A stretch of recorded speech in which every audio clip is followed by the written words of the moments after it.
Good morning, boys and girls, and welcome to Steel Toe High. It's me. Welcome. I hope you had a fine Valentine's Day. I hope your weekend was incredible. I was busy, man. I didn't even know what was going on in the news until 4 or 5 o'clock yesterday when I sat down. I'd have a second. I'd open up Twitter. I'd see what was going on. But for the most part, I was in the dark most of the weekend. I also have this damn audio problem going on. I still have an audio problem where everything's overmodulated. It's not overmodulated on the board. It's not overmodulated locally here. It's what OBS is taking. The way they're taking it in is way overmodulated. Boys and girls, and it all happened after I used Google Meet. Steel Toe High, it's me. On my computer. Welcome. I hope you had a fine I used my camera. I didn't use the Rodecaster. I hope your weekend was incredible. I don't want to be at conferences with my goddamn headphones on and a microphone looking like a douche. What was going on in the news? So then I came on Friday, 4 or 5 o'clock yesterday when I sat down. And it was crazy overmodulated. And I have OBS running right now at negative 26 decibels. I was in the dark. I'm sending out what I usually send out through the Rodecaster, but I just dropped it down as far, I buried it in OBS because otherwise it's way too loud. Everything's so we're gonna roll with that today. We're gonna see what happens, and hopefully it just It's not overmodulated. I'm one of these guys who I dick with everything I can. I screw with everything I know, and then I go, all right, this has got to be how it works from now on. And until the issue is solved, I used Google Meet, and that's where we're at. You didn't need to know any of that. I would have done today's show, and how I usually do. None of you would have been the wiser. It would have been fine. With my goddamn headphones on and a microphone. Welcome to the show. It's going to be a good one today. So Johnny is back, so I want to see you guys get really generous and really nice. For Johnny, when he comes back, we're also only, not 6, we're 10 members. I'm sending out what I usually send out away from 500, so it does look like I'll be going a little late with you guys today. I appreciate it. Otherwise, it's way too long. You guys are fantastic. We're gonna roll with that today. We get back up to 600 memberships on Rumble. That would be superb. Then we're close to 300 on YouTube. Let's bring those up. There's no reason we can't get to 1,000 until the issue combines. Let's aim high. You keep, if you accomplish your goals, you should just keep going. How I usually do. None of you would have been the wiser. You would have been fine. Don't get complacent.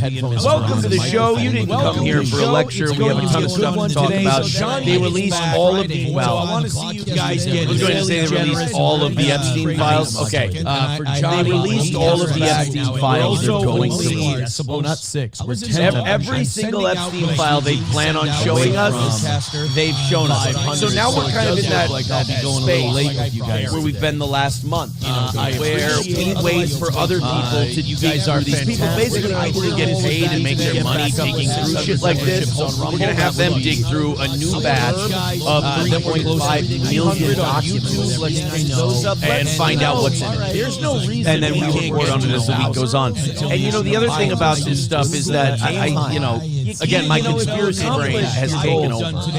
Everything to me is more than what they're reporting it to be. And as far as the Epstein files go, they released this big list of names. They're like all the people mentioned in the Epstein files. And it's like anyone who's mentioned in the email, not necessarily the emails to them, but anyone who's just mentioned in an email, their name goes on there. So because Trump, and I don't think this is so much to protect Sean directly, I think it's to protect the people Trump is surrounded by. I think what's going to do Trump is the same thing that did Nixon. Nixon fell for a globalist plot too. In Watergate, that was CIA and Mossad designed. Richard Nixon was incredibly anti-Semitic. He did not trust Jewish people. And find out there's no reason. And then the whole Watergate thing was carried out, designed by the FBI and the CIA. And they got Nixon to defend his guys, quote unquote. Haldeman, Ehrlichman, all of these guys inside of his cabinet, all these guys inside his inner circle, they got Nixon to protect them. Nixon never actually did anything wrong in Watergate. All these other guys, because they were CIA assets, just did all this weird shit behind the scenes, and Nixon ran cover for them because the people advising Nixon were in on the plot. They were telling him, Dick, you got to protect these guys. They're loyal to us. They're good guys. That line in the movie Frost Nixon, this was actually said in the David Frost interview, where Nixon said, I cut off one arm, and then I cut off the other, and I'm not a good butcher. And he was a loyal guy. He didn't want to sacrifice his inner circle. He didn't want to sacrifice his guy and fight the wolves. He knew it would be the end of their careers. Little did he know that all of these guys were plotting against Haldeman. And I think that's what's going on with Trump right now. He's been surrounded by creepy, satanic Jewish pedophiles. They got Nixon, and now they're going to make Trump defend him. And the one way they're defending these guys like Howard Lutnick and others, CIA assets, they're putting all these names behind it, like, this. And by the way, if you don't think this is because Pam Bondi got utterly humiliated and she's tweeting about it on the House floor and that guy the other day, this is exactly why they're doing this the way they are. They're putting all these names out there. They're creating a big smoke distraction. They're creating a big fog of war, and they're all going to try and escape through. They're like, oh, well, yeah, I know Tony Blair and so-and-so and all these other guys that are still working behind the scenes in government. I know their name is on the list, but so is, they'll use like, not Kevin Brennan, but like a name like that, where the name just appears in the email. That's what's going on. They'll go, oh, yeah, but this person's on it too, and, you don't know how they were on it. It's going to be very important that we look into the specifics of this now. They're going to, because they're going to use these names as protection, as a big Howard Lutnick. Oh, so Bill Gates is on there. Well, so is Joe Blow from Idaho. Are you saying they're both? And by the way, if you don't think, obviously that's not the case, but that's the protection they're going to go with. And they're going to make Trump defend the people that are on that list. They're going, Lutnick's one of them already. They're going to make him protect all of these people, and that's going to put enough dirt on Trump where if he tries to turn on them, it's going to be his ass too. And by the way, this is not saying that so that you feel bad for Donald Trump. So-and-so and all these other guys. He's made his decision. He's picked his side. And it's the globalist side. What I'm saying is, this is not just a fly-by-the-seat-of-your-pants operation. The name very evolved. This is very thought through by these people. They know what they're doing. Underestimate their morality, underestimate their decency, underestimate their honesty. Because they're going to not underestimate these people's intelligence. These are very heavy operators. They took over the most powerful country in the world. They're not stupid. Obviously, so in the next few days, we'll share what we have today a little bit later on. But throughout the week, we'll be getting more updates. One thing's for sure. The people that have looked at this stuff are legitimately horrified. And these are people who have tried to turn on them. These are people who have seen all kinds of things. The things they've seen in these documents, and these videos, and photos, has turned them white. It's made, like, a lot of them, you hear a lot of people say, what I'm saying is, this is not just a fly-by-the-seat-of-your-pants operation. It's been changing. Let's go into some things, and we'll talk about the weekend, and then we'll get into all the stuff we have for you today. It's very exciting. CJ with $10 starting us off today on YouTube. Thank you very much. Not underestimate these people. He says, you've exposed Comic Gate's riff, and you have them rattled and seething. Excellent work. Thank you. I've been hearing from a lot of the comic book people. They thought what I did on that was very funny last week. Throughout the week, here's the problem. I'm going to leave all of that to everyone else. I've done my whole gimmick is horrified. And these are people who have set a fire, walk away. Like, I've got people asking me about interviews. I've got people asking me about this, that, the other. Here's the big problem. My audience doesn't care about comic books. my audience doesn't care about comics. My audience doesn't watch any of this shit and isn't interested when I do it. So I do this because I enjoy it, but in doing it, I'm doing it in detriment to my own show. My audience will not have ultimate patience. And also, and I appreciate that, and I agree with you, I don't think I could leave this topic more on top of them. I mean, I really don't. I don't think there's, if I hammer any harder, I'm kicking a dead what I did on that was very, and if I try to go in any deeper, my audience is going to like it. Right now, I'm the king of Comics Game. Right now, I'm the conqueror of Comics Game. I've won. They're all dancing to my tune. Now's the perfect time to stick to my ethos, set the fire. Like, I've got people asking me interviews. I've got another win. So, and you know, Big E, my audience doesn't. Ethan Van Sciver has been crying and whining about it.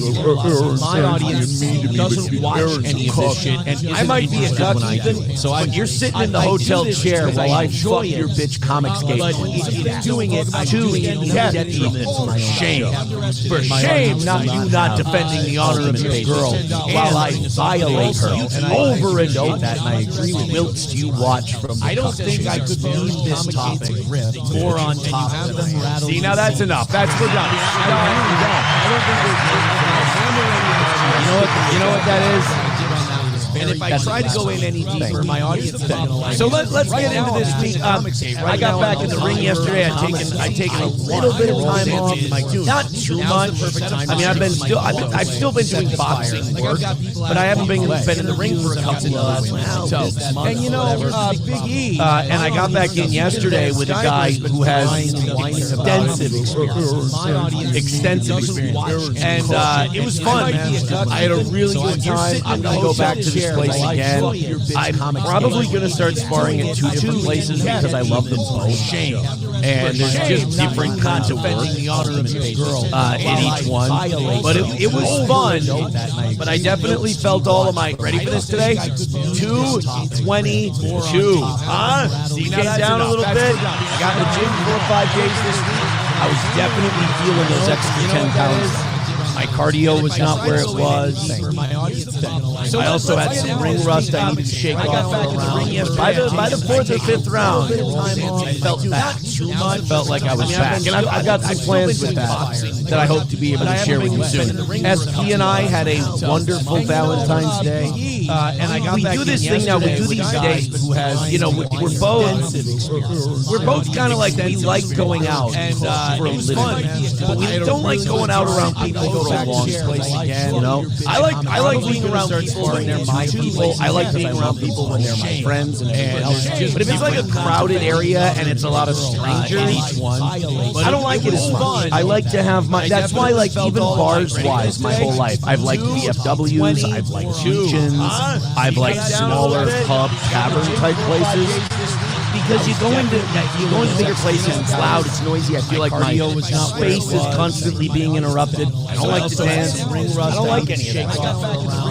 So we went out and we sat at the bar. We went to a restaurant. We sat at the bar. We got a drink. We made an order to go. We took it home and we binged. And I had a wonderful Valentine's for the rest of the night. It was fantastic. It was the best Valentine's Day ever. It was the perfect way to do it. We're both kind of like you go and going out. You gorge yourself at a restaurant. Now you feel like shit. You still got to drive home. This way, we have a drink. We wait for our order. We have a little fun. We bullshit a little bit. But if it's like we come back home and it's a lot of judgment, I don't like people around us. We eat our food. We watch our movies. We watch our shows. We have a nice time in bed. We go to sleep. We wake up and we're in a pub. It was the perfect. It was a wonderful Valentine's. And it started in the morning. The kids and I had a little Valentine's Day. Then we took Gordy to the vet, and we got a Valentine's Day gift from the vet. So we went out. Gordy just had to get his raise. We went to a restaurant. We sat at the bar. We got a drink. We made an order to go. We took it home. Gordy just had to get up on his vaccines, and then we made an appointment for May. He's going to get his ringworm, and it was the perfect way to do it. So and then Sunday I went boxing. I went throwing punches in a restaurant. God damn, man, just a complete weekend, just a whole lot of fun. So, and by the way, I'm into season 2 of Ozark. I don't know how you guys feel about it yourself. Judgment. I like it, but we just came off of watching Better Call Saul, then Breaking Bad, then Better Call Saul, then Hell Bed, and it's hard to, it's hard not to make comparisons. And goddamn, man, like, did you watch that Black Rabbit or whatever it was, that show that Netflix did, that limited series with Jude Law and Patrick? Gordy just had to get his Jason Bateman. We took it home. Gordy just had to get up on his back. It's been like 30 years of watching Jason Bateman, and I still don't know if I like Jason Bateman. There's sometimes I'm like, I love Jason Bateman, and there's other times I'm like, Jason Bateman. Goddamn, man. Every time he's in something, he plays the same guy. And by the way, he played Jason Bateman in Ozark. I don't know how you guys feel about it. It's a decent enough show. I like the heroin dealer guy, like the old just came off heroin dealer. Mel from Scarface is in it, which is awesome. I think he's dead now. But yeah, Laura Linney, great as Abigail Adams. Loved her in Primal Fear. She's okay in this. Why Patrick Bateman has a daughter who kind of looks Native American is weird to me, but whatever. I'll watch it. I've got, 2 more seasons left after this one. But I wouldn't put Ozark up there as like, oh my God, one of the, I don't put it up there with my Mad Men, my Breaking Bad, Scrubs. And I still don't know if I like Jason Bateman. There's sometimes I'm like, I love CJ, thank you for the 5 gifted memberships on YouTube. Oh, YouTube wants to take over today. Okie dokie. Keeper style gifting a membership. Thank you very much, Holy Balls. Thank you. Thank you. Enough show. That's 6 memberships. I like the heroin dealer guy. I'm trying to do math on the fly here. Mel from Scarface. Not my forte. Thank you guys. Either way, thank you guys so much. Laura Linney. All right, let's go into the Rumble chat. Let's see what they think. About really Approachable says, really, I would have never guessed you don't like being around people, or you just wanted to do your show and get out without talking to fans. That's not true. At every live event we do, I talk to everybody.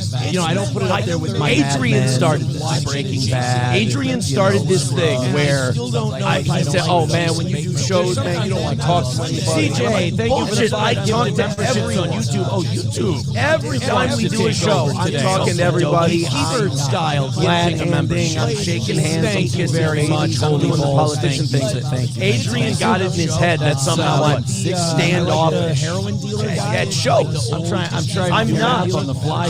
Every time I go to Costco or Coburn's or whatever, there's always one person who's like, hey, big fan of Steel Toe. Thank you. I appreciate that very much. What's your name? That's what I say every time. Really, every time. Thank you so much. I appreciate the support. What's your name? And I shake their hand. I don't ask where their hand has been. I just shake show and get out. That doesn't mean now when you see me somewhere, you should shove your hand up your ass and then tell me you like the show. I talk to everybody. But that I'm not anti-people. I don't know where that came from. Miso Horny says, how the hell can Aaron get into a VFW or Legion if he's never been in the military? Every time we do a show, not know how bars work. You can just go. MSO says Aaron's perfect evening, food, drink, Ozark, and Peggy. I'm not into Peggy. I am not into Peggy. There's multiple people in the chat now claiming that I got pegged for Valentine's Day. I should have never come back and talked to you. You've now ruined. I appreciate my perfect day. What's your name? That's what I say. He's so horny. Says never give your dog any of them rabies shots. You're only killing your dog. What's your name? And I shake their hand. I don't ask where their hand has been. I just shake show and get out. That doesn't mean now when you see me somewhere. Mad Max Mardigan says, Aaron, why do you subtract 150 from your weight? There usually isn't a reason to be ashamed of your weight. By the way, are you ever worried that you might reach takeoff speed because of your underarm? How the hell can Aaron get into a VFW? Never mind, fuck it, I'm going to the gym 5 times this week. Thanks, guys. I can always come to you. MSO says most actors who have worked with Jason Bateman say he was a MSO says Aaron's perfect evening, food, drink. The thing about Jason Bateman is he's directing and writing a lot of the stuff he's in now. I wonder if that's not because people don't like more people in the chat now. And he's got this style that I don't like. The thing I like about Better Call Saul is like you've now ruined the mood in the scene could be dark, but the world they occupy is full of rabies shots. You're only It's got this really light scenery. It's got this really light backdrop, and what they're saying and what they're doing is very dark and underhanded. I like Mardigan that. says Aaron Jason Bateman, it's just like it's like what they try to do with Batman movies now, where they try to make it dark. You might read this. Like, guys, we got it. Kate Crusader, Cape and Powell. We understand. Not every. It doesn't have to be. Hey, thanks, guys. Let's see if we can get this audience to feel suicidal by MSO says most not necessary.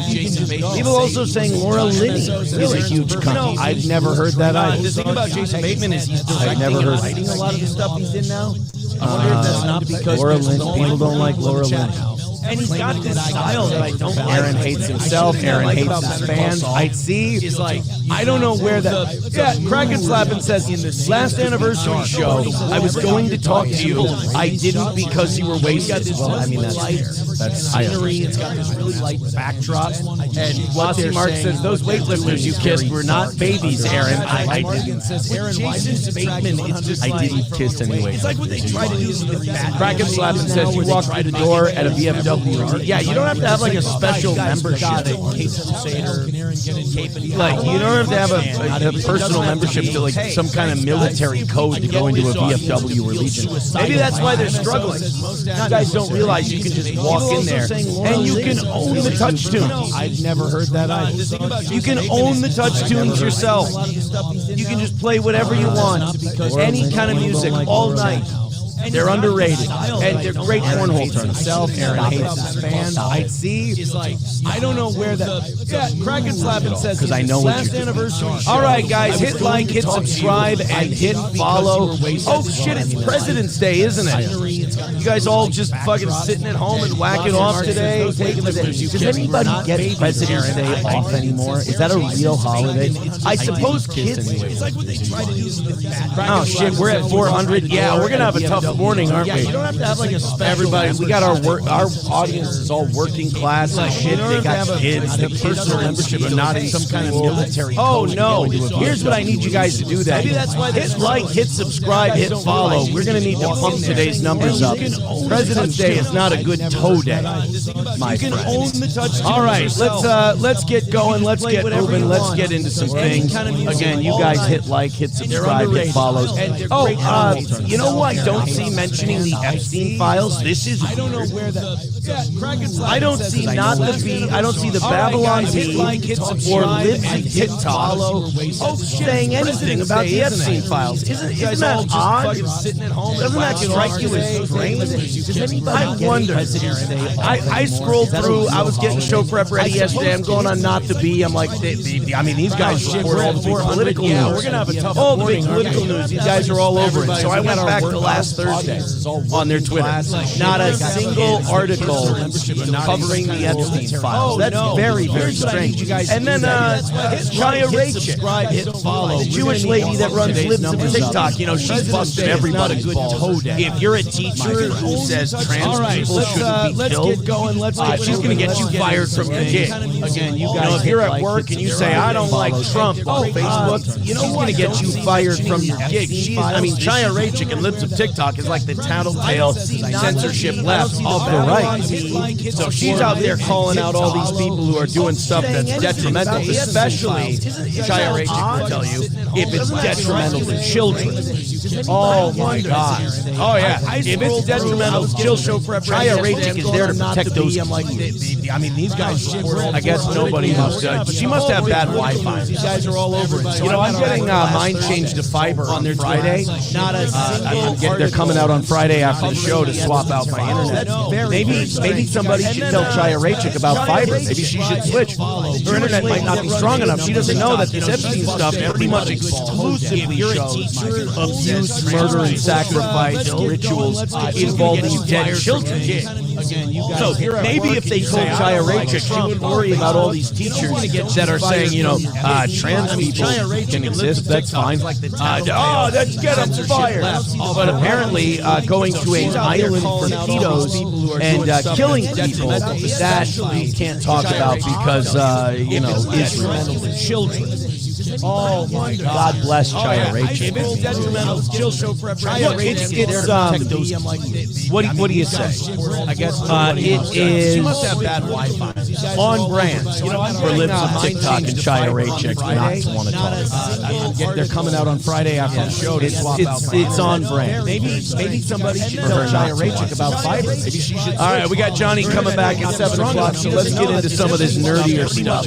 I'll be honest, let's get into the stuff that when I clip it, it does insanely well in the clip. We have an update on Elijah Schaefer. You remember Elijah Schaefer? Guy who was like this right-wing media darling. He was one of these guys who's just, I compare him a lot to Benny Johnson, which is odd because they went to the same church. Killing people. There's been some accusations there as well that maybe those two were cornholing each other. But either way, there's a lot going on with the Elijah Schaefer. He's one of these guys who didn't take any chances. He was just one of these right-wing guys who did the right-wing grip. Some are even saying that he got married and had kids on brand just so it would help the right-wing grip, which, if true, is insane. I mean, that's a level of sociopathy I can't fathom. And then once we got Johnny coming one of these guys who you can always tell when someone shouldn't have been famous or they shouldn't have gotten attention or they shouldn't have been pushed insanely well because they don't appreciate it. You can always tell when someone didn't get there on their own that they basically got co-opted and promoted, and that was Elijah Schaefer, whether it was with the Blaze. And then he left the Blaze and he totally faltered and he kind of ripped off all of his investors. Look, I'm jumping all over the place. But this Elijah Schaefer was one of these guys, you got to be conservative, you got to be family values, you got to have a wife, and you got to have kids, all of that stuff. Elijah Schaefer was big on telling people they need to values. Well, this was a guy who got a couple bucks in his pocket, and he was willing to burn it all down for whores, both male and female. I mean, that's a level of drugs. He was a coke guy, and he just blew it all up. So there was this thing called Rip City, which is so appropriately named. Looking back in hindsight, Rip TV was a great name for it. He was going to build this like conservative, hip, for young people type, and that was like a younger gut, whether it was with the type of shit. This Elijah Schaefer. Now, I've never been an Elijah Schaefer guy. I'm not saying I have a sixth sense to pick out bullshit artists, but this Elijah Schaefer was one of these guys. You got to be conservative, you got to be family values. All these guys who are basically conservative, I never liked, I never trusted because their whole gimmick seemed really, really shallow. You know, it all seemed like very surface level. I've been watching clips lately. It's been up in my algorithm since I watched that Anna Kasparian Pearl Davis debate. I've been watching a lot of Pearl Davis just getting her shit pushed in videos, not like that. And he just blew it all up. So there was this, and you know, Pearl Davis, Elijah Schaefer, Ben Shapiro, all these guys, they have a surface level talking points argument. And if you go any deeper than that, out come the excuses. Pearl Davis does this thing where she just stops talking. She'll do this thing in interviews. I was watching, she was on with Ethan Klein, and he was busting her balls about her, you know, and like, hey, you say that liberals are all about feelings. All of your bullshit is based on feelings. I found a bunch of studies that don't back up what you're saying. And instead of like arguing back or digging deep for other statistics, because Pearl will do this awkward thing where she just stops talking. You know, and if you're a good host and a good debater, you should be quiet too. If you make your point and they won't talk, just I watched that Anna Kasparian. It's an old sales tactic. Whoever speaks first is just getting her shit. So let her not like respond. But she just locks up. She clams up. This Elijah Schaefer guy, he did worse than that. I mean, he didn't walk off the deep end. And it jumped, springboard, and did a triple somersault off the goddamn diving board. And he crashed out tremendous. And he was fucking this girl, Sarah Stock. Sarah Stock was fucking Elijah Schaefer while she was dating her now soon-to-be ex-husband. And she said that when she got engaged to her husband, she stopped fucking Elijah Schaefer. Now, if you don't believe that, you're a smart person. She convinced her boyfriend, then who became her husband, that she was a virgin, and she made him wait until marriage, and she told him that she was waiting till marriage. Meanwhile, she's fucking Elijah Schaefer the whole time. And this is Elijah Schaefer is like a string teeny, weird, scrawny, bitch-made looking dude. He's not cool at all. He's one of these guys. He just uses the drugs to replace the lack of cool. It's a common tactic amongst people who are dorky. So he gets into the coke, he gets into the drugs, he's fucking hookers, he's fucking Sarah Stock. People are alleging that he likes being pegged and he brings an electric dildo with him everywhere he goes. This is, I mean, look at us. He went to the same church as Benny Johnson. He employed some people from his church as a youth pastor.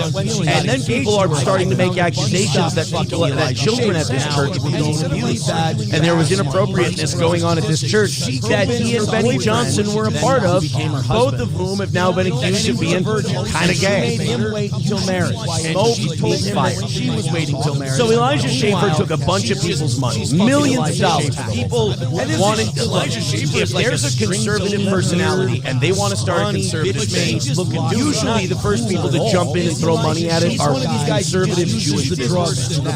And then because they see another media personality, another media organization that can be pro-Israel to put Israel's message out there. So Elijah Schaefer gets a bunch of money, takes that money and does shit them everywhere he goes. This Rip TV does nothing. It starts bleeding money. Investors want some return. You can't give it to him because he's busy doing coke, losing his mind, and fucking whores. Well, we got the word this weekend that Rip TV has officially shut down. It's over.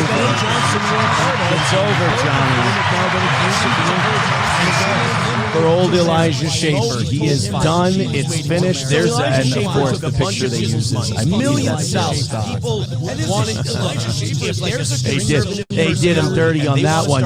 Now that Sarah Stock, put her back up and jump in and throw money at it. Sarah Stock has gone completely radio silent. They're calling it total girl personality. She got rid of her Instagram. She got rid of her Twitter. Israel's message out. The social media. Her husband has deleted all of his photos off his Instagram, meaning all of the photos with her, everything. It sounds like he's getting an annulment. You can get an annulment, by the way, if you were married under false pretenses. She says she was a virgin. Demonstrably, we got the word this weekend that Rip TV has officially, and then this Elijah Schaefer, his family, his wife left him, took the kids with.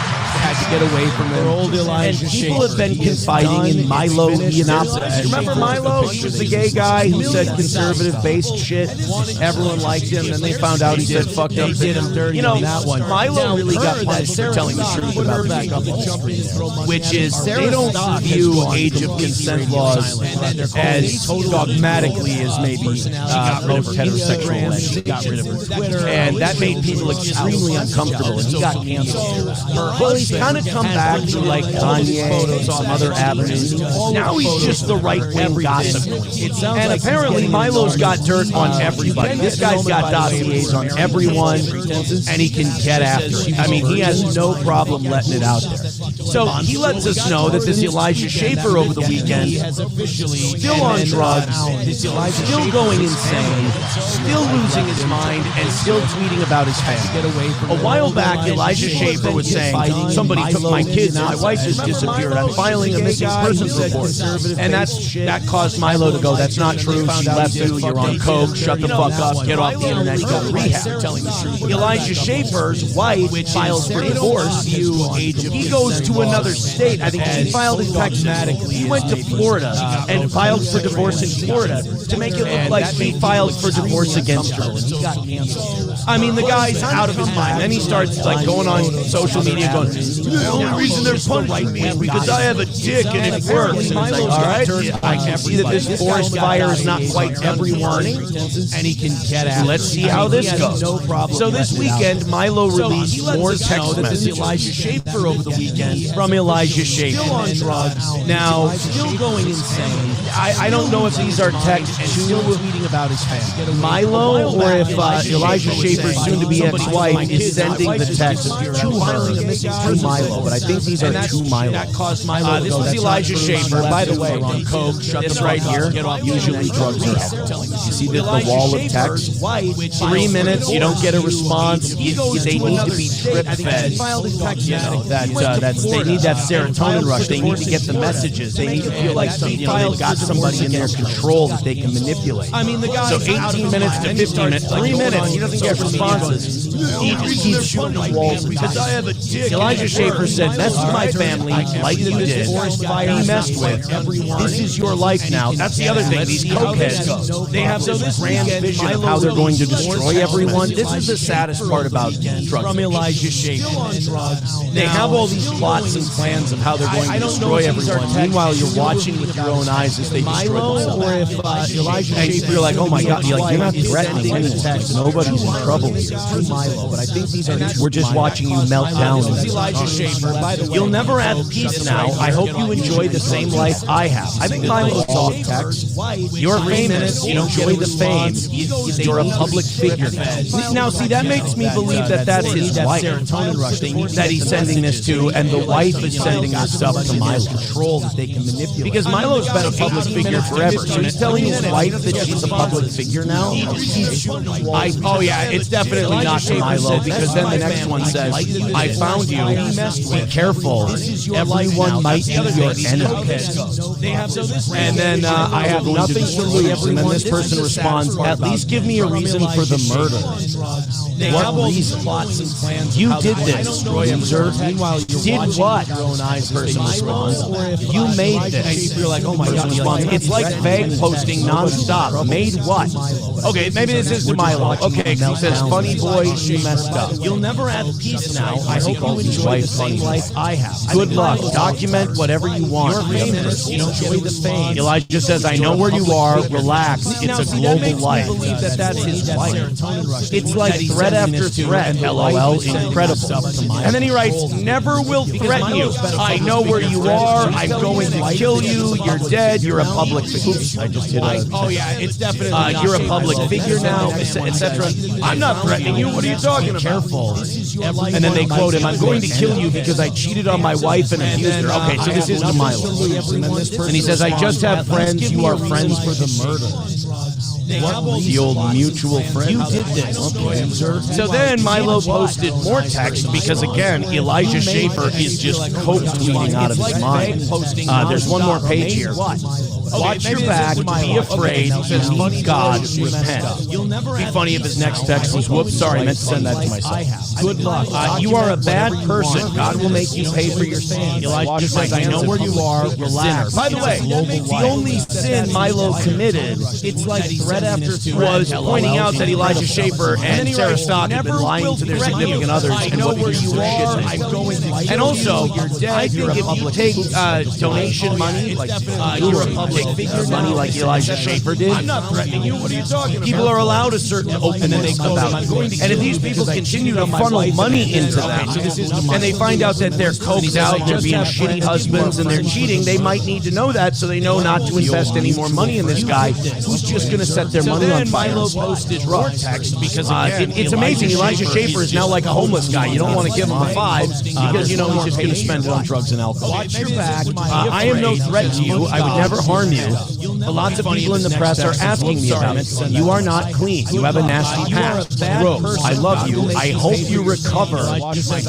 Be careful in your response. This is another addict thing to do, is make the accusations of other people, make them believe reality is reality, and spin a yarn for him. It's not going to work because he's so out of his fucking mind. What he thinks is master 3D chess, everyone else just looks at it and goes, Elijah Schaefer did? Are you out of your fucking mind? It's like watching a guy move around with the 3D Oculus thing, like playing a game in the 3D, and he thinks he's, like taking out zombies or beating up ninjas and shit, and we just see a guy twirling around in a room and this guy out. That's Elijah Schaefer. Milo, and by the way, saying that Milo, you don't want to give him a 5. Oh, you're not clean. Well, the brilliant thing about Milo is he tattles on himself all the time. I would never harm you. His skeleton press are asking me about it. You are not clean. He said you cheated on your wife and abused her. What does that have to do with me? I hope you recover. Time's up. Be careful in your response. How interesting that a guy to do like Elijah Schaefer has got all the female accusations we use and spin a yarn time's up because he's so out of his fucking mind. What he thinks so there's the another. This feels good. This is like it feels like all the right wing trash is being taken out. Like all of the shit in that whole right wing movement are being taken down, and it's shit. It feels like a purifying flame. It just feels like all the bad actors are being taken out and weeded out. And this is a chance for the right to really take 2 steps back so they can take 3 steps forward, because I don't think the left polices their own like this. So if the right can just totally destroy all the Epstein people, totally destroy all the Elijah Schaefer types, run them out of town, get rid of them, and you can build back with a little more gravitas. And the next time you call out someone on the left, you go, hey, we burn our own. So we're consistent. Silver Wolf with $1 says, I go into VFWs, hijack the touchdowns, and play Sabaton to give them all PTSD. This feels good. This is like, it feels like all the right wing. Then we have $1 from Coltrane. He says, honestly, I'm so Epstein files burnt out, nothing is going to happen to anyone. After a show last week, I had a dream they had a hunting season, and Epstein had the highest bounty. I'm done with it. It just feels like all the bad actors are being taken out. I don't want you guys to get burned out. I'm really worried about that because I feel it too. I get it because the guys who left literally to fight like this. There is nothing. Just totally destroy all the Epstein people. There's no Somali fraud. There's no Democrat. There's no Republican. There's no election. You're bought and gravitas your own catalytic. Hey, we burn our own. And to a foreign intelligence. We're consistent. Who's got Silver Wolf with $1. If we burn out on this one, then we don't deserve to have the country we give them all. This is going to be on the people. If we stay mad, shit will happen. If we stay aggressive, shit will happen. He says, honestly, and I do believe it's going to have to be in some cases extra legal. Show last week, I had from social shame to other consequences. In other guys, open your mind up a little bit. Try to get outside your own country. In other parts of the world, people are going down. Because I feel it too. All right, there's a former prime minister of either Sweden or Norway. I can't tell them apart. There is nothing. The former prime minister has been arrested for corruption because of his connections to the Epstein files. The British government is on the verge of collapse because of what's in the Epstein files. A Middle Eastern sultan has had to step down. The CEO of a Middle Eastern company has had to step down because of his inclusion in the Epstein files. Benjamin Netanyahu is now declaring war on average Americans. I'll play that clip for you later. If we stay mad, they're on the run. All right, if you get burnt out, nothing else. People in the chat saying they're not surprised that Elijah Schaefer is an AF word. Social shame to other consequences. Coltrane says triple sow cow is what SB calls Aaron as a pet. Try to get outside your own country. In other parts of my feelings, people are going down. We had another couple I wanted to get. Oh no, we're all caught up. Oh no, there was one more. Gino is flat broke. The former prime minister has been arrested for corruption because of his connections to the Epstein. There's no British. Do you mute yourself, please? On the verge of collapse because of what's in the Epstein files. That scared the shit out of me. I just heard a grunt. Step down. The CEO of a Middle Eastern company. Oh, Keybird Style says Haredis and Jews in the Epstein files. are rioting in Israel right now, tearing up Jerusalem as they resist the IDF draft. Yeah, see, like, shit is happening. Like, you know, Electric Shoes also says, if you're a news station, you aren't talking about Epstein, you're sus as fuck. If nothing else, it's the most sensational news story basically ever. Dude, it's everything your crazy uncle told you about. It's human sacrifice, it's cannibalism, it's rituals, it's Satanism, it's Baphomet, it's child sex trafficking, it's every conspiracy you've ever heard. I can't hear anything on the news anymore without going, there's a conspiracy behind it. Like, you know, conspiracies aren't conspiracies anymore. They're just the shit that happened that we need to figure out. It's literally nothing they say to us is the thing they're saying it is. There's something else behind it. Style says $5 from Gino is flat broke right now. Terry says, if I had $1 for every time Johnny wasn't here for the Monday show, I'd have enough money to get him out of his baby mama's dirty ass house. Johnny's here today. He comes in at 7. News station, you aren't talking about Epstein, you're sus as fuck for today's show. And welcome him back with nothing but PayPal, Streamlabs, Venmo, Super Chats, Rumble Rants, gifted memberships, etc. Oh, that's how you welcome him back. And I'm sure that's how he'd like to be welcomed.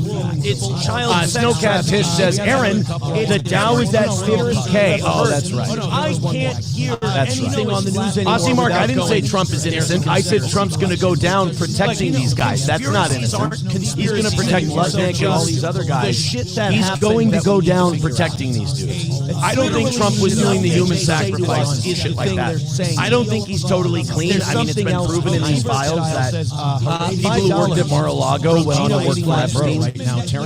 So there's some kind of connection there. But I don't think Trump was doing human sacrifices and stuff like that. I really don't. Johnny's here today. He comes in. But I do think that he's surrounded by these types of people, and you are the company you keep. He's guilty by association. And now he knows who all these guys are. If he doesn't do something about it, then he's Rumble Rants. Trump can still redeem himself. All Trump has to do is what Nixon should have done. Throw out all the trash. Just take out the trash. You'll be a hero. Everyone will go. And you know, it'll be a little late because, you know, he dragged his feet and called it a Democratic hoax. I said, so people will get on him about that. But you can still salvage this for you. But that would entail Trump actually being in charge, which is, I don't think Trump was doing the human sacrifice. Joey Caravello with $2 says, did you know Johnny does nipple rubbing? Well, we can ask him about that. People who worked at Mar-a-Lago, and that'll be good. It'll be good to but I don't think Trump was doing human sacrifice on all of those allegations. God damn it, I was just going to open up something for you guys, and now I can't find it. Or not, can't find it. I can't remember what we got talking about something else. And now I can't remember what I was going to open. Something about it. Son of a beast. I did want to play this Netanyahu clip. For those of you who are getting burnt out on Epstein, take a look at this. It's starting to make a difference. And you know, it'll be a little late because this is Benjamin Netanyahu, Democratic hoax. I said, so people will get on him about that. You can still salvage this for you. But that would entail Trump actually being in charge, which is, I don't think Trump was doing the Joey Caravello with $2 says, did you know Johnny does nipple rubbing? Well, we can ask him about that. And that'll be good. You motherfucker. It'll be good to, like, what a gigantic what a remarkable piece of shit. God damn it, I was just going to open up something for you guys, and now I can't find it. So, let me get this straight. I can't remember what we got talking about hospitals and churches, and now you flattened an entire area. You killed tens of thousands. Over the years, hundreds of thousands. I want to play this. You keep people in an open-air concentration camp occupied for 60 years. And somehow, look at this, gets to be the minority victim. I mean, goddamn. He's reading from the playbook perfectly, don't get me wrong, but this is pathetic. You've gotten to kill with impunity bombs paid for by the United States of America. I mean, these files coming out show that your government has blackmailed our nation. You're a tiny little country and you've manipulated the greatest superpower that ever lived to be under your control. That's an amazing feat. But that also means you're powerful. You're not a little guy. You're not the minority fighting for their rights. You're the empire. So you don't get to pull this victimhood card. You box mosques and churches. They fought back. And what we have to do as Jews, both here in Israel and the various Jewish communities around the world, beginning in the United States, is to fight back. Silence will not help. Looking askance will not help. Fight back. That's what I tell you. That's what I tell young Jewish students. Don't get me wrong. I'm very proud of them. But this is pathetic. Beginning in the United States of America. By the United States of America. I mean this guy, he's the most evil guy show that your government has blackmailed our nation. You're a tiny little country. I would say if you're looking for the 20th century's biggest villain, you're looking for Benjamin Netanyahu. That's an amazing feat. 100%. That also means you're powerful. I mean, think of another one. Bin Laden. Bin Laden doesn't count. He was a student. Don't get to pull this. Bin Laden was our guy. If you believe 9/11 went down the way it did, which I don't think anybody does anymore, then maybe you can say Bin Laden. But I mean, probably not, because Netanyahu's killed way more people than Bin Laden. Silence will not help. They get on socialist media, it says tiny country took over a superpower. USA exposed as a pussy country and still not doing anything about it. Well, they used man's great weakness. Beginning in the United States of America. Pablo Pacheco says, Netanyahu, your terms are acceptable. Well, here's the thing. He's like, well, you got to fight back. You got to establish your dominance beginning in the United States. And then if the United States says, well, we got to resist this murderous ideology, we have to resist this genocide and everything else. Now all of a sudden that pits you as now you're anti-Semitic and just trying to stop this minority. Bin Laden doesn't really count. He was a student. $1 from King Kong Dong says, what Aaron is saying is, Hitler was right and the United States was forced to choose the wrong side because of Japan. No. I will say this, we picked the wrong side in World War I, and I will stand by that. We should have fought for the Central Powers in World War I. If you see how the bankers of Britain manipulated that war, pitted everyone against each other, sold arms to both sides, and then chose a winner at the end and left the rest high and dry, I think the United States fought on the wrong side. If we would have fought on the German side in World War I, Canada, we got to establish your dominance beginning in the United States. We get Canada, we get some British colonies, we get some French colonies, we get basically Central America becomes the United States. And we had to fight a second World War for that to become the case. So, should we have rolled with the Kaiser? Yeah. We should have Kaiser. $1 from King Kong. That's what we should have done in World War I. What Aaron is saying is, we should have Kaiser. Right, the United States was forced to choose the wrong side because of Japan. All right, we're going to get to the Operation Metro Surge in Minnesota a little bit later today. We're going to get to, on the same day that federal officials, we're going to get to, there was a dirty trick that ICE played on an illegal Minnesota family. So this ICE agent tried to lure people out of their house. They thought some illegals were in this house, so they parked outside the house and pretended to have car trouble. Because they can't just go into their house and pull them out on a whim. They need a warrant. But if they come out into public, then they can apprehend them for being on their list of illegals.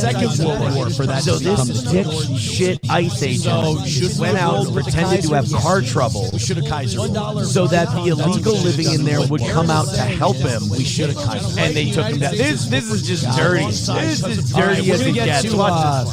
officials announced the end of Operation Metro Surge. A nightmare began for a family in Brooklyn Center. Our Connor White gives us a closer look at ICE agents apparently faking car trouble before detaining a father of six. ICE agents surround. By the way, father of six tried to lure people out of their house. They Flores in his driveway in Brooklyn Center early Thursday afternoon. After his son says the agents lured him out of the house. It seems clear they tricked him. Yeah. Into their house coming outside. But if they come out into he was trying to get some money for the house, trying to stay off the house. About 3 minutes before other agents arrive, a neighbor's security camera shows two people with apparent car trouble. Flores' son tells us they must have known his dad is a mechanic who takes odd jobs at his house. Knowing he So he's like the local neighborhood fix-it guy. Officials announced the end of Operation Metro Surge. I don't know if they're going to tell us in this story what he did. Or Connor White. I don't know if they're going to tell us in this story like agents apparently faking car trouble. you know, if he is like a violent criminal or anything. But so far, this looks like a dirty move. But I've learned that in these stories, the local news has an angle, and it's an anti-ICE angle. You know, it's like that guy in Jamaica or that guy in Alabama who got deported to Jamaica. Seems clear. They're like, oh, he was a veteran. He'd been in the U.S. for 50 years. It's like, yeah, he'd only been in the U.S. for 50 years because he failed to show up for a deportation order decades ago. And he was just wandering around, just here illegally. They ordered for him to be deported before because he overstayed a visa. And then he just kept working and kept doing his thing. Then he got a simple assault conviction. And they're like, yeah, we're going to deport him. Like, oh, how could you? 50 years, Army veteran, the whole I don't know if they're going to tell us in the story what he did. He broke multiple rules. So I wonder what this guy did. They're not going to tell us. You know, it's moments after he takes a look at the vehicle that the others come swarming in. The original car then leaves at the same time as the other vehicles. As he's being arrested, the Mexican like, wait a minute, you don't seem like you have car trouble. Car runs this time. His wife says Flores is a lifeline for their 6 children, including 2 with autism. I don't like that this guy's mobbing. For years because he failed to show up for I wish I never would have talked about clavicular on this show because now on Twitter, anybody else think that this guy might be a psyop? I'm thinking this clavicular might be a psyop to make Gen Alpha and Gen Z retarded. And he kept doing his thing. Then because he's everywhere. Like on my Twitter, clavicular clips are all over the place, and I don't click on them. I never engage with the clavicular clips. I've talked about him on the show to make fun of him. That he's a meth who smashes his face and got pissed off by Negro, so he decided to start making himself infertile. He makes no sense. He's retarded. He's barely got 2 marbles rolling around upstairs. And yet he's everywhere. And I see mobbing as he's being arrested. This maxing and that maxing. And now he's telling me I'm chin maxing. And it hurts my feelings quite frankly. His wife says I'm going to radio. lifeline for their 6 children, including 2 with It's just, autism. I don't like this guy's anytime someone comes out of nowhere like this, to me it's clearly a plan. And clavicular, now on Twitter, watch out. Anybody else think that this That guy needs might be a special care. psyop? His family says that DHS sent Flores to El Paso, Texas the very next day, possibly in I don't even live there. violation of a federal judge's order. They expect ICE to deport him to Mexico anytime now, explaining he is undocumented and was deported once before about 16 years ago. Yeah, they always do this halfway. It's always like the halfway point. Decided to start. He's been deported before, so he came here illegally, got deported, retarded, came back illegally, and it's like, no, get the fuck out of here. He's everywhere. That's And how I I work see individually. mobbing. It's great. It's He maxing and that came here to give us a better life and he has done that. And you know what? That's very admirable. And if I lived in the radio, I would do the same. Their 6 children, But if I got caught fucking around, I would expect there would be consequences. So like, I don't think all these guys that are getting deported, like the ones without a criminal record, I don't think these guys are bad guys. It's just that there's a right way to do it and a wrong way to do it. People, you'll be like, oh, who cares if they do it the wrong way? You know, let them work, whatever. I would, but like, do you know how much it costs to do it the right way in time and money and sacrifice? And it's just, it's really disrespectful. about 16 years ago. White House borders are Tom Homan made that announcement hours before ICE detained Flores, adding that immigration enforcement will continue. It's a message that this federal officer echoed that same morning in Savage. Edward Lopez Mendez. Coming out to get Mexican. Give us a better life and he has done that. And you know what? Not by my namesake. Mexicans running around.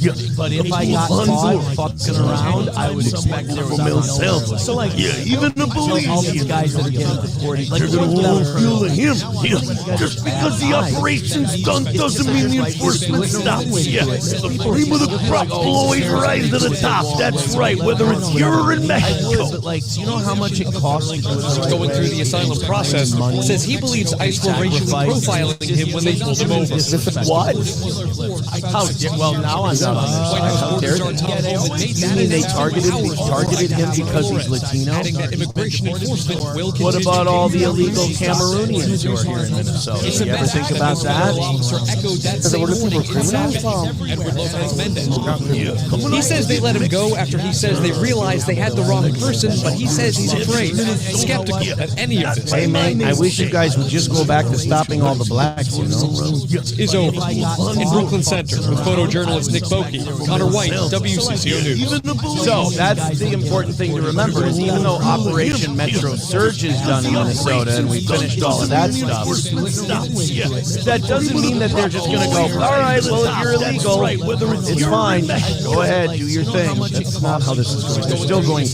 They're not going to stop rounding up the illegals and deporting them. They're just not doing the, 10, 20,000, guys walking the streets like an occupying military.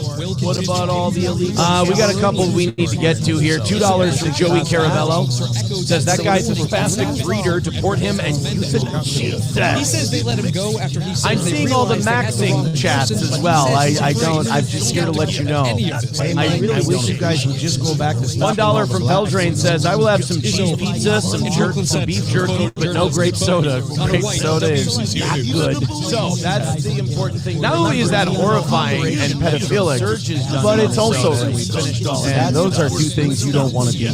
That doesn't mean that they're just going to go, all right, Bong Time says if he's illegal, wants a pathway to citizenship, tell him to kill a pedo and call it Operation Alien versus Predator. Hey, yeah, you know what we could do? Rounding up all the illegals who want to not be harassed by ICE. Let's have them round up the people in the Epstein files. That's a good idea.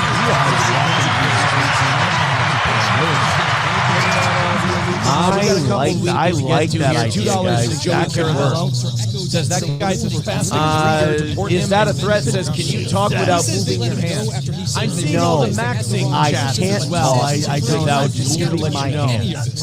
Figure out your shit. $1 from Peldrain says, Diamonds and Henna says, I can't. Always talking with hands. Now I'm just going to do it more. Hold on. Let's bring Johnny in for his big return. Johnny, could you not talk with your hands, please? Would that be okay? I don't do hand talking. How's my audio? Because Zoom is weird. I think it's on my end that it's weird. You sound fine. Just do what you're doing. All right, we're good. Then I don't care. Everybody else is fine. You're fine broadcasting. Architect, we're great. But I don't do hand talking. This hand talking shit has to go. No, and if you do hand talking, I'm gonna chop you. It's all wrong. I mean, fucking hand talking. What are you, gay? There's two things I hate: hand talking and people doing a show and they talk over each other. There's nothing worse than people talking over each other, talking at the same time. One person starts talking, the other person starts talking. Nobody can understand what the other person is saying. So one thing you definitely should not do is while I'm talking, you shouldn't try to talk as well and continue on your train of thought. Johnny, could you not talk? Yeah, I'm trying to listen. Like, I don't do hand talking. Speaking my audio because Zoom is weird. Some sort of weird muffler. I think it's on my end. That's fine. There's something going on with my shit. I had to turn down OBS.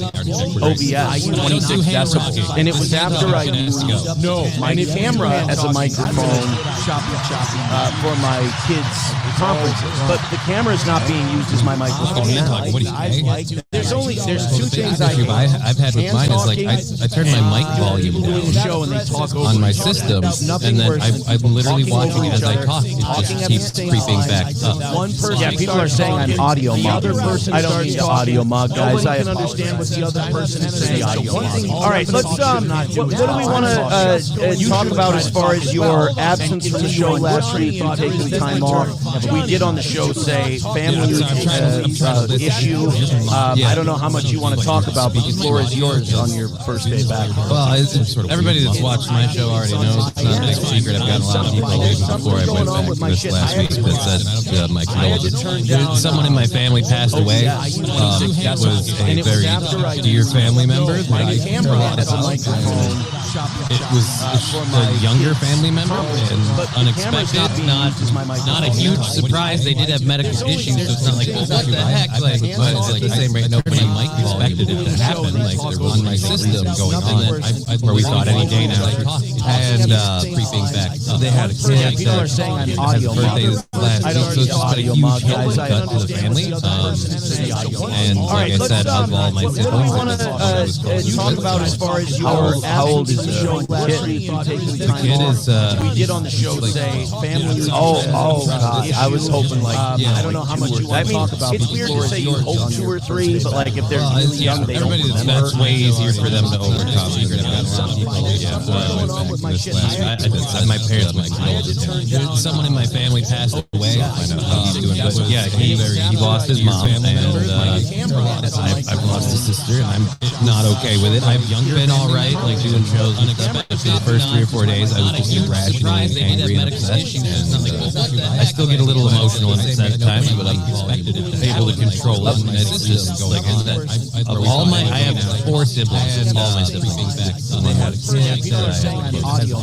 Upset, like I know it sounds upset more than just like a grief upset. It sounds like why upset? You talk about as far as how old is it? Because I have a lot of regrets over not maintaining a better relationship.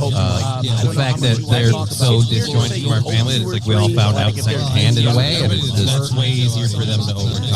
I wish that things could have gone differently, and I wish I could have spoken to that person more. And so it's just like I'm upset with that stuff, and like emotionally, it's like he lost his mom. Yeah, like when you get together with family and stuff, is that like a big topic of conversation? Is that like a big point of conversation, like regrets and stuff? Because it sounds like the whole thing was strained, or like did this bring everybody back together a little bit, at least temporarily? I brought everybody back together for the most part. I don't know anybody that's like butting heads or anything that's still like, I'm going to maintain this while it's like we're all very respectful. It's like, no, there's something more important than our personal grudge. Okay. Because it's good to have you back, and like I said on the phone last weekend, like you could take as much time as you want. Like we all found out. I figured it would be like. I thought, oh God, I should have. I wish. Yeah, I figured it would be at least a week. I didn't know. I kind of figured. I needed the week for sure. Yeah, I didn't plan on you being here last week, and then this week I was just gonna play by ear. And like if something happens, like when you get together with family and stuff, does that feel like shit again? Is that like a point of conversation? I should be good. The only thing is we still don't know exactly when the service is. Did this bring everybody back together a little bit in next week or so here? If it's like a Sunday thing, I might not be back the following Monday because that's going to hurt a lot. I don't know anybody that. You're not Irish though, are you? No, you're Polish. I was going to say if you're Irish, you're not going to come in Monday. I'm going to maintain this while like we're all very respectful. They do. They got funerals and stuff. They drink. The Irish do. And I've in my family we've done visitations and like I said, wakes and stuff, Catholic funeral stuff, and we'll go out because nobody's going to work the next day for the funeral. So like after the visitation, we've gone out for a few. I figured it would be at least a week. The Irish, I kind of figured the week. I don't know what the Polish do. What do you guys do? Like last week and then bury some cabbage or something. And like if something happens, when you get together, how Polish is more. Feel like shit again. No, I said Polish. I should be good. If you're a guy, we bury you with the sausage. If you're a girl, I don't know what they do for the women. Yeah, no, I don't think you really need to do anything for the women. You're just lucky if we can bury you. It's like how many Polacks take to. Yeah, you guys dig with wooden spoons. It's weird. It's like you got to get a guy to come in. You got to hire somebody and be like, you drink these guys. Why are there 4 fuckers out on the lawn? In my family, we've done visitations. How many Polacks does it take to have a funeral? The one who writes the check for someone else. Because nobody's going to work the next day. $4.99 from Lance Truth Seeker. People say Johnny steps all over your jokes. I kind of figured. But really, Corey was the worst at that. At any chance, he changed the topic and disregard you. I think Corey always wanted. Corey's just always really excited. Corey's excited to talk about the stuff that Corey wants to talk about. And I don't think it was ever malicious. I just think Corey was like, this is all I can think about right now, and this is what I want to get off my chest. I don't think you really need to do anything for the Gray Duckling with $10 says, loving the ASL. Hey, that's great. I'm so happy that you gotta hire somebody and be like, I can't do I could never be a retard girl in the US. yeah, It doesn't right there. Is that how many Polacks does it take to You gotta get like more like that. the one who writes the check for someone? You want bigger lobes on your hands. You want bigger $4.99 cups for on your Lance hands. Truth when you bring Seeker. those. How do you make a heart with Johnny your hand? God, I'd never. Joke. If I had to do like a Billy Madison thing, but really, Corey was the worst at that. Because this would be like getting out of second grade and disregard. Looks more like a bat symbol. There is. I want vengeance for Corey's just always family. really excited. Corey's excited to talk about the stuff that Corey wants to talk about. And I don't think it was ever malicious. I just think Corey was like, this is all I can think Really? of. That looks like a heart, doesn't it? This is what I want to get It's off. the weirdest thing that hangs people up, man. Do anything for the Gray Duckling. I could never tell you. I'd never be allowed to tell you what round it is. Hey. People in the chat saying, why is Aaron making a vagina with his hands? I could never be a but thank you, the ASL. That's how many Polacks does it take to You gotta get like more like that. the one who writes the check for someone? Joey Caravello with $2 says it's okay to cry, Jonathan. We will not mock you. Let it out. See, that feels like a trap. It feels like a trap, but no, I didn't want to cry. I don't cry well. I blubber like an idiot. It's depressing. It's sad childhood. So I feel like it's best if you get a choice to do that in your own private time and space. And that's what I did. Yeah, I think everyone knows that. You're not a cinematic crier. That looks like a heart, doesn't it? You're a shoot crier. You cry for a shoot. Gray Duckling. You don't. Ironically, you could probably cry on command, like in movies and stuff, and it would look legit. People in the chat saying, "Why is It takes very little effort for me to put. I just have to put myself in the right mindset. The waterworks can come along. So like, I'd be a great actor if I wasn't. ASL. You have to put yourself in a legal mindset.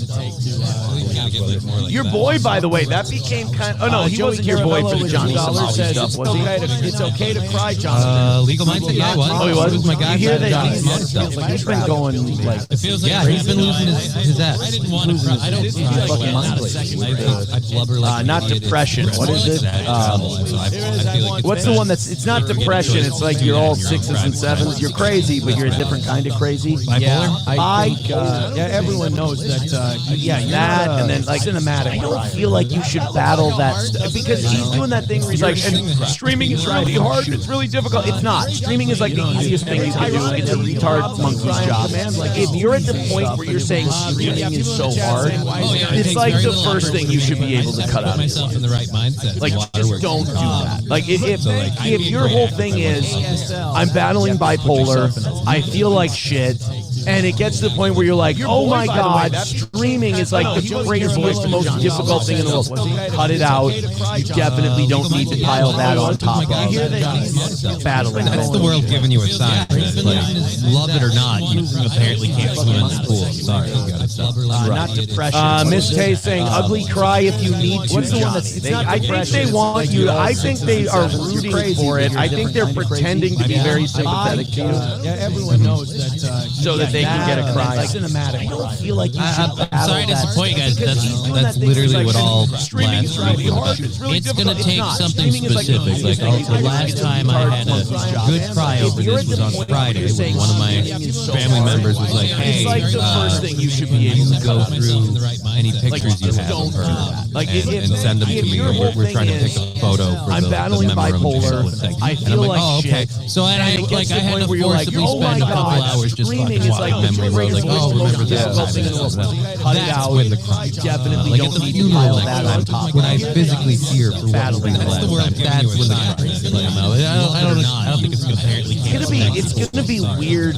Like a year or two from now, where you feel like you're good, and then you like there are times like you'll forget before it. Like I had a thing the other day, and I thought of you when this happened. I was walking by my refrigerator past the dishwasher to go to the garbage, and on my refrigerator I have the funeral home gives you that little rectangle thing that with the obituary notice on it and everything. It was for my aunt, who was my godmother, and we were very close, and she passed away.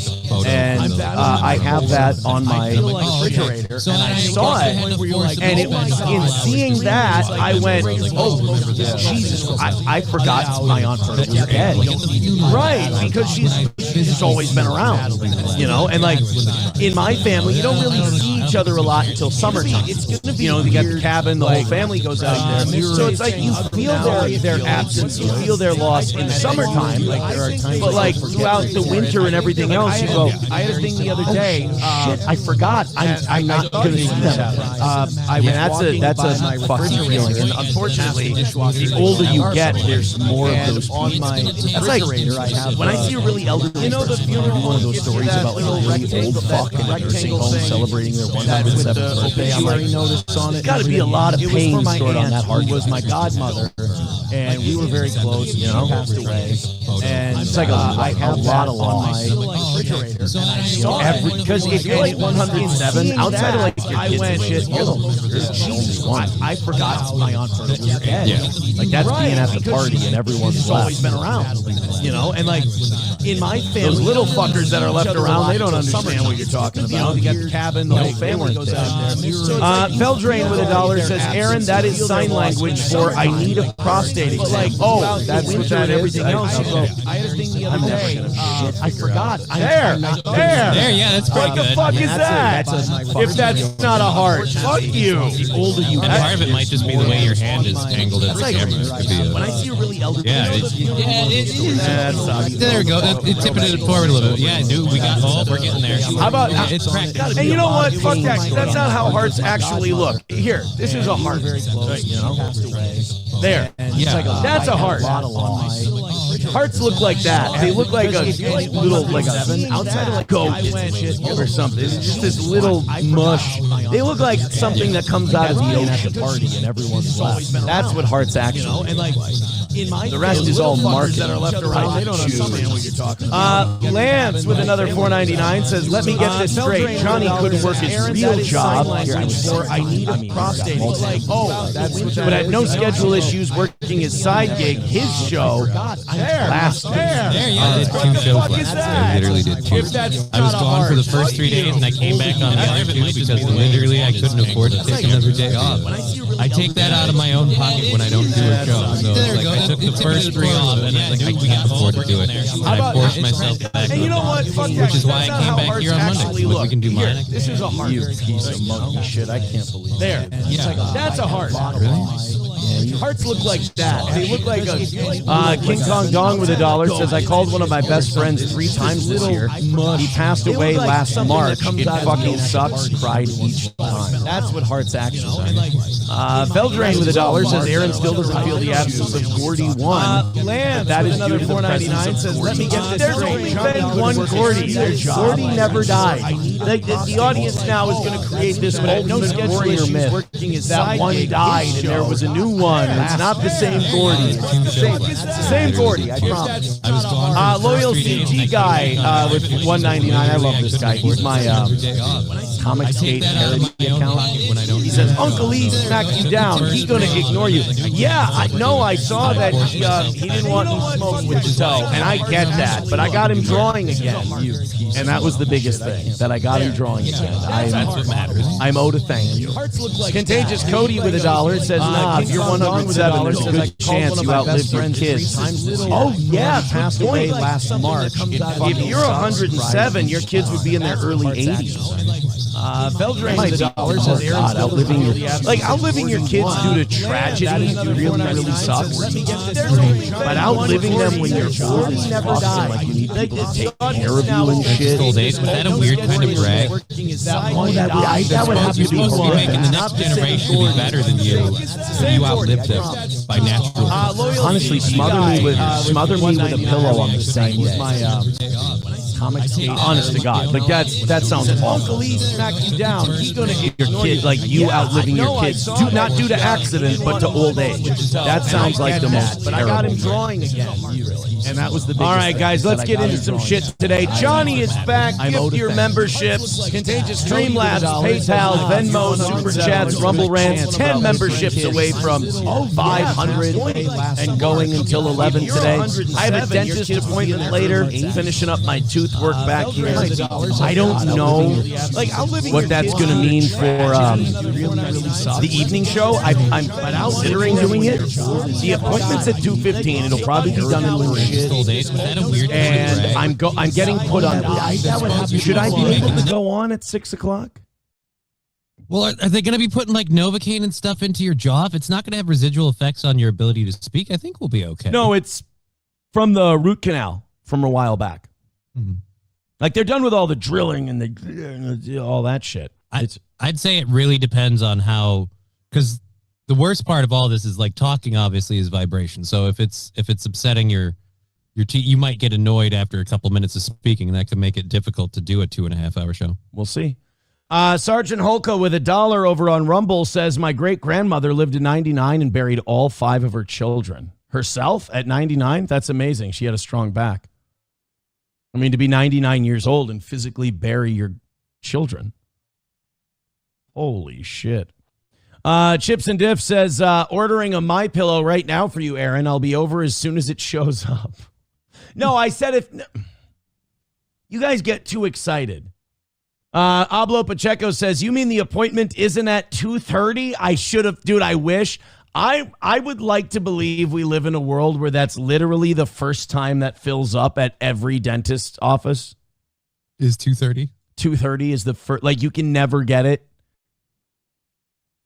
That should be the only appointment that's taken all the time at the dentist is 2:30. Otherwise, people don't... The humor's dead in this country.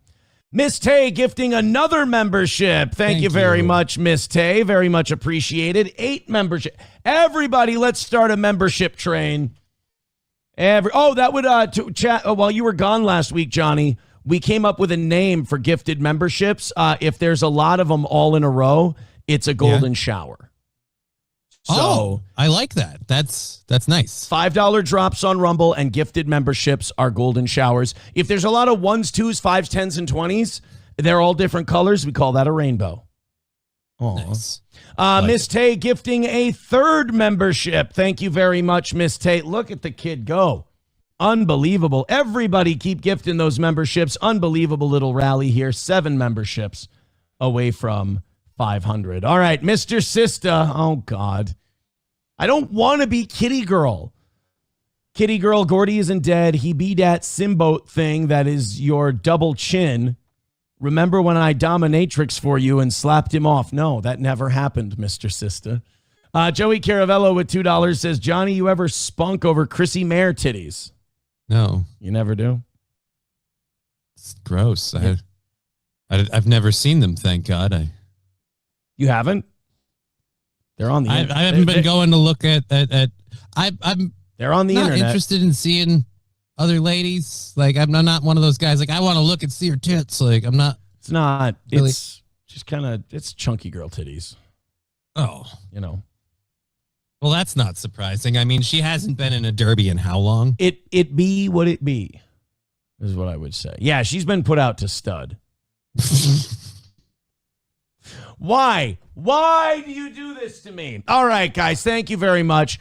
7 memberships away from 500 now. Thank you for your generosity. We appreciate the rally there. Keep it going. Hit like, hit subscribe, hit follow, though. That's the big one. Let's pump up those numbers. I would say YouTube's got about 20, 25 people to go. Rumble way off today by about 75, I would say. Now, we're not anywhere near our peak time, but Rumble needs to hit like and go crazy for today's show. Guys, stop laughing at the Derby jokes. Knock it off. Stop it. Don't do that. Don't laugh at Derby jokes. They're bullying. It's wrong, and it's everything that's wrong with this country. All right, speaking of everything that's wrong with this country, you know what I can't stand? What? The bullying of the LGBTQ community. It's something I just don't stand for. Okay, yeah, I know you're a huge what's next? Rainbow fan. I don't put up with it, and I think these high school kids, and by the way, thank you to Adam who emailed me this story. When people send me stuff, I do use some of it. People think that, people send stuff and you never even look at it. If it's worth doing. I think this one's good. This is out of, I think, Fresno, California. So, they're a bit sensitive. All right. They're saying that there was hate speech at a school ball game. I think it was a basketball game where some kids wore, sometimes in high school, you'll all wear white shirts, you and your buddies, and they'll each have a letter on it. Yeah. And it'll spell something out. Well, there's some debate as to whether or not these kids for one school were just having some harmless fun, taunting another school, or if this was an anti-LGBTQ attack. We're going to play the story, and you guys will get to decide. Here it goes. Redwood High is investigating at least 10 students who spelled out a homophobic slur during senior picture day. All right, they're going to show the picture in a little bit, but 10 students... What was the hateful slur? I want to say the F word, like plural F word. Okay, faggot, what's next? It would be the big one, the long form. The long form way. F-A-G-G-O-T. But there were 10 students. There's only 6 letters. Exclamation point would make it 7. So then, how do we get to 10? Yeah, these poor kids. Who are these 4 innocent victims that were just... But hold on, we got 4 letters left, right? Mm-hmm. I mean, maybe they wore something else that spell it... maybe gays afterwards, G-A-Y-S. I'd say cocksuckers. Oh, cocksuckers is a good... C-O-C-K-S-U-C-K-E-R. You could do cocksucker with 10. Okay. Yeah, you're right. The more friends you have, the more popular you are in high school, the more creatively you can bully minorities through spelling. And it was a spelling gag, so I'm sure it was white kids. Yep, there they are. F-A-G-G-O-T-S. Okay, so it was plural. What is this? What are the people in the behind and top? Are they wearing letters too, or are they just there? We were told 10 people. Yeah. I see the 10.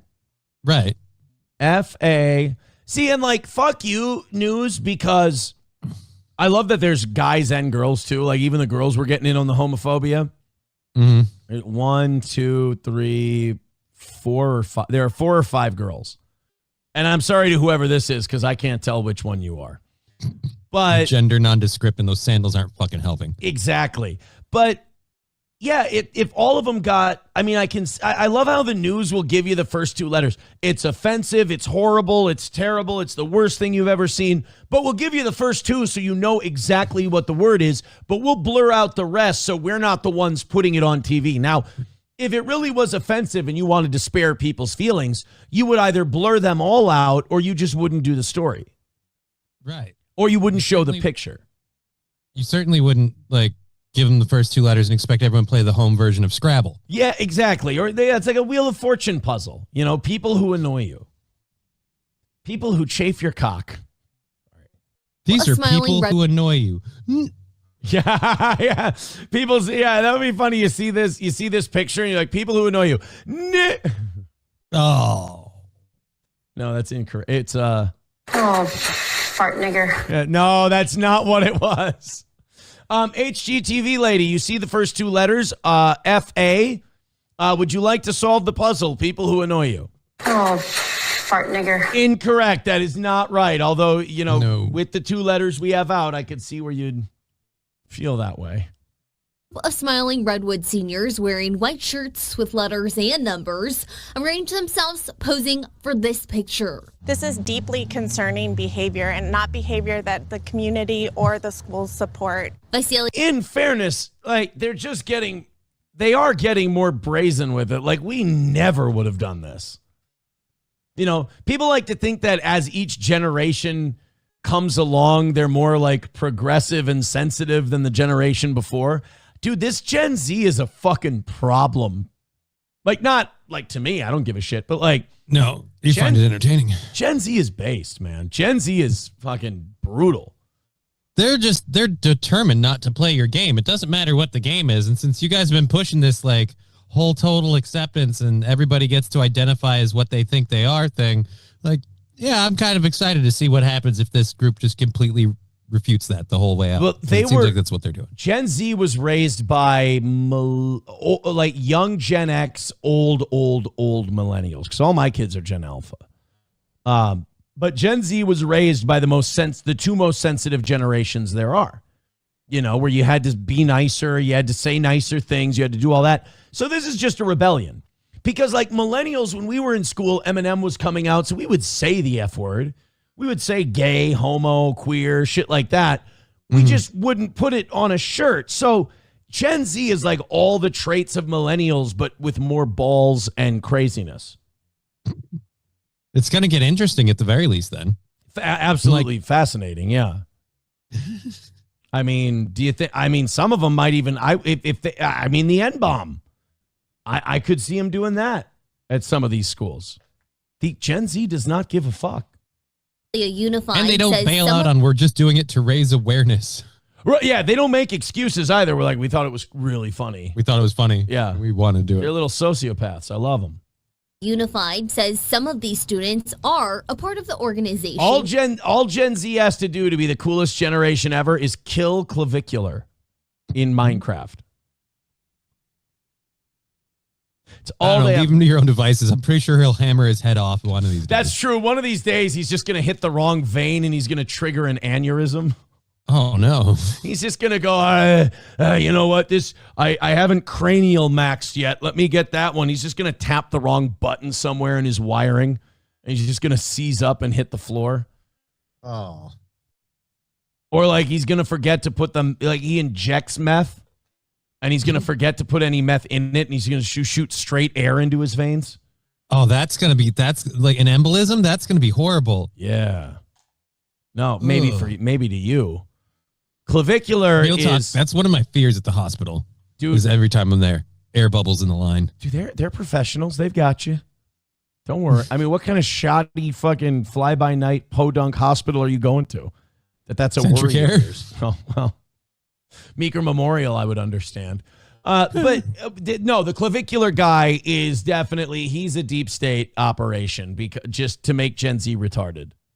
ASB, or Associated Student Body. Thursday, the senior class was taking their class photo, initially spelling out, always legit, class of 2026. Oh, you motherfuckers. Oh no. Guys, you forgot somebody was late. You know what I love about this? They did class of 2026 wrong, but they made sure they nailed faggot. They're the class of 226 in this photo, but they're like, hey, guys, fact check the spelling for fuck's sake. Make sure we got this right. Look at the two photos. They planned this, these pieces of shit. Always they had fill-ins for that. Look at this. There's one G. Wait, where's the second G? Oh, those little schemy bastards. But like always legit. You don't need always legit. You're not saying anything. That was just made so you could get to faggot. 2026. But a group decided to then take a separate photo, spelling out this inappropriate word. I don't know what the student... Hey, I've got bad news for you guys. For those of you at the school who are mad at them, that second one was always the plan. That was the entire reason. Yeah. In fact, they spent an inordinate amount of time coming up with the arrangements of the first 2 photos so they could pull off the second one. Right. The school's going to be like, you desecrated our class of 2026 picture. And the students have to be like, oh, I have terrible news for you. That was the subterfuge. That was not the main. The faggot picture was the one we meant to make. The class of 2020. I mean, you notice we didn't even remember the 0. In class of 2026, we did not give a shit about that picture. It was always, and just like watching the teachers' little millennial hearts break when they hear Gen Z go, faggot was always the plan. And they're like, oh my God, you're all a bunch of monsters.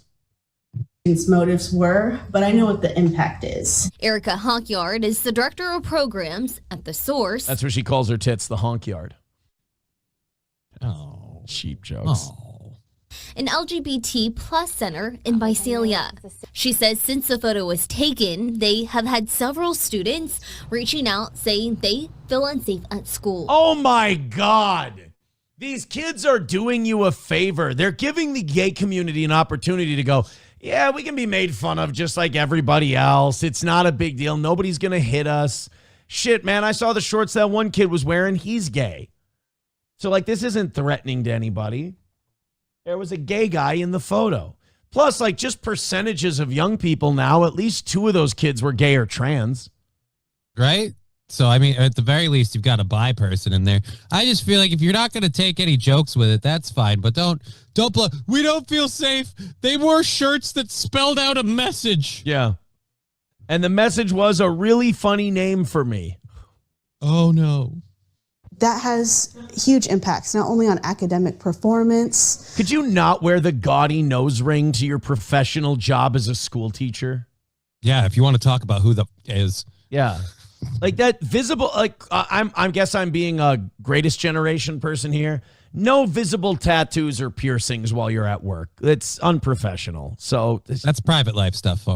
Yeah. Keep it there. Knock it off. But increases isolation, depression, anxiety, and also increases suicidal ideation. Indirect response. 10 kids in T-shirts? I don't know if you're made of the right stuff. If 10 kids in T-shirts is making you clock out. Yeah. Like if it's directed towards one person and it's this mass humiliation moment and it's in high school, I can understand how that would make you think dark things. Right. But like just 10 kids wearing some, with a goofy fucking gay word on it. Come on. I kind of want to see like old school gays respond to people. Like, you realize back in the day, they lynched us, they beat us, some of us got stabbed as soon as we got accused of being a cocksucker. Like, and you guys are freaking out because they wore some shirts. I can't take life anymore. It said fat. Like, who cares? You're saying we got to bring back Harvey Fierstein. Yeah. Harvey Fierstein needs to be the face of the gay community because you never heard him, bitch. He came up in the 90s. They were saying fucked up shit. He was like pre-Eminem Hollywood. They were saying horrible things while they were all doing the same shit he did. Poor guy. Response to the situation, The Source is hosting an open community forum Friday night. We're giving them a space. Sorry, I'm busy. My friends and I are putting together our N-word T-shirts for the next assembly. We won't be able to attend your sensitivity training. We're going to be at an ICE rally in a bunch of shirts that spell spick. We're going to be a little busy. We're going to be at a lumber and fencing show, and we're going to wear the word chink on all our T-shirts, and you won't know what the fuck we're trying to say because it could be the chain link fence. You don't know. You have no idea. Talk about that fear, but also come up with a game plan for what they can do for themselves. A parent of one of the students in the photo. El Diamante presents the SpongeBob musical. I mean, I watched a SpongeBob musical not too long ago, and where the kids put on the show. Not bad. Huh. Has reached out to us. Yeah, it's a good show. They wanted to remain anonymous, but did send a statement saying that the students are remorseful and didn't mean to hurt anyone. They went on to say the students are receiving threats. Quote, let the parents of these kids discipline them, not the world. You know what's interesting about this is that, well, we don't want those students wearing those shirts because it could cause all of these problems for gay kids. But then when the kids who wore the shirt actually get those problems, get threatened. They're like, Yeah. well, fuck them. That's what you get for wearing those shirts. It's like, really? They were just doing a silly little thing. Kids will be kids. And like, you're worried that some kid's going to cut his wrist because of this, but then these kids are actually getting threatened. Right. And they address it in that way, too. It's like, look, guys, we're really, really upset about this. These guys came out with these shirts and people might hurt themselves. Yeah, people who saw them wearing them shirts are threatening to stab them. Yeah, that's fine. Whatever. Yeah. You know, fuck around, find out. But these kids... Every child on our campus needs to feel respected, valued, and supported, and that is at every campus. School officials could not tell me how long this investigation... In my opinion, this is not a commentary on the gay community in general. This is just my personal opinion. No matter what I was, no gathering of T-shirts would hurt more than a penis in my butt. That's a fact, Jack. Okay. Like, if you ask me, like, hey, does that T-shirt, does that word hurt you? I don't know. Like, I'm trying to think, if I was gay, like, it would be jarring to see the word, but no more jarring than, like, yeah, than a flesh flute in your hiney hole. You know what I mean? I mean, you're never so. ready. I all I'm saying is, can we not freak out over T-shirt slogans?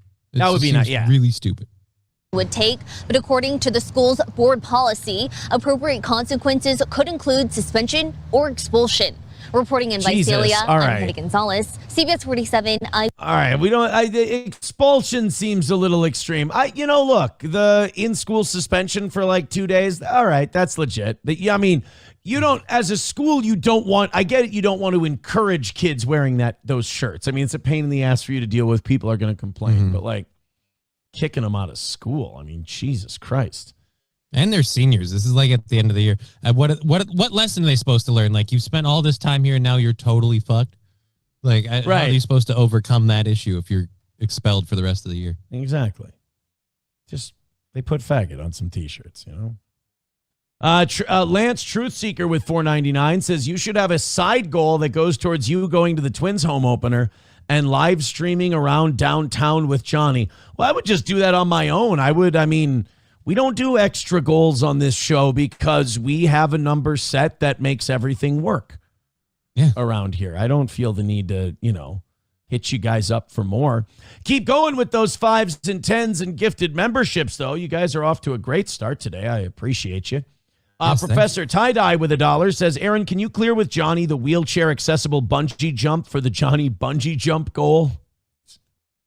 I don't remember initializing a Johnny bungee jump goal. None of that. I don't recognize any of this stuff. Oh, if someone's pushing me up the ramp, I'll do it. Somebody get Uber Claude and Professor Tie-Dye has a membership. There's one other person I wanted to get a membership. Uber Claude said they used one of the 6s for a G. Oh, that's creative. No, it's not. That doesn't work. A 6, capital G, in a way. Holy shit, I'm fucking stupid. Yeah. No, a 6 goes the other way, though. Oh, no, it does. You're thinking of a 9. Jesus Christ, man. I literally just had to draw a 6. Hold on. Let me make that word with 6s. Oh, yeah, that totally works. No, that does. I'm an asshole. F4660T, and you've got it. Any gamer has seen that before. Yeah, no, that's on me. Hey, my bad. I feel like I let a lot of people down today because a lot of people look at me as like peak homophobia. Right? Like the most that's allowed publicly in 2026. And I missed. I swung and missed on that. I literally had to write down the letter 6. Realities have been crushed now. Yeah. Do you ever say like a letter or a number, and before you say letter or number, you're terrified you're going to say the wrong thing? Like the number W or the letter 4? I don't think I've had that problem. I worry about that every time I speak. It's a prison of my own making. It's hell. Because just before I said I had to draw the number 6, I was like, oh shit, don't say letter, don't say letter, don't say letter. I almost did. I probably should have kept that to myself, huh? Probably. I mean that I love the honesty, but I feel like that's a vulnerability you could. Yeah, no, that's not something I wanted any of these people to know about. You're right. $2 from Joey Caravello. He says, Aaron, were you the kid Jeffrey Jones paid to pose nude in the late 90s? Ow, wait. Does he mean Jeffrey Epstein? Who's Jeffrey Jones? I think so. I don't know. I don't know who the other Jeffrey is. King Kong Dong with $1 says, this is why we're behind in the world of education. We are so quick to permanently exile kids from school and learning. I think that expulsion would be a bit rich. Extreme. Yeah. Coltrane with $1 says, LOL, the honkyard joke had me laughing. Well done, sir. Complaining faggots are a problem. Thank you for the honkyard. I thought, if it makes you laugh, though, I feel like it's worth more than $1. I think $1 is kind of like, hey, Aaron, I acknowledge you're alive. $2 is like, Aaron, average. I think, Aaron, that thing made me laugh. That's a $5. I'm not getting greedy. I'm not telling you it's a 10. Aaron, I was howling. 10. Aaron, the car next to me, looked at me like I was a fucking psychopath. That's a 20. Okay. And you know what 50 is? Aaron, that made me laugh, and you probably put your show's existence on the line. Congratulations. 100 is, Aaron, I pity you, and I just want to see this self-torture that you're taking part in continue. Oh, that's what a 100 is. I continue or end, I guess. Depends where you land. This is pity. 100s, you don't give any show a 100 out of genuine appreciation. You give a 100 out of pity or irony. Those are the only two reasons to give $100 to a show. Luckily, I encourage both. So that's nice. Josie Wales says, Aaron, do you guys want early access to the Ian Carroll's Epstein AI database? You can ask the integrated AI chatbot anything you like about pizza, hot dogs, Les Wexner, or whatever. You can use it live. Yes, please. AaronImholtRadio@gmail.com. I would love to have that. And I'm so glad Ian Carroll did that. Do you know about that? You heard about that? Yeah, they put together a chatbot on the people that are both accessing the files and just the files themselves to be easier to reference stuff in it. Ian Carroll, who's a podcaster, he's created an app that will let you search, and it will take you to parts of the Epstein files that include those things. Oh. Yeah. Okay. Emails, the whole deal. It's really nice. Joey Caravello with $2 says, Jesse Lee Peterson is live. Call in. Well, I would, but there's a wait for that, and it would just cause dead air on this show, which would be weird. Veldrain with $1. Thank you guys so much. Keep it going. Says, I think I speak for everyone here when I say burn the gay flag. Seems like going out of your way. Yeah. $1 from sign on for that. $1 from King Kong Dong says, this is why we're behind in the world. Oh, we did that one. And we did the Jesse. Oh, here we go. Los Federales with $1 says, speaking of gay F words, Aaron, can you answer this question? All right. Let's see. Who put the bang in the bang shebang shebang? What's the question? Oh, God damn it. A gay person falls asleep for a long time. I love this. Let's say 12 hours. Okay, 12 hours. Then did they fall asleep 12 hours straight? Or 12 hours gay?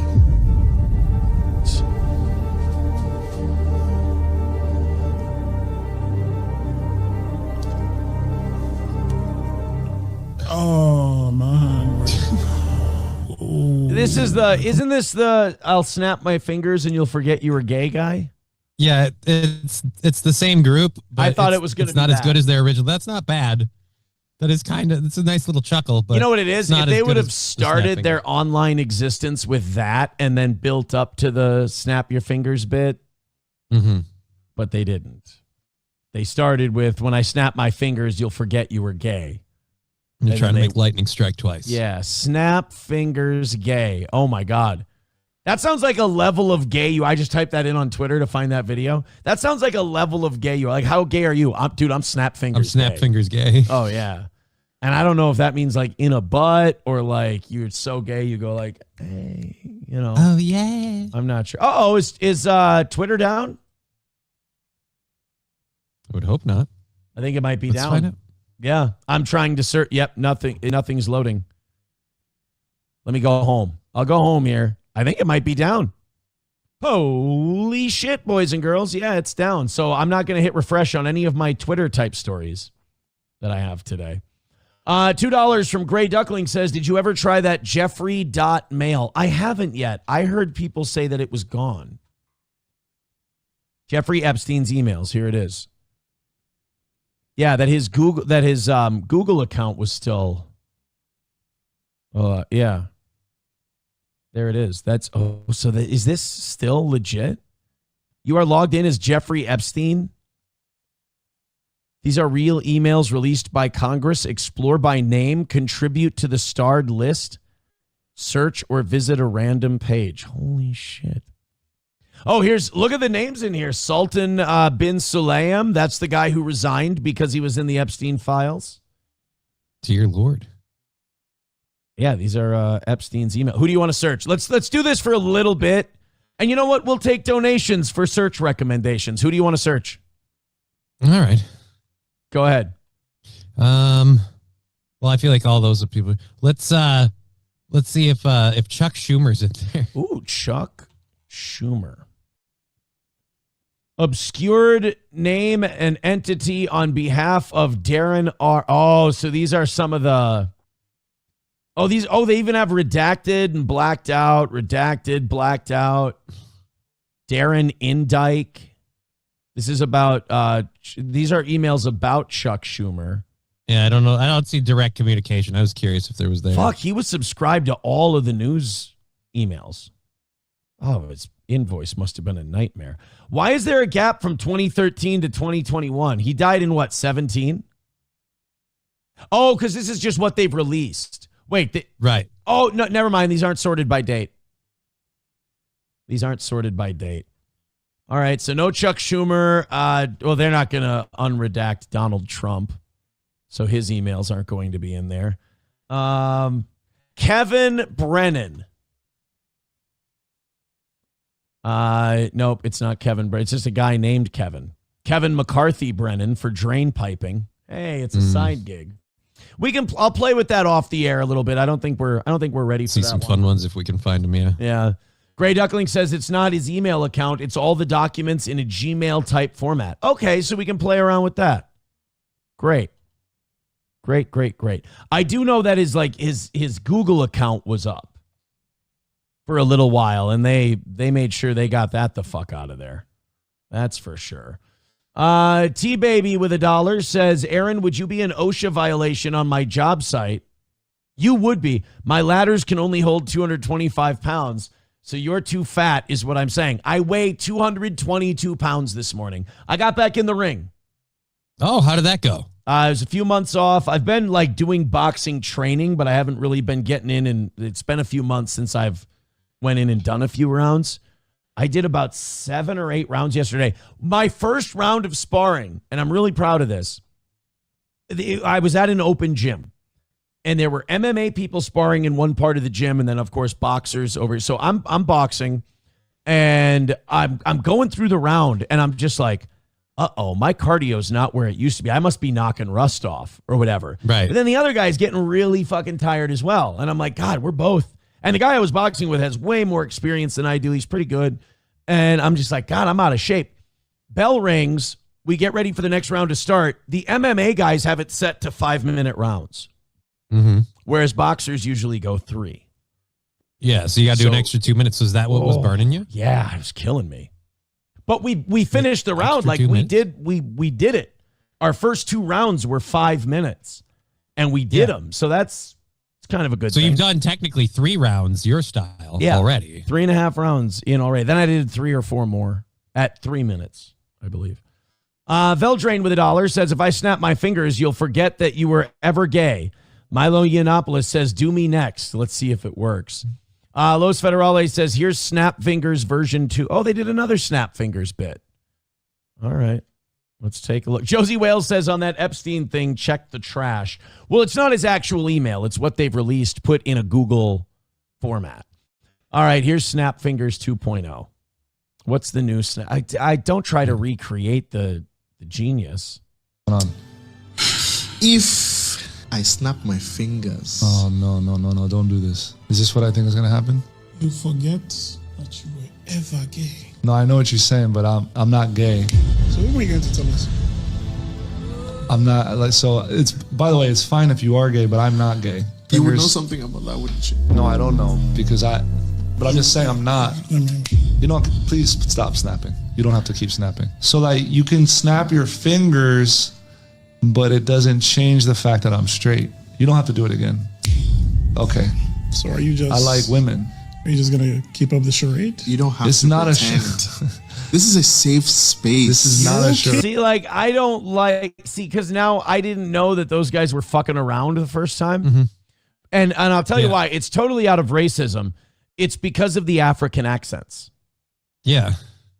And because they have African accents, I just assumed they were kind of dumb, which is really racist. I didn't know that they were comedy guys doing a comedy thing.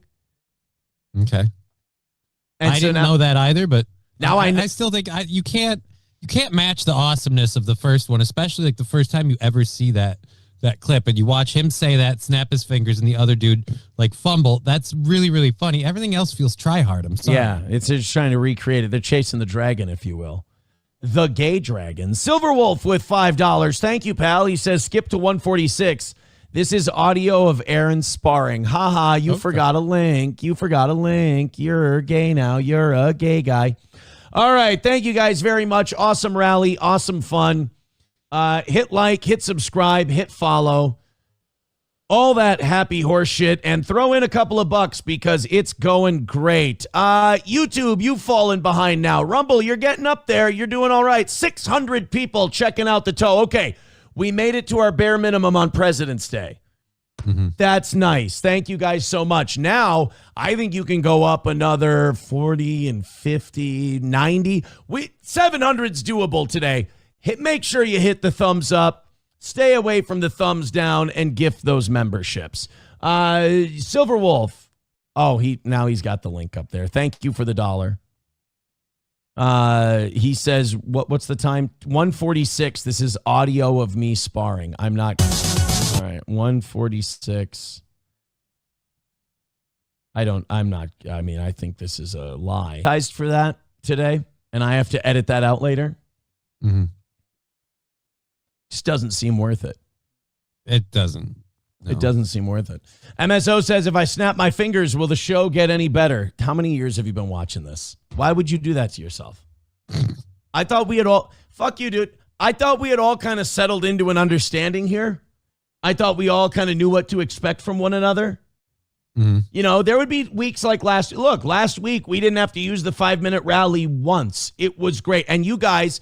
The evening show missed every one, all right? And you guys picked up every single one, and you got long shows last week, and you were incredible. But I know that we're going to go back to business as usual this week. I understand that. If I'm wrong, great. But why would you say, if I snap my fingers, will this show get any better? We've all settled into a level of quality we've become accustomed to. If you snap your fingers and all of a sudden I rise way above that, now I've broken the covenant that we've made with one another. Right. Also, you could find out if your fingers can practice voodoo, you selfish bastard. All right, let's get to the ice stuff here in Minnesota. Oh, remind me that at 8:15 I have to stop drinking anything. Oh, because of your appointment. Yeah, because of my dentist appointment. Not even water. Isn't that odd? Why can't what's the water going to do? Right. How would you even know? My body's made of mostly water. Right. Are you going to distinguish between tap water and saliva? When we're sucking the spit out, something looks like pretty watery. I think you might have broken the rules. I don't know. Some of that looks like his body producing fluids. Some of that seems like collagen. I don't really know. I love when maybe they don't want you to have to pee while you're under. Maybe that's it. But I love how dumb guys like us will like mock medical advice with absolutely no training or understanding and think we're being like really hip or different. We're just being dumb and being proud of being willfully ignorant. ICE is leaving. Well, ICE isn't leaving Minnesota. This is where a lot of people have it wrong. And a lot of the protesters might end up fucking themselves. ICE is not leaving Minnesota. In fact, ICE has always been in Minnesota. We have the Bishop Henry J. Whipple Federal Building. That's where they're stationed. Mm-hmm. The surge is over. Operation Metro Surge is over with, and hundreds, if not in total over 1,000 ICE agents are going to leave the state. So it's over. It's done. I don't know how many people they got. We might find out in this story, but now it's time for everyone to, let's all go home now. All right. And this is coming from a guy who got damn near 1 million views from going down there covering protests. Look, I had a great time. It was awesome for the channel. We got 1,000 new subscribers, but it's time to go home now. All right. Is it time to stop now? It's time to stop now, Mac. And now you got a nice paycheck from whatever nonprofit was paying for this thing. You can't say that protesters weren't paid when you got people, like a lot of the people I talked to were from out of state. And they're like, I came from Rhode Island to be here, and I've been protesting here at Whipple for weeks. And it's like, well, how the fuck do you do that? Right. You need money to do that. You can't just live in a hotel for 3 weeks and not be getting income somewhere. So they're clearly, some of them are being compensated. Not all of them. There's some people that are, donating their own time to be down there protesting. God bless. But I think we can stop yelling at each other now. I think we can stop with the gathering. I think one of the most noble things you can do as a protester is declare victory and move on. And I think if you're one of the protesters, look, this was a disaster. 2 people got shot that maybe shouldn't have. The administration didn't come out of this looking good, I don't think. And now Tom Homan had to relieve Bovino and go, all right, I'm going to talk to Walz. We're going to figure a way out of this. And they did. And now Minnesota's going to cooperate with ICE and throw open the jails so that they can get their guys. There'll be a more diplomatic approach to this. Agents will operate in smaller numbers when they go to apprehend people and so on and so forth. But now, if they're going to stay at Whipple and just be screaming and yelling and pissing and moaning all day, it's like, all right, now you're just here for the money. Now you're just here for the attention, because one of the points of a revolution is for it to dissolve itself. Declare victory. After you've gotten your message across and you've driven out ICE, what are you going to do? Yeah. So I'm interested to see this week what happens over at Whipple. But this is the latest in all the ICE stuff here in Minnesota. Is reporting hundreds more will be departing in the days ahead. Arrest illegal aliens with a focus on criminals. Over 4,000 arrests. Done. De-escalation. Done. Collaboration and cooperation with the prisons and the counties. Done. When we leave Minnesota, it's a much safer city. Here's my problem. Why couldn't, maybe Bovino should have never been here. Homan's been working behind a desk on border security in one form or the other since the Obama administration. I mean, he worked for Obama. So, Homan's a good diplomat. Homan's a good talker and negotiator.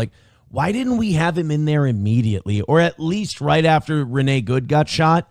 Why didn't we have Homan in there going, hey, none of this would have ever happened, Tim and Jacob, if you guys would have given us access to the jails, turned over the illegal criminals. None of this had to happen. But they wouldn't do that. So we did Operation Metro Surge. We put the jackboot of Bovino in there. And then the thing got away from us. There's riots. There's tear gas. There's shootings. It really got out of hand there for a while. Then Homan gets there, and within a week, they've got an agreement on all this stuff that could have prevented it in the first place. My point, Johnny, is I don't think anybody comes out of this looking good. Nobody comes out of it looking good, because all of us are just going, why couldn't we have done this from the start? Yeah, why couldn't Tim Walz... remember Jacob Fry going, get the fuck out of Minneapolis. It's like, well, just do what we're asking you to do, and we'll be glad to get the fuck out of here. There's millions of illegals in California. There's millions in Texas. There's millions in New York. There's a hell of a lot more illegals elsewhere than in Minnesota. All you got to do is help us out here and just lift a finger. You don't even have to lift a finger. Give us some names and give us access to your jails. That's it. That was Border Czar Tom Homan on Fox News speaking about why he views Operation Metro Surge as a success. The immigration crackdown in Minnesota was the largest deployment of federal immigration agents in the department's history. At the height of the operation, roughly 3,000 federal officers flooded the state. Now, over 2.5 months in, a significant drawdown is in the works. Governor Tim Walz, reacting to the news of a complete drawdown Thursday, also says he views this moment as a victory for Minnesotans. Minnesotans never wavered. And for that, I will be forever grateful. I think it's probably safe to say the rest of the country will be forever grateful because they showed what it means to stand up for what's right. And you know, all of these people these politicians who are trying to turn it into a victory lap, no matter which side they're on, kind of fucking gross, because I feel like everybody should kind of hang their head in shame. Like, yeah, this was a failure for all of us. Yeah, and 2 people got shot. Like, if you're Tim Walz, you're like, yeah, this is a total win for Minnesota. Really? Because 2 Minnesotans got shot dead in the streets by federal agents because you guys had to have a pissing match with each other. I mean, if this isn't the best example of there are no Democrats, there are no Republicans, these people are all having pissing matches with each other, and you're pawns in the game. You know, all of these people who are fighting with their neighbors and family members over Trump or Walz or this or that, they'll all fucking kill you. They'll all treat you like shit. They'll all lie to you. And then when it's all over, they'll go, we won, victory lap time. It's like, what did the people of Lindale Avenue win when they had tear gas shot into their front yards and cars broken into and broken windows? And I don't really see a win there for any of them. You know, how did anybody who got hit with tear gas or anything how is that a win for any of them? Right. I'd like to see us go like with this in the future to the point where when like ICE agents unload on somebody like they did on that one guy, all the other protests just jump around the body and just go, we won, and put their thumbs up. We got it. We're number 1. We did it. All right. There we are. All right, guys. Great job. You don't care about the guy? Oh, that we won. We got our point. We got them to blow up and look like bad jackbooted thugs. We won. They're seething, bro. It really is kind of internet culture come to politics. Like, just be the key is be the first one to declare victory, and then you got to control your cortisol. You got to declare victory and then stop talking. That's it. Move on to the next thing. Redbird with $1 says, did you see they found almost 4,000 missing unaccompanied children that went missing during Biden that never made headlines? Yeah, they've found quite a few. Yeah. Over the last year. Trump did that in his first... Weird, the news never says that. Yeah, in his first administration, Trump did the same thing. There's a conspiracy out there that all those missing children are being used for adrenochrome. They're being adrenochrome harvested for wealthy people. And yeah, I heard that. 5 years ago, I would have said that's insane. There's no way where they're just taking missing illegal children. That's why like the elites want illegal immigration to continue so you can have trafficked unaccompanied missing minors come across the border and the wealthy and powerful can harvest them for adrenochrome. That sounds dangerously insane a few years ago. After going through just what other people have read about the Epstein files, I have no problem believing that. So adrenochrome really is a thing, really works and like revitalizes you? Do I need to get my hands on some? Does adrenochrome stop aging? There's no scientific evidence. The claim is entirely unfounded and part of a debunked conspiracy theory. Well, Google says that. Adrenochrome is a chemical produced by the oxidation of adrenaline and has no rejuvenating properties. It is something mistakenly linked to myths about young blood anti-aging treatments. Well, it's got to do something. Right. If people are using it. Redbird says no, 3,000 just in Minnesota. Oh, yeah, because I think during his first term, Trump found like tens of thousands of trafficked children that were unaccompanied. I just don't know. I don't care, protest or not a protest. I just don't want to cover for anybody that's done any of that, which is where I'm like with the protesters. How do you jump in on this, not knowing who you're protecting? Right. Because it's just like we're protecting. Tim Walz was saying, oh, this is a win for Minnesota and you know, we believe in doing what's right and just. Like, yeah, until you cross the border illegally or maybe, you know, commit some other crimes and then cross the border illegally, then we don't do what's right. It's okay to turn our eye on that. Stack says Aaron should start a character called Wood Chipper Chipperson. Like, what do you guys want to do? Put clavicular on a fucking wood chipper and crush his pecker? Home run, Chipperson. Go to break. Fuck yeah. Just like a really dark Chip character. Yeah. I thought, Johnny, guess what? What? I was reading the Epstein files, and I'm like, we should put all these Jewish satanic pedophiles in a wood chipper and make them all bloody and shoot it over the snow, cocksucker. Home run, Chipperson. Go to break. No, wait, I got one. I got one. Let me chop off all their peckers with a lumberjack's axe or something. Home run, Chipperson. Go to break. Right? That seems a lot. That's funny, though. That's a good joke. Like, why don't I take all those satanic ball-worshipping cocksuckers and just fucking blow their balls off with dynamite? Am I right, Johnny? Home Fuck run, yeah. Chipperson. Go to break. Is that, you think so? Oh, I'm sorry. You're it's what? muddling up. I'm having trouble. What, hearing muffled? What am I, on a car or something? Like a muffler? Something about Chip Chipperson modulates. Something like this fucking cocksucker just doesn't want me to put him in the chipper. No. How would you like prefer Chipper not. to put you in a chipper, you piece of garbage? Home run, Chipperson. Go to break. That's right.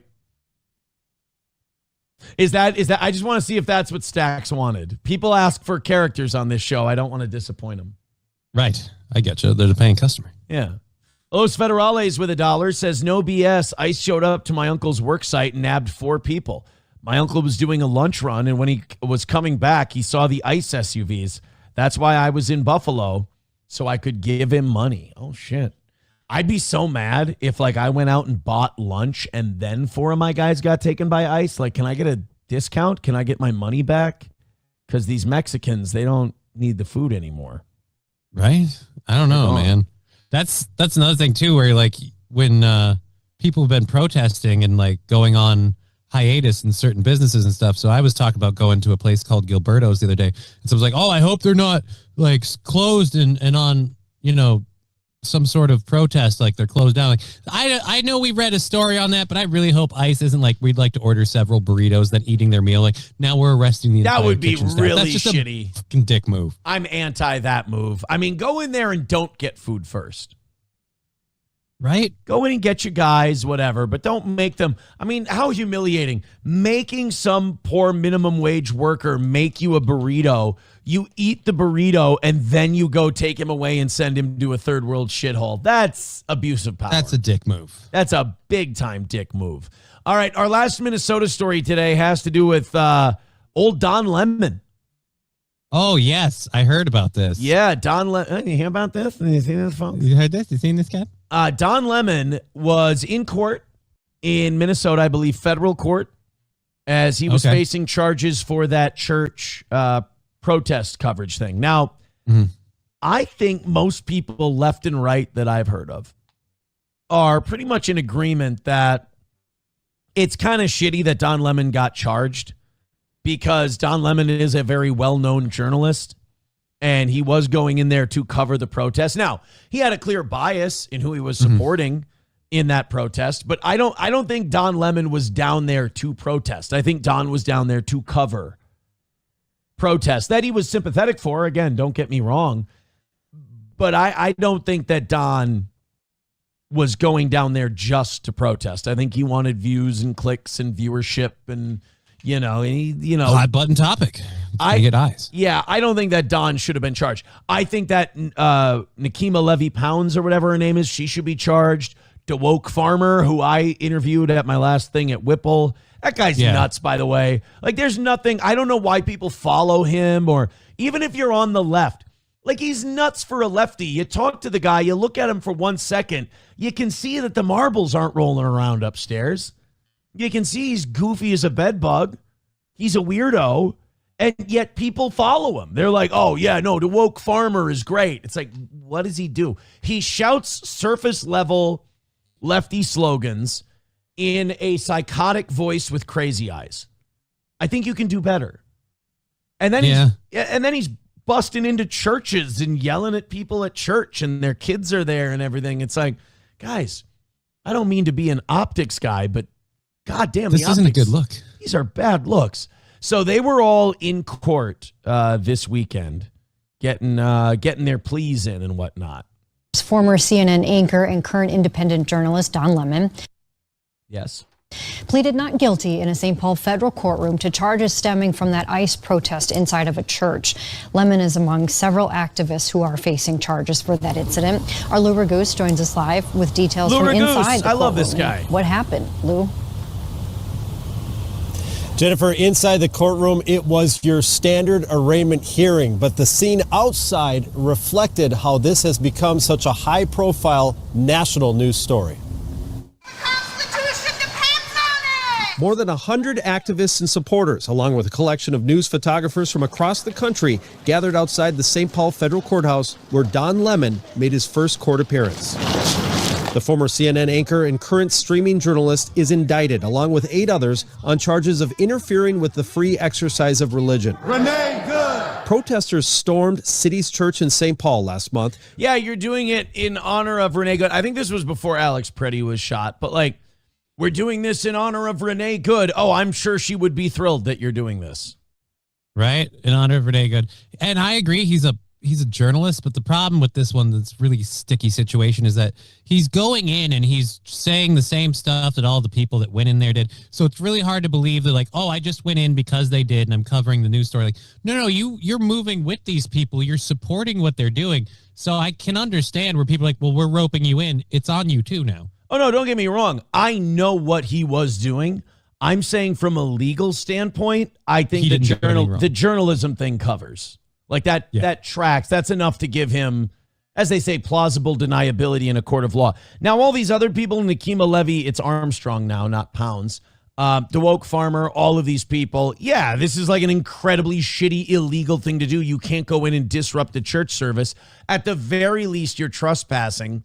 And there are federal laws against this, too, that ironically stem from the civil rights era. And how about that? How about a black lady breaking a law that was meant to protect black churches after desegregation? A black lady breaks the law that was meant to protect worshipers at black churches from the Ku Klux Klan. So, are we the baddies? Because in this situation, you've become the Klan. Protesting ICE there because one of the church's pastors leads the local ICE field office. Lemon was live streaming and interviewing people in the church. Well-known Minneapolis activist Nikema Levy Armstrong and 3 other protesters were in court with Lemon. They all pleaded not guilty. We have to stand for our freedom of assembly and freedom of the press. Freedom of the press. Yes, that's why Don Lemon should be fine. Freedom of assembly, you have that. But, there's an old saying, your right to swing your arm ends at the tip of my nose. Yeah. And we all know how she'd feel if the, optics were reversed, if people busted into a black church. Could you imagine? This is insane, and this is an assault, and it's against the law, and there's federal protection, so our people are protected. Right, but those laws protect those people, too, and you broke them. Imagine if, back in 2010 or whatever, a Tea Party protest went into a Southern Baptist black church and just started protesting Obama or some shit. Just I don't even know what the protest would be. I don't know why they would do that. Kind of same with this. I don't know why they do this. But do you think Nikema Levy Armstrong would have the position of, well, it's freedom of assembly and we've got to fight for that right? It's no, you don't have, you have a right to assemble. Hey, you have a right to assemble outside the church. Fred Phelps taught us that, he'd go to soldiers' funerals and protest outside the cemetery and everything. You have a right to stand out on the sidewalk and yell at that church and protest and the whole deal. The minute you go into their doors uninvited and hijack the whole thing, that's when you break the law. It's very clear. Court, Lemon's attorney Abby Lowell asked for the journalist's phone back, saying agents took it when they arrested him in Los Angeles. The DOJ prosecutor says it's in the custody of the Department of Homeland Security, still being searched in accordance with a warrant. Oh, no. Does that mean they're going to get to find all the gay sex videos he probably has on that? He's got Don Lemon's part of the media. He's got degenerate gay shit on his phone. Oh, absolutely. And now they can use that to embarrass the fuck out of them. So here's my prediction. My prediction is that they will not charge Don Lemon. However, there will be something that leaks from his phone that's like reputation destroying, embarrassing. Yeah, I feel it'd be really funny. Like, hey, we found dick pics on Don Lemon's phone. We're like, yeah, no fucking no kidding. Hey, we found lots of the only way it would be a scandal is if they caught Don Lemon actually with a chick. Then you'd be like, all right, this man lied to us this whole time. After court, Lemon thanked This is a guy who was accused by someone and got sued because he reached down into his pants at a bar, rubbed his sweaty balls, and stuck them under a guy's face. By the way, no man should be allowed to survive that without some broken bones. Right? You should get the crap kicked out of you for doing that. That should be, but of course, if you do, then it's a hate crime. But it's like I feel like it was a hate crime when I got assaulted with ball funk. Yeah, when old Ball Funk Railroad here decided to wave his nut butter under my face, I feel like I should get to break his fucking jaw. Anybody waves nut butter under your nose, you get to break one bone.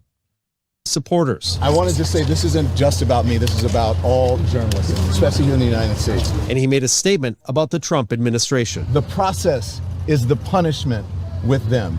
And like all of you here in Minnesota, the great people of Minnesota, I will not be intimidated. I will not back down. I will fight these baseless charges, and I will not be silenced. This would carry a lot more weight, and this would mean a lot more if Don Lemon hadn't been one of the people in the establishment media cheerleading as Donald Trump got brought up on trumped up charges as well. Mm-hmm. And Donald Trump also is what do you call it? He's a vindictive guy. Yeah. Like if you go after him, he's going to want to get you back, and you know this about him. So just ask Tim Walz. Right. So if you cheerlead, like Donald Trump remembers the people who cheerled his convictions and cheerled his prosecution. And now Don Lemon is getting a taste of that. So like on an eye for an eye level, I understand why this is happening. On a should this be happening level, not Don Lemon. Everybody else who went into the church and everything, sure. Don Lemon, this feels a little bit paybacky.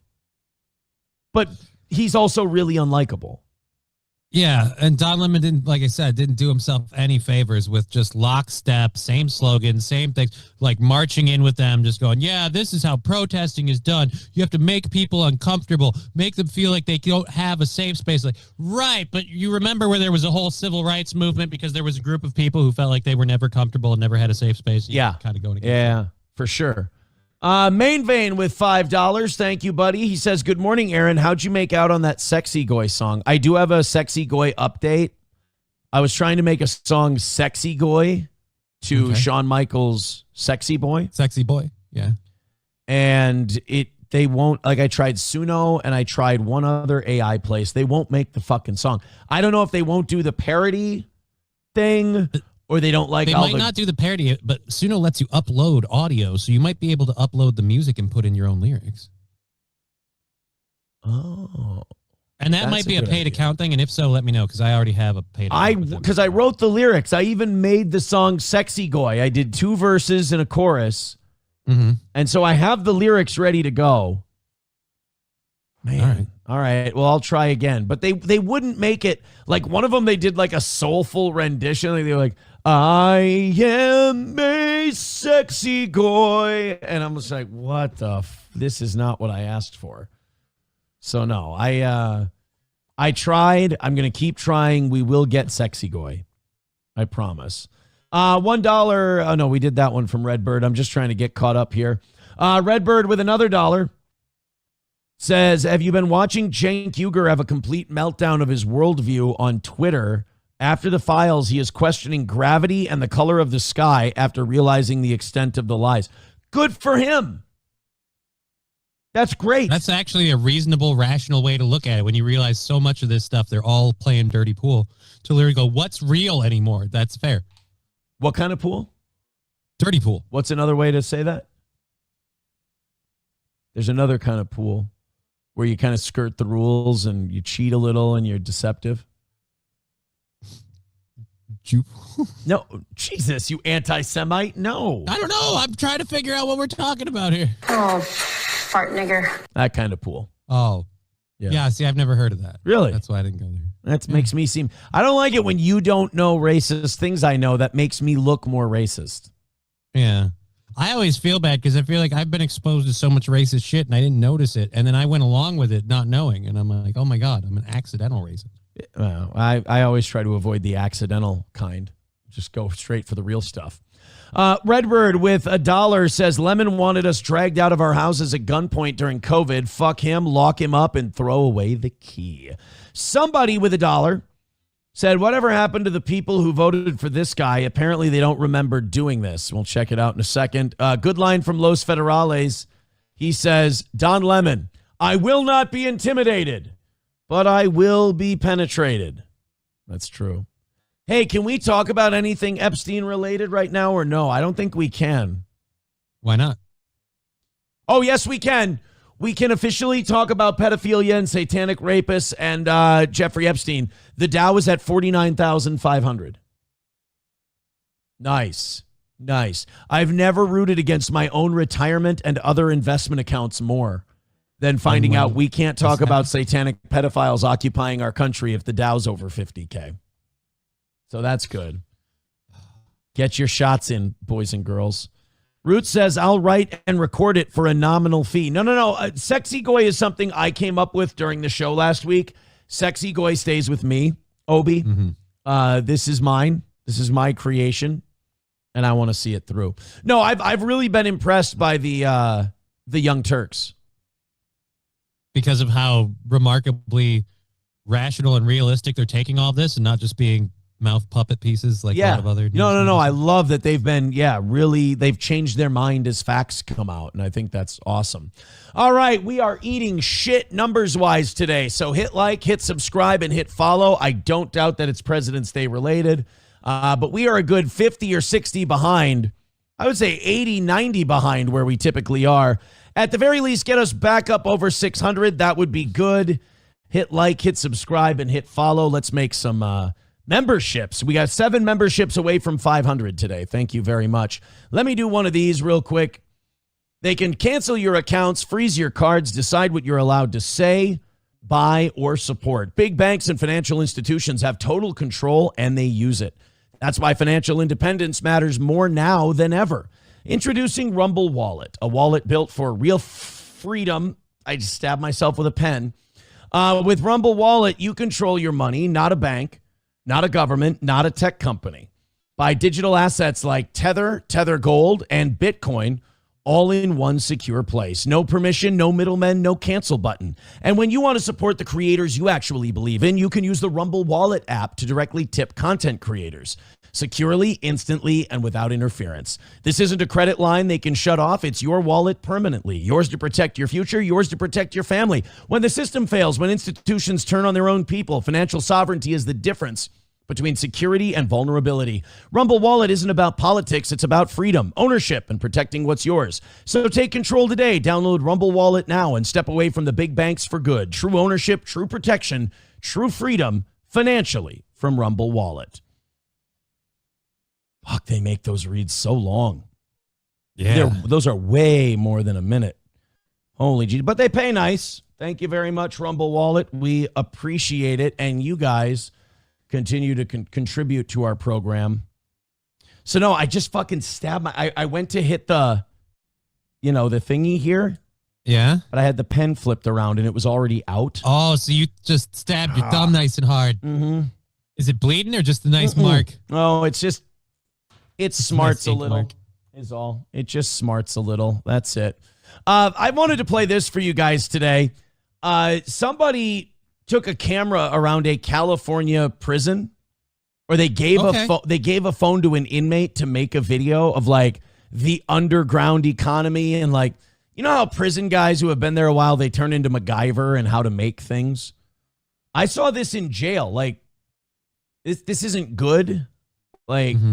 But it's legal. A lot of the guys who were in there for meth, obviously you can't get meth in the county jail. Yeah. And they would do these Mountain Dew Code Blues or whatever they were, the Blue Mountain Dews. Get that together with a bag of coffee, and they would mix that all together to give themselves a bigger caffeine jolt. Okay. And they would just get wired on the coffee and Mountain Dew Blue shit. I feel like that'd make you sick. You would think, you can right? get to the point of vomiting with a caffeine overdose. Like, well, it's the closest thing they could get to having methamphetamine. Okay. So there's little gimmicks that people do in jail and in prison to make life a little bit easier. Well, in this California prison, they found a distillery.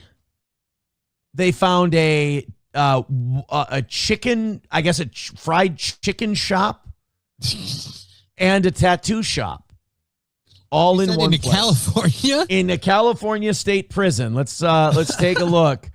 They cooking, and then you step right around here, and you got the distillery. What they doing? What y'all got going? Tell us a little bit about what you're doing, huh? Just squeeze the alcohol out. Then we're gonna put it on fire and cook it off. All right, then. So now, what does that mean? They're squeezing the alcohol out of it. Out of what? Cleaning solutions? I'm guessing they have like fruits and other things that they've been fermenting in there. Oh. And they're like, that's some good.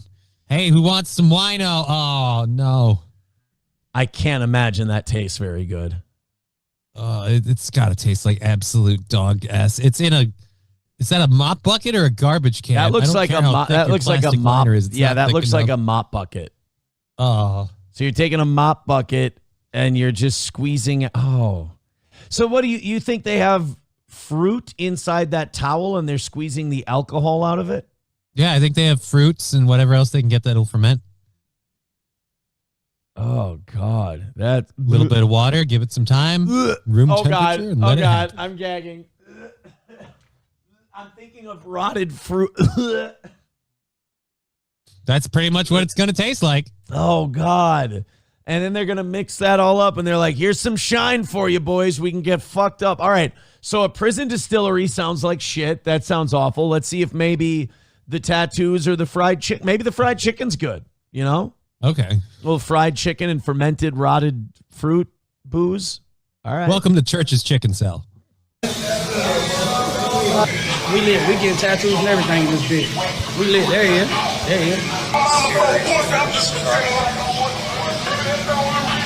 Oh, no. Oh, that's not good. Oh, no, thanks. I'll eat whatever's in the chow line. Thank you.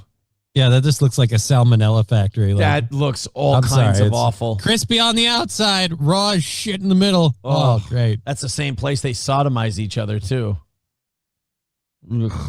What's worse? Trick question. Always the sodomy. Yeah, those don't seem like FDA kitchen standards. Yeah, I don't know. That does not seem like an NSF cook clean surface. I don't trust this. Hey, you know, I bought me 2 chickens and 2 burgers. Stop playing. I got to get some of both of that shit. Got the sodas in the Oh, look at that. They got the sodas on ice. They got a fancy look like their champagne bucket there in the sink. You guys keep up in this prison living shit. Nobody's ever going to want to leave. Right. Well, they get to the outside and they're like, oh my God, Kharkov, that's just a delicacy. You mean you guys ain't just aging fruit and shit? Hey, boy, don't put those blueberries back in the fridge. You wrap them in a towel, let them rot for a while. They're going to be good in a couple of days. Different sodas in the ice. Yeah, we locked up, but we try to make the best of it. You don't be trying to be sad and shit. We trying to be all right. Folks be like, why you so happy? You in jail, bitch. What I'm going to be sad for? Make my time hard and shit. No. But I'll be there in like June, April, so we ain't really tricky. You know what I'm saying? I mean, there is something I kind of admire about making it the easiest time possible and like the creativity they have in like making sure that they can, have a decent time with all their stuff. But could you focus that when you're out on not going back in? I feel like if we could take a fraction of this creativity and ingenuity and focus it. Isn't that kind of the main thing we're driving at here? It's like, you guys work so hard to keep your mind occupied and everything once you're here. Maybe, let's bring that energy out to the real world and put that same energy into staying out, because you don't need to come up with MacGyvery ways to make shitty fried chicken and burgers. You can just have a grill. You don't need to, you just go to the liquor store for your booze. You don't need to do the toilet fermenting. You can, what was the other one? Tattoos. You can just go to a tattoo shop. It's fine. Ironically, the tattoos are better in prison. Some of them, from what I've seen, yeah. You ask for something really dumb or stupid or gay in prison, like, yo, dog, I ain't putting that shit on you. I got a reputation. That ain't happening, motherfucker. Yeah. That's gay. That's just gay, booty. Frog Spring says, real question is, how do you get a prison cell phone? Thanks, Obama. Oh, yeah. No, they have phones and tablets in prison now. And as long as you have money, it can be... You can get along. Can be a decent experience. Dude, I killed so much time. My 6 days went by so quick because I had one of their handheld devices, and I bought the $25 free movie pass for a week. So I just got to watch all... Time just flew by, checked in, shanked a bitch. They gave him a tablet, and he was out. So all of a sudden, one day I'm watching The Big Short. The next day, Imholt, you're processed. Shit. Well, fuck. You know what I do regret about the whole jail thing, though? What's that? Is not bringing my phone the day I got there. Like, I should have just turned it off and given it to him. I left it at home because I'm like, I'm going to be gone for a week. Right. Did you memorize any numbers, though, when you gave them the phone back so you could get in touch with people? Yeah, but they wouldn't let me use a phone anywhere. They're like, we have a payphone downstairs. Well, I didn't bring my wallet either. Because I figured I wouldn't need it. And because I had people who could pick me up, but we didn't know I was getting released at 5 a.m. Right. Nobody knew. We thought I was getting out Sunday. I'm getting out Friday at 5. So I'm like, okay, I guess just start using these legs God gave me. And I did a three or 4 mile. Weekends rolling around like, hey, we got any releases? Yeah, we got Imholt on Sunday. Oh, fuck that. I'm not. Yeah, just get rid of them now. Fuck it. Yeah, I did a 3 or 4 mile walk to Quick Trip. Got an Uber. There you go. Fuck. That was wild. And then I got home. And then my day got to begin. 09 Canyon says $25 for a week of movies in jail, expensive for most people. Aaron doing rich people time. If I knew that I wasn't going to be spending any money on the outside, so I figure whatever money I'd be spending this week on the outside, I'll spend in here to make my time as easy as possible. And I did. It was very doable. Yeah. It's all right. Had a lot of cell time to myself because the 2 cellmates that I had were all DUIs. So they were in there for not even a day. One of the guys... So as soon as they were sober, they were gone? No, when I got there Friday, there was a guy who was doing a weekend for one of his DUIs. And then I had a couple days by myself. Then on Wednesday, there was a guy who came in the afternoon, and he was gone Thursday morning. And then Thursday night, as I'm going to sleep, they brought another DUI guy into my cell. I didn't even talk to that guy.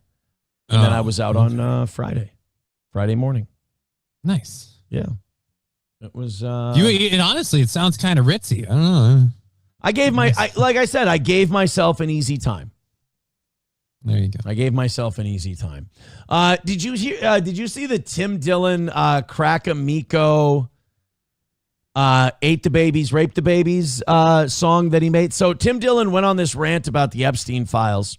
Yeah, no, I have not seen this song. Yeah, and when he went on this rant about the Epstein files, people were like, hey, do you think anybody could make a song out of this? So Crack Amico, who rules, said, yeah, you know what? I can make a song out of this. All right, let's see it. And he made a song out of Tim Dillon's Killed the Babies, Raped the Babies rant. Let's go ahead. Hey, you guys, you're doing great so far today, but do me a favor. Keep that greatness rolling. Streamlabs, PayPal, Venmo, Super Chats, Rumble Rants. We're way down for a Monday with it being a holiday and all. We're down by about 100 people. We're just under 6, where we're usually at 7 at about this point. So we're going to need everybody chipping in a little today. We got 2 perfect weeks in a row. The morning shows have been rolling. We've also got 7 more memberships, and we're at 500, and you guys get extra time today. This is Crack Amico's Tim Dillon track. I thought it was great. The only thing Hillary Clinton has left to live for right now is to destroy Donald Trump.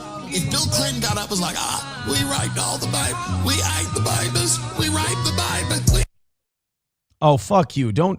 hide the Bibles, we write the Bibles, we hide the Bibles, we write the Bibles, we hide the Bibles, we write the Bibles, we hide the Bibles, we write the Bibles. Trump did it, we did it, you did it, we did it. Trump did it, we did it, you did it, we did it. We fed that woman to the shark. We fed that woman to the shark. We fed her to the shark. Remember, we fed her to the shark. We did it, you did it, we did it. Trump did it, we did it, you did it, we did it. They did it, yeah they did it. Donnie T and Hillary Bill Clinton, they was killing and nibbling them children. Reptilian tied about high billions. Got the government covering, concealing all our worst fears we feel about these feelings. Fuck rape, duct tape, ripping off the pizza floodgates. Better get Melinda penicillin. Billy, you can leave a home cause you need a bone. Hit the steamy phone and get Lolita flown. Brother Jeff will spot you some adrenochrome. Bet your mouth gon' water when you see the dome. She can let us slaughter, who's your man? Slide a hand, Bad Bunny or the Kid Rock. Keep your eye on your car while your Hollywood starts spending mad money on that kick. You think Trump ain't involved? Birds of a feather, but left wing and right wing, they in it together. Vendetta, the feds and get fed up, but rather not one shred of evidence left in the shredder. But Jeff ain't Masada, no man on a mission. Just handle some business, a man of religion. A cold Luciferian cannibalism. So open the shoot while we handle the victim. And turn her to food, she gon' go to the fishes. The FBI folded, we out of the deal. I tell Cash Potato eat shit, but he think I'm inviting him out for a meal. Bill and Hill, it's time for the kill. Just one final thrill for you pushing up daisies. We hide the Bibles, we write the Bibles. Now all of a sudden the QAnon's not crazy. Whoa. We hide the Bibles, we write the Bibles, we hide the Bibles, we write the Bibles, we hide the Bibles, we write the Bibles, we hide the Bibles, we write the Bibles. Trump did it, we did it, you did it, we did it. Trump did it, we did it, you did it, we did it. We fed that woman to the shark. We fed that woman to the shark. We fed her to the shark. Remember, we fed her to the shark. We did it, you did it. Not bad work from old Crack Amico. And he turned that around in like 48 hours, I think. It's got a nice hook to it. I like it. It's catchy. Dark Passenger says, this is stupid and annoying. I hate Zach. No, Crack Amico, not Zach Amico. Crack Amico. Matthew Q says, Rick. No, where is it? Where the fuck? Oh, no, 209. That's who I wanted over on YouTube. Says, are you keeping in touch with the friends you made in jail? No. No, I am not. I have plenty of my own friends. Thank you. I think the whole point of getting out of jail is staying away from anything jail related. I think that's that'll certainly help. Yeah, it's kind of the point. This is where we part company, if it will.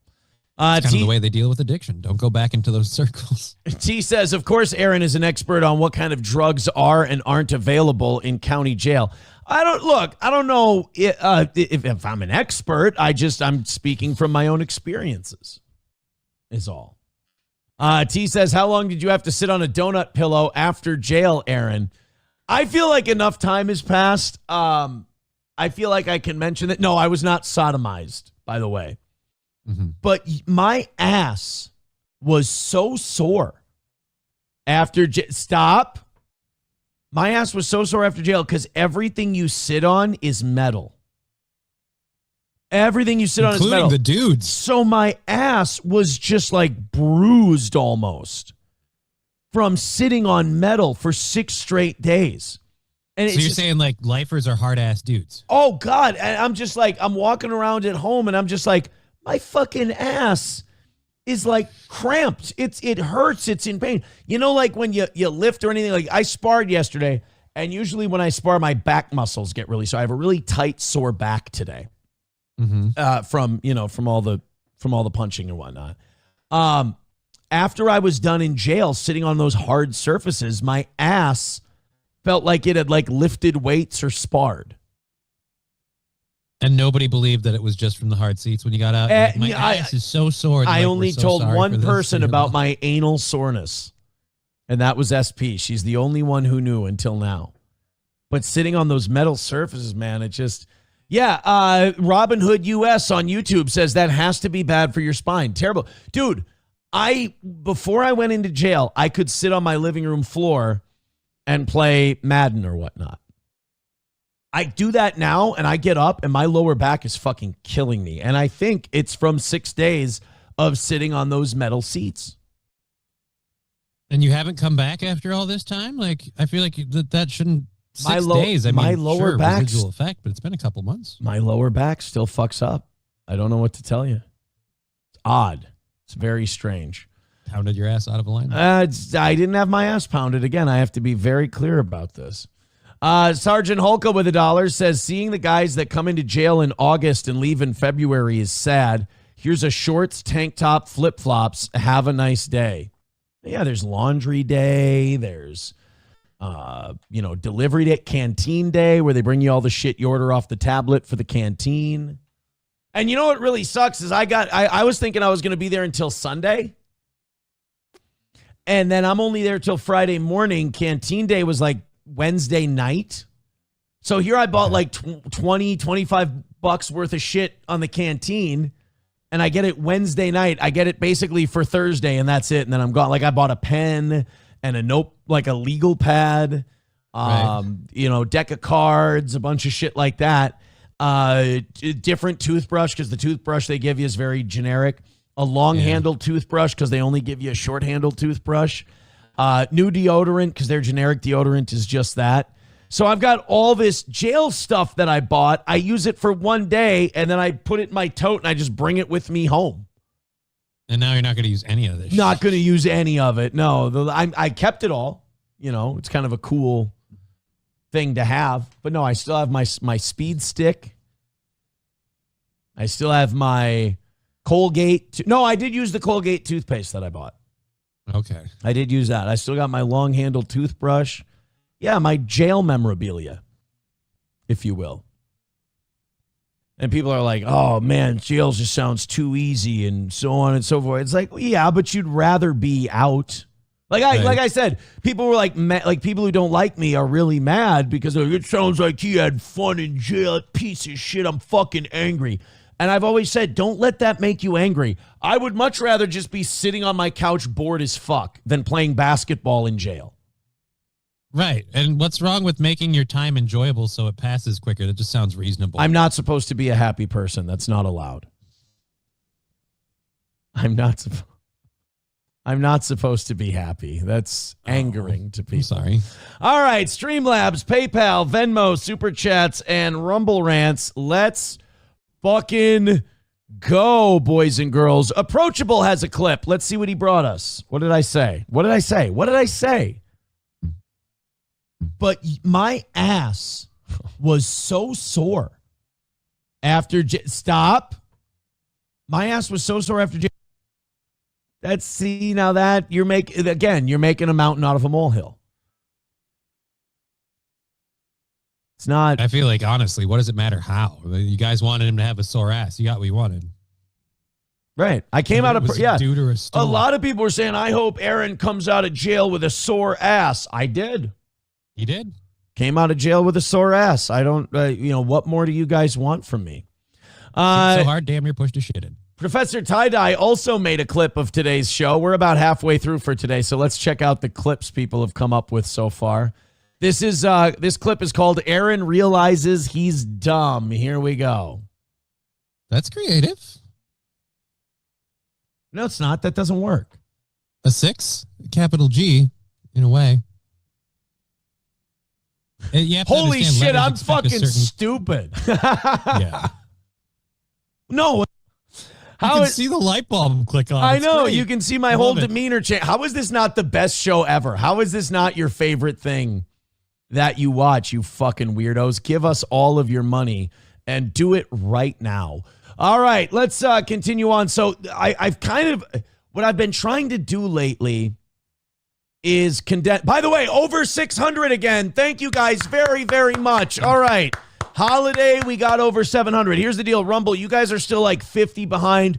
YouTube, you guys are still like 25 behind. So we've still got 700 in us.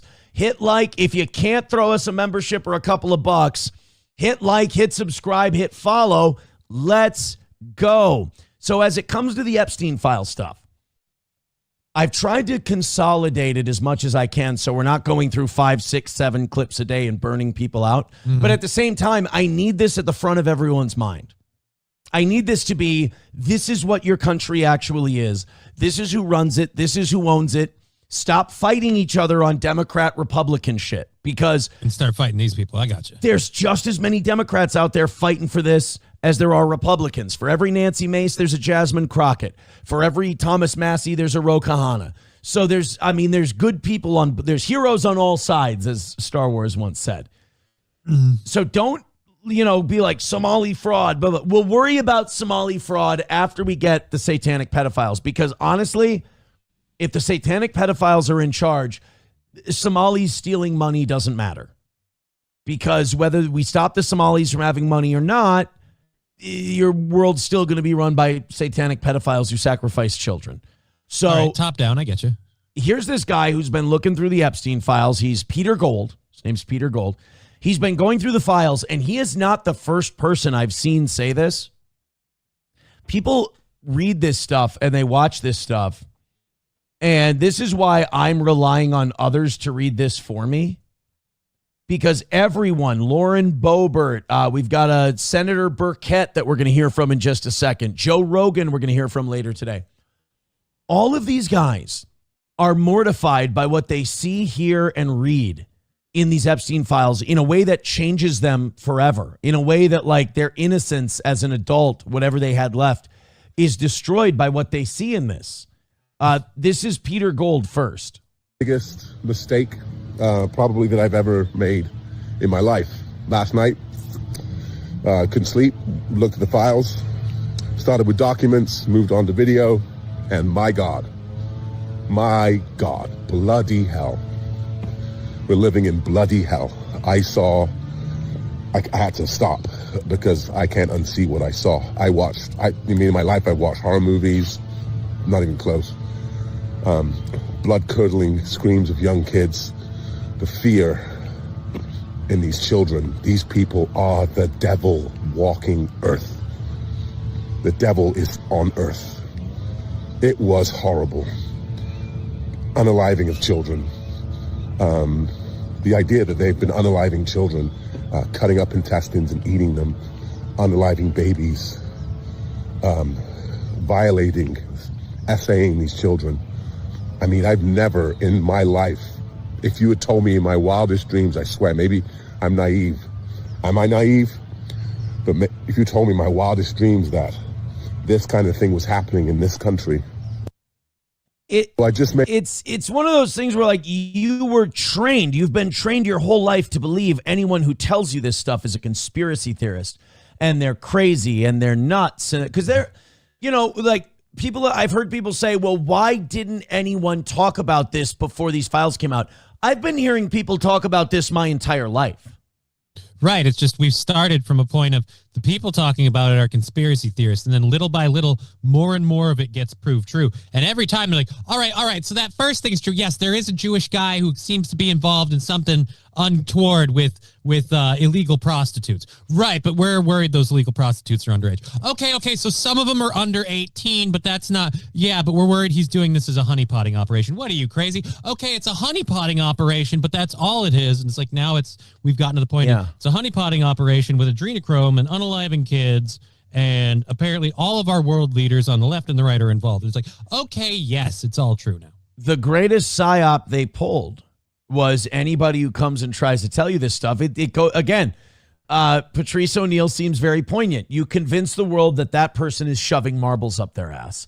When in reality, the ones shoving marbles up their ass are the elites who are going to this island. These are the crazy people who have been telling you that the people trying to warn you about all this stuff are crazy. And it makes sense because the things these people were warning us about are so evil. Now that we're seeing them and reading them and hearing about them, they are so evil that you do have to sound crazy when you're telling people about it because it's insane. It belies imagination. It goes beyond anything that most normal people can think of. So when there's no calm way to say the elites are running a blackmail ring that has compromised the United States where they're essaying children, killing them, sacrificing their bodies to Baphomet and Moloch, and then eating their flesh. There's no way you can say that without sounding like you need to go be locked down for 72 hours. You need to be put on a hold. But then when the documents come out and they show it, not only are we all horrified by it, not only are we all terrified beyond the means of rational thought, but we're also not, like this guy says, we're not supposed to hear and see about this stuff. Like, this isn't something we can handle. And we also have to confront the fact that this has been going on under our nose. People have warned us and we've called them crazy. And that really sucks because real people got hurt. Innocent people got hurt in all this. And we had people coming back to warn us and we called them all insane. So there's one guy telling us that, you know, that what he saw was horrible and awful. Now I want to play this clip of Senator Burkett, who's on Benny Johnson's show. And, you know, fuck Benny Johnson too. Fuck all of these right-wing people because they covered for this. They said it's not that big of a deal. Don't worry about the Epstein files, so on and so forth. Do not let these conservative Inc. grifters get away with this shit. All right? Always remember and keep receipts of who tried to run cover for the administration. I'm talking, of course, about Ben Shapiro. His career should be over. I'm talking about Benny Johnson. I'm talking about libs of TikTok, Babylon Bee. All of these people who said Epstein files, Schmepstein files. It's not a big deal at all. It's nothing we need to worry about. It's a Democratic hoax. Why didn't they release it when Trump was running for office? And now we're finding out why. And it's exactly what we told these people when they were so smug. Oh, they didn't release it while Trump was running.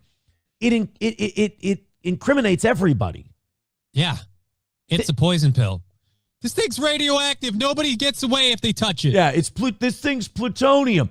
You know, the thing about it is they thought that if Trump won the election, he'd be in charge. That's the mistake these people made by saying, well, then why wouldn't the Democrats release it? Because they know if Trump wins the election, he's not in charge, actually. But if they release these files, we're all going to know who's really in charge. And then that structure can begin to topple. That's why they didn't release it. Stuff. So this is, I believe, Senator Burkett. Okay. Tim Burkett, yeah, was on Benny Johnson's show. And I want to see if Benny Johnson actually acknowledges what this guy's about to say, because Benny's been another fucking throne sniffer for the administration. This guy's conservative Inc. He's taken money from the Russians before. I mean, he's for sale, this Benny Johnson, and he's gay, 100% gay, and pretending to be a trad dad conservative. So fuck him. This stuff that is in these files makes all that pale in comparison. And if you're offered an opportunity to view the pictures or read the files, I would seriously consider not doing that. Yeah.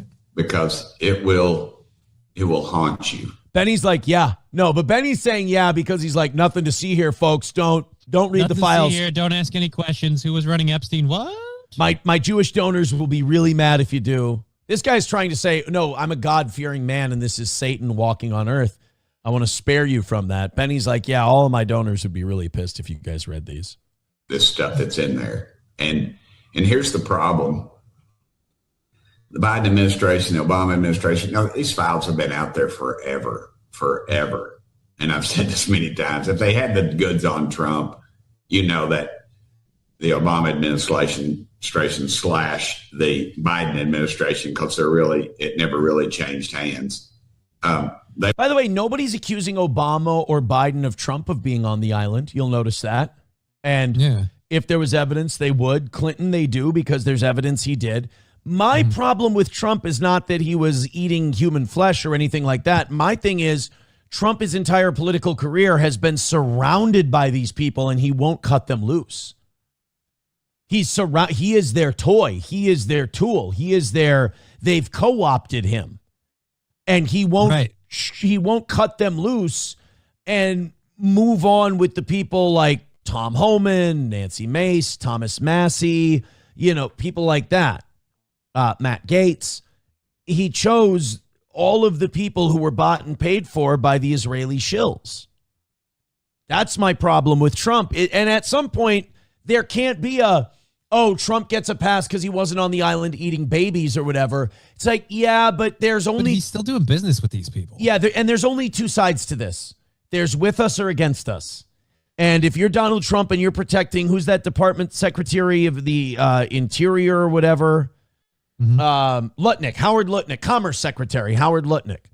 He has lied multiple times about his association with Jeffrey Epstein, and we're going to know in these files that he's way more involved than he's willing to admit now after he's been caught lying twice. And Trump won't get rid of him. Trump is going to suffer the same fate Nixon did. It won't be the crime. It'll be him covering up the crime on behalf of people he feels loyal to. Here's the problem. Howard Lutnick, all these people are not loyal to Trump. They would have sold him down the river in a heartbeat if it would have kept their careers alive. Yeah. And he's defending these people.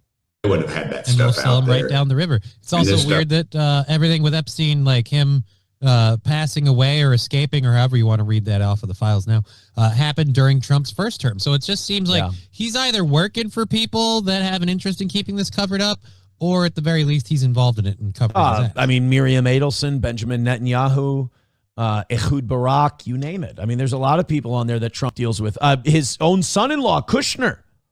Yep. Is a big part of wanting to cover this shit up because he does business with all of these people. Jared Kushner, Trump's son-in-law, does business with everybody in the Epstein files. Had that stuff out there. And this stuff just goes so deep, Benny. And it is very disgusting to me.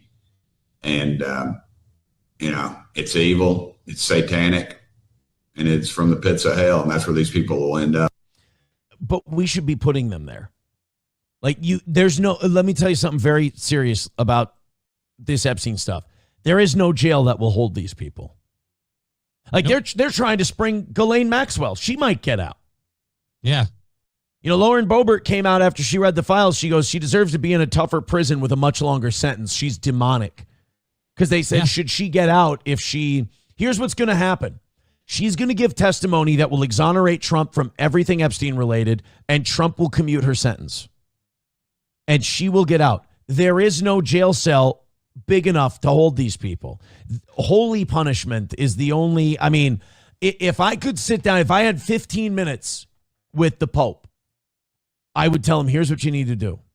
We need to launch an inquisition. We need to go medieval. We need to go inquisition. We need to find people who are satanic or not of God, and we need to give them medieval holy punishment. And then after that, we need to launch a crusade, and we need to take back the Holy Land and the United States of America. And the Pope would go, you're insane. Yeah, and I'd go, yeah, so is eating babies and sacrificing humans. I think that's insane. Like, your job as Pope is to make it as good of a world for Christians and Catholics as humanly possible. And this is how you can do that. We need to have an inquisition and start in America. Because here's the deal. Other countries have held people to account for their associations. We've got a list of them here, thanks to Business Insider. Kathy Rumler, Goldman Sachs top lawyer, turned in her resignation following weeks of scrutiny over her communications with Epstein. June 30th will be her last day at the head of Goldman Sachs. Brad Karp, high-powered corporate lawyer, resigned as chairman. Paul Weiss. Calling reports about his relationship with Epstein a distraction for the White Show law firm. He also stepped down from the board of trustees at Union College. Peter Attia, the CBS News contributor and longevity expert. Oh, wow. Get that, Johnny. He's an expert on longevity, and he's dealing with old adrenochrome Jeffrey. Wow. I wonder if there's something to that. Weird. Stepped down as the chief science officer of David Protein, a protein bar brand, and is no longer an advisor to the sleep technology company 8 Sleep. Howard Lutnick, facing bipartisan calls from lawmakers to resign. But it's not enough for these guys just to go away. We need charges. We need... And I know that these emails aren't enough to prove anything, but just kind of like the Don Lemon thing. You'll perp walk Don Lemon knowing you don't have a chance in hell of convicting him. I want to see the same public shame for these guys. Steve Tisch, the owner of the New York Giants, exchanged numerous emails with Epstein about women, triggering a review by the NFL. The emails show Epstein updating Tish on the women, including their ages, nationalities, and working girl status. After the emails were made public, he said he regretted associating with Epstein and that the women discussed in the emails were adults. Roger Goodell says he's going to review the communications and whether they violate its personal conduct policies. I would force him to sell the team. Remember Donald Sterling? Remember the Clippers owner who told his girlfriend that he didn't want her taking pictures with black guys and being at games with black guys? They made him sell the team, didn't they? Adam Silver of the NBA made him sell the team. Yeah, so I feel like this is just as bad an offense. I would say so. There's also, Sarah Ferguson, her charity. She's the ex-wife of Prince Andrew, who's already been, cut off. Peter Mandelson, this is the big one.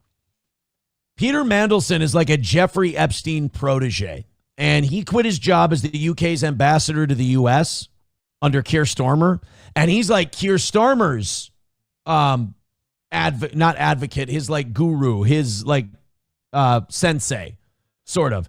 And this whole thing is threatening to tear apart the entire UK government. Like Keir Starmer's government may collapse, and they may have to do whole new parliamentary elections. Off of just the Epstein files? We're finding Peter Mandelson and these other people involved. Yeah, and Morgan McSweeney, Keir Starmer's chief of staff, has resigned as well. Yeah, then you have this Sultan being replaced as chairman and CEO of Dubai-based logistics firm DP World last horrible. week. Yeah, DP World is not good. So, like, before you say, like, nothing's ever going to happen, shit's starting to happen, and this is very much in its infancy. This is going to take, if we're going to do this right, this is going to take years to figure out. Well, I hope we keep, like, holding these people accountable. This is, don't get me wrong, this is a great start, but, like, Peter Mandelson and some of these others, can we bring these people in on charges? Can we, like, that's where I'm like, unless we get a actual, like, level of punishment that somehow fits the crime happening to these people, I'm worried, like, oh, they lost their CEO job. Yeah, and they'll sit under the radar on their millions for a year or two, and then they'll quietly get appointed to another board somewhere. Right. Like, I want to see these people arrested. I want to see them prosecuted. I hear you. Redbird, some lightning rides, depending on what the crimes dictate. Right. Redbird with $1 says, we've spent decades trying to convince you no one would listen, even with the evidence. Yes, you were right, Rupert, and we were wrong. The thing is about all this is that you're not going to be able to convict anyone on just the evidence we have in these files. What you're going to need is you're going to have to tell a lot of the small-time guys who just associated with them. That like you're going down to. You tell us who the fucking bigger fish than you are, and we'll consider cutting you some slack. As gross as that is, but that's how the game is played. Baba Shab says a majority of people legitimately do not care. That's why, like, if I drop it and I stop talking about it, that helps that. I've become part of the problem. It's going to stay in the front of your guys' mind.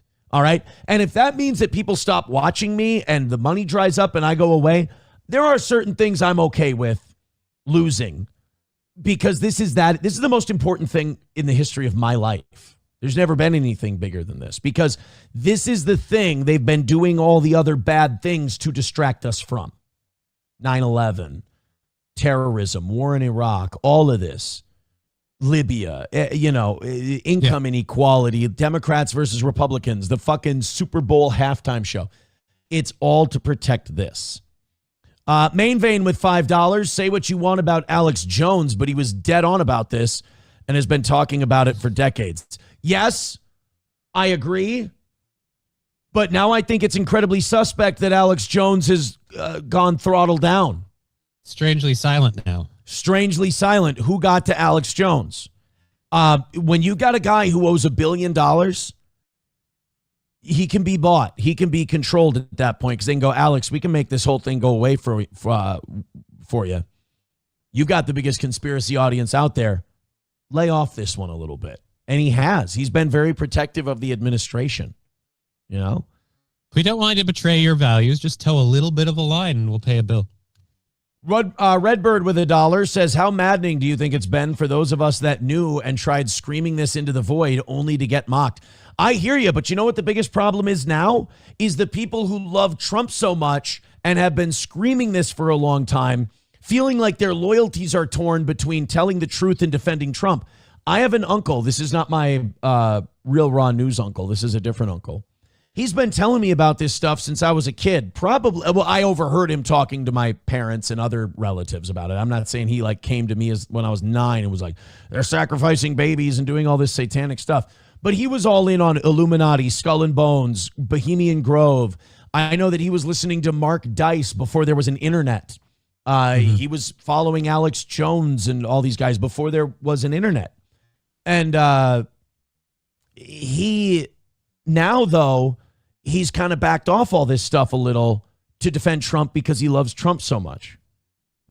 And it's really weird to me to watch. Now, the next time I see him and the next time I talk to him, and I have talked to him a little bit about this, but it was before all the files came out, I'm going to be the one who's going to be talking about Skull and Bones and babies and all of this stuff.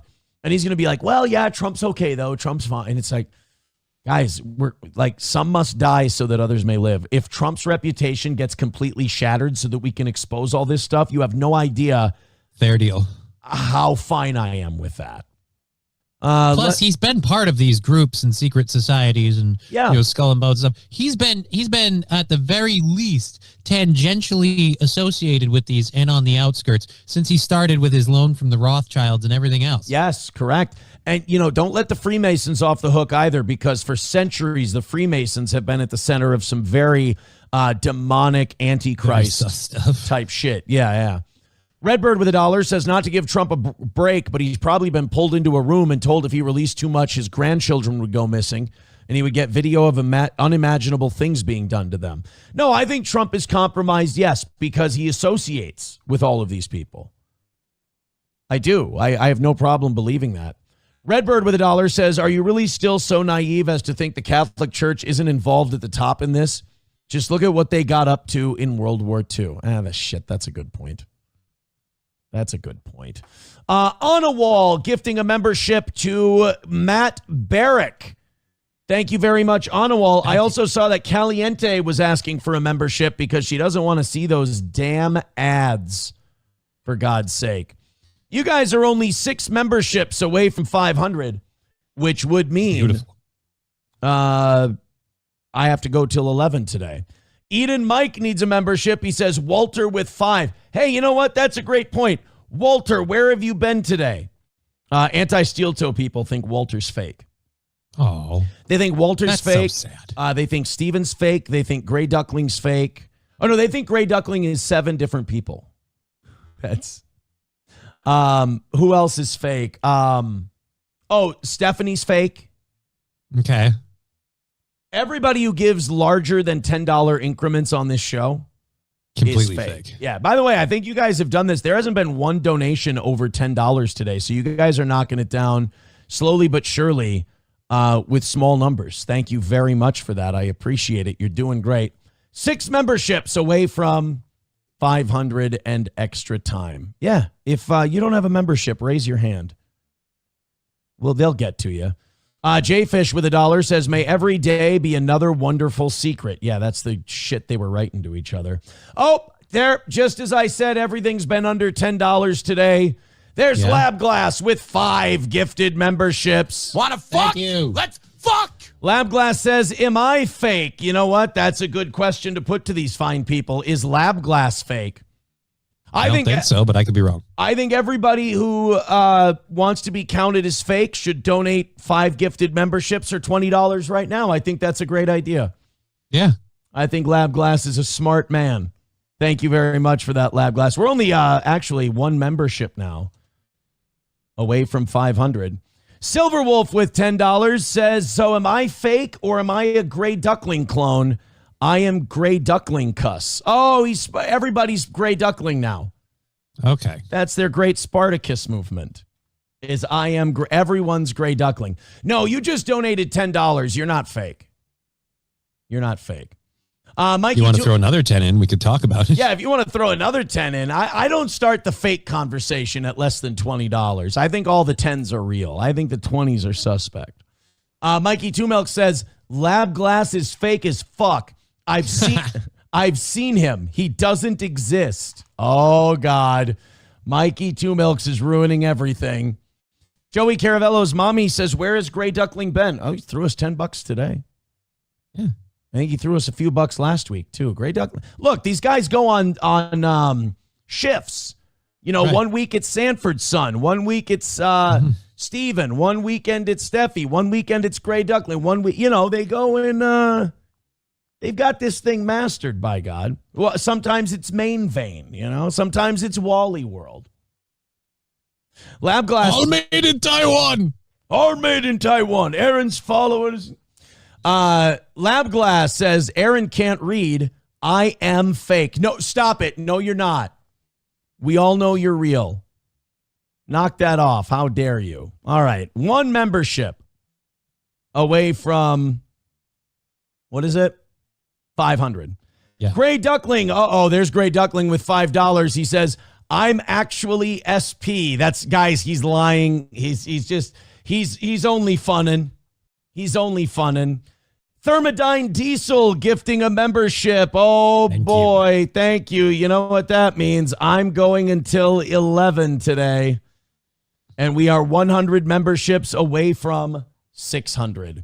Power Windows with $1. Oh, look at that. We got a little rainbow going in the Rumble chat. A little orange, a little yellow, a little blue. Put a little green and pink and red in there. We got ourselves a gay day. Power Windows with $1 says, I'm not fake. I'm just a cheap ass. Here's $1, faggot. Oh, well, that's very kind of you in a way. It's very mean. I mean, two things can be true at the same time. By the way, a lot of people in the YouTube chat without memberships. Let's hook those guys up with some memberships.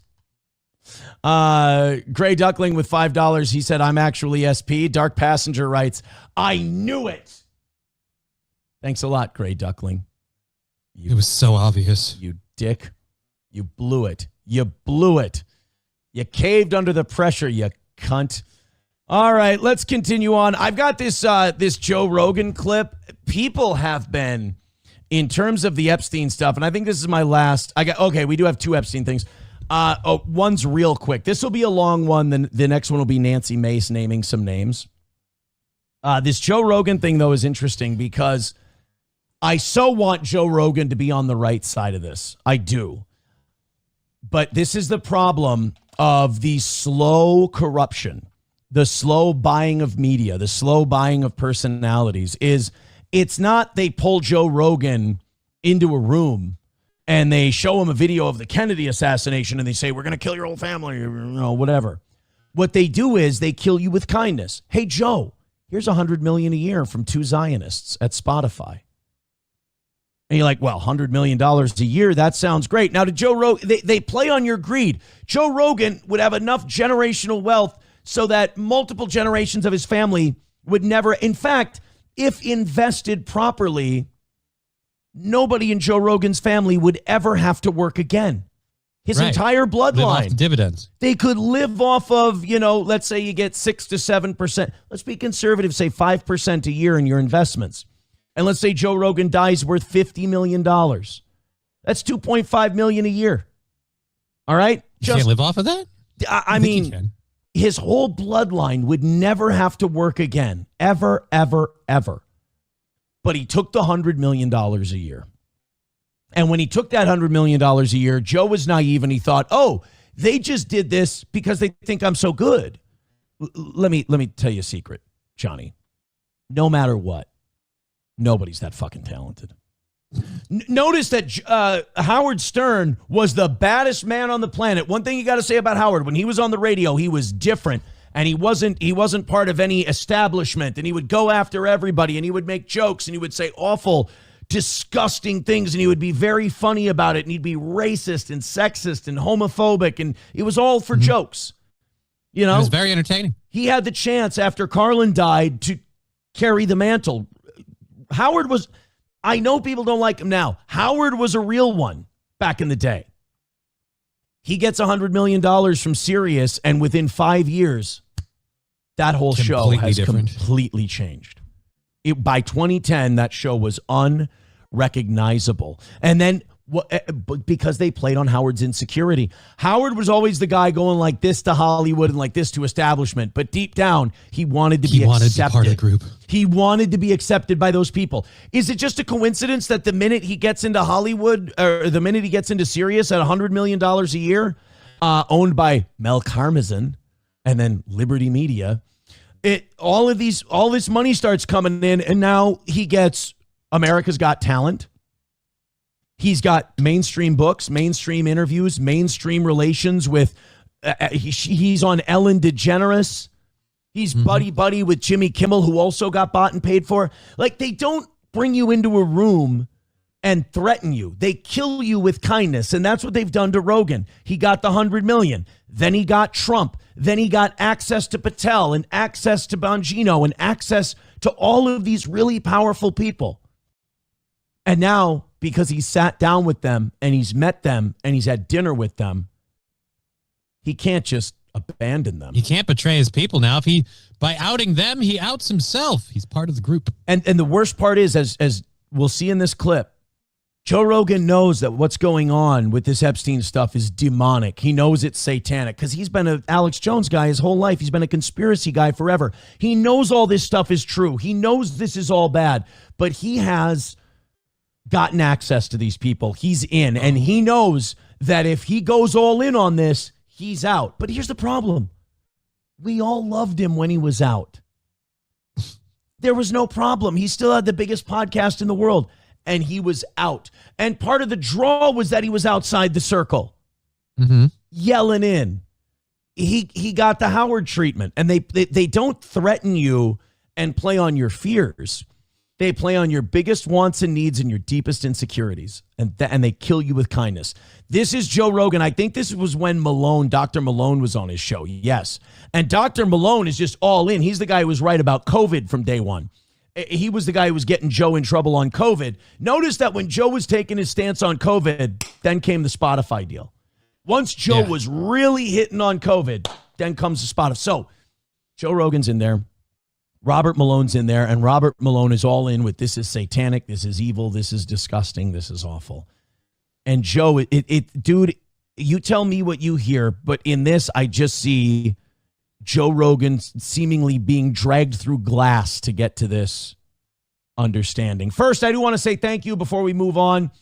Brian with 10 gifted memberships over on YouTube. Thank you. Wanna fuck? Let's fuck! And Vince Griswold with a gifted membership on YouTube. Thank you. Yeah, there's a lot of great names on YouTube. Let's member them up. So here's Rogan and Malone, which would be a great bar, talking about the Epstein files. You had this sort of vague understanding, but when you see in the email, like, clear evidence that they're talking about children in pretty obscene ways, horrifying ways. So that was the thing that, like, even when I talked to Mike Benz about that, he was sort of incredulous about that. It's like, Mike Benz was not incredulous about that. We have a clip up that's done very well on our channel of Mike Benz and Joe Rogan talking about the Epstein files. Be very clear about something. Mike Benz was not incredulous. Mike Benz was running cover. Mike Benz was covering for the people who were in the Epstein files and making excuses for them like a battered woman. Mike Benz was not being incredulous. Mike Benz was being defensive like the safety of his family depended on it. Mike Benz was being, you know how I said there's two sides? He wasn't being on the good side.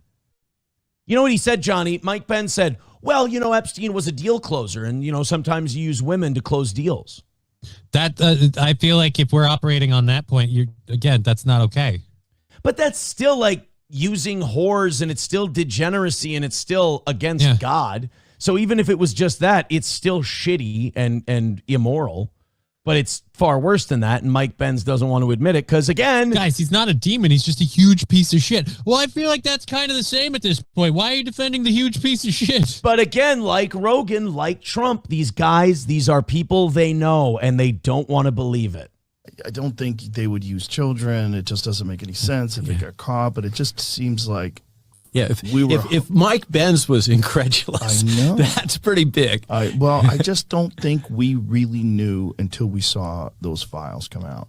Yeah. And then you go, oh, well, there's no denying it now. My position on it is completely shifted. I thought There's probably some really sick people that have an appetite for that, but I hadn't seen any real evidence for it until these files. And now I'm like, oh, this is demonic. Yeah. This is clearly demonic. Okay, so thank you for saying that.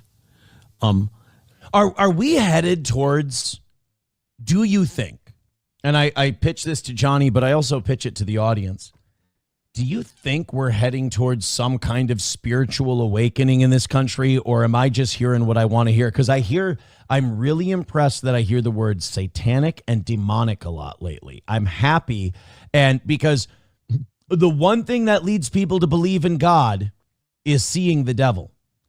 And when you know there's a devil, you know there's a God. And if these Epstein files do one positive thing, it might bring this country back to God a little bit, because you need defense from the devil. And there's only one thing that can give you defense from the devil, and that's God. So are we heading that way, or am I just burying myself in this? It's a nice hope for sure.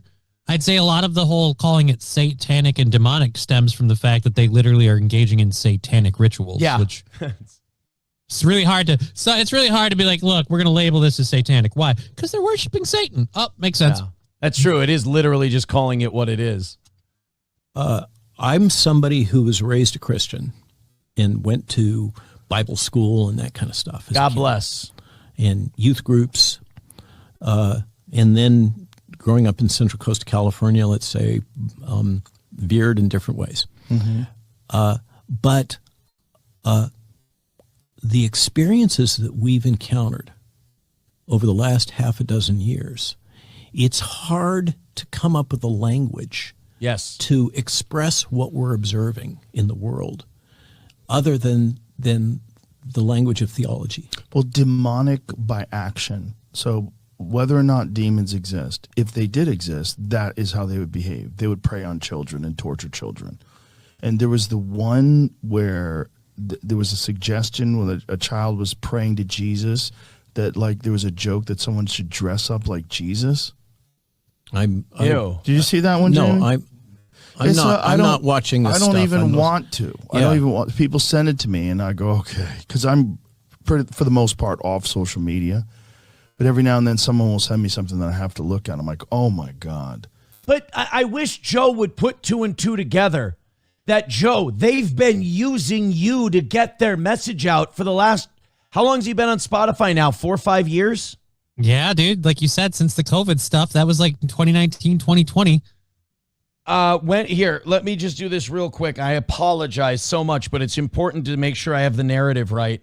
When did Joe Rogan start on, not UFC, who gives a fuck about UFC? Start on Spotify. May 19th, 2020. So just when he started to get critical of the pandemic. They bought him up on 5 years. Yeah. They bought him up. And now, hey, Joe, we'll get you Kash Patel. Hey, Joe, we'll get you Donald Trump. Hey, Joe, we'll get you all these people that are connected to the Trump administration. Joe doesn't realize that he's been helped. I loved Joe Rogan so much when he said, I'm not going to have Bernie on. I'm not going to have Trump on because I don't want to be a political show. I don't want to tip my hat politically. That's not what we're about. The minute he got into the arena, everyone acted like Joe Rogan's going to be the power broker now. It's like, no, this is the elite keeping him close to them so he can't be a voice dissenting against them. Now, what Joe doesn't realize is he was being used by all of these people to cover for exactly this type of thing. Distract them with this, distract them with that, distract them with a halftime show, distract them with a Joe Rogan appearance. And then when this stuff comes out, Joe's going to have a tough time pivoting and talking about what this really is and maybe being the voice against this that he would have been back in his having Alex Jones on episode 9/11 days, because now he knows these people and they're in with him and he's taking a paycheck from Spotify. Right. Well, they bought him with Spotify, but he still kind of became like, he still resisted the system. They're like, all right, so we clearly can't buy him with money. What can we buy him with? Influence. If he starts thinking he's a kingmaker, he's going to protect the kings that he thought he made. Yeah. Yeah. And these are emails back and forth. There's one of them where Epstein says, I enjoyed the torture video. There's these references to pizza, a lot of references to pizza that. You know what I appreciate is that nobody questions Pizzagate anymore. That was nice. Everyone believes Pizzagate. It's a real thing, but that implicates Hillary Clinton and John Podesta, which should then be looked into, and that pizza owner in D.C. I think everybody in D.C., I think Washington, D.C. should be the first place that we have an inquisition, because that place is just a cesspool of demonic activity. Washington, D.C. is what New York City was in Ghostbusters 2. It's just there's an undercurrent of angry slime just running through that town. Are 100% some kind of a code. Yeah. And then it brings you back to Pizzagate. Yeah. And which was widely dismissed. Everybody's like, oh, this is a bunch of kooks. Here it is.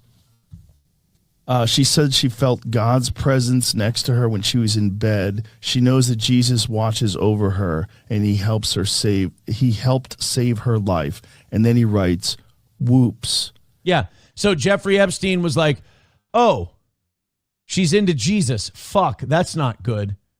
Like that doesn't help us. These are people literally, these are Jews that are at war with my God. How am I supposed to forget about that? How am I supposed to get off the topic of Epstein? How am I supposed to get off the topic of Zionists controlling my country? These are people who are at open war with my God. I'm not like, there's that old saying, just because you're not at war with someone else doesn't mean they're not at war with you. Mm-hmm. That's this shit. We're at war. We're just not fighting back. And then in response, Jeffrey Epstein says, you should dress up as him when you see her. Of course, Jesus, I'm coming trick. Oh, what? See, and Joe he didn't read it. He didn't read that part. Because that's the grossest fucking part. Joe is having a problem. Joe is having an attack of conscience, and I know he's not on social media much, but anybody who has his ear needs to pull him towards the light because he's susceptible. He can be had, and you can use Joe Rogan. Tear up the Spotify deal. Go into business for yourself. Dude, you will be the biggest hero of the people ever. You will be the guy who said, fuck you, I'm tearing up my $100 million deal. I'll pay back the rest of my contract. You don't have to pay me a dime. If they own the name Joe Rogan Experience, fine, I'll change the name because it doesn't matter. If you have my library, you have my library. Keep it. Fuck it. I don't care. I'm walking away because this is the fight. I don't think we're going to see that, though. No, you're absolutely right. We're not going to see that. But God, it's just, he knows. He can't not know, right? Like he knows what they've done to him. Even if you thought you didn't know before or tried to deny it, you can't now because the stuff's the videos are out. You can watch them. He's got, like I said, he's got to know what they've done. Question is, when did he know? Did he know before a lot of this stuff came out and he just played it off? Did he maybe suspect and he told himself, no, I'm being crazy. But like I said, you can't not know now. It's not right. Oh, well, that's your conspiracy. No. The evidence been released. The videos are out. You can watch them. This shit's all legit. You know. Yeah. I think the best we can hope for is Rogan is on our side, but he's, and Rogan will speak out about this as much as he can, but from behind the deals paid for by the people, if not directly connected, loosely connected to this group. That's, I think, the best we can hope for. Kenny Rogers once told me the best you can hope for is to die in your sleep. And boy, nailed it, Kenny. Nailed it. Main Vein with $20. Oh, he's fake. Wanna fuck? Let's fuck. So that's Lab Glass, Brian, and Main Vein so far that are fake. Anything over $10 is fake. And Gray Duckling's done over 10, so he's fake. Anyone over $10 is fake. Main Vein with $20 says, let's take a break from Ozark tonight and watch a nice Lifetime movie. Great show today. Thank you. Is this okay? And then that just repeated. Thank you, buddy. Joey Caravello with $2 says, Johnny, would you accept a back massage from Aaron Stacy Imholt? That's not my middle name, by the way. No, I feel it'd be too gay. It's super gay. Super gay. Coltrane with $1 says, when have videos of this stuff been released? I thought that shit was still sealed. Well, we've literally been watching people say they've been watching the videos. I keep hearing that videos have been released of like kids screaming and stuff like that. We watched one guy talk about it. Congress people have been able to view them unredacted at the Department of Justice. And the new stuff that came out this weekend, that could include videos. We don't know because, people are still going through it. Redbird with $1 says, here's one to make you wonder 80% of your brain is fat and cholesterol. And what has the medical industry spent decades convincing people is poison? Fat and cholesterol. Fat's actually something I've learned lately. Very, very helpful in the digestive process. You need a certain amount of fat to help your body process protein. Oh, you know what? I was wondering. I said Mel Karmazin, the guy who ran SiriusXM. People are saying Mel's in the Epstein files. Let's see. Mel Karmazin. I got no results in my search thingy. Doesn't mean he's not in there. Redbird with $1 says, I really don't like Joe Rogan, but I'd probably have to be dragged kicking and screaming to the realization that I signed a deal with demons if I was in his shoes. That's a good point. That's a good point.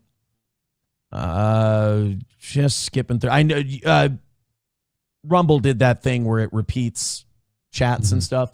Grand Poobah with $2 says the greatest trick the devil ever played was convincing the world he doesn't exist.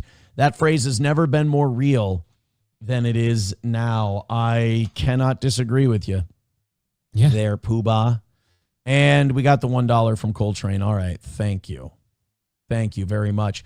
Hey, I don't mean to tell you guys your business, but you're doing incredible right now. Bring it home is all I can say. Bring it home. Vince Griswold with $5 says, now is a great time to remind everyone of the giant pentagram that the White House sits at the bottom of. Yeah, DC is demonic. It's 100% demonic. Dark Passenger on YouTube says Joe is going to church now. I mean, I see a lot of people talking about getting back into church and everything else. $5 from Shuli Madoff says, you know what the big red flag is for me with Joe Rogan? He has a freaking daughter. Oh, like you want him to be more horrified because he has a daughter. And I see what you mean. Yeah, okay. Dude, this stuff gets at me. Like it legit bothers me. I wrote my ex-wife, not that one. I texted my ex-wife the other day and I told her, I said, find out who does the kids' school pictures.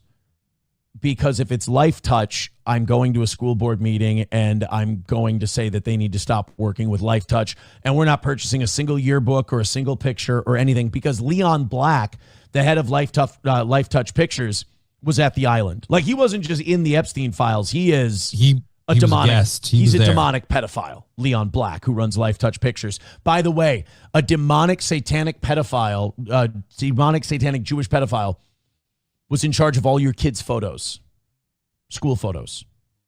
That's a little fucked up. Luckily, the school my kids go to, it's something called Kent Mueller photography. They don't use Life Touch, which is great. But I still feel like I should go to school board meetings here in St. Cloud, even though I don't have kids in the district. And if they have Life Touch, demand that they stop working with them. Just start fighting it. Yeah. It's weird that it reaches that far, though, too. Like, a lot of people are like, well, it's the elites. It doesn't really affect me. Like, does it, though? Who does your kids' school photos? Right. Guess how you're loosely tied to this shit. Like, you don't think this has tentacles in every part of your life? Why do you think they make you fight over halftime shows at the Super Bowl? Not only that, if you want more proof that Turning Point USA is a demonic, satanic Zionist organization, who was the organization that decided they were going to create the fight over the Super Bowl halftime show to distract everyone from the Epstein files? That was Erica Kirk and Turning Point USA. Wake up! It's all connected. See, this is where you shove marbles up your ass and you look crazy to normal people. And if they wanted to screw over Bad Bunny and really make it look bad, the best thing you could have done, fucking keep out of it. Let that dude do his show, because the most criticism they received from that show has been like whittled down because people are like, but what about the Kid Rock show and the TP USA? Like, don't do your own halftime show. Just let Bad Bunny's performance speak for itself. The translation, the bad lip syncing, all that shit, and we'll all have a better time. Yeah. Leon Black making a menu for demons, says Robin Hood. I am trying to actively read more of the YouTube chat lately. It's just hard to go between two chats. So thank you guys. Hit like, hit subscribe, hit follow, please. Propaganda Alt says they're all in the files. Good Money says that P. Diddy was part of the Epstein network. Well, what did I say? What was my take on the P. Diddy thing from Jump Street? That he was a piece of shit and he was involved? He was the new Epstein. That Epstein died, and they used Diddy to blackmail musicians. They used Diddy to blackmail heads of record studios, actors, actresses, everything else. Remember, Kanye, who, always crazy. Oh, Kanye's nutty. Kanye said, if people knew what Jay-Z and Pusha T did, they'd be in prison. And who did we find out in the first batch of Epstein files was very active with Epstein and that whole group? Jay-Z and Pusha T. By the way, I don't know who the fuck Pusha T is. So the fact that he named a kind of more obscure guy than Jay-Z, and that turned out to be a hit, you don't think people like Kanye know something? You think Kanye went nuts because he's just crazy? Kanye saw Satan! Kanye saw Satan and pedophilia and human trafficking. Kanye saw it all, and it made him go nuts. It broke Kanye, who's a devout Christian, to the point where he started yelling Heil Hitler in his music because he saw what this was. It was exposed to Kanye, and he couldn't live with it. You know how Kanye's the good guy? Is because Kanye had the reaction a person should have when they get to the inside of the music when you find business. out about this shit. Yes. Kanye went fucking insane because that's what normal people do when they're exposed to that kind of thing. Kanye, you're going crazy here with all of the KKK stuff and the anti-Jew stuff. I know you found out about all this crap, but I feel like you're getting way too amped up about it. Why are you? Yeah. Like that's... Kanye, why did you all of a sudden, one day, for absolutely no reason at all, start saying bad shit about Jews? I watched Jews eat kids. I watched Jewish people devour babies, and they never broke eye contact. That's why I went nuts. This idea that Kanye's the crazy one and that everything that happened with Kanye was just all of a sudden for absolutely no reason at all. Zen's daughter with $5 says, I'm starting to think RFK Jr. YouTube termed his ex-wife. That's an interesting thought. What happened to that bear? I know that he dragged the dead bear carcass onto the bike path, but did we ever find out why the bear was on the bike path in the first place? Yeah. Somebody lured the bear into place to take out their wife. Yeah, and then that Harvey Pasternak over-medicated Kanye, too, at the same time. Remember? Yep. And who's Harvey Pasternak work for? Where does his skills trace back to? He's just an industry fixer, right? Like never knew anybody before. I know he was Canadian Special Forces, but just let me check something real quick. Was it Harley Pasternak? Mm-hmm. Harley Pasternak, IDF. Let me just look that up real quick. Renowned celebrity trainer and nutritionist, serves as an exercise and nutrition scientist for Canada, specifically blah, blah, blah, blah, blah. Specifically, the Defense and Civil Institute of Environmental Medicine between 2005 and 2007. He conducted research on military personnel regarding physical endurance. Not affiliated with the IDF, but the Canadian Department of National Defense. Okay. But that was the guy who was responsible for medicating him and putting him in the hospital. And remember, he sent that text to Kanye that said, if you don't quit this shit, I'll put you in the hospital next time and you won't wake up and you'll never see your kids again. Right. That sounds awfully threatening. Silver Wolf with $1 says, okay, if you're going to shout that, you just lost your listening to you with windows open, mister. Oh, sorry. I apologize. As you know, I'm known to overheat from time to time. Hey, you guys are doing unbelievably well today. Honestly, like 3 more fake contributions, and we've got our streak of not needing that last 5 minutes still intact. And beautiful. You guys got yourself an extra half hour today. Oh, awesome. So this really fucking annoying thing is happening to me. I had one of my Instagram shorts do like tens of thousands of views. Mm-hmm. And now I'm getting all of these bullshit messages from Instagram podcast accounts. Do you want to work on our podcast network? Do you want, by the way, don't ever fall for this shit.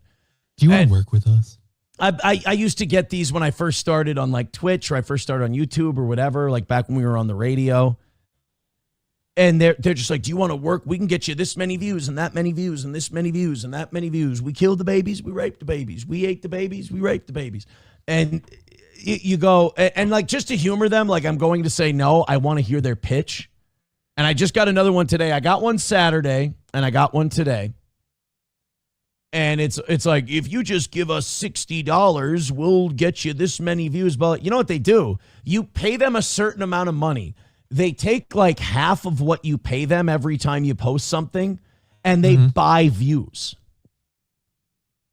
That's all they do. Like, we promise we'll get you this many views. So they'll pocket your $30, and then they'll spend the other $30 on buying botted views. And you'll be sitting there going, oh, look, I've got 50,000 views on everything I post. Meanwhile, you're not making a dime. And these guys are just like Indian bot spamming the shit out of it. So, yeah, don't ever do that. Don't ever do that. Please. Listen to me. Believe me. Speaking of the Diddy thing you mentioned earlier, you do know that 50 Cent's coming out with the second part to that documentary that's apparently all about Beyonce and Jay-Z. Good. Because they're all Satanists too. Yeah, that's apparently what a lot of people are telling me. And I'm like, oh, wait, Jay-Z's coming out with facts in the documentary. And the worst part is like, if it had come out before these files released, you might be like, all right, whatever. But now with all these files released, all the different people you can find tied to this shit, I'm wondering if we'll find links to Jay-Z. No, he's already been in there. What? Jay-Z's already been in the Epstein files, and Beyonce's in there as well, and Pusha T. Well, then we've got more proof, and then this looks more validated now. Yeah, so good for 50. I mean, look, protect Thomas Massey at all costs. That's my next president. Protect 50 Cent at all costs. Protect Ro Khanna. Protect Nancy Mace. Protect Marjorie Taylor Greene. Protect them all. Protect them all. Dorkness Rising says Katy Perry has to be also. No, I think Katy Perry's probably more of one of those useful pawns. They don't tell her shit. They just tell her what to do, and she does She's just a good goy. Yeah, she's a good Shabbos goy. Katy Perry's just a Shabbos goy.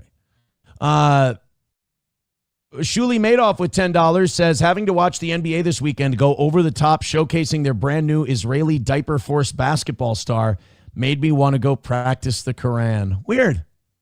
Odd how they do that. Phil Herslet says Steel Toe signs a deal with At Large Media with the great Kiki Cast. Is that still a thing, that podcast service that Keanu signed up with? Does she still do a podcast for that? I don't know. I know she still does podcasts. I get notified about them all the time, but I haven't.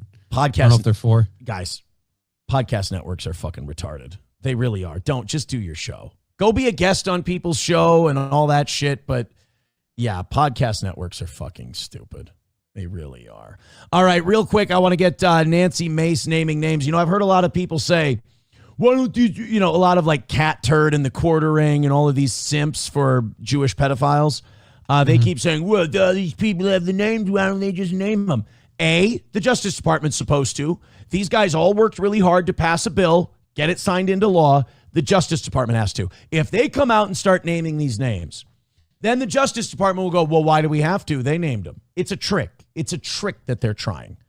So Nancy Mace decided she would go in. She read the names unredacted at the Department of Justice. And then she decided, you know what? I'll throw out a couple of names that are in these unredacted documents. But again, if the victims do it, they could be sued. If the victims do it, it can, you know, there's no weight behind it. What Nancy Mace and Thomas Massey and Ro Khanna want is they want the DOJ to release them, so it's the government's own documents going, look what these fucking people did. Right. That's what and they now want. You can't sue. What, are you going to sue the government for falsifying information about you? Good luck with that. Are there any names on the list that you can reveal? Well, Bill Gates is going to be on there. I've talked about him. Leon Black is another one who's been mentioned in the press. Again, when it comes to some of the female individuals, I want to make sure that I'm not revealing the names. We have vetted the list of females one time. I found more names yesterday, so we're going to do a second vetting of those names. The magician, whom everybody knows, is going to be on the list. David Copperfield she's talking about. Jeff Staley is another one who's going to be on the list. So some of these names you're going to recognize, but then there are others who worked in the houses, who clearly witnessed things that I'm going to ask to come forward and answer questions. Leon Black's the big one. I think if you guys, because I hear people say, Aaron, what can we even do about it? What can we do about it? Start going to school board meetings if your school district uses Life Touch photos. Here's one small thing we can do to kill on behalf of these Epstein files. Kill Life Touch pictures. Kill it. Kill the entire business. And you can, because their whole business model is built on their pedophile CEO making a business out of photographing children. Yeah, I feel like we can shut that down. Yeah. Go and do not shut up. Do not stop. Let them call you crazy, whatever, and demand that Life Touch. Yeah, I'm not going to buy another yearbook. I'm not going to buy another child's school photo, anything, until you guys get rid of Life Touch photos. I'm actually terrified. I want to go back to my high school yearbooks. I don't know if I packed them away yet. I think I did. Now I want to check, are these Life Touch photo yearbooks? One thing women can do if they're concerned about this.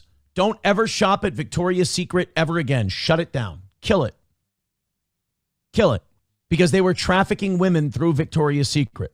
Les Wexner was taking his models and was trafficking them to Jeffrey Epstein. So kill Victoria's Secret. You can. Those are small things we can do. It's punishment, as it were. All right, you guys are doing an unbelievable job. I appreciate it. Let me open up the 7 o'clock stories. Oh, my God. Yeah, we're really hot. That was crazy. Before I do that, let me talk to you about my friends at All Care Towing, 320-253-5203. For All Care Towing of St. Cloud, All Care is going to pick you up no matter where you are. And All Care Towing will take care of you whether you, you slip, you go in the ditch, you get in an accident, no matter what problems you may have. All Care Towing is there to fix them for you and pick you up and get you back on the road again. Put the number in your phone, 320-253-5203 for All Care Towing of St. Cloud. Also, Midland Armory for whatever you want to carry. Go hunting with, protect yourself, your family, or your home with. Make it Midland Armory in downtown Foley, Minnesota. MidlandArmory.com. Again, that's Midland Armory. MidlandArmory.com. Talk to Greg and Stacy today. And Stoney's in downtown Rockville. We're putting the final touches on the anniversary party this year, which is going to be way different than it's ever been. And it's going to be a lot of fun. It's going to be crazy. You're going to love it. It's going to be at Stoney's in downtown Rockville, Minnesota. Come see us at Stoney's in August and visit them today.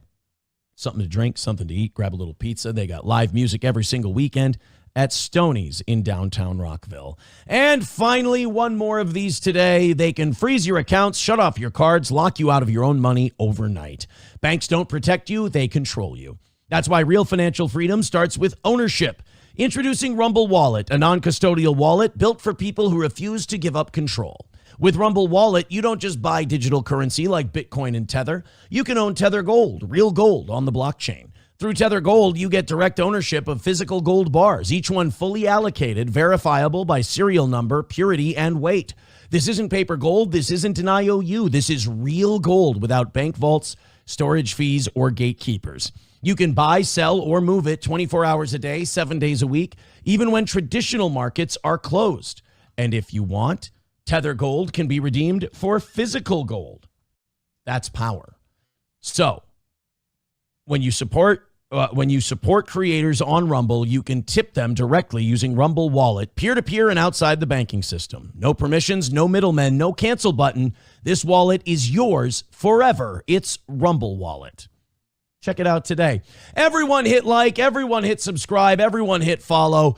Everybody go ahead and throw in a couple of bucks, and I can't tell you exactly where we are, Johnny, but I can tell you it's double digits, and I can tell you that We're getting close. And remember, everybody who donates over $10 is officially fake.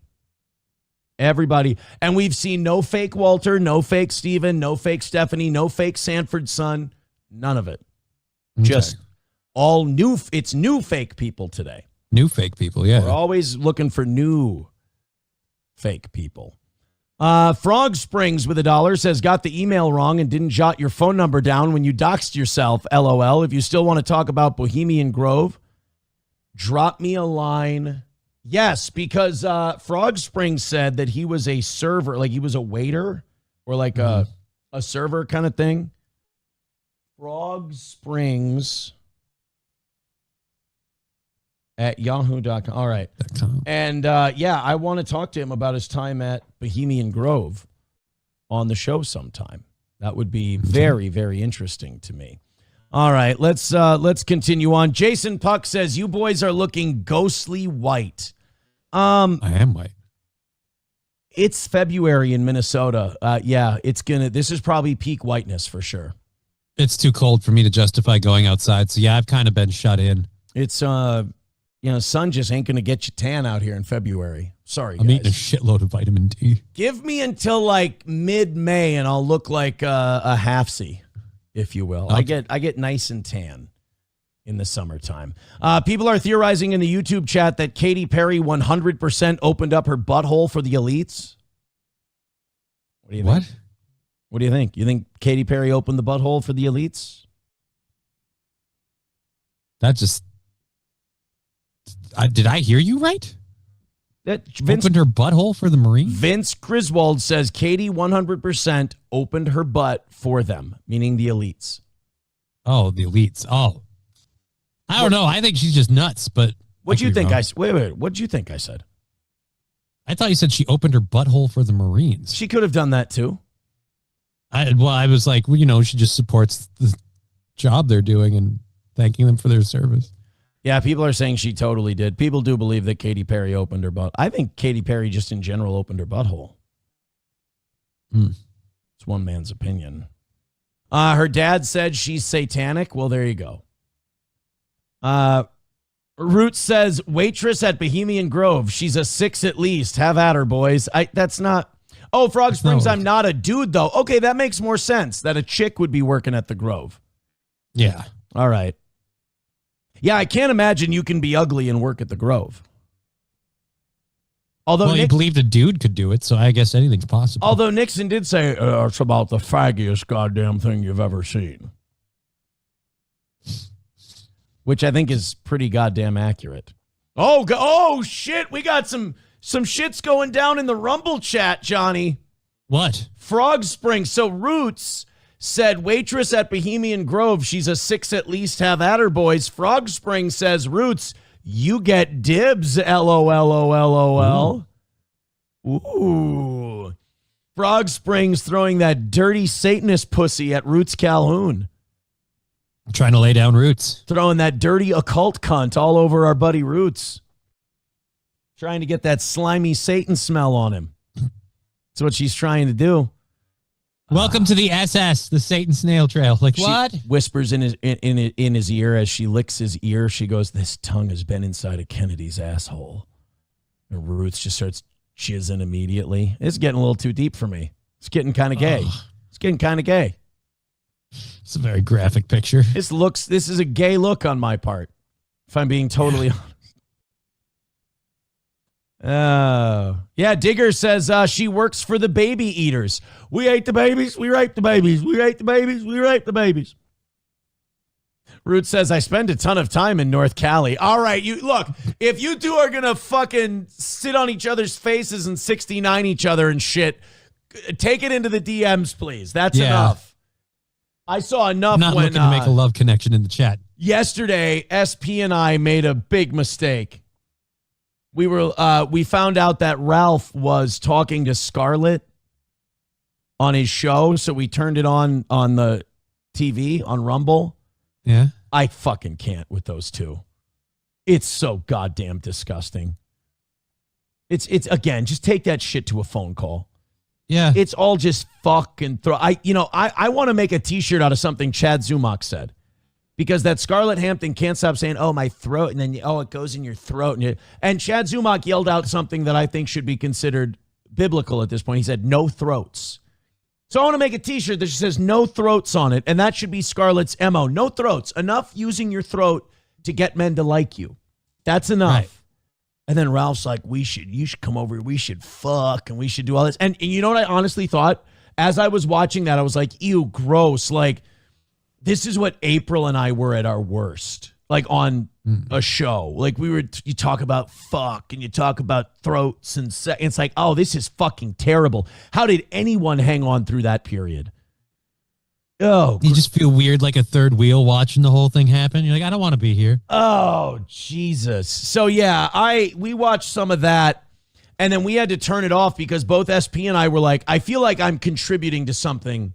And I'm dirty by association by helping by watching. Like me turning this off is the statement I should be making. So yes, it's no throats. No throats. No throats.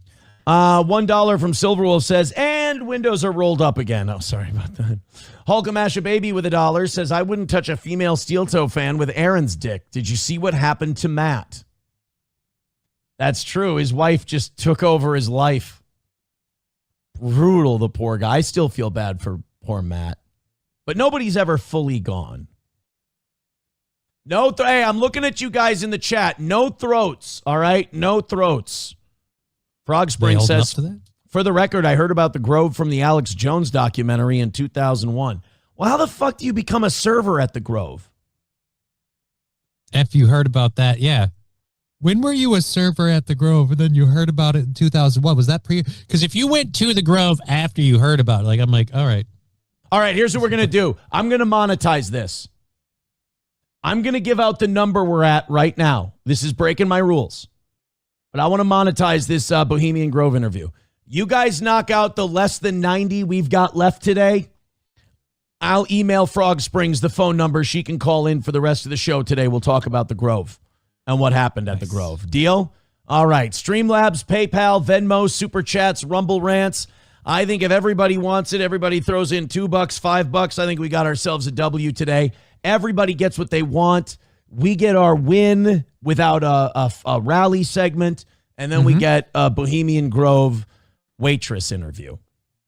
And I give you this promise. No throats. No throats. No throats. I don't want any throats on this program.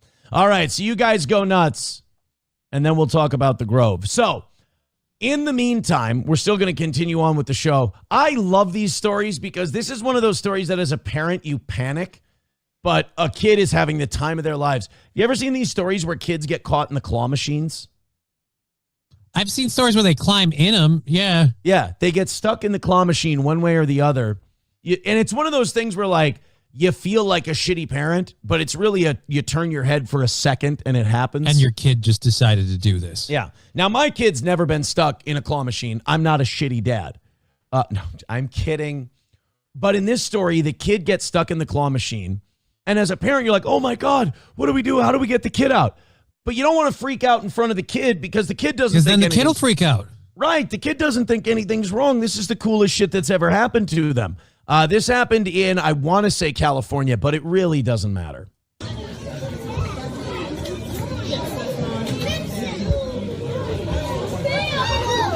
Look.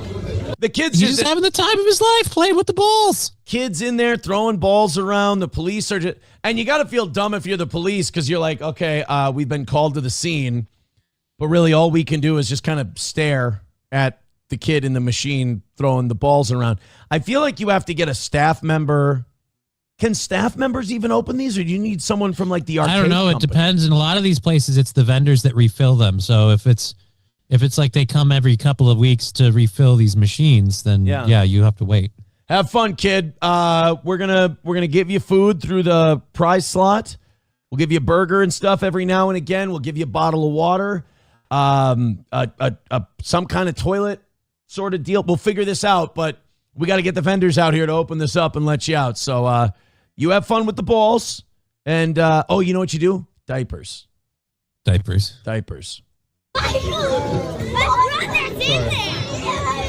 One of the kids goes, my brother's in there. Look at that. He's having a blast. He doesn't even know anything's wrong. You know what you do? You put the kid back in the prize section, and then you shake the shit out of the machine, and it'll just fall out on its own, right? I think that's how it goes.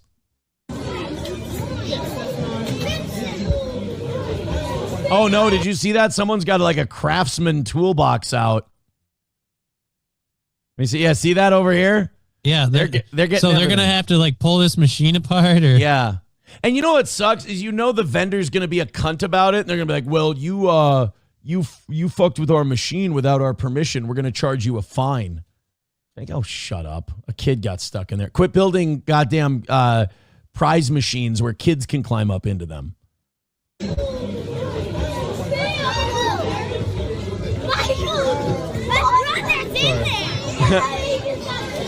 How long do you think it takes that kid to get bored? I don't know, man. I'm thinking he's probably got a good hour in him. Just playing around with the balls and the lights, and everyone's watching him. I'm probably having a fun time. Thinks everything's awesome. About an hour. It really comes down to whenever he gets hungry. Pretty much, yeah. You can get him out. You can get a Phillips head screwdriver or something. You can get that kid out of there in no time. It only took 15 seconds for the kid to climb into the claw machine. Like I said, it's a turn your head and turn it back. You blink, and the fucker's gone. Cooper was eventually freed after a technician from the claw machine company came and opened it with a key. Okay, so there was someone close with by. A key. This happened last Saturday. Yeah, they just climb up there. They have no idea they're doing anything nuts. They have no idea they're doing anything weird. They want the ball. They're going to go get the ball. That's the rule. Coltrane with $10. Hey, Coltrane. Can't tell you how much I appreciate that, pal. You dick. $80 away from getting a win and getting our Bohemian Grove interview, if you will. Phil Herslit says, a room full of balls. Aaron's dream. Thanks. Johnny, I'm going to, great first day back. Awesome. Yeah. Can't wait to have you again tomorrow. I've got to work another hour here because of their generosity. Yep. Which I'm happy to do. And I'm happy to stay on the air because 2:15 today, I go and I get put under for the teeth.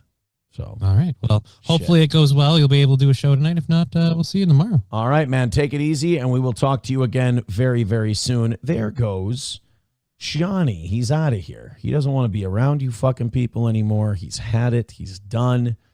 And now we go back to our program. Okay.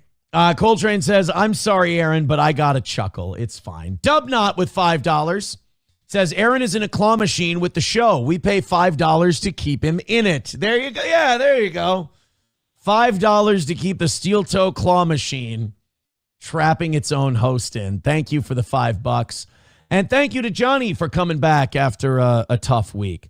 Dude, seeing this on Twitter yesterday just made me think of Grand Theft Auto 3 back in the day. Like, remember, you just be walking around, you're bored, you don't feel like doing a mission.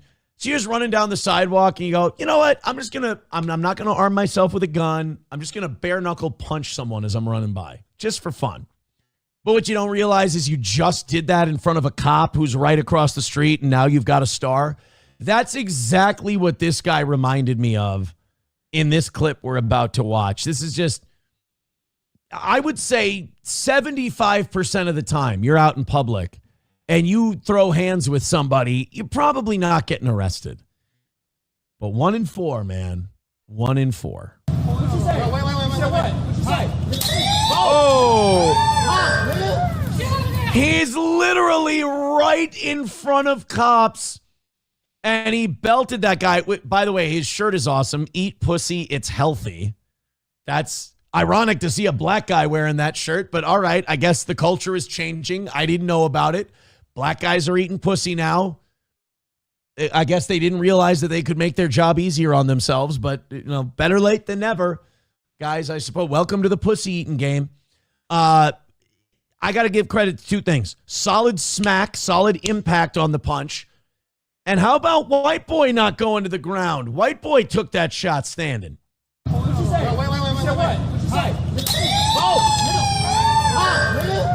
Let's see I want to see the technique before the cops get involved. I got to see the technique on the punch. Does he get the elbow up? Oh yeah, that was a good shot. He had the elbow up and he drove through. Does he get the hips into it? Because that's where your power comes from, is the legs and the hips. You know what? He opened up a little too much. He kind of brought that front leg out a little too wide, almost too wide of a base. So he lost something on it. But God, that was not a bad shot.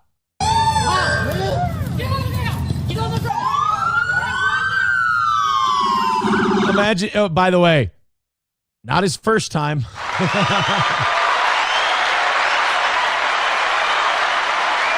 You can tell by the way he's hitting the deck. That ain't his first time assuming the position. Imagine you get arrested in your Eat Pussy, It's Healthy shirt. That's not what you're thinking when you put that shirt on in the morning. Not in your Eat Pussy, It's Healthy shirt. You're under arrest. Make that very clear. Hey, take my glasses. I need him right there. Who, him? Yeah, no, blue shirt, him. He's going for assault with injury. You know what? This kid's good for him. Took the shot. Took it standing. Maybe a little drunk. That might be why. But goddamn, to throw that shot, I mean, that is just your base level lack of self-control. Just not being able to... oh, fucking hell, kid. And that's like jail time assault. That's like cut and dry, no problem assault. You're not getting out. I mean, you'll get out on bail, but...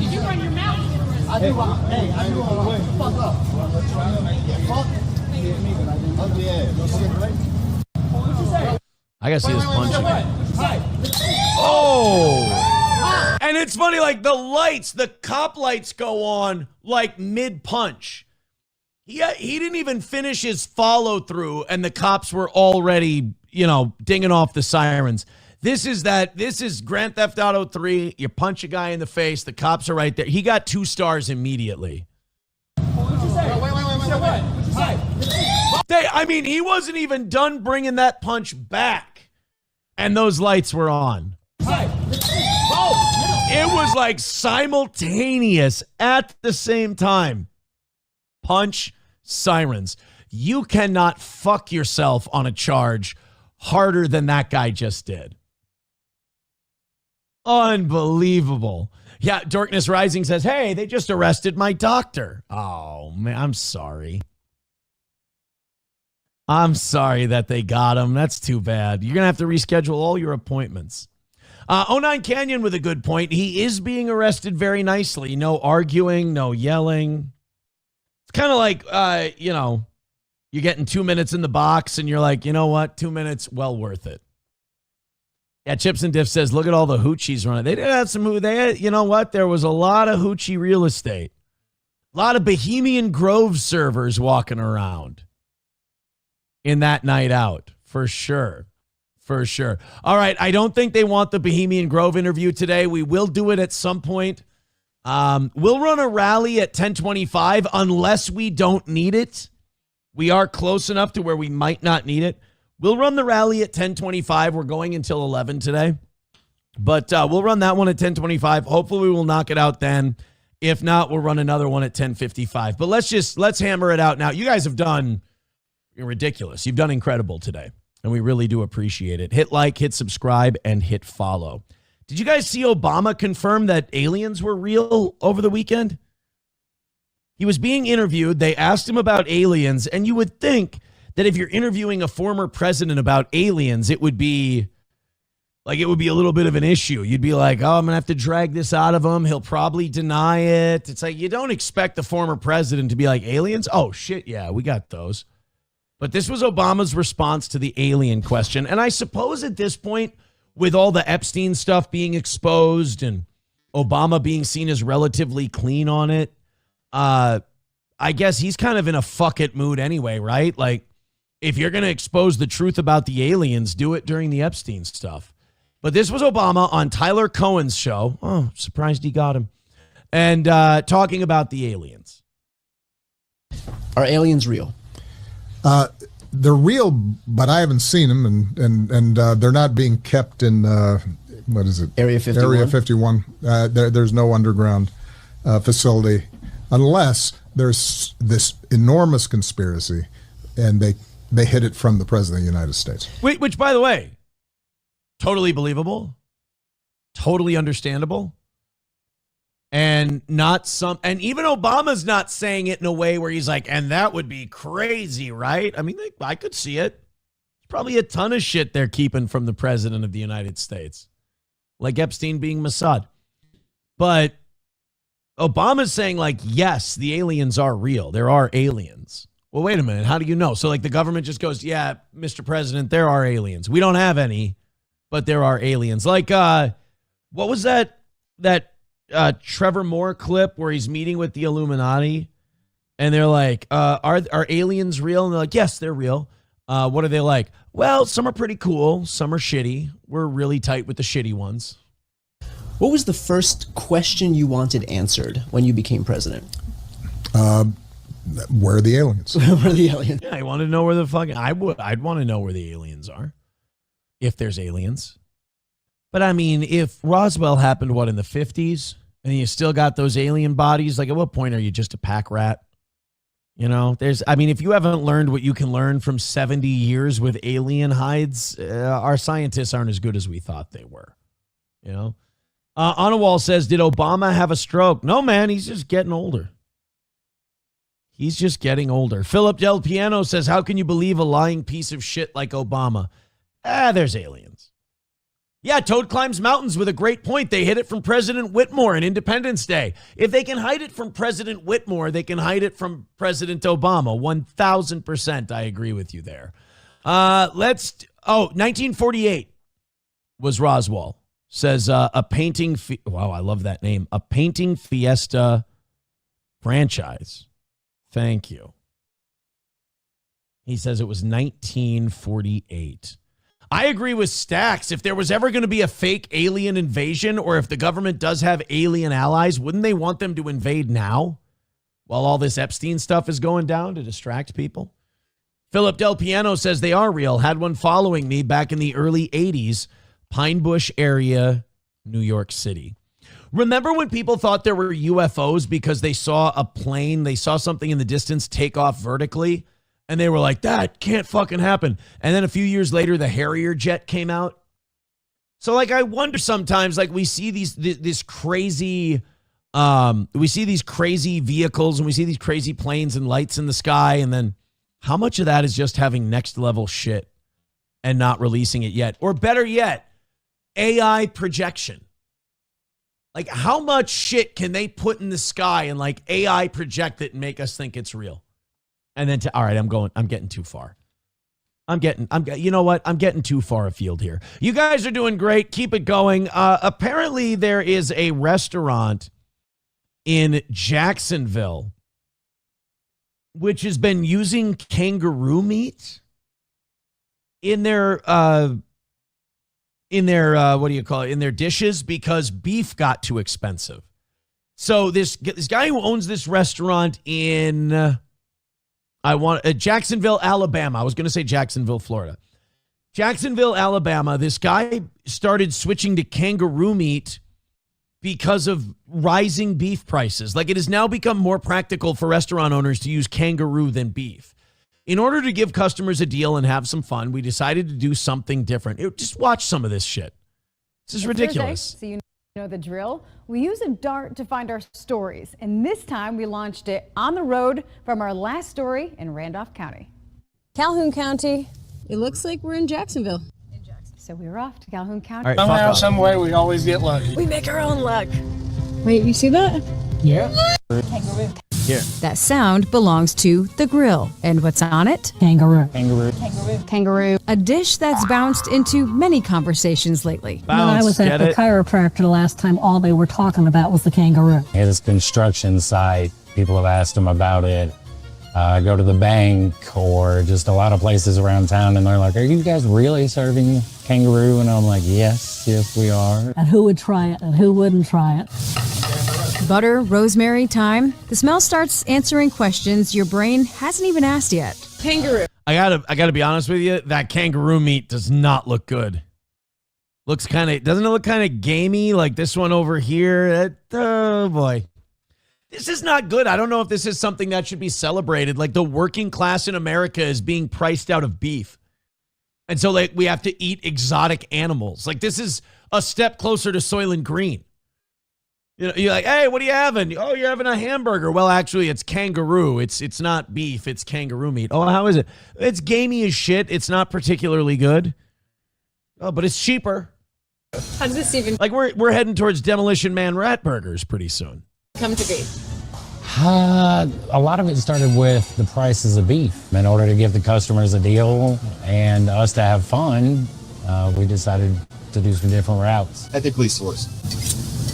No chemicals, no antibiotics. Wild caught in Australia, they tell me. Kangaroo is all wild caught. So like trapping kangaroos and then selling the meat to American restaurants. What the fuck? Wild harvested in Australia. I mean, it's free range, I guess. The human population here at around 35 million kangaroo. 2 kangaroos coming up, rarest on your right. Some tables are playing it safe. Decided to play it safe? Yeah, we did. Just have to be in the mood to try something different. But surprisingly, many others are leaning in. I hear you made a brave choice today on the menu. Yes, definitely. What'd you order? The kangaroo. I wish the news would stop picking such charismatic subjects that outshine the story. Often. Everyone's watching the plates go by. Have that kangaroo. Thank you. I never thought I'd be having kangaroo. It just looked like steak. It was a delicacy. It was really fantastic. It was a delicacy. Okay. I mean, look, if kangaroo meat's good, it's good. I just don't like the reason why we're all of a sudden outsourcing kangaroo meat. Hey, man, so we're eating kangaroo. Why, Zach? We just wanted to try something different, wanted to give our palate a new experience. No, we can't afford cow, the thing we raise all over the country. And by the way, it's because hedge funds are fucking around with the futures markets. The reason beef is so expensive, I know you're thinking, Aaron, we grow a fuck ton of it here in the United States. I know, it's hedge funds fucking with the futures market. It's all speculation. It's speculators driving up the price of, people say, regulations, and they say the tariffs and all that. Maybe a little, but a lot of it is, I watched a video on this. It was 100%. It's, well, not 100%, but for the most part, it's speculation. Jason Puck says ostrich for the holidays. I wanted to try when Old Capitol was still in business. I wanted to get, he could order peacock meat from a dealer, and I wanted to try peacock. I couldn't believe that it wasn't a protected species. 209 says kangaroo is the squirrel of Australia. Octawussy says also they're considered pests like bears in areas that are becoming more suburban. Okay.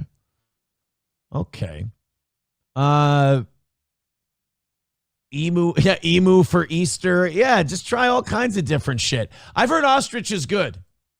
I can't remember who I've heard this bullshit from, but I've heard ostrich is good. $1 from Redbird says aliens are demons. Don't forget pre-flood fallen angels taught technology and gene splicing of incompatible species to man. Yay! It's nice that Redbird just comes by and he's like, hey, I know you guys were having a little soft conversation about kangaroo meat and shit, but remember when aliens taught us gene splicing? $1 from Silverwolf says, dude, look up the U.S. Air Force 40-foot flying disc. 1950s experimental aircraft. You cannot tell me that didn't lead to some reports. I'm sure it did. People in the Rumble chat pointing out that they're stealing Johnny's business plan. Yeah, that's right. Johnny's Exotic Meats. We kind of forgot about that in the week Johnny's been off. They are kind of fucking around with Johnny's whole deal.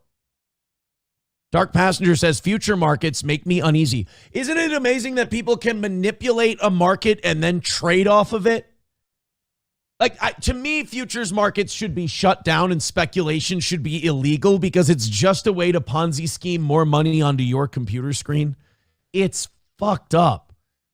Watch a video on any futures trading or any kind of speculation, and you're like, this is not like supply and demand. This isn't like how business is done. This is just a bunch of fucking greedy scumbags came up with a way that they could job the market or gimmick the market to put more money in their pocket without actually producing anything. It's disgusting. All right, guys, light us up. We don't have much further to go, and we appreciate that. Rally up and call it a win. Maybe we won't need any of those rally segments. That would be cool. Trucker 18-wheeler with a buck says there's 4 major beef producers in the country. And you don't think that some of the head muckety-mucks of these beef producers aren't working? Oh, More Perfect Union. This is the video I watched. It's a More Perfect Union. It's a great channel. Let's do a little bit of this. This is what I was talking about. Then we'll try to rally for that $80 that we've got left today. You guys have been doing great. Here's one person saying ostrich scrambled eggs are very good. By the way, no Venmo, no PayPal so far today, so let's prove they're not broken. Yeah, this is how the futures market is fucking with American beef. Cattle ranchers know something you don't. Beef and cattle are not the same thing. The cost of beef and the cost of cattle are completely disconnected. While you might be seeing record high beef prices this holiday season, ground beef up nearly 13%, steak up 16%. Cattle producers are actually seeing less money, and they're bearing the burden of bringing down costs. So what is happening here? So the consumers get taken advantage of. The boots on the ground producers get taken advantage of. There's somebody making a lot of money, and it isn't. Uh-oh, do you want to know who it is? I'm going to slow this down a little because 1.5 is a little fast. The producers aren't making any money. The consumers aren't saving any money. Where's all that extra money going, I wonder? There's a deep imbalance in our meat markets. People are actually paying more for meat, even as the farmers are making less. President Trump posting on Truth Social, you know something is fishy. And it's benefiting one group in particular. This is a story about the thousands of struggling ranchers putting food on your table. Right now, losing 17,520 farms a year, on average. What happens in 20 years when we're all gone? The giant meat packers and the systems they use to control the market. Because the marketplace is fundamentally broken. The money men playing with our food chain, and the politicians trying to drive beef prices down by any means necessary. The only price we have that's high is beef, and we'll get that down. Is there a future for beef in America? Our herd size has been declining at an alarming rate. And what can we do to save it? We're tired of other people controlling our destiny. Let's do something about it.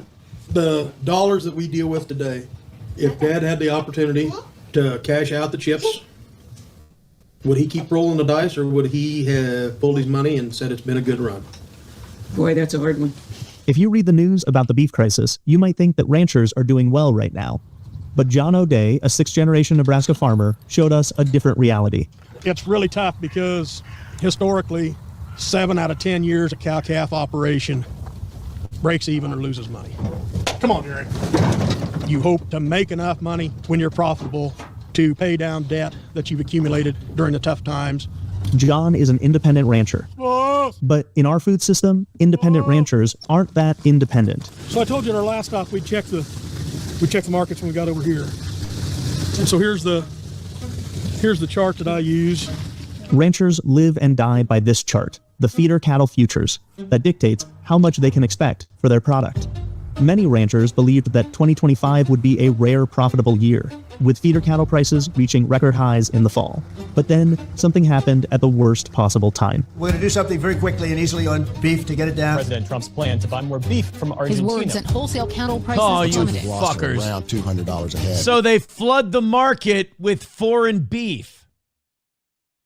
Supply goes up. What happens to prices? He fucked over the cattle farmers here in America. Mr. Make America Great Again. That would be around a $17 billion. Many American cattle ranchers outraged. It feels like being a pawn in a game. Not only that, the beef prices stay the same. These poor cocksuckers make less money. Not going to win. And then big corporate, oh God, get ready. Big corporate farms can buy these guys out for pennies on the dollars, get rid of the independent cattle ranchers, and they're working in tandem with the politicians and the traders on Wall Street. Fuck. It's all so evil. They're just doing it right in front of them, too. I would say that we've lost conservatively between $200 and $300 per head on our calf crop and on our inventory. So $250,000-ish in a month. It's real money. It's real dollars. When President Trump announced a plan to quadruple imports of Argentine beef, then demanded American ranchers get their prices down, ranchers lost billions in expected profits. And beef prices, they stayed at all-time highs. I would handle it better if it was actually making a difference for the consumer, but it's not. What's happened to us hasn't helped the consumer at all. We're going to do something very quickly and easily on beef to get it down. That's because there's 4 main beef producers in the country, so they can set the prices. ranchers understand They're not working together, but they're not exactly working against one another either. that they're so happy for what I've done. I saved them. I don't think you'd have any beef in this country if I didn't do that. Fucking. And you know what bothers me about Trump is he does believe his bullshit. He is convinced that he did the right thing, and literal salt of the earth Americans are just being decimated by Mr. MAGA. The biggest supporters that feel the most betrayed. So how can the price Join of the cattle club, be buddy. so volatile? And how can cattle ranchers lose so much money so quickly? It has to do with the connection between this and this. The feeder futures market is it's there to create chaos and volatility for farmers, but it's just pure paper trading. Those guys don't own any cattle. They do anything but paper trade and drive the board down. Yeah. Coy Young is a former cattle rancher. We spoke to him in 2023, shortly after he was forced to sell his herd. Coy had financed a herd of Angus beef that he was hoping to make a profit from. And that Friday, the Chicago Board of Trade feeder cattle price tanked to 108. That was when Coy almost decided to take his life. We caught up with Coy 2 years later. Futures traders caused the price to go down. They needed an excuse to drive the price down and overbuy the market. The hedge funds that are behind these driving forces in the future markets are driving the prices down. Create a panic, drive the price down, buy it up, knowing that you created the panic, knowing the prices are going to go back up, and then sell to create the next panic, and the crisis starts all over again. These people are fucking evil, and they should be in prison. And we should ban futures trading and ban speculating. The farmers can go work out their beef prices with the producers. Okay, let's back up. Futures contracts are supposed to work as a simple agreement between buyer and seller, setting a fair price to exchange at a later date. That's adorable. But in reality, nothing real is sold on the futures market. Right. Instead, massive corporations and Wall Street speculators trade in predictions and profit off of price changes. You know, during the pandemic, we all remember the store shelves were empty. And at that same time, farmers were getting screwed. Why? The store shelves are empty, farmers should be making money. I mean, because they're the ones that create the animals and produce the proteins that we consume. But that wasn't the case when Coy went to sell his cattle in 2020. That Friday the 13th, March of 2020, the board tanked at 108, and our sale was set for Sunday, March 15th. I don't want to belabor the point because we have finite time here, but you understand now what's going on with these just complete pieces of shit. Own a gun? Nobody's even saying you can't carry a gun. All we're saying is you can't carry a gun in town. I'm always sticking my hands in my vagina. All the way, Virginia, bitch. Oh no! Oh jeez! Rest now, brother. We have the watch, and I'll see you in Valhalla. In certain extreme situations, the law is inadequate. In order to shame its inadequacy, it is necessary to act outside the law, to pursue natural justice. This is not vengeance. Revenge is not a valid motive, it's an emotional response. No, not vengeance. Punishment. Tonight we have a chance to say, yeah, you're right. We're too extreme. We're too wild. We're too out of control. We're too full of our own shit. Or we have a chance to say, hey, fuck you, you're wrong. Fuck you, we're right. Because you have all made it to the dance. Because believe me, this is the dance. Strike the show.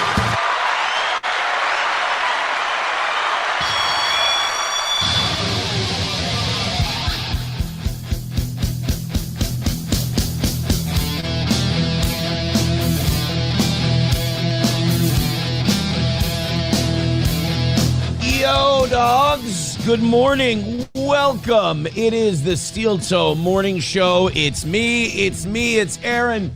I bet you thought I'd come on this morning all sad and just all beaten up. Oh, what a terrible loss we had yesterday. But then, like goddamn slut magic, this audience is always just down for the toe. We had a big evening show.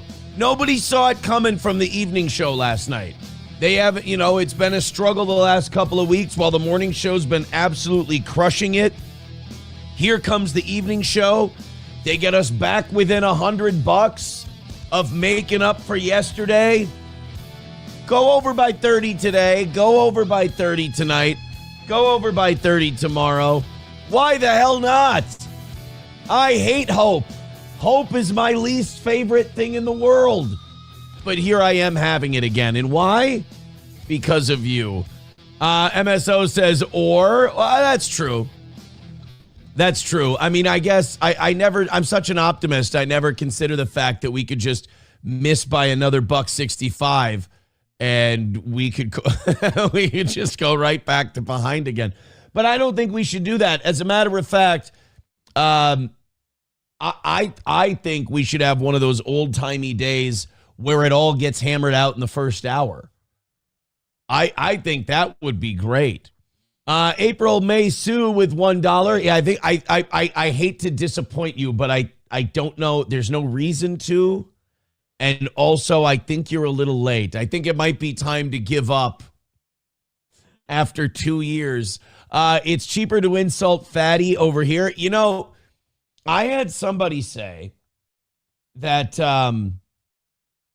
they prefer that they commented on a clip we had and they said, I enjoy this much better than reading the free Rumble chat. I mean, this person did not want me to go back to the free Rumble. They want everyone paying for everything. All access, everybody pays. And I was like, no, look, I think that's going to make a lot of people upset.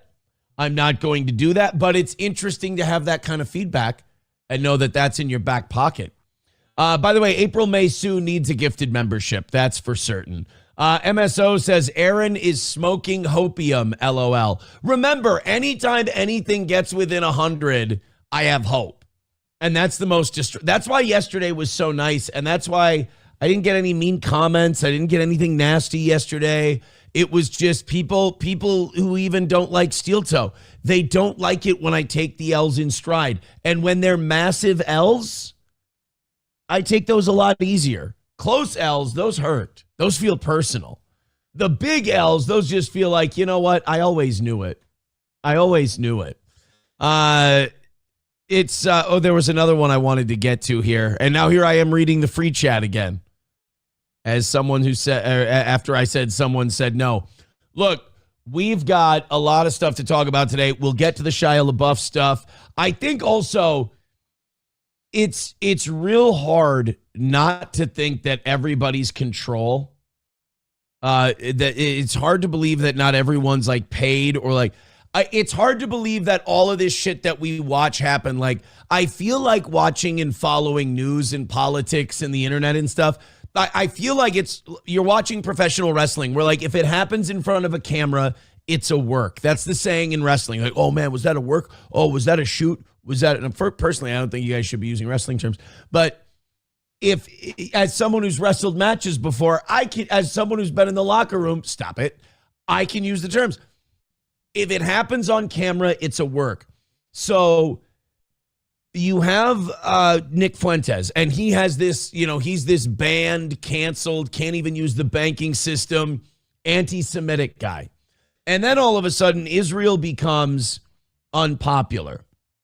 And then all of a sudden, everybody looks to Nick Fuentes like, wow, this guy's been saying crazy shit about Jews. Like, he doesn't even say Zionist like that chicken shit Aaron does. He just goes, Jew, Jew, Jew, Jew, Jew. We're going to start listening to this guy. He's on everybody's show. He's everywhere. If it's on the internet, everything but Rogan, he's on it. And now all of a sudden, the media is starting to come out with the, Nick Fuentes has a friend who was soliciting underage boys' pictures, which is 1,000% true. Wait until the media starts to get a hold of the cat boy stuff. And then yesterday, Nick Fuentes forget yesterday. We'll get to that in a little bit. These past couple of weeks, Nick Fuentes has been kind of poo-pooing the Epstein stuff and wearing the Epstein pullover gimmick. And then last night, Nick Fuentes starts blaming age of consent laws on feminism.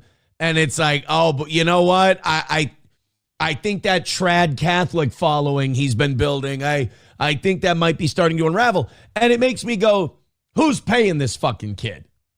You know, who's paying Fuentes that now all of a sudden when he's got the world by the balls, he's got it all in his grasp. He's like, you know what? I think not being able to fuck 15-year-olds is a feminist construct. You're like, what the? No, Nick, this is not the move we make, buddy.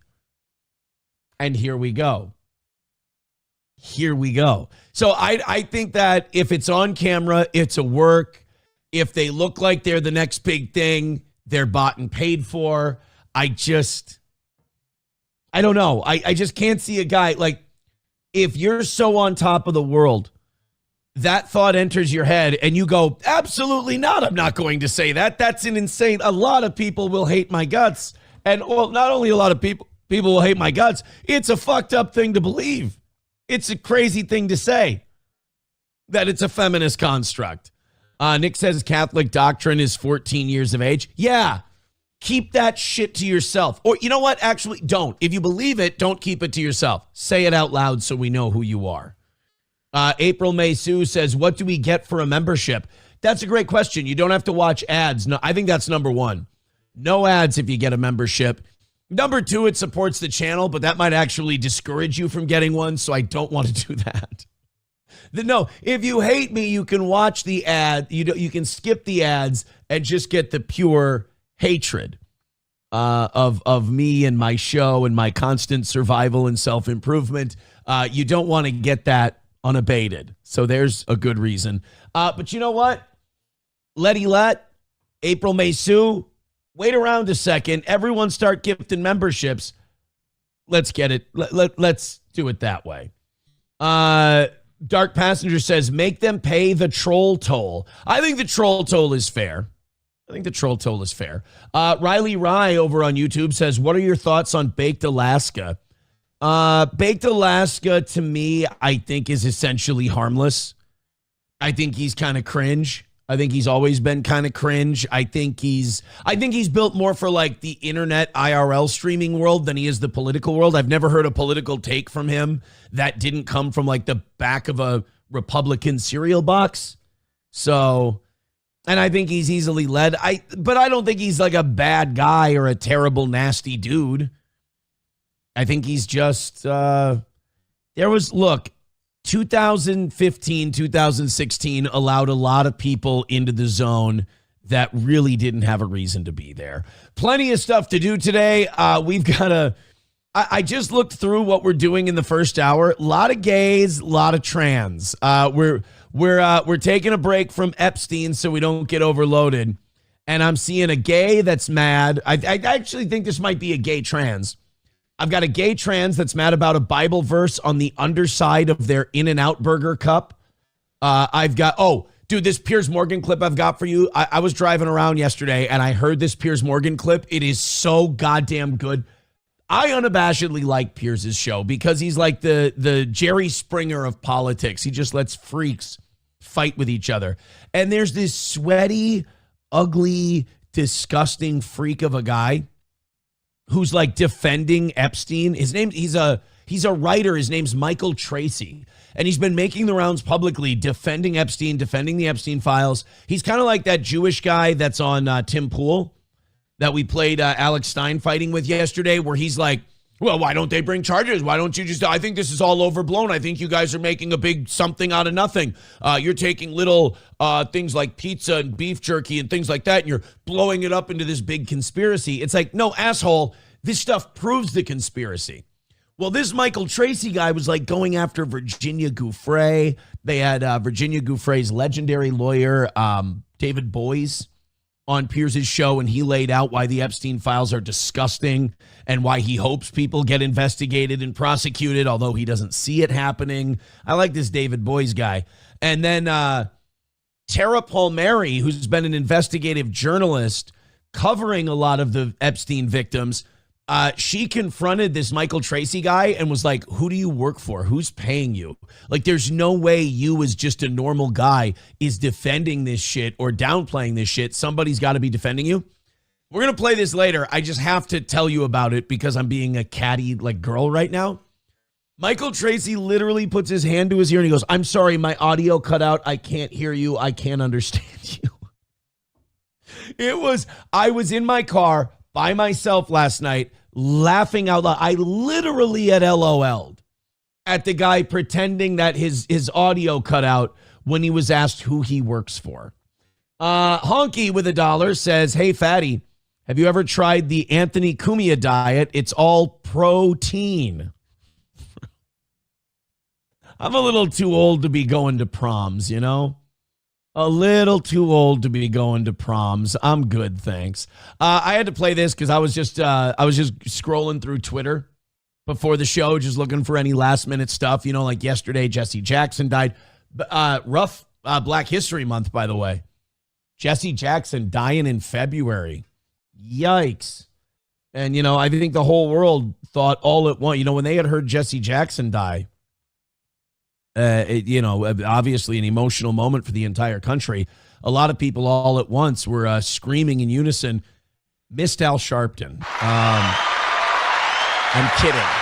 It's a joke. People like Jesse Jackson more than they like Al Sharpton, but that's probably because Jesse Jackson, he was kind of staying out of the public eye for a while. The thing I remember about Jesse Jackson is that he shook down Coca-Cola to get his son's 2 distributorships. He was like, hey, you need to start hiring more black people, or he was going to picket Coca-Cola, and he was going to bring like a 1,000,000-man march type energy to Coca-Cola plants. And Coca-Cola said, how about we let your sons own and run 2 distributorships and we set them up for life? And Jesse's like, I think that's a fair thing to give the black community. And thus, Jesse Jackson's foothold in Coca-Cola was born. But as I was scrolling Twitter, I'm sorry, this is like catnip to me. I apologize for bringing this to you. It's got a nutritional value of absolutely 0. It's pure sugar stock. I saw a clip someone had posted of my best friend, my fellow Minnesotan, Karmik. And look, that whole thing fascinates the hell out of me. Just that the anger and the bitterness and the misery. I mean, that whole world that he's involved in, from the biggest host of shows to the lowest host of shows. I've beaten them all. And I got to tell you, the only reason I've beaten them all is because they're all marks.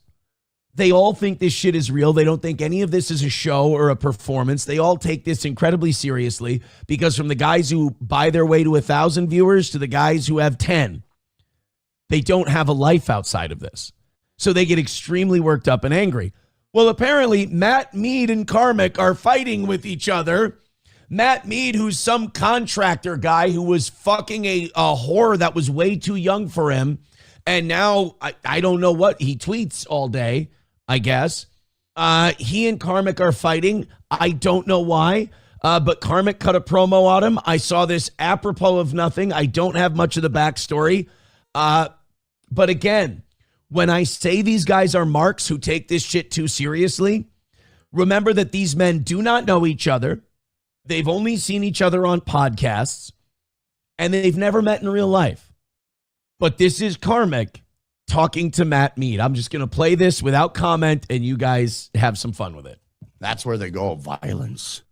And I could tell Matt Mead, if I ever see you in public, you better not miss, motherfucker, because I sure as fuck won't. What is this, though? I'm sorry, I am commenting. What is this, The Fucking Wire?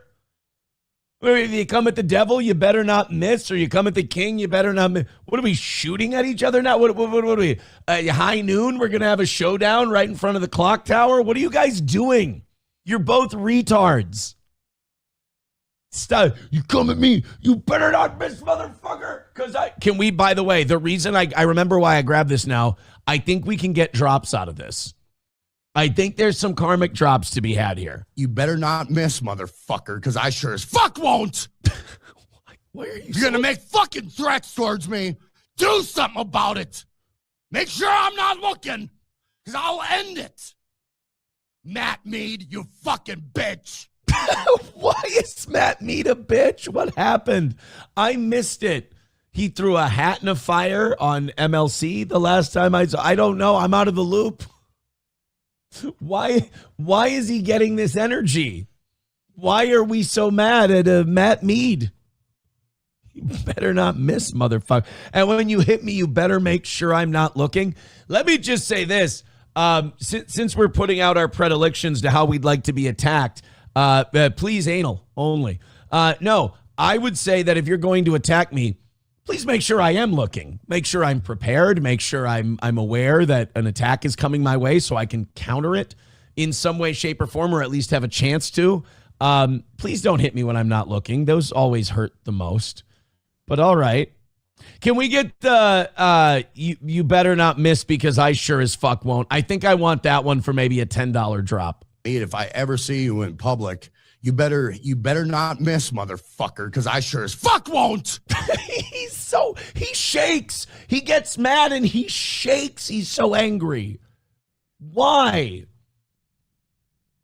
And then I saw the fat PDF was going like, I'm going to take him off Super Tips because I don't like the way he's talking. It's like, you're all gay. You all think this is a shoot and that this is like none of you do a show.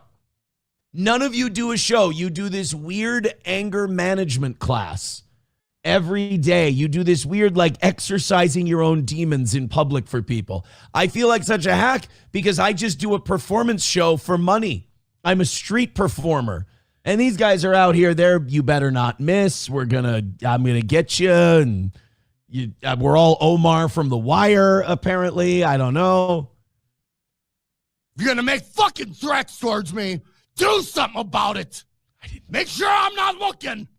Should we pretend for the rest of this rant that we're in customer service and he's making a complaint about a product? Because I'll end it. Matt Mead, you fucking bitch. Oh, okay, sir. Loser fucking drunk. Is there anything we can do to make Bunch of druggies and drunks out there.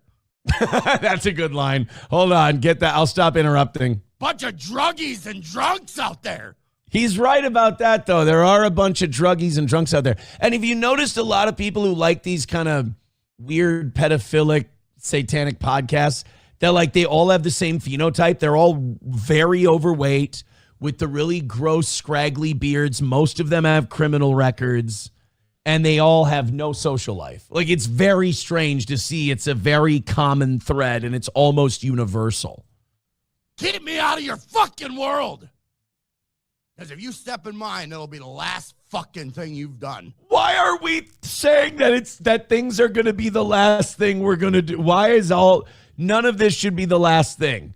Doesn't this guy live in a corrugated shed in northern Minnesota somewhere? And who wants to be part of that world? I don't But we're yelling we're going to hurt each other. We're going to do all kinds of bad shit. Or this is just a really hot guy-on-guy rape threat. One of the I'm not sure. Step in mine, it'll be the last fucking thing you've done.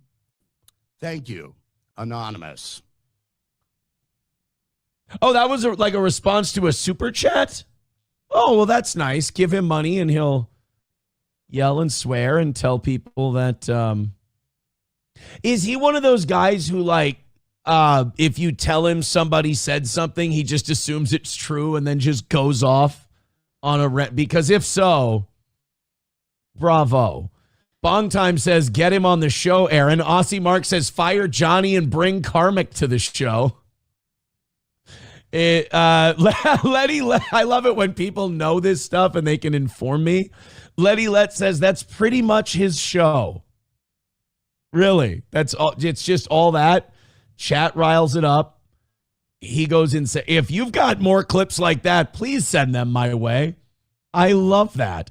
Kraken Slappin says, Karmic will be the next trans shooter, I'm starting to think. It's funny you say that because when I watched that clip and then somebody posted some clip to a reaction the fat pedo had to it, and I was like, all of these guys are just like, they're all school shooters who didn't have the balls to pull the trigger. They're all just socially disaffected, retreat to the internet to find solace, and then pretend that that's a real world you're living in. It's this strange... There's heavy school shooter energy in that community. Cowardly school shooters. Letty Let says, correct Aaron, he believes anything. You know what? The next trans shooter thing might not be that far off, perhaps. Let's go to the $1 contributions. Let's just all start dropping hundreds. By the way, I forgot to say that. Instead of ones, let's just adjust for inflation and just everybody start dropping hundreds or the closest thing to it. I think that's the easiest way to do business. Just everybody dropping hundos, and I mean, really don't even think about it. Just start doing it irresponsibly. I mean, take things away from your family and just start giving 100s. If you're poor, you should give 5 memberships or 20s. If you're poor, but definitely make sure someone in your family doesn't eat to give steel toe money. April May Sue with $1 says, what do you think of the fat pedo turning his nerd army loose on poor Karmic? He's telling them to strike the channel and taking away those awful super tips. I think if one person, I think with striking, it should be mutually assured destruction. I think if you're, first of all, I don't think it's okay. I don't think you can do that on YouTube. I don't think you can tell your audience to go brigade a channel like that. I think that's against the rules. So I think once anyone starts saying strike, you should start striking back. And then all of them. And by the way, that's how all of this stupid podcast shit is ending. All of these retards in that dumb community that we trounced and made mad, that's how they're all going to end. They're just going to spurg out and kill each other. And it's going to be great. $1 from Honky says, April's kind of like Jesse Jackson. She also shook down coke. Hashtag like Wakanda forever.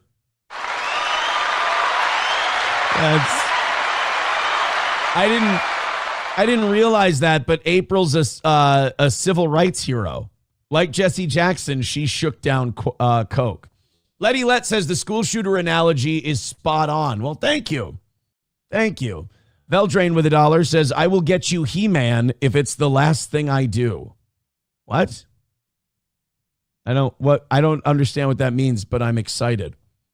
Bigot on Socialist Media says October this year, $100 will be worth $1. That's what I'm saying. I'm just trying to, beat inflation.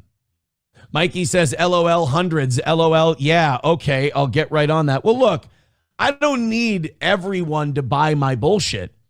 If we just do it 100, I only need like 2 or 3 of you to buy my bullshit. And if I can't do that, I'm a shitty cult leader.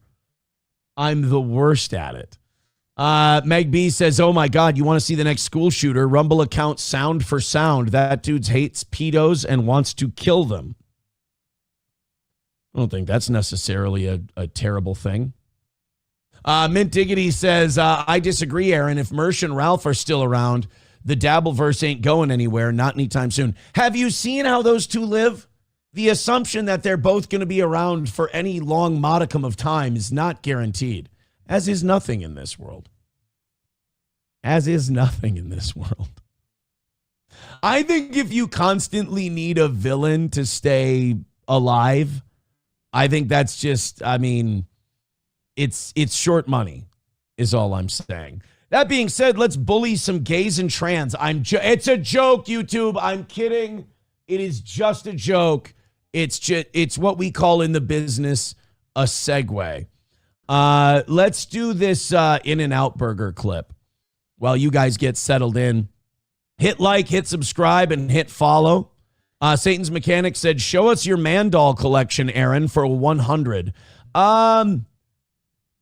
If $200 comes in by the time Johnny's here, I will go get all of my toy wrestlers I still have, and I will show them to you at 100%. You ask, I name you a price.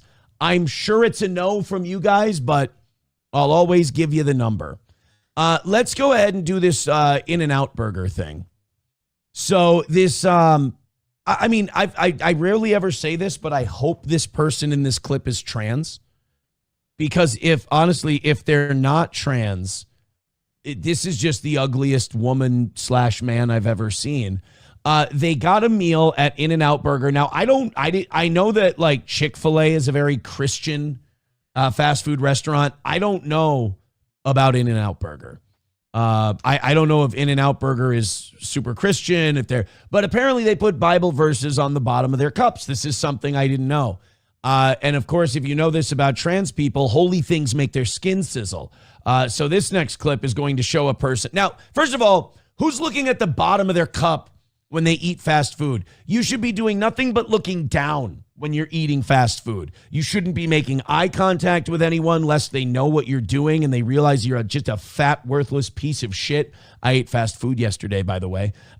You should be looking straight down at the floor, eating in shame, realizing that this is only utilitarian. This is only just to get some food in your belly, and you have no shame. You shouldn't be in order to see a Bible verse on the bottom of a cup, that means you have to go like this. Who the fuck? What are you inspecting the soda for purity? Are you checking the CO2 lines and go, oh, it's a little cloudy on the bottom there? I think that might be some sediment from the tank. I think it's definitely time to change the syrup. You see this one starting to, there might have been a slice in the bag, and there might be, that could be bacteria. Hey, is that a Bible verse? God damn it. Now my fake dick is melting off. That it put a Bible verse on my food without my consent. I don't want to eat John 3:16. Hey, I've always said about the Bible, eat John 3:16, for else John 3:16 will devour you. And that's a fact. That's church. Get your John 3:16 out of here. There you go. Right there. Look at that. Right there on the cup. It could not be smaller. John 3:16. The idolatry of the In-N-Out logo is bigger than the exaltation of our Lord and Savior Jesus Christ. But yet this thing could not handle it. For God, and of course, John 3:16, we've heard it a million times. For God so loved the world that he gave his one and only Son, that whoever believes in him shall not perish, but have eternal life. It's literally the nicest thing you can say to someone throughout the course of their day. Hey, you're going to have eternal life and you will never perish. Fuck you. I didn't take hormones and cut my fucking tits off for this. Piece of shit. No, I guess this one would have cut their dick off. This was a male to female. You know what, though? In fairness, if I had my dick cut off, I'd be mad all day, too.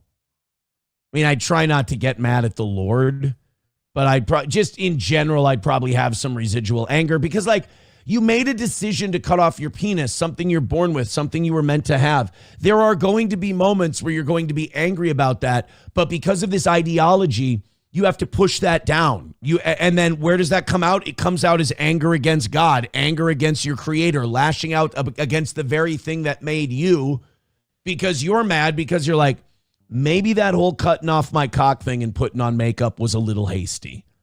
Maybe I should have thought that one through, got a little therapy, talked to mom and dad, not listen to that creepy, groomy teacher when I was in middle school. Maybe I should have thought differently about this. No, God's wrong and I'm right. And that's how you end up staring at the bottom of fast food cups, inspecting them for Bible verses. Everyone at a Hardee's thinks this person's a retard because they come in and they go through the fountain area and they go, let me fucking see this. Let me see this. I think all fast food places should now start writing on the bottom of their soda cups, stop looking, gay F word. I think that would be a lot funnier. $1 from Veldrain says that's a semi-famous trans who paid a lot of money to get a more feminine face. Surprisingly, didn't ask for a refund from the surgeon. And that's really the saddest part is that they all just kind of end up looking like gays.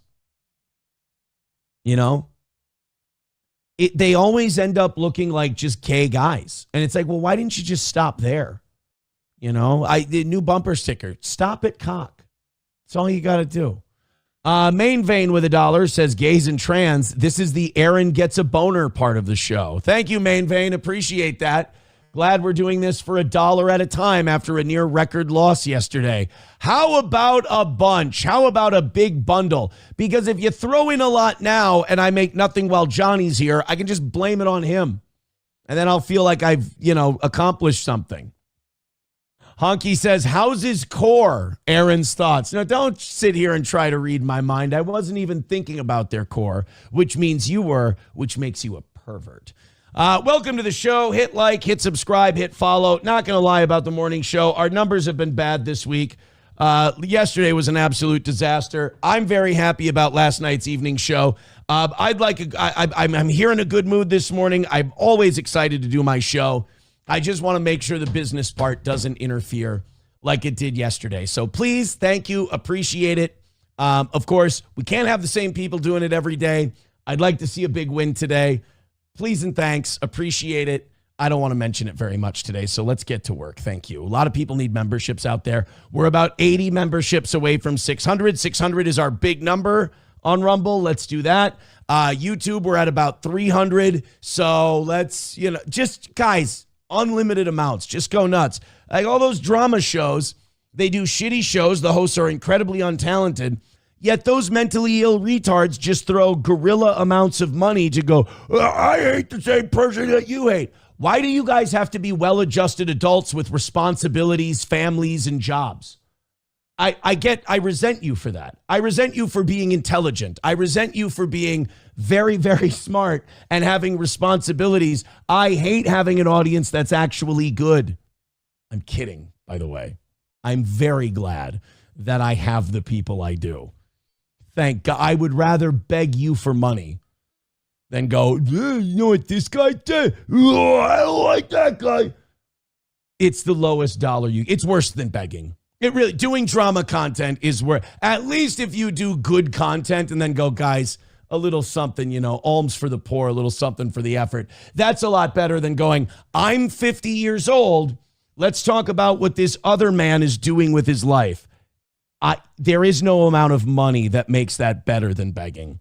Let's do this clip from Piers Morgan yesterday. I love this clip. Very short. Piers was talking about the Epstein stuff. A lot of it was based around Prince Andrew because they had on Virginia Giuffre's, the investigative journalist who worked with her to get out all of her accusations. They had David Boies, who was Virginia Giuffre's attorney when she got like $12 million out of the royal family for what Prince Andrew had done to her. And then they had this guy that I've never seen before. His name's Michael Tracy. He's a writer. And I swear this Michael Tracy guy is only on there to like troll, essentially, because he's on there going, oh, well, I don't know why people are making these Epstein files such a big deal. I think they're taking a lot of, unsubstantiated things and trying to make something bigger than it is out of it. And then everyone's just like, dude, what the fuck is wrong with you? Finally, this Tara Palmieri calls him out and says, who's paying you? Who are you working for? And his response is, if you don't enjoy this response, I don't know what you like in terms of content, because this is fantastic. I don't know, Michael, have you ever actually listened to any of the tapes at the Palm Beach? First of all, this is if Flop Sweat was a person. This is my inner demon when I'm not making any money during a morning show. This is what I see myself as. This is a struggle as a face. And also, I know what you're thinking. You're thinking, Aaron, he is running cover for Epstein. Aaron, he's running cover for pedophilic satanic elites. Aaron, he must be. Stop. Let me cut you off right there. I already Googled it. No, he's not. I know. Like, he checks every list. The awful hair, the schnozola, the really sad droopy dog face, the general unkempt appearance. You would think, yes, absolutely. And it would also help him because it would make sense why he's defending Epstein and everyone in the Epstein files. He's not, though. I know you. Go ahead, Google it. Michael Tracy, Tracey. He's not. He's just doing this out of the goodness. He might be the best Shabbos goy there is. The police in Palm Beach, the detective. Have you listened to any of the girls that they interviewed that were as young as 14? I've listened to them all. Yeah, and you think that they're not credible? I've listened to it all, Tara. You don't think that entire pyramid scheme in a high school? Do you think Virginia Roberts Giuffre is credible? She had nothing to do with that initial Palm Beach investigation. We're talking about your former journalistic collaborator who had to recant allegations against Dershowitz, had to recant her allegations against let her speak, please. a Harvard professor, Stephen Kosslyn, recanted against Jean-Luc Brunel. So you defend the credibility let her speak or I'll cut your mic. of your journalistic collaborator. Go ahead. So, first of all, this guy's, the kids like to use the cortisol spiking, where people get really excited that you can see them tensing up. And oh my God. This guy just starts blinking rapidly the minute she starts talking about this stuff. He's going through the roof. And he's like, Virginia Giuffre's a piece of shit. And by the way, he does this thing that a lot of people defending the Epstein files do. He throws a lot of quote unquote facts out there. He'll throw like 10 things that he knows you can't check immediately at that moment. I don't buy a word of what he's saying about all these recantations. I've never heard anyone recant what they've accused Dershowitz of. But at any rate, he just says this person, she recanted against this person, that person, that person, that person, that person.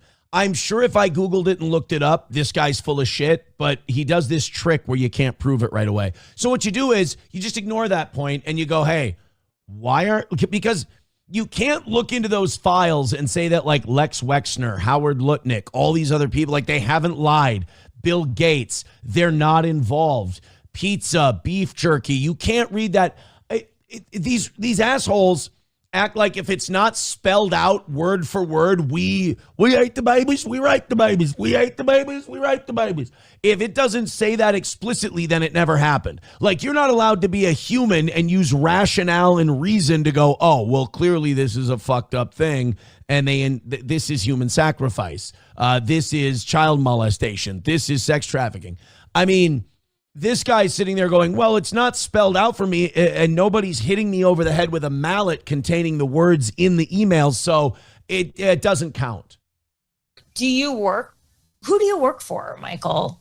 Because I've never met anyone in my entire life who would who's paying you? Who do you work for? I think a lot of people are wondering this because I've never seen anyone quite like you going after victims of sex crimes and attacking them like this. So you must be being paid by someone in power who does not like these accusations that have been made against them. And I think it's fair to ask, are you being paid by any of the men who've been accused by Jeffrey Epstein? I'm having trouble hearing right now. Bravo, Mike. Bravo.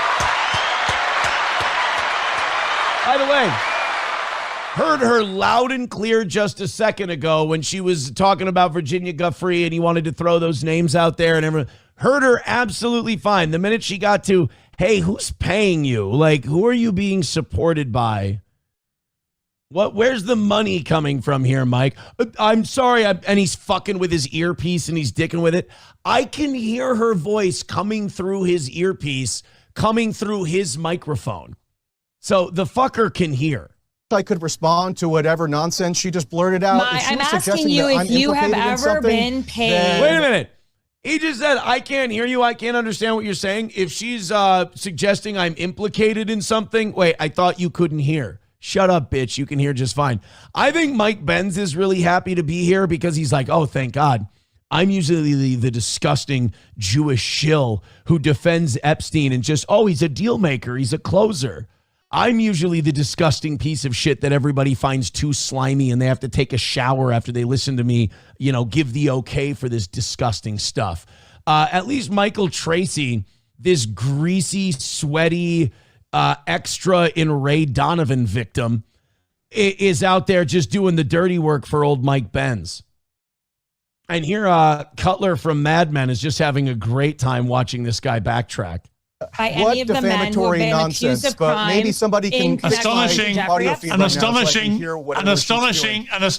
coincidence that you suddenly lost your hearing when you were asked a very difficult question. And rather telling it. And now he's responding to Pierce. Pierce is like, a really great coincidence that you lost your hearing. He goes, no, I swear to God, I can't hear. Michael, if you're telling people you can't hear something because it's devastating to your case, you got to keep up the gimmick that you can't hear. You can't start hearing again once they say that, once they're not saying that you're paid by somebody. This guy sucks. I'll go find his clip earlier in the show because his first salvo in this whole thing is really shitty. So I heard it's okay. Can No, I ask I'm him- not saying you didn't get cut. I'm just saying. If he can hear you, can you ask him that question? Because he can't hear me, but maybe he can hear you asking that question. Yeah, I think yeah. it's a fair Michael, can question you to hear ask. me? Did you Can just? you hear I me, can Michael? hear you very faintly. Did you just allege that I'm somehow implicated in the Epstein criminality, or did I mishear you? Again, not what she said, but he knows that she said. How do you know? I thought you couldn't hear. But you know faintly what she, and by the way, I want to reiterate because you guys aren't going to believe me. Not Jewish. No, he's not at all. I asked you if you were being Tara paid asked by if you're anyone. being. Tara asked if you're being paid by anybody to smear the victims of See, the Epstein rather than scandal. defend the merits of her journalistic output, which she can't because it's indefensible, what does she do? She tries to impugn me personally, tries to imply or You're not allege answering What's the answer to the question? That's not an answer. It's like, hey, go ahead. Ask me real quick. Hey, Aaron, are you being paid by anyone to say the shit? Nope, just my audience and barely them the last couple of days. I'm really an unimpressive, I'm burying my own legacy for free. Thank you very much. But this Michael Tracy guy, look, even Mike Benz is like, oh, God, as the resident Jewish apologist here, this guy's really making us look bad. Why is my Shabbos Goy fumbling with the light switch on a Saturday morning? Of course, I'm not being paid by anyone. I am paid by my readers on Substack, you idiot. Boom. Good Chris Jericho line. I'm from Winnipeg, you idiot. But that Substack shit and that, the stuff like that is a perfect way for people to worm into your reporting and get you to shill for them without it being public. Because Barry Weiss had that same thing. She had that free press, and it was a blog that nobody watched, nobody listened to. But obviously, Israeli people, the Ellison family, they were backing it big time. And they were throwing a bunch of money at her. It's like, who cares if nobody reads this? Who cares if nobody watches it? We need you to be a staunch ally here, and we'll compensate you for you saying the things we need you to say. And don't worry, the best part is nobody will ever know because you're not a 501c3. You're a blog taking contributions from its audience. So you'll never know it was us. You just can't engage on the merits, Tara. You are a disgrace. I mean, you I'm are happy going to to go be through all of my remembered as reporting, somebody which who was was integral fact-checked. in fomenting this moral panic and mass hysteria that's led to mass defamation like you just tried against me. You know how Ro Khanna and Thomas Massey got caught a few days ago accusing a random auto mechanic in New York and a random IT manager of having been complicit in pedophilic sex crimes? No. You're just following on in that tradition, which is so emblematic of how this issue has functioned in popular. He's running out of steam.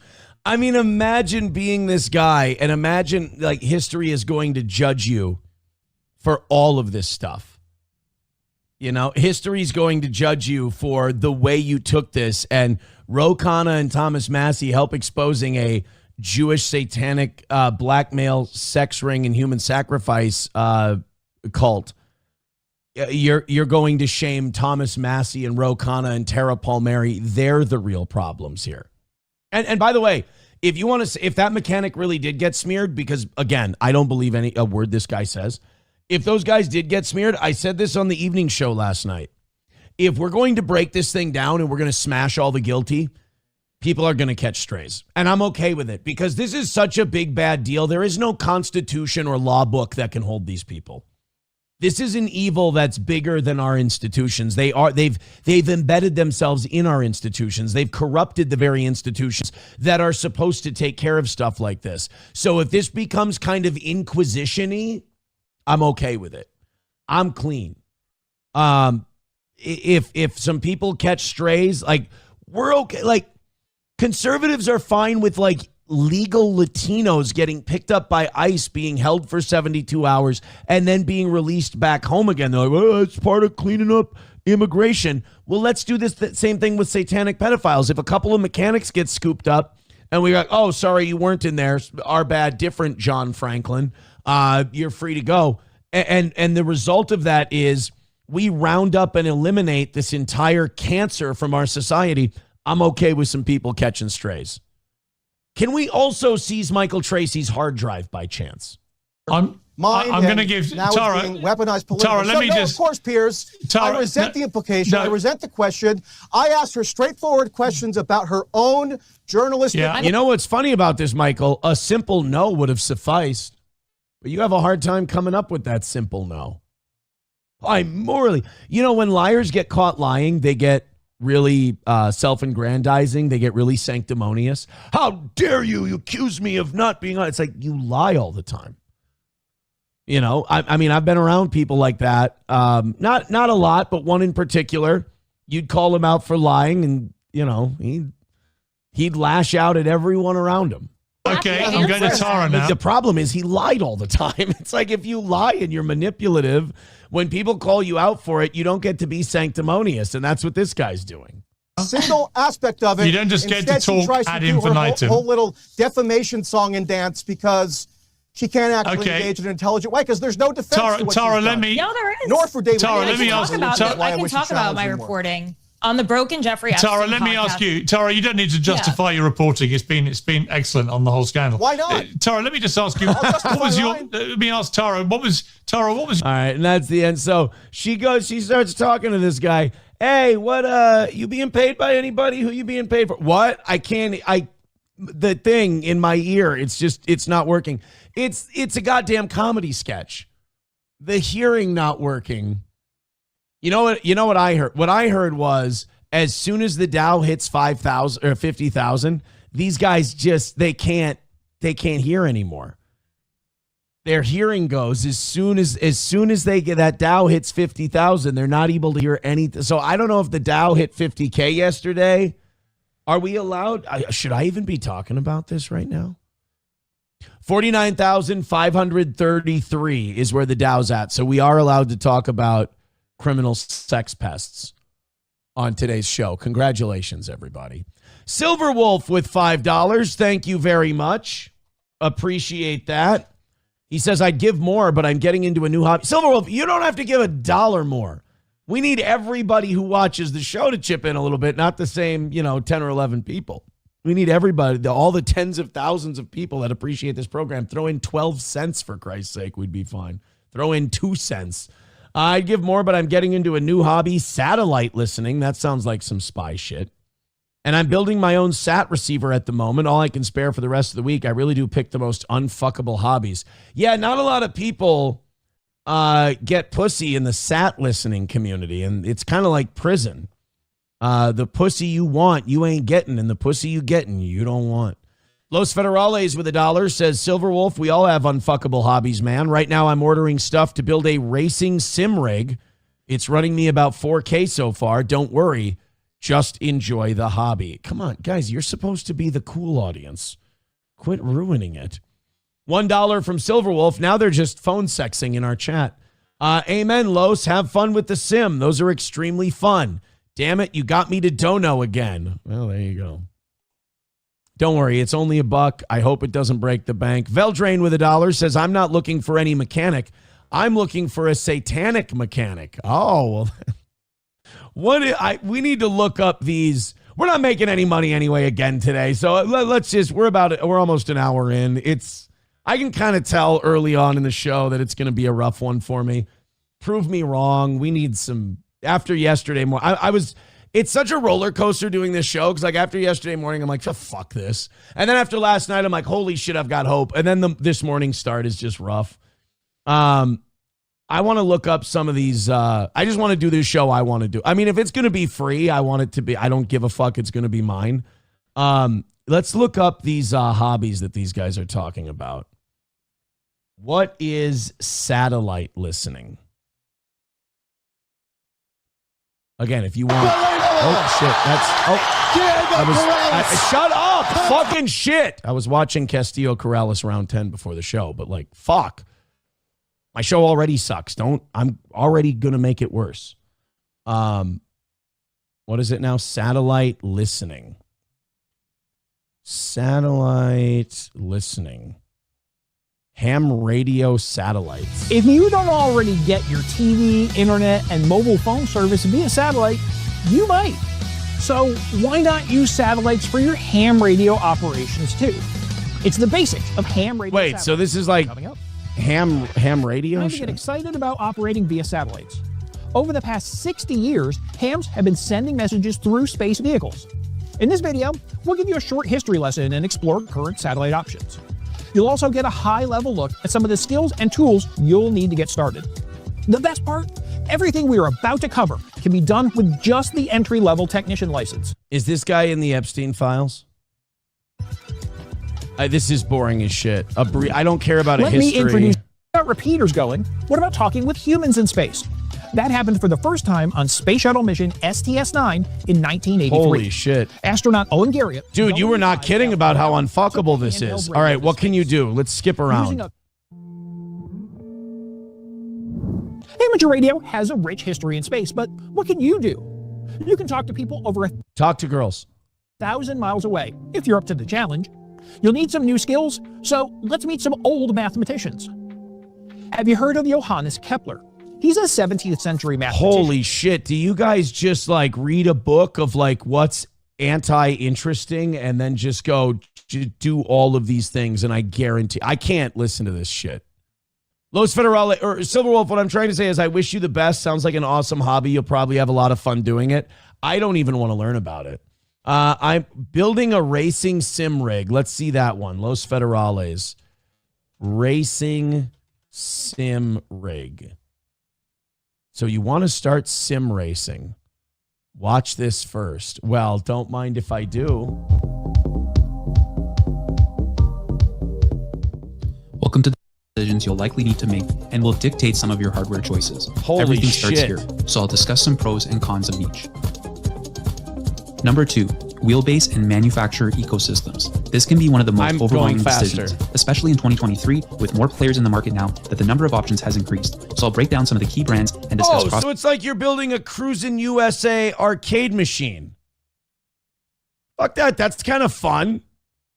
Yeah. Example, it's only sometimes consistent. For example, a PC can relay more detailed data and telemetry. And I guess like with Silverwolf's thing with the satellite ham radio, you can talk to alien. Like Silverwolf will talk to aliens before any of us do.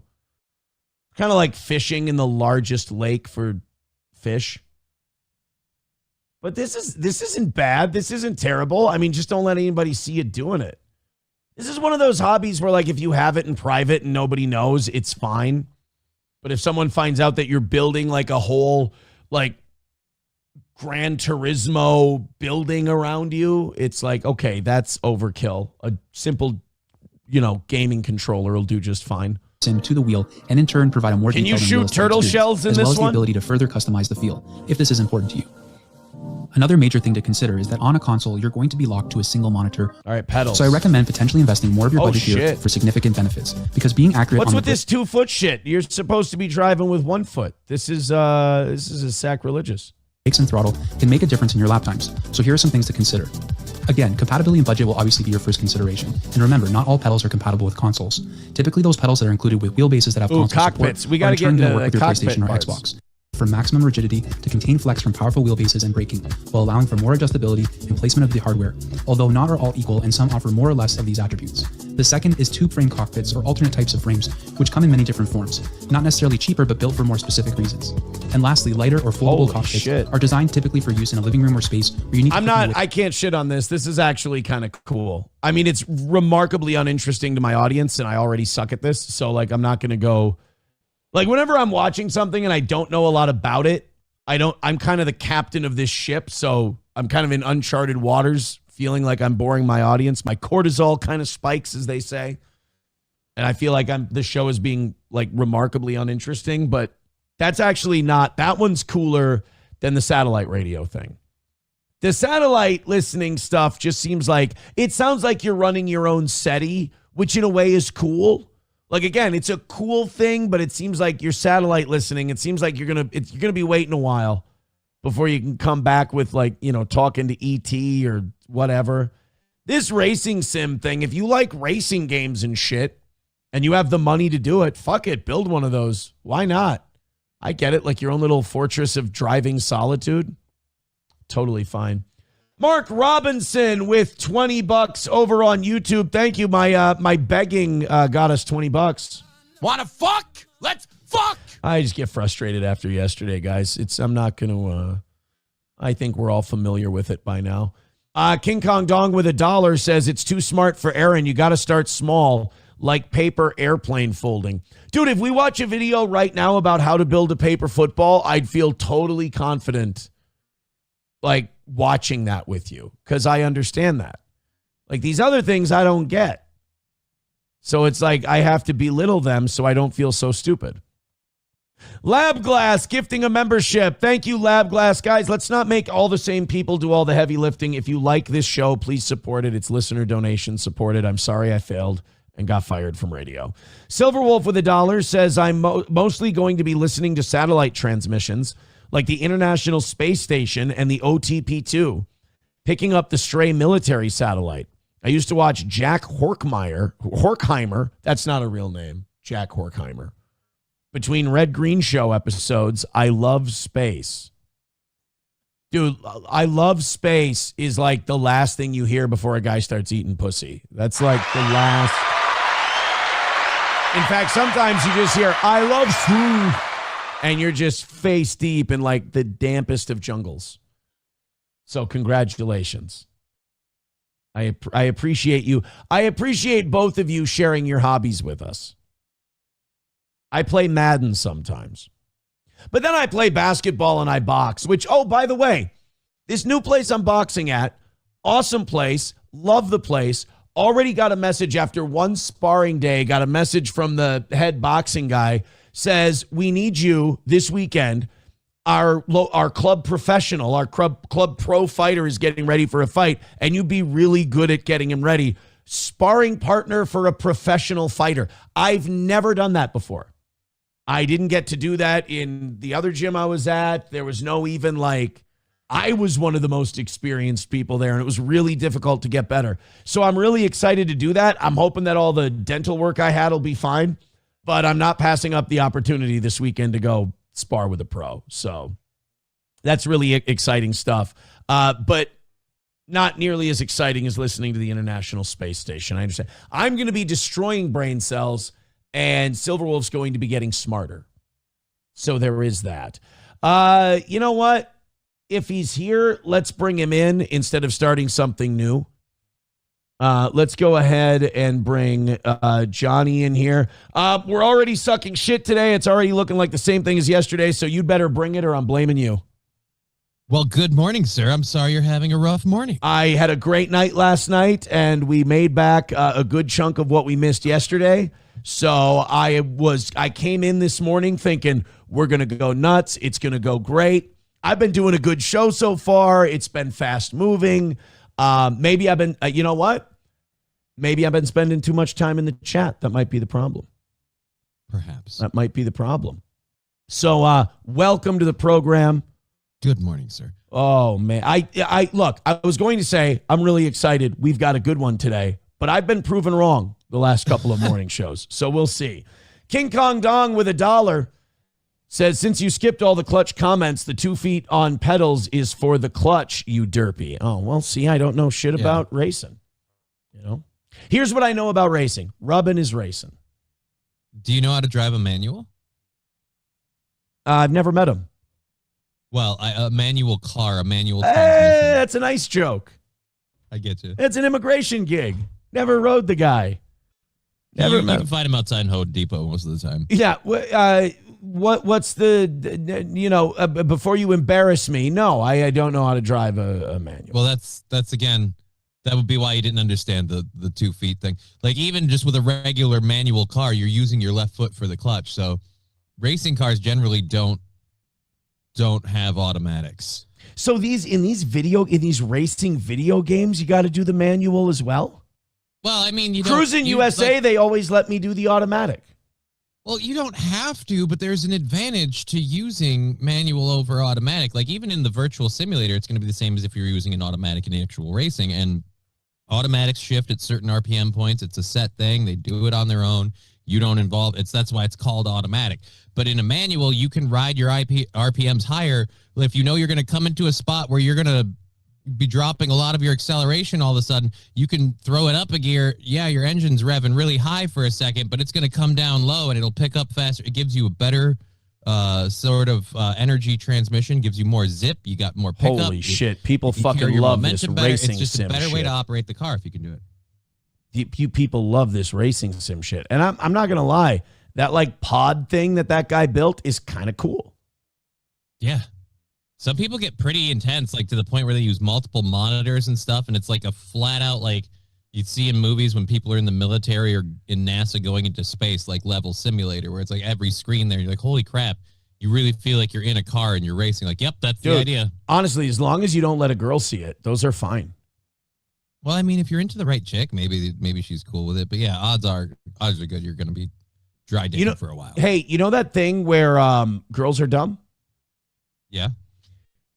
Silverwolf's thing where he's trying to talk to the aliens and shit with the satellites. You know, satellite listening. Did you hear that part? I did. Okay. You get a guy on the other end. You find a friend who's like your satellite ham radio friend. And you guys are talking to each other, right? You tell him that you got a girl coming over, and you tell him to play an alien from outer space. And then you get the girl to talk to the alien, and that's your first date, is you talk to aliens. You catfish her. You catfish the girl you're with an alien. See, now I got to feel like if that works, you really got to ask yourself, who are you dating? A dumb girl. You're dating a dumb girl. I'm not saying you have to marry her and have kids with her. She's probably going to run off with the alien at some point. But it'd be kind of fun to pull off the alien gimmick with the girl. That would be kind of funny, though, if she ran off with the alien. Like, you do this whole thing, you set it up, she's more impressed with the alien. Now he's stealing your date, and he has to figure out how, like, he's got to get a costume and shit. I was going to say Otherwise, when she sees him, it's not funny to me.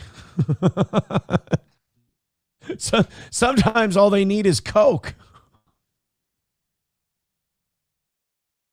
Some people have higher and lower, price points. It's all about who you are as a person and what you think your worth is. It seems fine to me.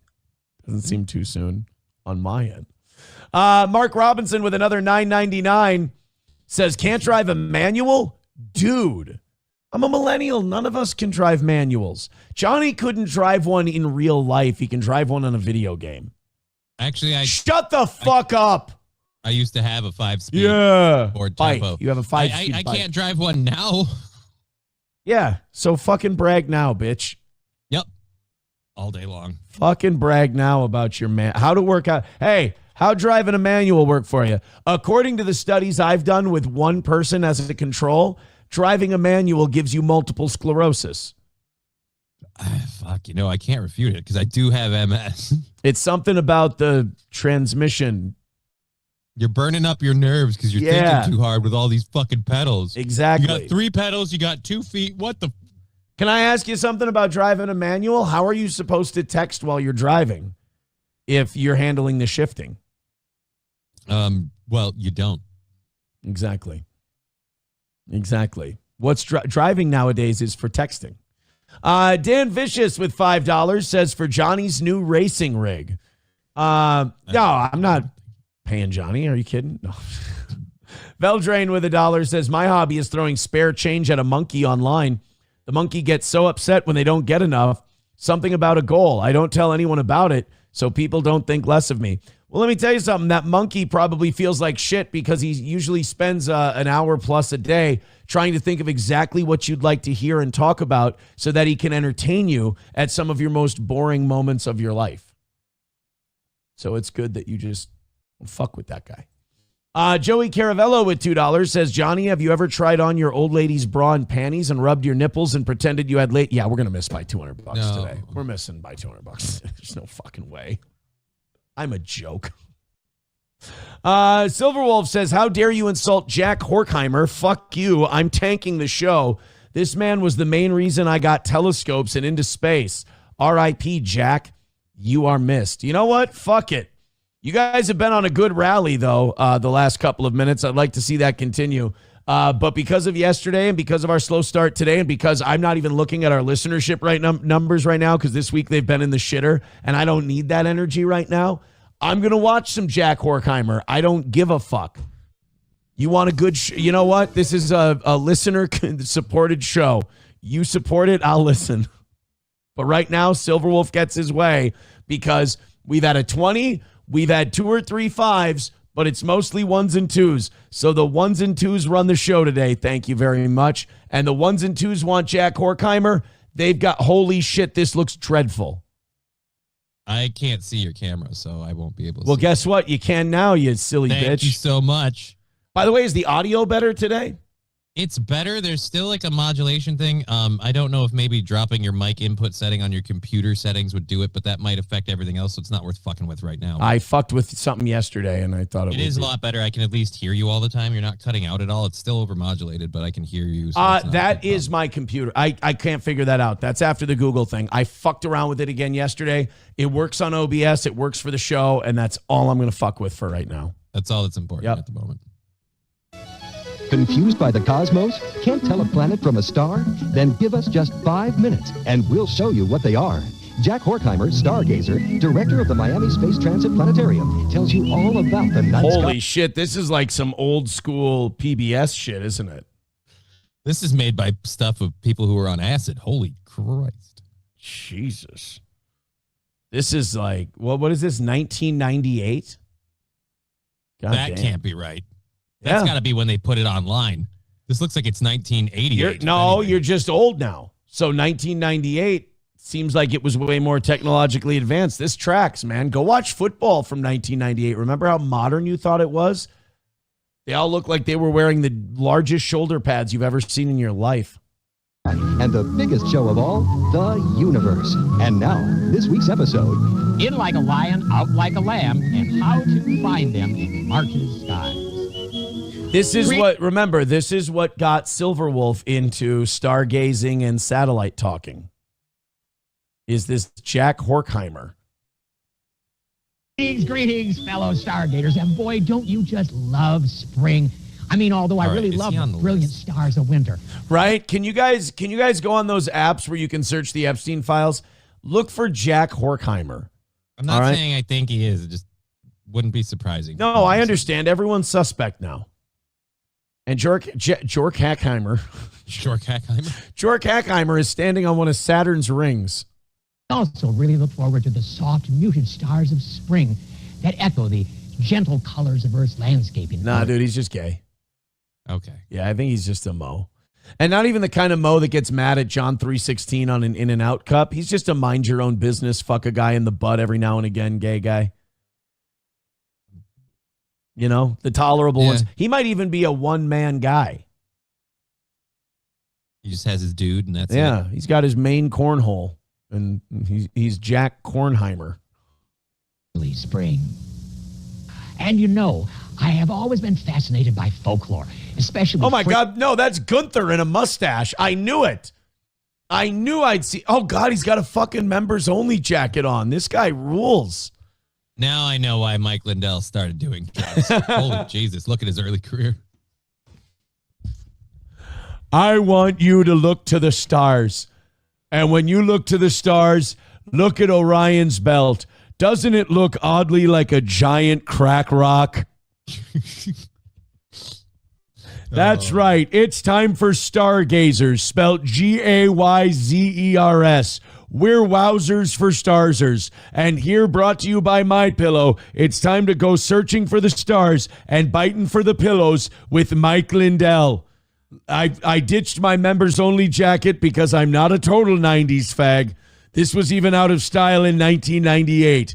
But as we look to the cosmos today, I want you to remember the MyPillow promo code SecretPillowBiter99 for you to be able to get 20% off your next Giza cotton mattress sheets order. So let's go look at some stars. We're going to find Canis Minor, and while we do, you're going to feel my penis major. Whoa. We're going to find Canis Minor and not the anus of one. We weren't in the Epstein files. phrases that we learned during childhood and repeat all our lives and frequently have little or no idea where they came from. For instance, I'm sure all of you have heard that old phrase that if March weather comes in like a lion, it'll go out like a lamb. Raw, right? You want to throw it up on the screen? Oh, I'm sorry. He's That's okay. I was enjoying. I interrupt. You seem to. I'm Bogart, yeah, dude. Oh boy. I'm Bogarting all the gayness.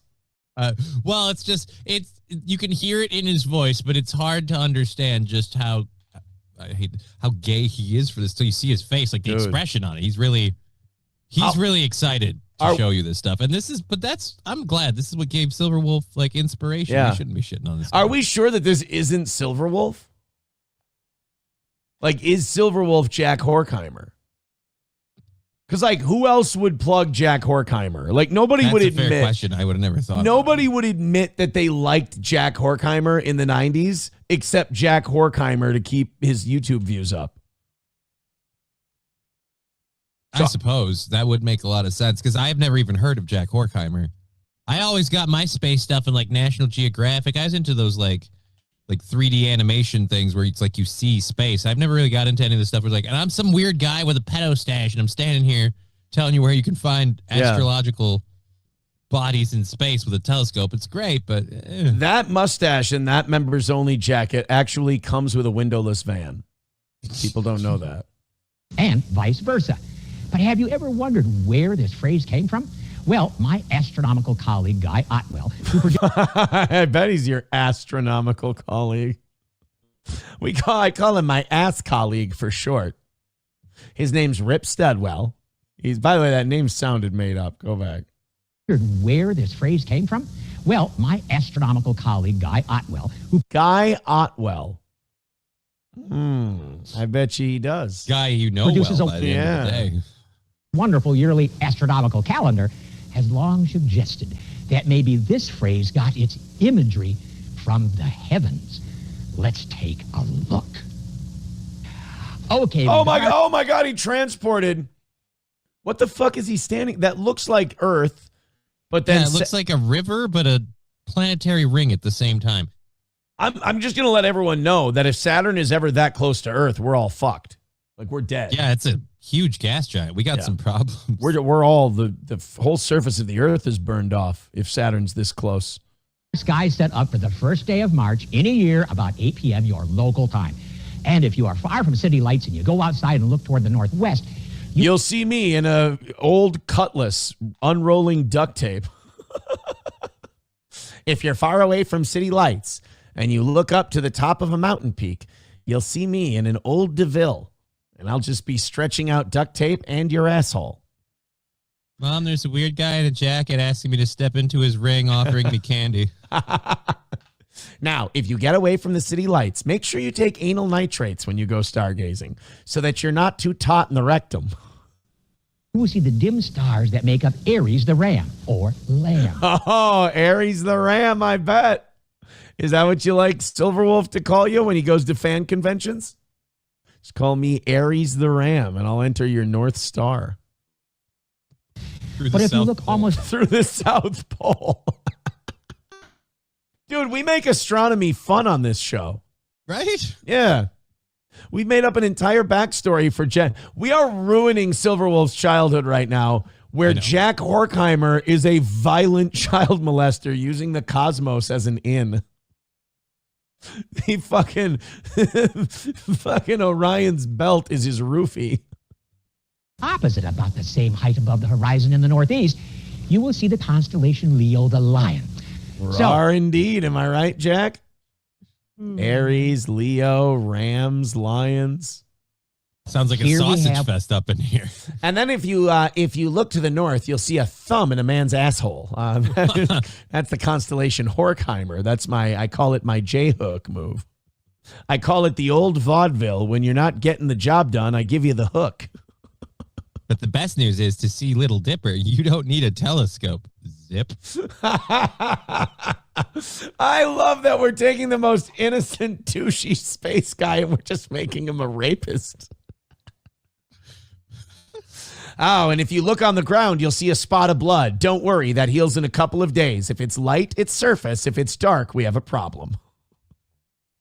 wonderful night sky. Best thing about this kind of star watching is you can't get pregnant. Now I know why Don Lemon called that whole smell my fingers move the stargazer. Images that match our phrase.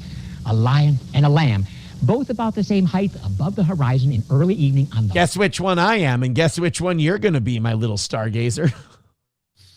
That's right, little silver wolf. Look at the stars. Look at the stars and reach for your sheets. Okay, real talk though. This is like a long time ago. They saw the stars and they drew these images off of what they saw in the stars. I'm looking at the constellations and I'm seeing a whole lot of space that does not connect the dots. How did you people get lions and crabs out of that shit? Well, I'll tell you how we got the crabs. It starts with a hot tub and no questions asked. Look to the northern part of the sky and you'll see really itchy genitals. March. But what will you see if you go out at the same time after a month has passed on March 31st? You can watch your drama shows and you can throw $500 a time at your drama shows, but those shows are not going to be able to know what to do with an episode of Jack Stargazer from March 2nd, 1998. So suck my dick. I'm the most talented man in the world and you can't tell me different. Well, quite a different story, because on March 31st at 8 p.m., the lion will be almost overhead and the lamb will be smack dab on the western horizon. And if you don't think that is some kind of metaphor I'm throwing at you, well, then get your sheared rear end over here. Oh, I could use a wool cocksock right about now. Now, we all know that usually the weather at the end of March is milder than the weather at the beginning of March. So our skies... The ground is going to be a little more thawed out, and it's great for grasping at as you hold on tight. The weather's going to be milder, which will allow a lot of us to do a lot of things later into the night. Hello, boys. Jack Horkheimer. Thank you for introducing us to Jack Horkheimer today. That is... I don't know if Silver Wolf is as glad that he did as we are. I think he's fine with it. I think he's okay. I think Silver Wolf likes it a lot, actually. I think he's enjoying his contributions to today's program. I don't know how you can't. $5 from Honky says, can't drive manual, can't fix a faucet, can't hold down a marriage. Aaron, success has been chasing you, but you've always been faster. I fixed a faucet yesterday. I fixed the sink in the entryway. You replaced a toilet. I replaced a toilet. Eat my asshole. Like that I'm going to say that one impressed me. I've seen a toilet replaced, and I still wouldn't want to take on that task. Yeah, that's exactly. I'm the Jack Horkheimer of fixing toilets. So what? You're going to hook up with a guy after you're done? What exactly is the Jack Horkheimer? I didn't say that we were going to do that, but I like to. I'm not like Jack. I don't put my personal life on blast like that anymore. I like to keep a little mystery. Kyler with $5 says, hey, Johnny, since we are admitting our hobbies that make us sound like we've never had sex, I just dropped $400 on parts for my 1/18th scale RC truck. Baby is going to be badass. Those RC cars are actually kind of badass. Yeah, I still have my Batmobile and my Bowling Digger, which is a stunt car that I never had to make it gay. Had to make it gay, dude. Had to make it gay. I've got the 1989 Batmobile with remote, so it's what is it, 1/8 scale? I hope it gets a rocket shot at it by a penguin in a sewer. That's what I hope. No, it is the same one. Yeah, so it's the same one from the first two movies, but it's got an all metal bottom. It's fucking awesome. Hey, that's what you needed around Jack Horkheimer. An all metal bottom. An all metal bottom. Oh, I can't get in there. It's pop riveted shut. Well, I guess we'll look at the stars and I'll stick a finger in your mouth to see if you're plucky. Joey Caravello with $2 sends us a link. It's called Johnny Crutches Throws a Tantrum and Ends His Stream. Oh, is that when you spilled the water or what? June 11th of last year? Yeah, I guess. Is that when you spilled the water? And we're talking about Jack Horkheimer molesting children. Thing about, I keep explaining this to people. It was a shitty thing, but the thing about the water thing was a lot of people overreacted, which caused me to get super emotional because the water was bright red and they thought I'd severely fatally wounded myself. They thought Uncle Jack Horkheimer had come over. He just tore my asshole open looking for the Big Dipper. Jack Horkheimer is officially our new mascot of child molestation. There's no doubt about it. Check that motherfucker for the Epstein files. Gray Duckling with $5 says, don't forget, you can't back up a trailer, too. That's true. I can't. I'll drive around the block before I'll back up a trailer. Shit gets awful tricky. Yeah. I've never done that. I don't think I've ever backed up a trailer. It's not even necessarily the not being able to back up a trailer. It's just that when you do it and fail, you feel like the dumbest piece of shit ever, and I don't like the aggravation. Mikey Two Milk says, since we're sharing hobbies, not me, but gives you an idea of what it is. All right, Mikey says it's not him, which means that he wants it to be him, but he doesn't. He wants to disassociate from the whole thing. Ready? Are you ready? Stand by.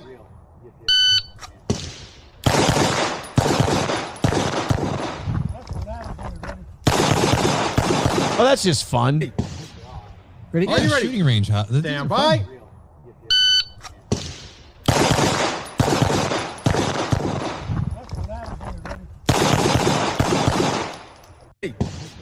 All right. Well, that could be fun. I'd totally do that, but it's not safe for me to run around with a gun. Well, but also here's the deal. We were doing gay hobbies today. Yeah. We were doing like lame, gay, nerdy hobbies. I don't like it when people try to like low key flex their gun shit. It's like we just watched a guy with a pedo stash and a members only jacket stand on fake Saturn rings talking to us about stars. And we turned that into him making you look at the stars while he molests you. And you're like, yeah, watch this fucking base Chad shoot guns and shit. That's not what we're doing today. We're watching people be dorks so we feel better about ourselves. And then we're making down, goddammit. Yeah, we're punching down at Silverwolf to feel better about ourselves while also admitting that's kind of cool. $1 for Silverwolf says, and before you ask, yes, I was bullied relentlessly. I mean, I don't think it's okay to bully people. I don't think bullying's a good thing. But if you watch Jack Horkheimer, you're not trying not to be bullied. You're definitely going to get bullied if he's one of your heroes. Yeah. And the important part is it seems like he's made his peace with it and he's happy with who he is. And that's all that matters. Exactly. Holly, thank you for the $10 over on PayPal. I appreciate that one. More of those, please.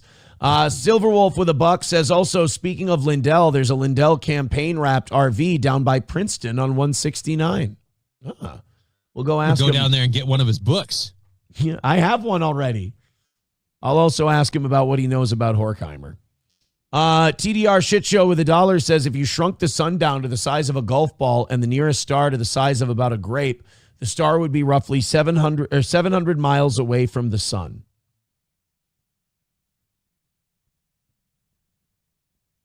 That is weird, I guess.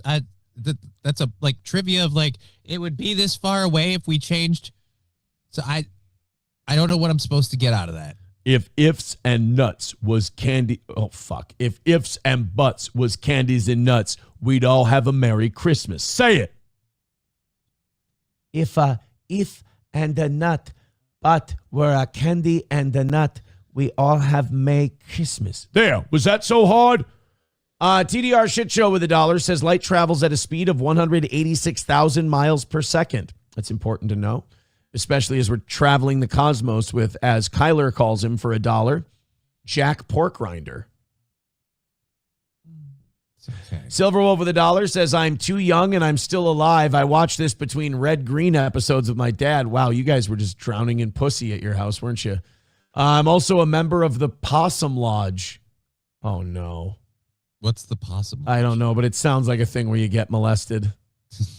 Does the Possum Lodge sounds like, it doesn't sound like there's an uninvaded butthole in the Possum Lodge. The initiation is rather unique. A lot of people do blood in, blood out. Our take on it is rather singular. Because we're the Possum Lodge, you play dead and we viciously grape your butthole. So that's where the bleeding's going to come from. Why? I don't know why they said that part in an upward inflection. Honky with $1 says, oh my God, it's Carl Gagan. He calls the Milky Way, quote, a bukkake. Oh. TDR Shit Show with $2 says the sun is roughly 7 times closer to Earth than Saturn. Dude, we got fucked up so bad yesterday on this show that if you guys want to send in money to give me space quotes, man, whatever makes dollars makes sense today. Silverwolf with $1 says, no, I'm laughing so hard I'm crying. This is awesome. Yeah, the Jack Horkheimer bit worked. Nomo with $1 says he's the Liberace of astronomy. $1 from Shit Show says, I got a lot more space facts, but I'm running out of money. I just throw 100 and call it a day. Oh, did you know Harvey Milk of the Milky Way? Did you know there's more than 200 billion stars in the Milky Way? Okay, I'm broke now. Yeah, it's not going to work for us. We need you guys to be not broke. We need all of you to have $5 in your pocket and give it to us. Honky with $1 says, what does a large meteor hitting Saturn and a mandate with Jack Horkheimer have in common? I don't know. What do they have in common? Some ring's going to get destroyed. Should have seen that one come. Fun fact about the Possum Lodge, says Honky, for $1, it has no beavers. Gay. Belusier with $1.99 says, I saw Aaron once while fixing a toilet. Wait, no, now hold on. Chevy Fan says, did the evening show meet the goal? Dude, not only did the evening show hit, they went over and knocked down some of your guys' embarrassing loss from yesterday. So you owe knock down today and knock down another 30 or 40 from yesterday's miss, and we'll get to a perfect week before the end. Before the end of the week. We'll get there.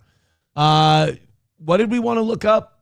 What did he send us? Oh, fuck, I forgot what it was called. The Lodge. The Possum Lodge. Possum Lodge. We need to learn about the Possum Lodge today. You know what this means? All of the really good stuff we have for today, I can save. Because if you can get the Jack Horkheimer shit to hit, you get to save all the other stuff you've got. The Possum Lodge. Oh, it's a red-green thing. Do you want to hear the Possum Lodge oath and the man's prayer? I was never a big red-green fan, so I guess. Oh, hold on. Silverwolf says he was a member of the Possum Lodge. Now, I may not be a big red-green fan, but I am not going to tolerate any allusions to him being a pedo. Red-green's a good man, the guy who played him. But Jack Horkheimer, definitely throwing pork swords in kids. I'm kidding. I'm joking. He better be fucking dead. Holy shit. You can't just go on a show and say shit like that. Give me You're one. Get an email tomorrow from him. He's going to hear about it somehow. Jack Horkheimer death. Oh, yeah. That old kid fucker died 16 years ago. Guys, he's dead. Double down. Hold on a minute. Let me see this little ass porker's record here and see if there's any allegations. Jack Horkheimer. If this guy's clean, I'll shit a brick. Allegations. Well, somebody's going to be dirty by the end of that. Uh-oh. Nothing. In the spring of 2010, Horkheimer was sued by a John Doe alleging recalled incidents of past abuse.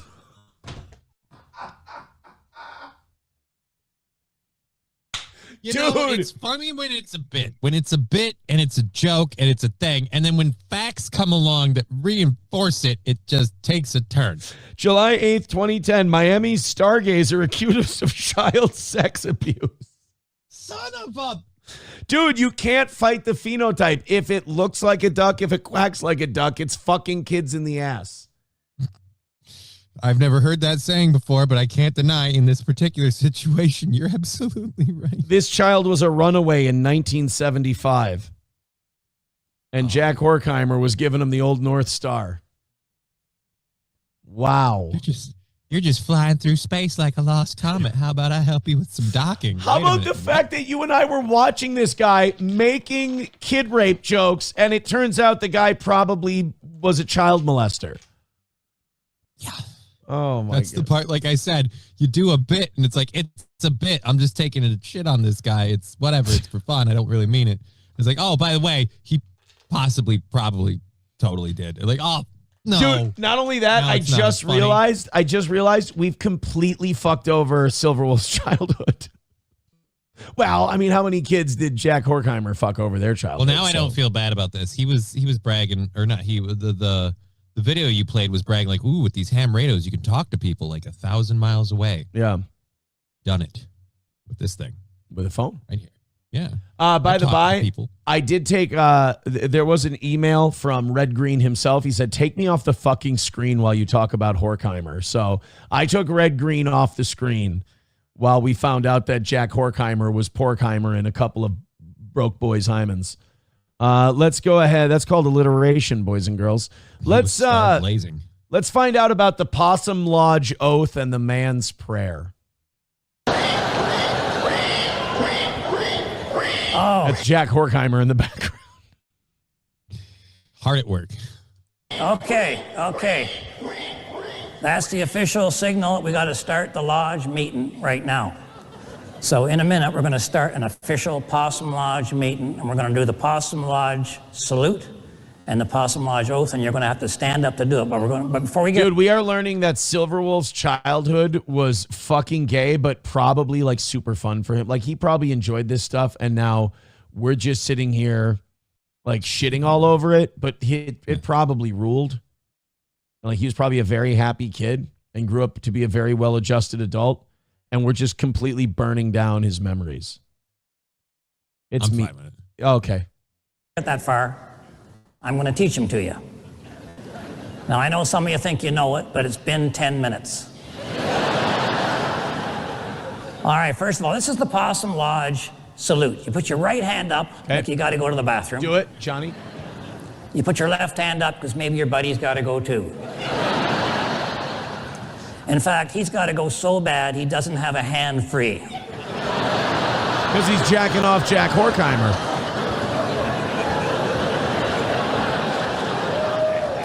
Now you put your right hand over your heart. You put your left hand over where your heart would have been if God didn't read instructions either. I'm and just then you cupping my recite the tits. Possum Lodge oath, which is Latin, sorta. Quando. Omni. Fluncus. Moritati. Does anybody know what that means? Right there. Another proud moment in that life, I'm guessing. The perfect motto for Possum Lodge: when all else fails, play dead. Because when things go wrong, a man will say, shh, she didn't see us. Holy shit, Silverwolf. You and your dad sucked. I don't have any way. I'll tell you this much. Honky wasn't lying. Ain't no beavers in the Possum Lodge. Although Silverwolf did get us all to squeeze our tits. Yeah. So I guess who lost on that one?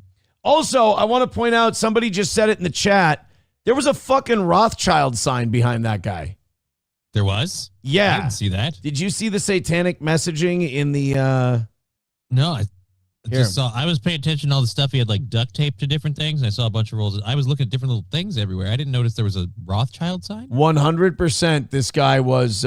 he's Illuminati, we found out. So we're ruining everything. Silverwolf's... what do you call it? Silverwolf's Stargazer guy was a pedo, we found out. Yep. And now we're finding out Red Green was part of the Illuminati. Look behind it. Look at that. Rothschild sex and sucking? What the fuck? Holy crap. Why? I have never. Rothschild's... does that look like sex? Yes, it does. Yes, Rothschild sex and sucking. What the fuck? Red Green was a pedo too. No, don't clap for that. Let me have a... No, don't say that. Home run, Chip. No. Yay! Go. No. There we go. That was the right one. Dude.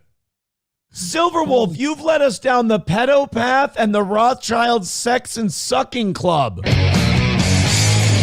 What have you done to this program? The primrose path to blowing out buttholes. Jesus. He's a Rothschild. Hold on. I can... Was Red Green part of the Illuminati? No, I'm not seeing anything. Should we just write red green allegations and see what comes up? See what comes up? Nothing. Red green's clean as fuck. The first thing you get is a rape charge against an ex-USU linebacker named Mike Green. Red green's clean. Well, you know why he's clean? The Rothschilds protected him. Yeah. They paid their fixers to get it all swept under the rug. That's exactly what happened, dude. So congratulations, Silver Wolf. You just let us all into the Possum Lodge, and you taught us that the Possum Lodge is actually a secret Jewish sex camp. Good job, asshole. Silver Wolf with $1 says, not was, current. I am a member, so I have access to his podcast on the Red Green Show. Doesn't seem like as big of a flex as it was before, does it? You old possum fucking creep. $2 from Dan Vicious says, sorry for Silver Wolf's butthole. Yeah, he got fucked in the ass at the Possum Lodge. Poor guy. I can't blame Red Green though. You had to work for it, but it was on the sign. You should have known what you were in for. It does. Yeah, at least they had signage. That's a good point. And also, it's also one of those things where like a guy like Red Green getting famous, you knew there had to be Jewish butt sex and blackmail involved. I just honestly, like, I always assumed it was just a lot of like Polacks like my parents that thought that shit was funny. Like, I assumed that for him and Gallagher. I'm like, that's how they got through. Is like, yeah, well, Polish people, I have often said, are the reason for most of the maladies in society.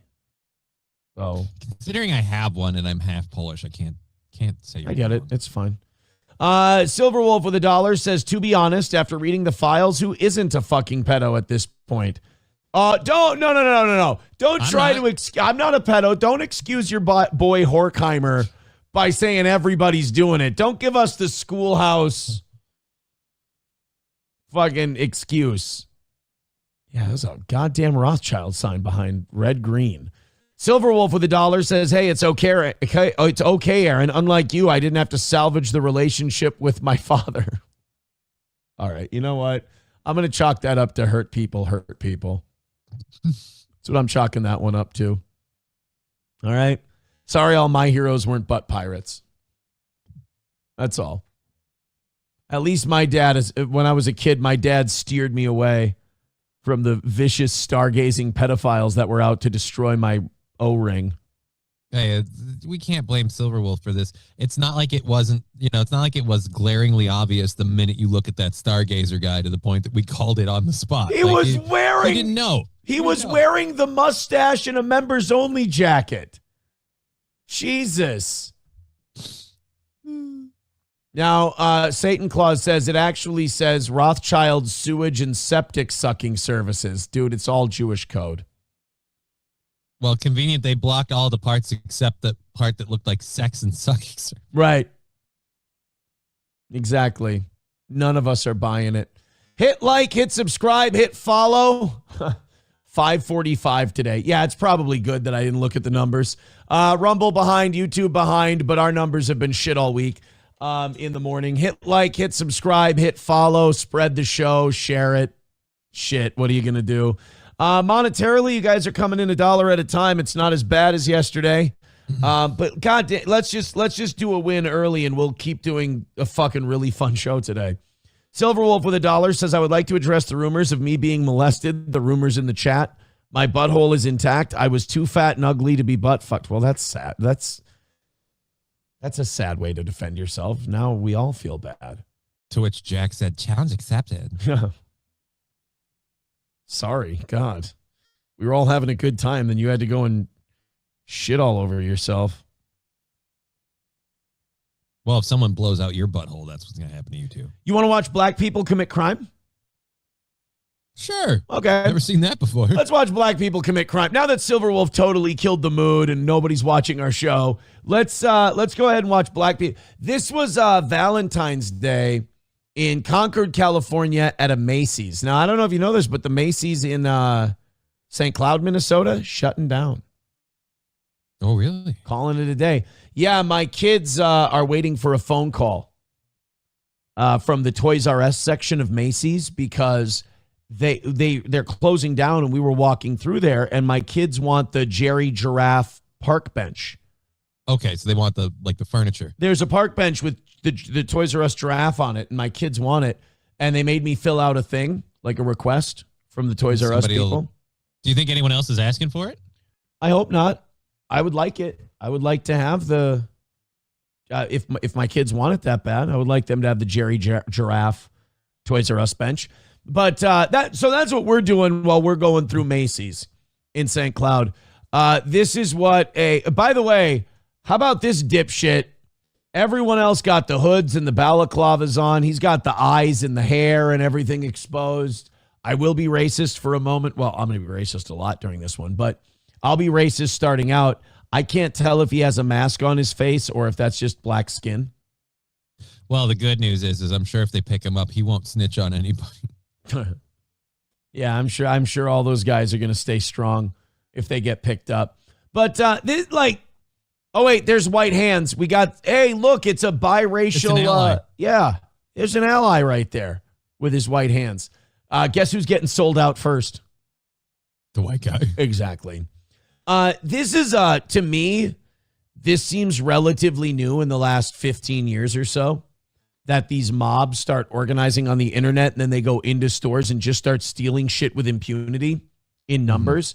I've always thought that the best way to stop this, one security guard, one gun, one time, let her buck. Yep. People aren't going to risk their lives for this shit. Right? When they know that's the possible price, they'll stay home. You shotgun one of these motherfuckers. And it's not like people are like, oh, that seems a little extreme. It's not like any of these people are innocent. They're all going in and victimizing people, scaring the shit out of people, stealing shit that doesn't belong to them. You know who doesn't get shot by armed security? People who don't rob stores. So I think for the greater good, this was kind of my position on that whole Little Falls guy, Byron Smith or whatever, is like, I know what this guy did technically was over the line, but if we just acquit this one guy, maybe that'll send a message to home invaders that like, hey, that you can't fuck around. Like, you go into a dude's home, he might fucking kill you. Yeah, you might. This is death. This is a death sentence, you breaking into this house. I would like to see the same thing at like Foot Lockers and Macy's and jewelry stores and all the other shit. Just let them cap a couple of these guys and you'll start to see this behavior go down pretty quick.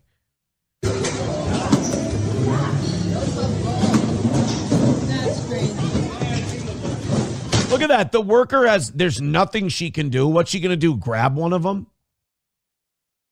Is she going to be able to stop them herself? No, they'll beat the shit out of her. I'm sure this store will totally stay open if you keep pulling this too. That's the other thing, yeah. You just keep robbing these stores. They keep making insurance claims. Their insurance rates go up. They can't keep the store open. I don't even know that we have to have someone like a security guard actually do anything. We just need it permissible that they can. Right. Just allow security to be armed. And those armed security guards are allowed to like shoot looters.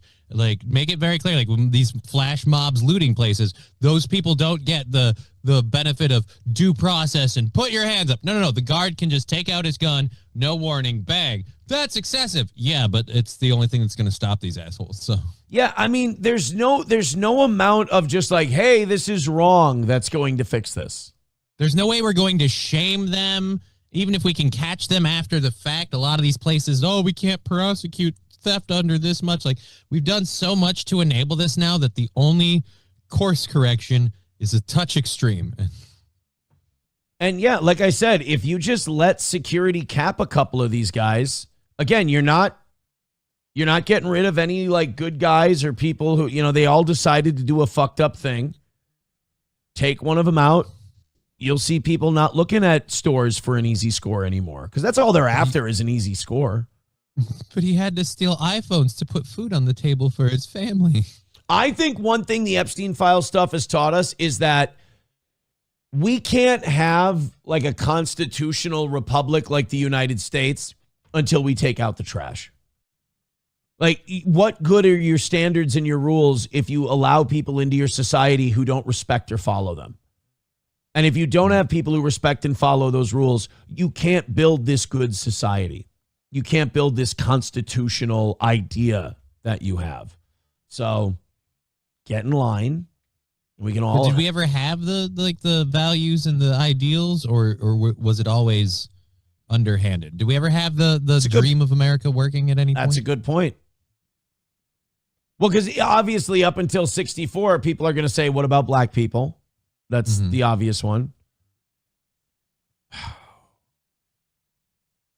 What was I feel like right when we got that under like lock and key, the government military, Mike stepped up and took over. I mean, they said Epstein was operating as early as the 70s. So. And that's another, is anyone asking who the new Epstein is? Because we thought it was Diddy. I thought it was Diddy. Yeah, you thought it was Diddy. And so now Diddy's in jail. Who's the new Epstein? Because obviously, like I was saying before, I don't think these freaking satanic kid-eating clubs just went, you know what? Our organizer went down. Guess we're going to hang it up. You know, we had a good run. Yeah. Yeah, that's a good point. Like, because you don't just stop sacrificing humans and doing your satanic shit. All these guys got to still do it. Was Wexner at Diddy parties? Do we have any? There's got to be a connection between Diddy and Wexner. Hold on. Diddy, Les Wexner. Lex Wexner, the billionaire founder of L Brands, has been deeply scrutinized. While Sean Diddy Combs and Les Wexner are generally separate subjects of high-profile, scandal-driven investigation, they are often discussed together in media, such as in the Diddy Diaries podcast. Nothing about Wexner and Diddy. Yeah. No direct connection between the two. Somebody, too, with $1 says, hey, now, Aaron, none of us are ones that made out with their dad and get herpes out of it. These are disgusting. Look, it's funny when we accuse Silverwolf of being molested by Jack Horkheimer. It's not funny when it turns to you. Right. Not having as much fun now. Hulkabasha Baby with $1 says, no, your heroes were homos in tights with 3 divorces each, so I guess you're close to being them. What you gonna do, brother? $1 from Mad Max Mardigan says, you want to keep black people from looting shit, let them know they could get shot over it. They'll stop real quick. How do you think they were kept as slaves for so? All right, now you're saying that like I'm advocating for slavery. Now you're putting me in the slavery guy position. Here's a nice one for today. Walter with $50. Today should be a big day, guys. Let's keep going. Don't let this go to waste. $50 from Walter.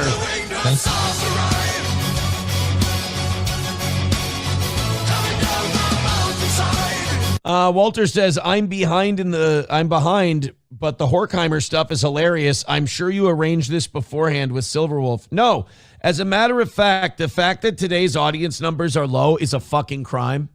Because the Horkheimer and the shit we've been doing today, like we can talk about the news any day of the week, all day. These were always the funnest shows on radio too. We just find a random thing that day, it hooks, it catches, and you roll with it. That $50 is fucking massive. Guys, don't let that go to waste. Everybody keep going. We're going to win today. We're going to have a great day for the toe. I'm going to be in an awesome mood, and we're going to keep chipping away at yesterday. Even though, oh my God, our numbers are fucking anemic. 520, 330 on Rumble. Facebook is up higher than it usually is.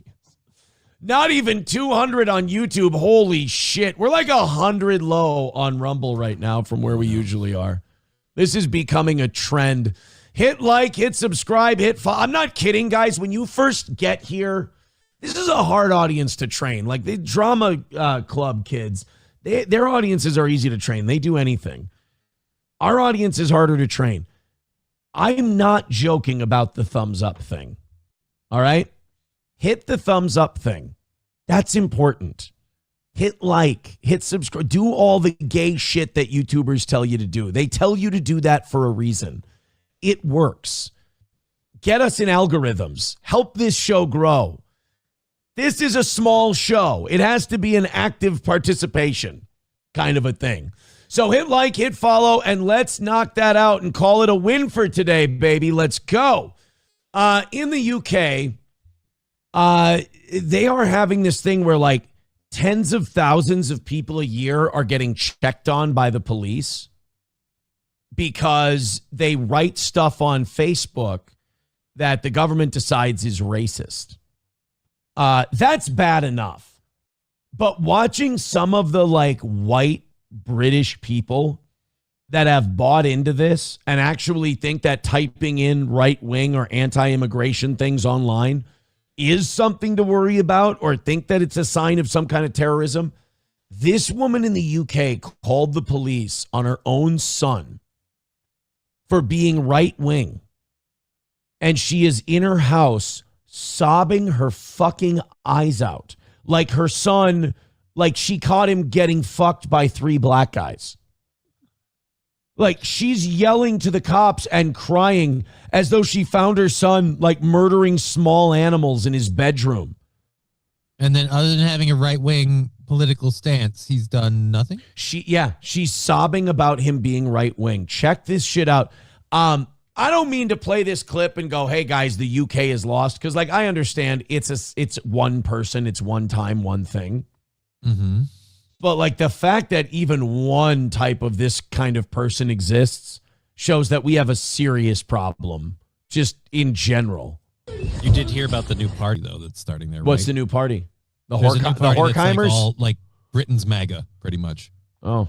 Are they going to sell out to Jewish pedophiles too? Well, that's the difference though. It's not being spearheaded by like, you know, an owned and operated guy. It's all like local people. It's about Britain restoring people in the parliament and everything being in favor of restoring Britain's lust for its its old heritage and all of its history. And they want to kick out. It's big on mass immigration and a lot of other stuff. So it might turn around. It is going downhill fast though. Cross your fingers, I guess. That's all you can do at this point. But we gotta talk to women like this, and we gotta be like, look, you just gotta stop everything. Just stop it all.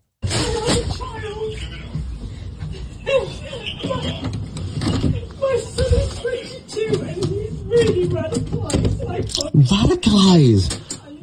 That's her son filming. The mom is out there telling the police, my son is in there and he's really radicalized. She's crying as though her son ran off to join Al-Qaeda.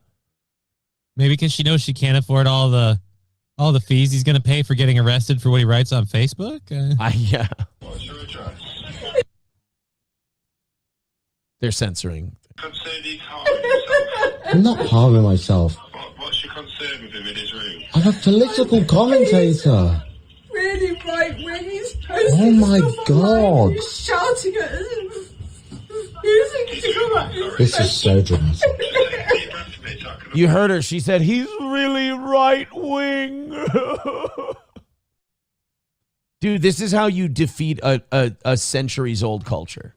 Is you just socially shame and brainwash people. And this is boomers who continue to watch just television media and listen to the radio and shit like that. Is you just keep, it's that incessant pounding of fear and anguish and stuff you need to be nervous of. And this is going to kill you. So her son's in there just having which by the way, even if he is right wing, it's fine to, you're allowed to be right wing. You're allowed to be left wing. You're allowed to have radical political ideologies. And the fact that you would cry over that, ironically, she's calling the cops and she's the problem.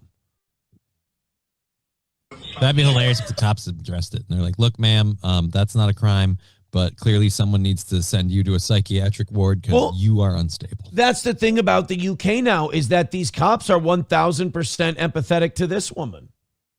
Nobody gives a shit about the kid who's like, I just wrote some shit on Facebook about my political beliefs. That's all I did, which is like something boomers invented. And now this kid's going to get called out by the police on it. And by the way, I don't think they like throw you in prison for this in the UK. Literally, the cops show up and they like bully the shit out of you. And they like bully the shit out of you, and I think they fine you. Yeah, and they threaten you and all kinds of stuff. I'm so sorry. You don't scare me, Dad. Do I not? No. No. What is wrong with you? Why are you assaulting me? Do I not? Why are you assaulting me? Why are you assaulting me? This is how Jack Horkheimer used to approach people. Holy crap, Vladimir Putin's in the UK. This whole situation is just we're getting a peek into this family dynamic, and it's fucked up. I'm going to say this kid needs to leave. Got you parasite. I have brought you up for fucking 20 years. Let me leave. What the fuck have you become? Let me leave. What have you become? I want you to leave. Jesus Christ, we're not. Then let me walk out that door. Let me walk out that door. Let me walk out that door. What? Let me walk out that door. Answer my question. Nothing. I just want to preserve this nation. Do you not understand? You will not win this war. Yes, I will. I just want to preserve this nation. You understand? You will not win this war. Who's sounding more radical? That's ironically the thing I've noticed a lot lately is the people on the left say the people on the right are radicalized and all this other stuff, but they're the first ones that are like, let's go to the mat. This is a war. Let's fight. They get violent. It's just like, I'm not saying that the right isn't radicalized. You guys might be looking at a mirror. Yeah, it's just like, I just want to preserve my country. You will not win this war. Motherfucker, it's your country too. Like, look at how like kamikaze these old boomer UK liberals are, where they're just like a guy, like even if this kid's wrong, even if he has some views that are a little out there, his heart's in the right place. He's like, I want to preserve my culture. I want to preserve my nation. Everybody should want to preserve their culture and preserve their nation. 100%. Like, if Somalis come here and they're like, well, I want to keep some of my Somali shit intact. Well, I mean, naturally, yeah, I would want to as well. I understand that. But if that's not a two-way street, then it's not okay. You know, if people have their Germanic traditions or their Italian traditions or things that are just basically white European traditions, you're allowed to want to keep those around too, especially if you're in the majority. No, you I don't know. I feel like you're going to a country. You should be embracing that country's traditions more than necessarily like preserving your own and your own home history, all that stuff. Great. But the idea of like, no, I've grown up here, I've lived here, but I have to watch all of my traditions and values go out the window because people who just got here don't like them. Like, that's not okay. It would be best if people thought that way. But in the UK, let's say, where they're not going to think that way, what I'm saying is the bare minimum, let it cut both ways. Okay. Let both sides be proud of their heritage, proud of their culture. What's happening in a lot of these countries, and they're letting the third world shithole dwellers come over and they're like, hey, you have to protect their culture, everything else. And then the UK goes, yeah, but I want to protect the whole tea and crumpet vibe we got going too. How dare you, right winger? And well, why aren't they right wingers? They're nationalists for a country they're not even in.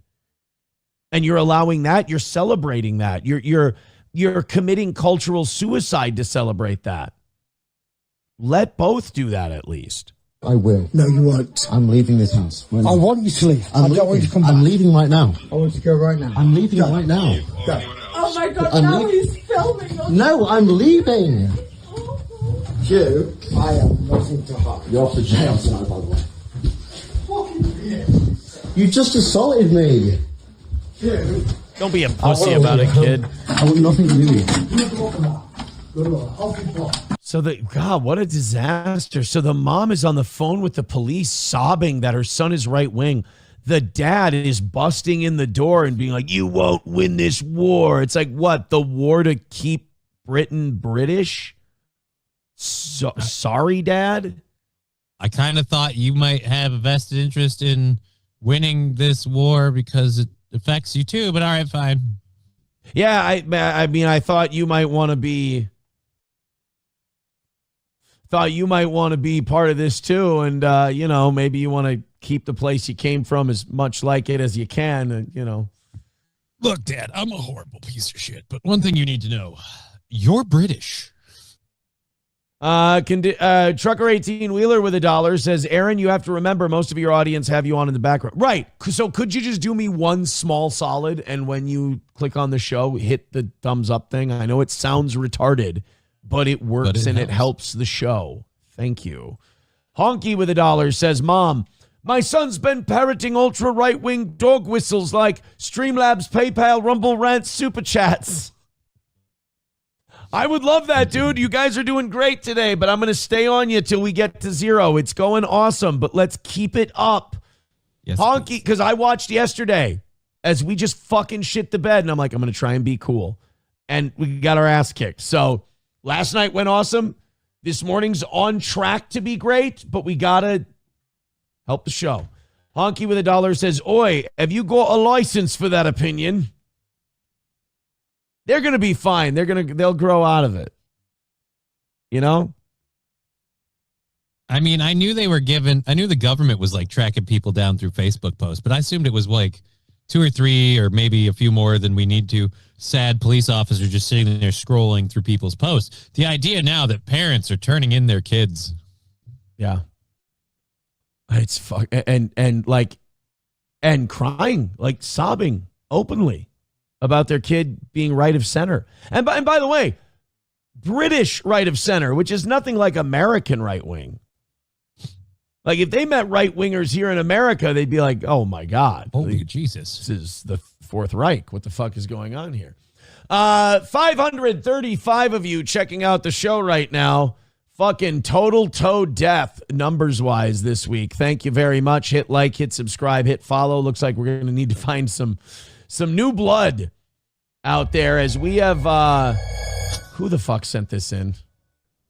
Just it's playing automatically. It's fucking. Now I have to allow ads. Thank God I got that new faster internet, because if I would have had regular Spectrum with the allow ads shit, can't handle all the ads that they have to pop up. This is something that Conditioner on my D sent in. And, oh, dude, we got to talk about the new Hannity podcast today, too. Hannity has a new podcast? Hannity is doing the Steve Buscemi Hello Fellow Kids thing. Like, Fox News is like, oh, my God, our entire audience is like 75 and over. What do we do? We got to young it up. Okay, we got to do podcasts. The kids are into podcasts. And we got to do like one of those sit-down podcasts where we have a guest and we talk for an hour and long form and all that.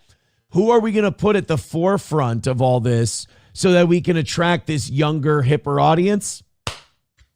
Sean Hannity. That's who we're going to get. We got to talk about that in a little bit. Shut the fuck up, Wahlberg. Yeah, I'm sorry. I can't do this. Thank you, Conditioner on my D, but you sent me a thing. If the clip you're playing isn't playing after this fucking shitty Mark Wahlberg prayer ad, I'm going to skip it. It's about a guy who was like pro body positivity movement because Conditioner on my D sent it because of like the cult thing in the UK, their attitude. But now he's losing weight and he's realizing that all of that is just complete bullshit. Let's see if this is the clip. If it's not, I'm fucking out of here. Whoop. God, this fucking... Don't send me Fox News shit anymore. Just a reminder that I am very fat and very sexy. You are half correct. And I am 100% glorifying obesity. I feel like we're going back in time. I feel like the content I'm seeing is very pro-skinny, anti-fat, pro-health, confusing weight with health. Okay, I'm going to say this. One of those statements she made is not terrible. Equating weight with health is not always the smartest way to go because, like, just because you're light doesn't mean you're healthy. And just because you're heavy doesn't mean you're unhealthy. I mean, you have a higher chance of being a lower weight and healthy, though, than you do being at a heavier weight and being healthy. True. That's important because I feel like this argument is always made in a really disingenuous way where you're not saying that you can be healthy at a higher weight or healthy at a lower weight. What you're trying to do is kind of gaslight and backdoor the idea of I'm just going to stay fat, but I'll pretend it's healthy. And I don't like that. That's just that fat acceptance movement. I mean, look, if you carry more weight and you make your body and your skeleton and your organs carry more fat and more weight, it's going to be bad for you. Like even like if you're too muscular, that's really hard on your heart. A lot of those bodybuilders and weightlifter guys, their hearts explode in their 40s and 50s. Because they fucking overworked them and put too much stress on them. You're just putting, you know, it's like anything that's load bearing. You're just putting too much weight on it. So the whole body positivity movement, I feel like it's kind of gone away. Like part of me feels like we've got it under control. Like you see people like Jelly Roll being celebrated for losing weight. Lizzo being celebrated for losing weight. So I don't feel like it's as bad as it used to. But I would say when it comes to healthy weight and shit like that, trainers, medical professionals, don't listen to fat chicks in sports bras on TikTok. Nothing socially productive has ever come from a fat chick in a sports bra on TikTok. And people trying to make that like it's the same thing when in fact you can look at a person and you will never know based on what they look like what their health is. I try to stay positive. I try to stay out of politics. To each their own. Boy, Seth Rogen's changed quite a bit. Yeah, but he still sucks. You notice the Star of David in his window? Oh, wow. That's really out of place. Would have never guessed. I'm going to try really hard to like this guy because I think his opinion's right. But I had a wake-up call in the middle of 2022, and I can tell you that at over 400 pounds in my body, there wasn't very much positive that was going on, and I definitely didn't feel healthy. Dude, he chewed his teeth all the way down. Yeah, dude, how are you eating so much without teeth? Yeah. And that culminated in the middle of 2022 when I found myself getting on my home scale, and it couldn't give me a weight because it maxed out at 400 pounds, and I was over that. That's really one of those moments where you got two directions you can go. There really is no staying in that moment. Like when you step on a scale and it won't give you a reading, that's either fuck it, I'm going to eat myself to death, whatever, or I'm going to drop an inordinate amount of weight. Like there is no status quo at that point. You're going one road or the other. Hey, Hamilton Beach freaking floor scale. Learn the difference between we have a problem and you have a problem. Exactly. What the fuck do I weigh? He gets on the scale, it just says, what the fuck did I ever do to you? Why do you started hate noticing me? that I was getting to the point where I was concerned about like my life on a daily basis, along with not being able to do or struggling to do very basic daily tasks, like tying my own shoes, looking at my dick. Seatbelts were starting not to fit. I was moving Touching from a my house that dick. didn't have stairs to a house that did have stairs, and I was like, I can barely get up these stairs. And that sort of was my coming to Jesus moment, as it was. So after I was... Oh no, it almost says plate fitness. No, that's a bad place to send that. Don't send him to plate fitness. He's going to clean up, but not in a good way.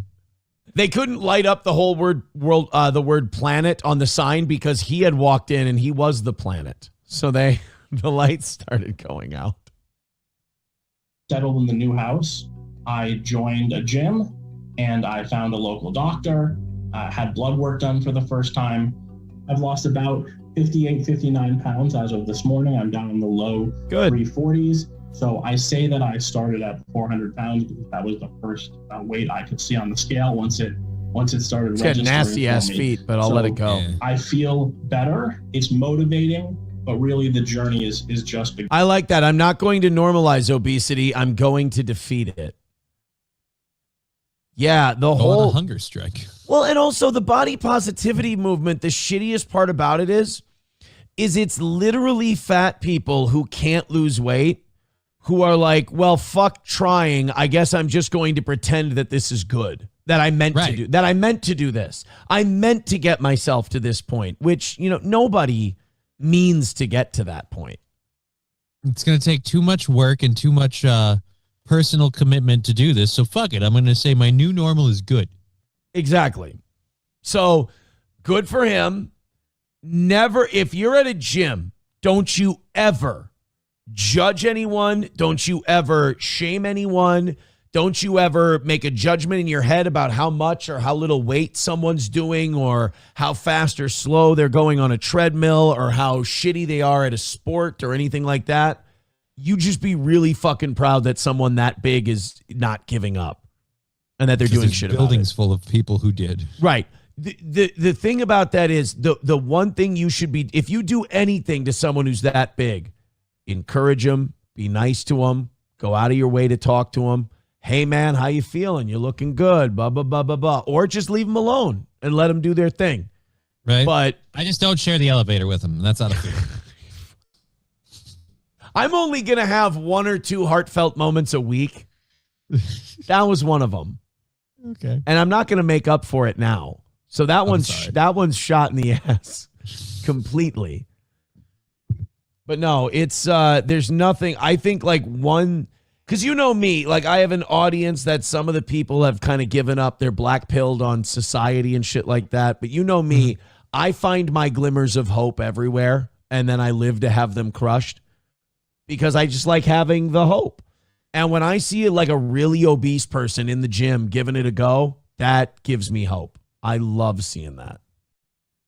Whereas I see someone like that, I immediately think of like I'm in the elevator and they're approaching me and I go, fuck you, take the stairs. Yeah, dude, there's nothing more powerful than someone saying my current situation is not going to define me and I'm going to take it into my hands and I'm going to change it. You know, I think that's really cool because I think a lot of that pro-obesity and body positivity movement is 1,000% cope from people who don't have the guts to change.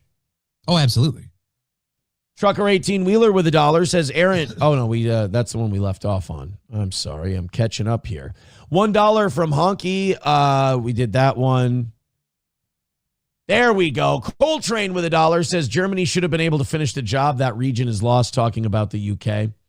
Dorkness Rising with $5 says Nick Fuentes wants to destroy the Republican Party to fill in the void. It will likely turn into the UK with a uniparty. Something weird is going on with old Fuentes. Why? What's he doing? He's doing this thing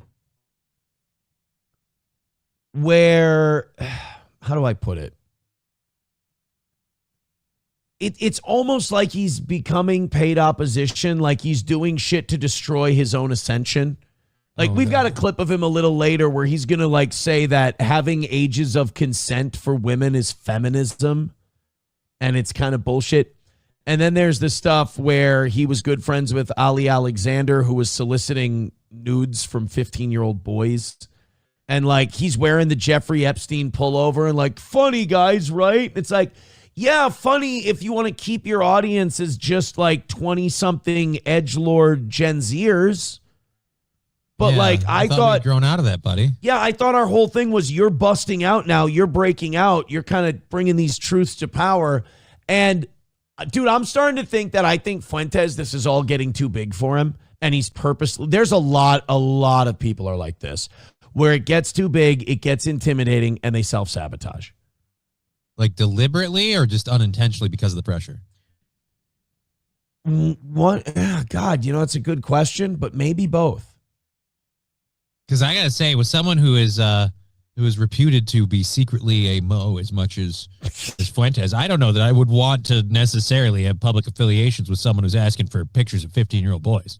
That doesn't help your argument. No, it doesn't. Trucker 18-wheeler with $1 says all of us Gen Z don't like Sean Hannity. Yeah, they're going to make Sean Hannity the head of like their video podcast, like grabbing young people, like young people. Sean Guys, Hannity. We're going to get the kids. It's going to be just like Mr. Rogers' Neighborhood, but it's Mr. Hannity's neighborhood. We're talking about the same Sean Hannity that wears a CIA lapel pin. Yep. And that's patriotic somehow. He's going to come home and take it off and put on a sweater. I can't. Won't you be my white neighbor? It's welcome to Mr. Hannity's neighborhood. We have gates up and everything. It's really, really great. There's a beautiful gate in the neighborhood. Sorry. A beautiful gate for the... What? To keep from you and me and everybody. All right, ladies and gentlemen. All right, welcome to Mr. Hannity's neighborhood. Today we have the Iceman. And it's a guy in full film. Where's the fucking Mexicans? Where are they hiding? Don't cry, everyone. He's just here to keep our country safe from the undesirables. Now remember, Mitch McConnell has everything worked out for you, and Thomas Massey is a secret lesbian. Welcome to Mr. Hannity's neighborhood. 5:55, checking out the toe right now. We're woefully behind on both platforms. Keep hitting thumbs up. Keep hitting like. Something just ain't hitting this week. Monetarily, you guys are doing all right, but I start to feel it slipping. I want to win today, and I'd like it early on. We're doing great. We've already beaten yesterday's number. this morning. All right.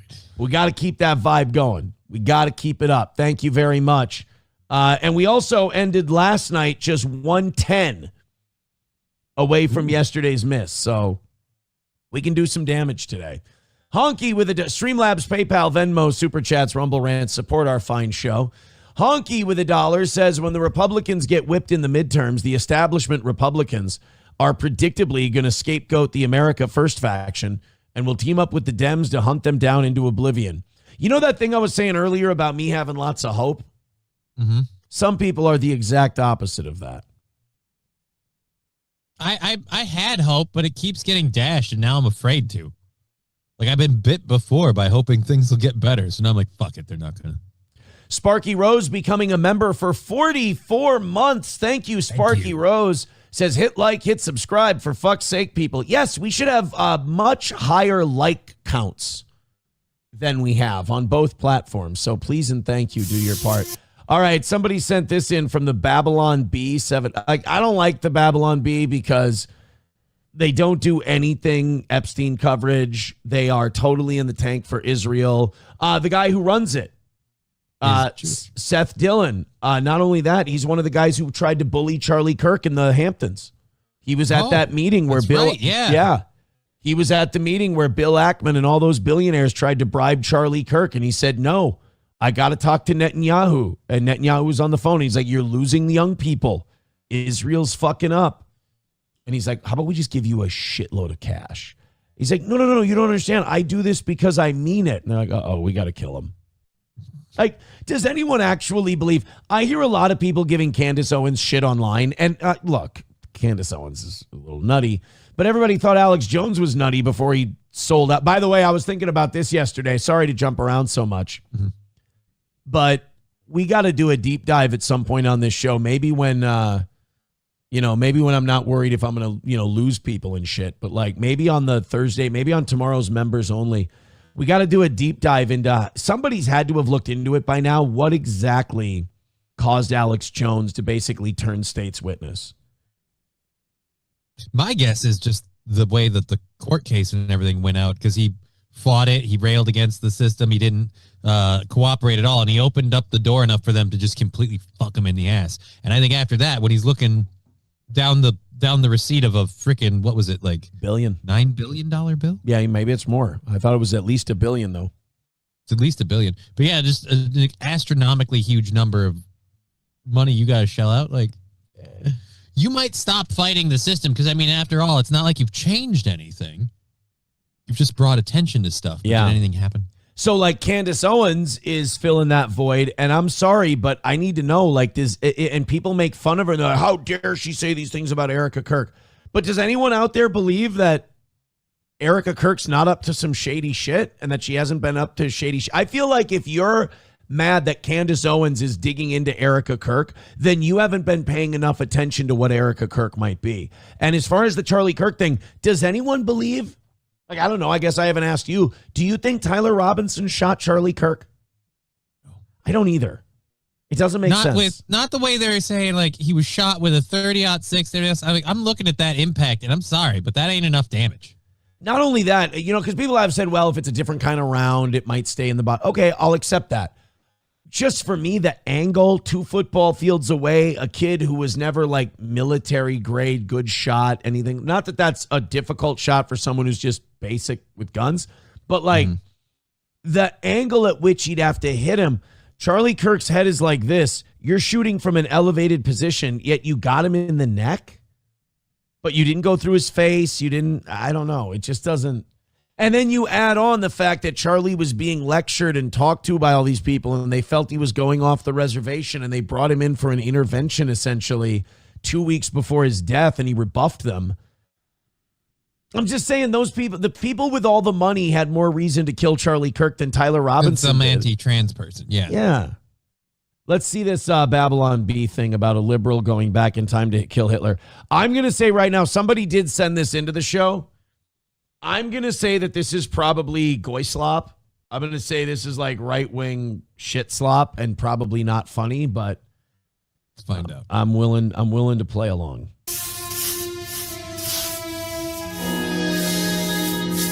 Sehr gut.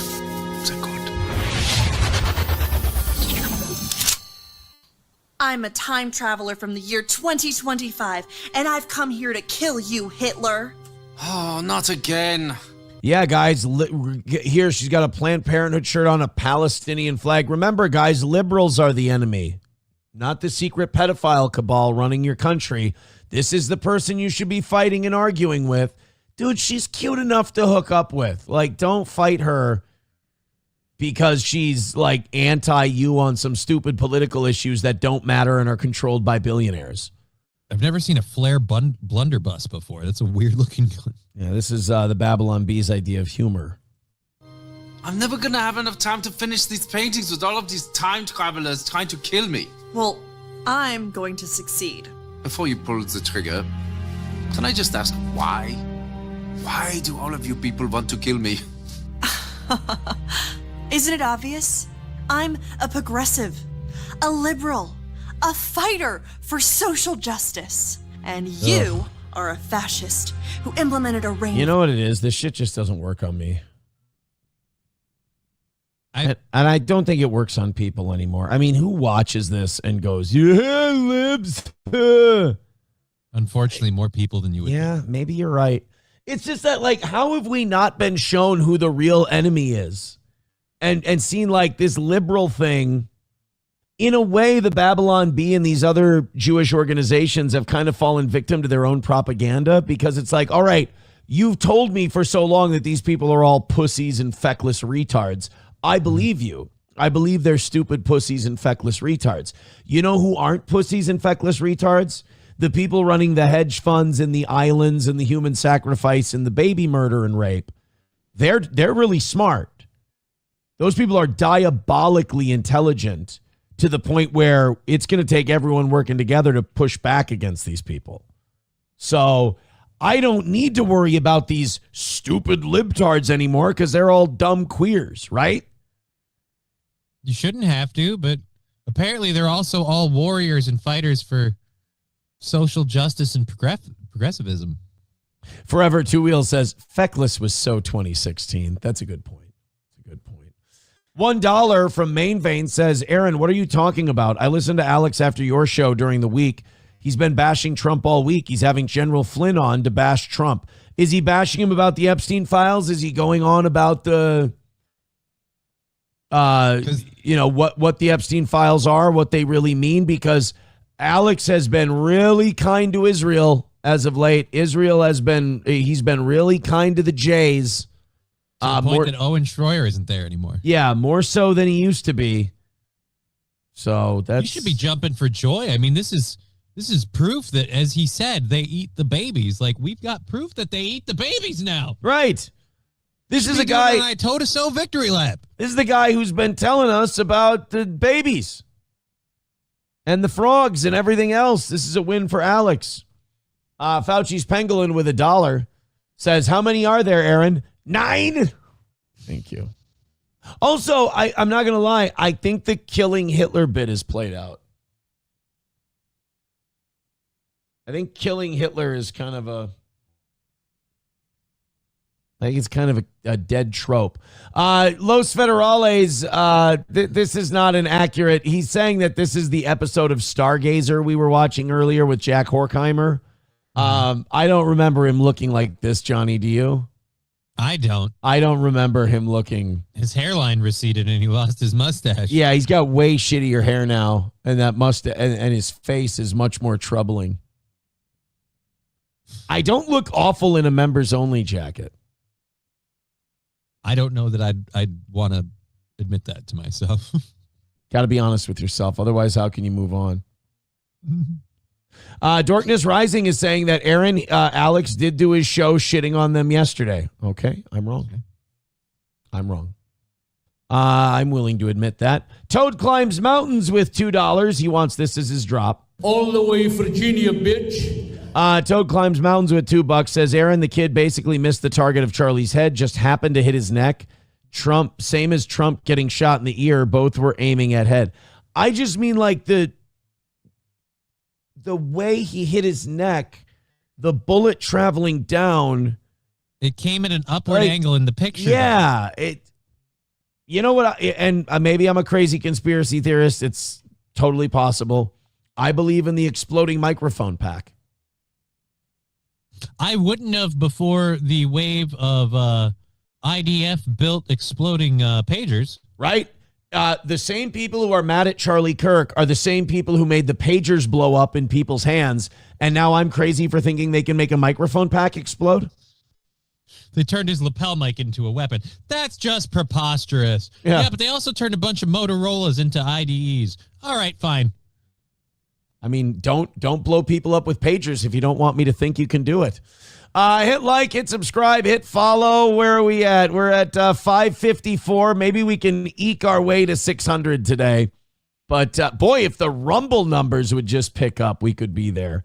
Main Vein with $1 says he was talking about he's talking shit about Israel yesterday. He just doesn't solely focus on Jews. Well, you probably got me there. You got me there. Eudice Concito says Candace Owens is getting ridiculously huge numbers on her streams, like 150,000. Oh, yeah. I mean, she's doing incredibly well. She's gossip girling, though, so it makes sense. Can't even hit 600 this week. She's hitting 150,000. Who the fuck am I?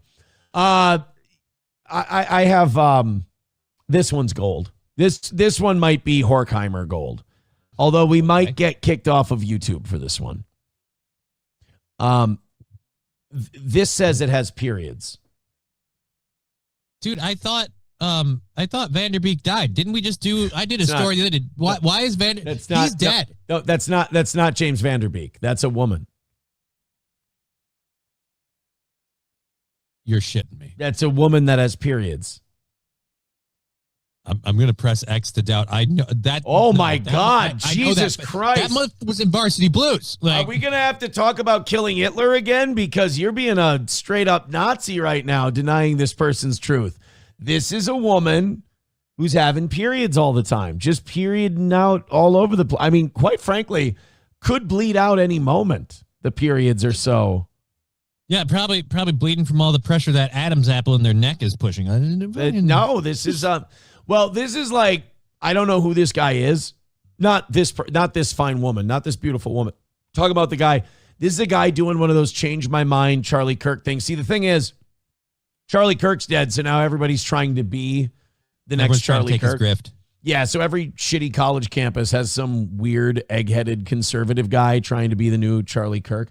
You know what I've been seeing a lot lately that like started showing up in my algorithm again, and it just reminded me of how cringe it is?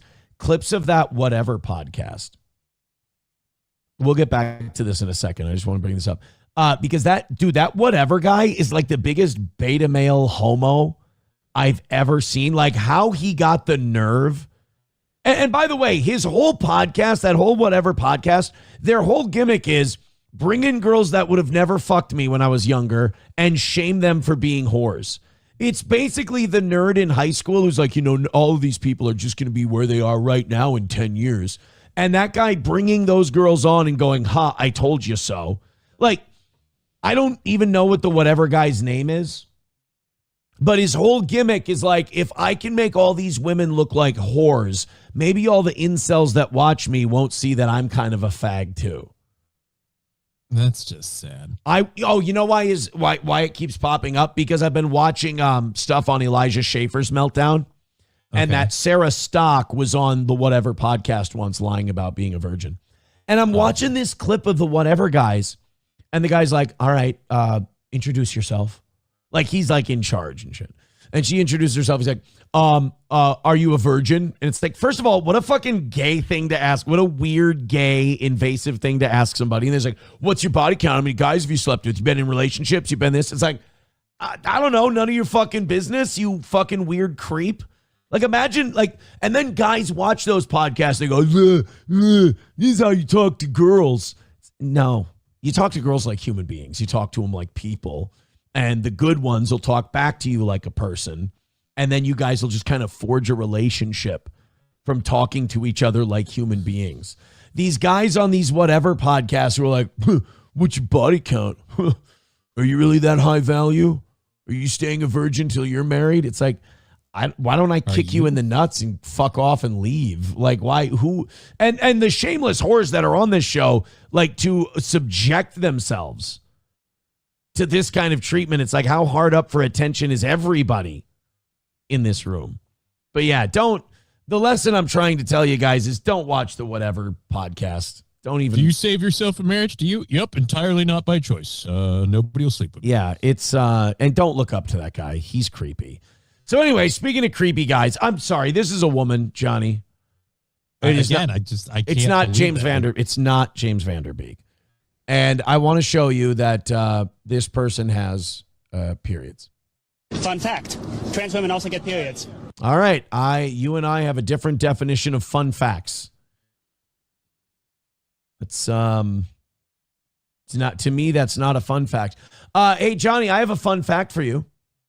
Mm-hmm. Did you know, I have to fact check this one. I think it's true.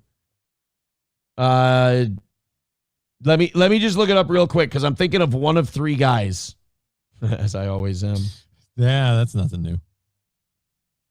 I just want to make sure I have this right. Recorded. Yeah, here we go. Did you know that Derek Jeter's 3,000th hit was a home run, and he's one of the few players in Major League history to have his legendary 3,000th hit be a home run? I did not know that. It's kind of a fun fact, though, right? It is a little bit of a fun fact. Harmless. It's fun. Okay, so that's a fact, and it's fun. Let me see if this strikes you as a fun fact as well. Fun fact: trans women also get periods. See, to me, that's a horrifying fact. I'm going to stop short of fact as well. It's just a horrifying thought. I'd say it's less a period and more a case of internal bleeding. You might want to go see a doctor because you should not be having that. The medication you don't have any of the plumbing that makes that possible. So if what you say is true, you are having a medical emergency. Go to a hospital now. Yeah, if you're a trans woman and you're having periods, you're bleeding out from your dick. Not good. I'll tell you the same thing anybody would tell a woman who had a hysterectomy after they go, I still get periods. Something's very, very wrong. See a doctor. Something did not go right. Get periods. Really? Yes. You get a period? Yes. I get monthly. This is like the Beetleborgs VR Troopers Nick Fuentes. Right? That's what we're going to do now. Everybody's going to be, we're going to get the, all those knockoff Saban Power Rangers shows Nick Fuentes guys now. He's the California Dreams to Fuentes' Saved by the Bell. He's a knockoff, so he has to go around to campuses as Charlie Cuck. He's Charlie Cuck, yeah, which is my nickname for a while, surprisingly. Cycles. You get monthly cycles. Yep. So the lining of your uterine wall is falling apart and draining. That's your uterine wall. See, this is the fun part. No, none of sir. None of this is fun. None of this. I've had zero fun since you started. I have not having. A few weeks ago I went to a trampoline park with my children and we were dunking on the basketball hoops, and my son and I were playing dodgeball on the trampolines. We were chucking dodgeballs at each other. Can I tell you this, Johnny? Lots of fun. Sounds like a great time. Really I'd love fun. to do it if my legs worked. I would rather snap my neck in half on that same trampoline than listen to this monster talk about their bloody cock and how they get periods. This is not fun.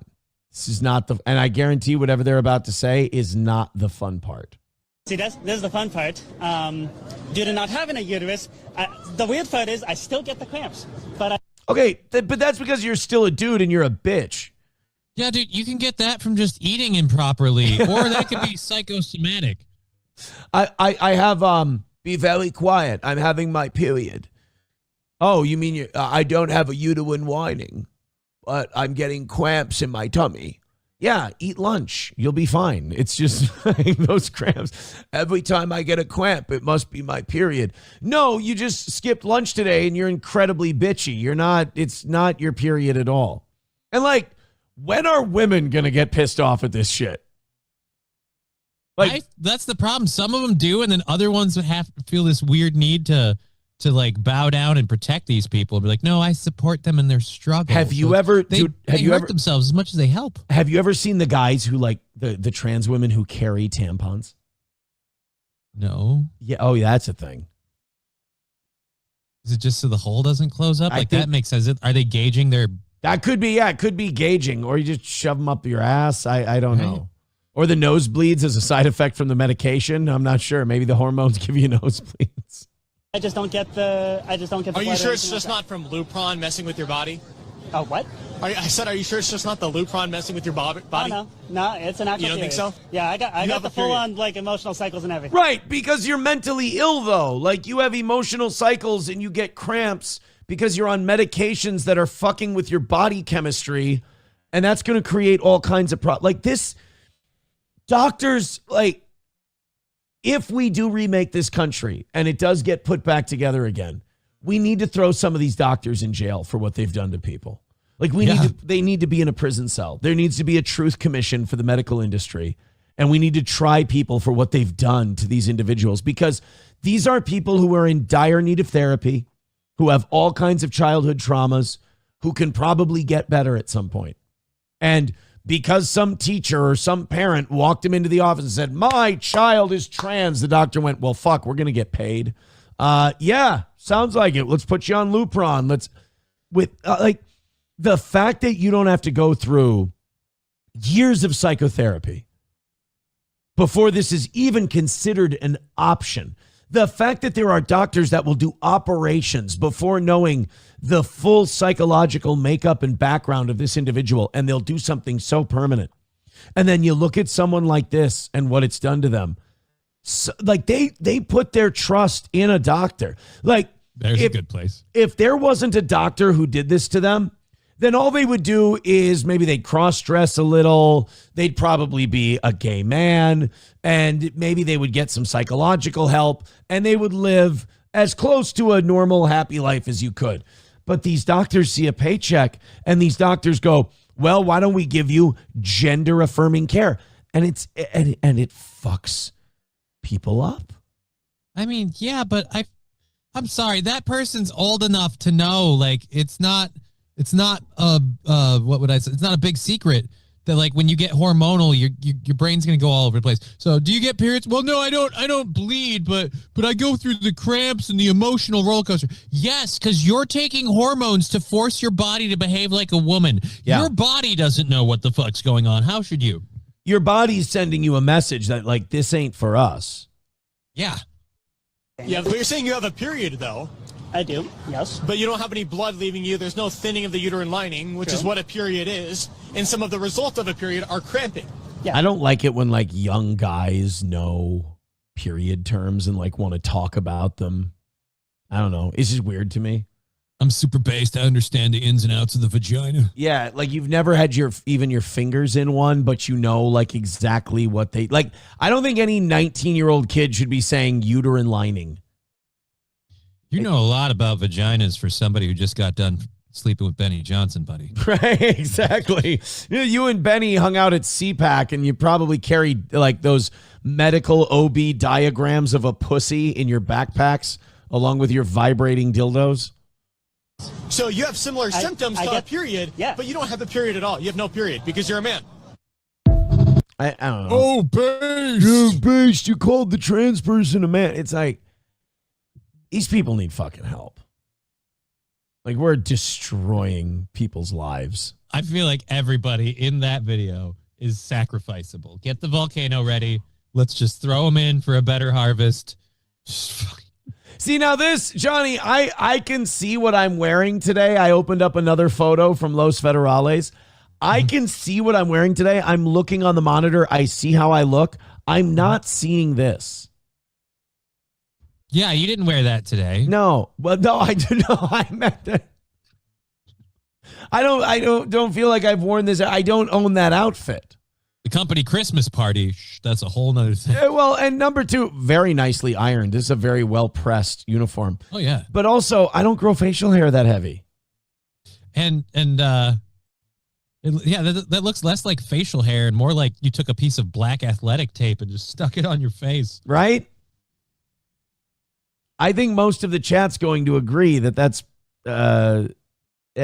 not accurate. That's not. The photo's AI. The costume is real, but the photo is AI. Yeah. Joey Caravello at $2 says Digger's a dark who rubs clits with black women. Not that there's anything wrong with that, I would say. Wow, Joey is butthurt. What'd she do to him? I have no idea.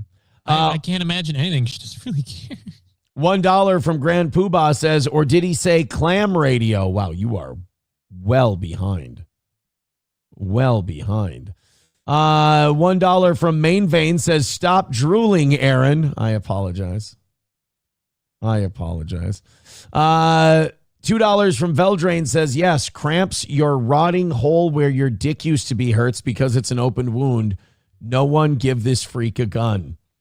We got to figure out the trans shooter situation. Oh, yeah, because I heard about the one in Rhode Island. Father. Yeah. Yeah. The Rhode Island one. It's just like, it's not a coincidence. It's just there's something's going on there.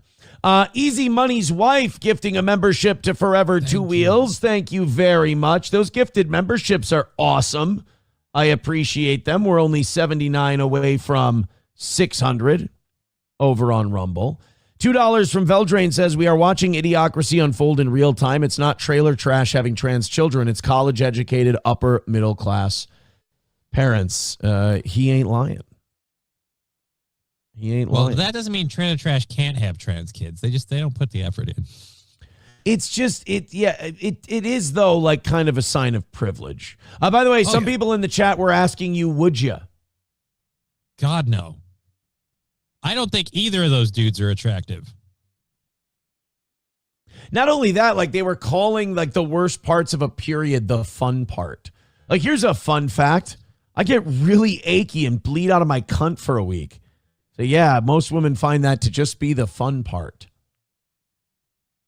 I've never heard a woman talk of it that way. No. Another reason why I don't think this dude's a chick. He doesn't act like one. One thing that is real, though, one of the things that is like legit about that, though, is that like while men don't get periods, if men are around menstruating women, it can fuck up psychosomatic symptoms. Yeah, it can fuck up their hormones a little bit and make you can get a little cunty, you can get a little achy. Mm-hmm. Yeah. Like that. The same thing when a chick gets pregnant. Dudes can go through some similar symptoms. Yeah, it does happen. Chad Buzmak says, the way you worded that, Johnny, makes it sound like you do find other men attractive. I'm sorry you took it that way. Yeah. You got to be careful because Buzmak still hasn't broken his brain. He's kind of brainwashed by the pedo crowd. So I worry that I worry about him sometimes because every time someone shows a picture of one of those fans, it's always either someone with a felony record, or they're just that big, fat, neck-bearded pedo phenotype, and it never fails. So I'm worried that that's Buzmak too, like very shut-in, insular people. And really the only way to save yourself from that is if you have a little bit of fandom for Steel Toe like he does, you got to jump all the way because that crowd is they're all creeps. Like none of them are normal people. It's like I said earlier today, and like the audience was saying, it really is like that whole crowd that Chad Buzmak is a fan of. It's all just school shooters who didn't pull the trigger. It's that vibe. It's everyone else was unfair to me. The outside world's an angry, hostile place. People who go outside and enjoy it are a problem. Yell, yell, yell. Angry, angry, angry. I'm sorry, buddy. You're not going to fix that problem by hating us, but keep trying. Oh, no. Buzmak says I don't have a felony record. Well, okay, that's good, but you didn't. But that narrows it down to the other option. Oh, no, dude. Don't be the neckbeard pedophile looking guy. Oh, no. Notice he didn't say that he didn't look like an. They all make me look like a Victoria's Secret model skinniness-wise. They all have just that unkempt face and that pedo-ish phenotype. Mm-hmm. And I think that's a lot of the hostility and anger towards the toe is, well, I mean, why do you think they wanted to try to take away the boxing thing so bad and failed? It's because I was going out and doing shit that makes them angry. Why do you think they were so mad that they had to call my one of the guys I was in jail with? Because no, Aaron can't be good at basketball. Aaron can't play basketball and have people who like him. Even though I'm in jail, and jail is not a good thing, it still hurt their feelings that I was good at a sport. It's because of that fat, loner, school shooter phenotype. And honestly, I'm mad at them. solely for the fact that they make you look good. God, I know that's the worst part. I had my own fans who were like, these guys have lost it. Like, this is the end of the war. Like, you won, but you won by being a piece of shit. Like, you don't look good. Like even people who don't like me were like, you've won this thing, but by no means are you a good guy. We still think you're a fucking creep and a problem and an asshole. Fair enough. But they're like, these guys are way, way worse. Boozmock says, I don't like the way I'm being characterized here. You know what? That's fair. Maybe I went too far. But until we see a picture of Chad Boozmock and he shows that he's not that phenotype. But actually, you know what? No, I don't want to see. I'll tell you why. Because if he is the phenotype, that means there are no exceptions, and that's just going to depress me further. Right?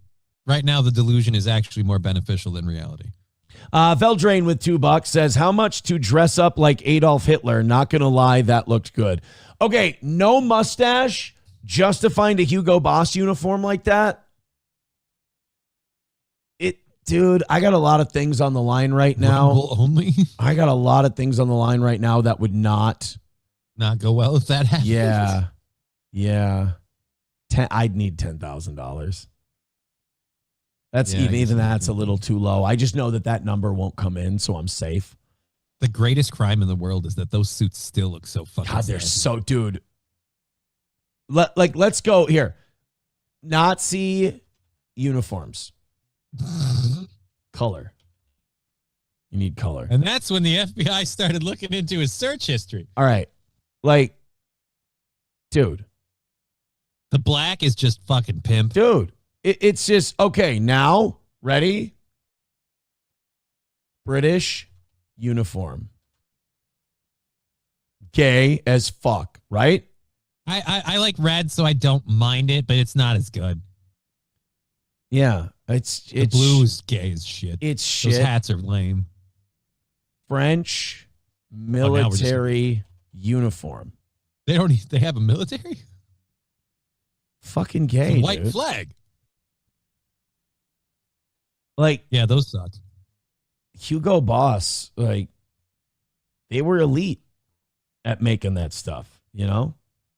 My brothers had a lot of military, Army and Air Force uniforms. Every time I see them, I was like, if we could have just, we did the whole Operation Paperclip thing. We took all their scientists. Couldn't we have taken the uniforms too? They look good. I know. Well, I mean, Hugo Boss, we brought that stateside.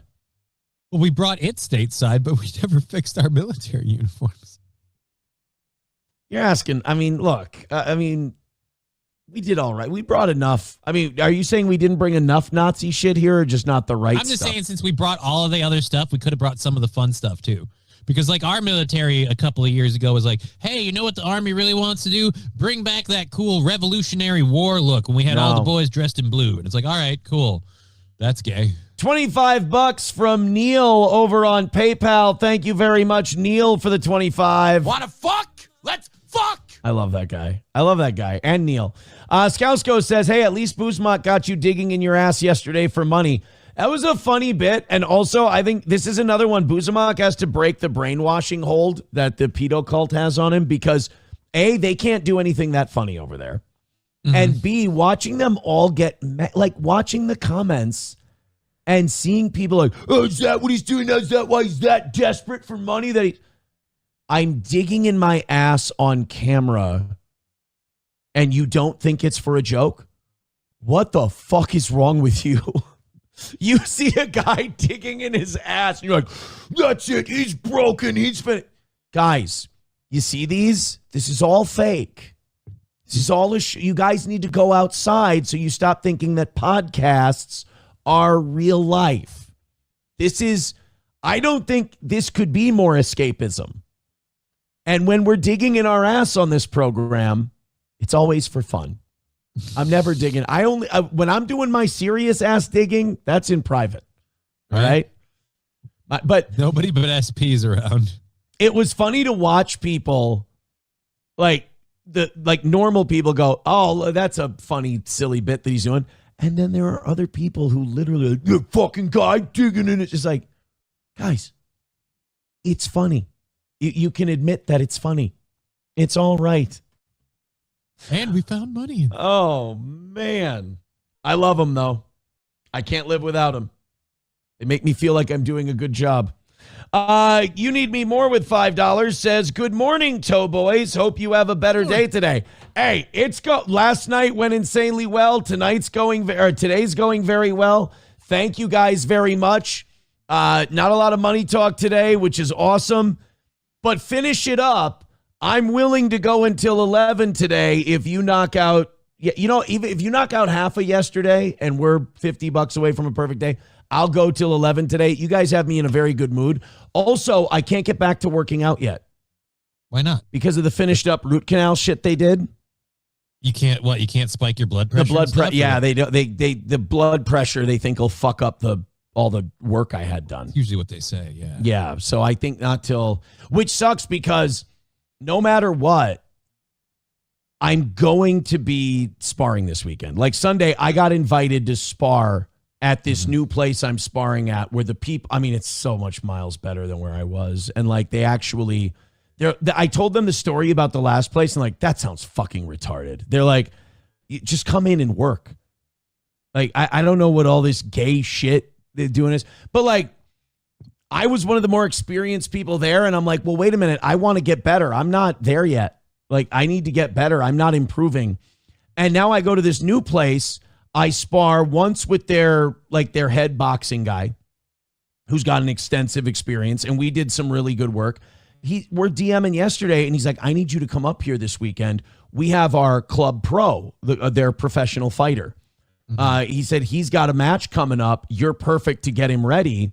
Would you come up and be a sparring partner? I'm like, this is what I've been fucking waiting for, is a chance to spar against guys that are way better than me, that are at that level that I want to maybe be able to hurry into before I'm too old. Clock's ticking, and you get better working with guys like that. The problem is I got to drop that 10, 15 pounds, and if I can't get in the fucking gym for the next 2-3 days, we got to watch, not eat like a fat bag of shit and drink plenty of water and do whatever you can here. Yeah. So, no, I love this new place. It's really great.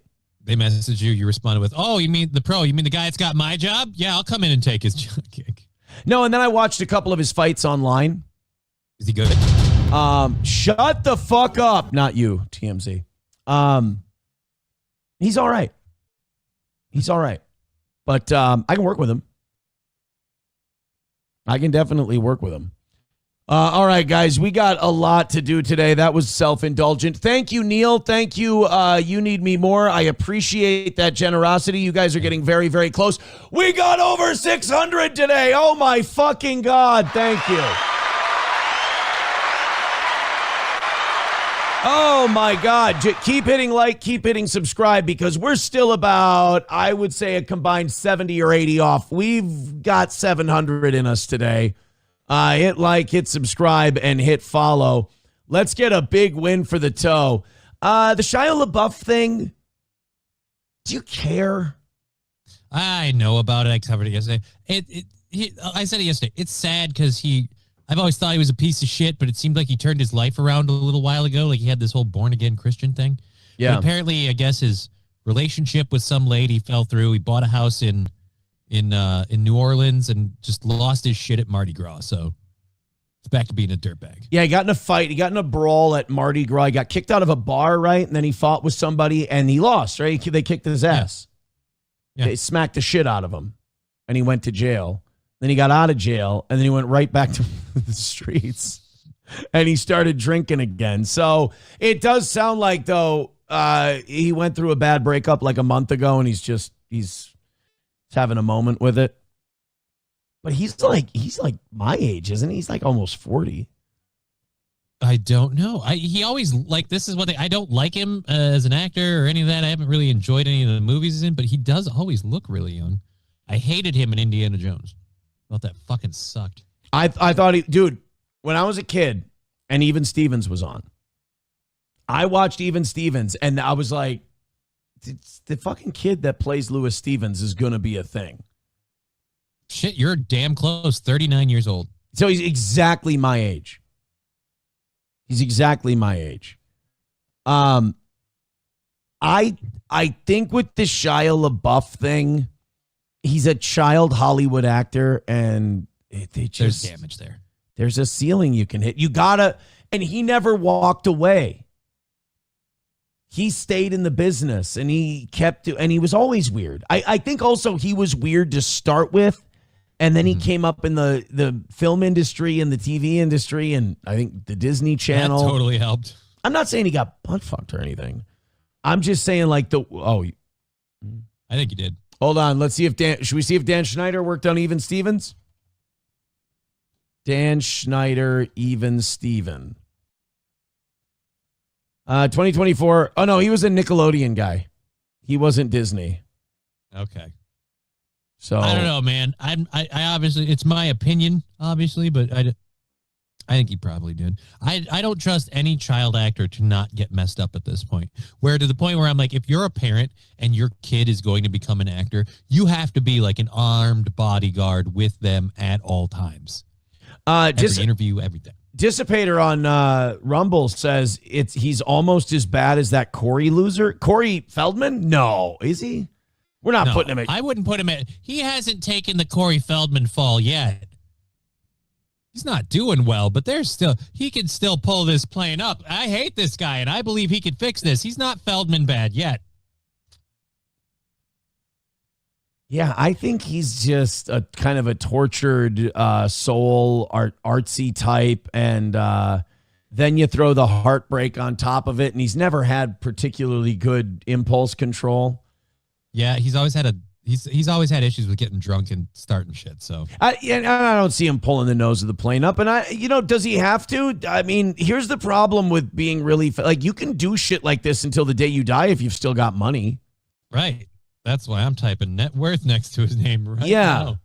Ablo Pacheco says the LaBeouf incident was sad. Everyone was trying to prevent him from being aggressive. Yeah, everyone was telling him dude, chill. All right, fine, we'll do it. We'll do we'll show you the Shia LaBeouf thing. The Mardi Gras fight. Yeah, he's worth $20 million. So as long as his money's looked after and taken care of, he can go fight on the streets of New Orleans every night if he wants to, and technically he'll be fine. He'll live a full life. That's kind of the worst thing is when you don't fall hard enough. It'll just stay. Pick yourself back up. Yeah, kind of shitty. This is Shia LaBeouf in the streets of New Orleans. The charge is crazy. The charge is crazy on that, bro. It ain't worth it. Dude, he's literally the what is it, Michael McDonald character in Mad TV? Yep. Who keeps trying to fight people and ends up at their ankles. No, I don't wanna. Yeah. Stay down. Stay down. I'm telling you, chill. Why did Post Malone pick this fight? I don't understand. What? Oh, it's Shia LaBeouf. I forget.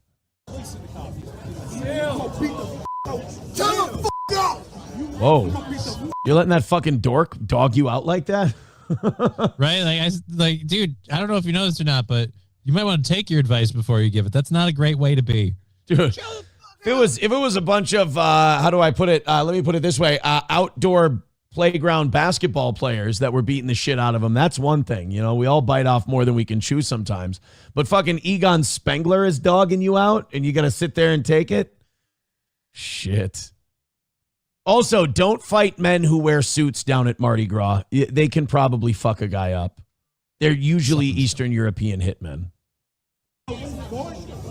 Chill. Cut that out, bro. I'm telling you. Yeah, why is Chris Ray Gun getting in Shia LaBeouf's face? It doesn't seem right. It's not okay. It's an old YouTube callback. Hey, guys, we found Josh Hartnett. He's at Mardi Gras. You do that one more time. Dude, this is the most badass that guy's ever felt. Holy shit. Hey, down. That's enough, man. You ain't talking to me.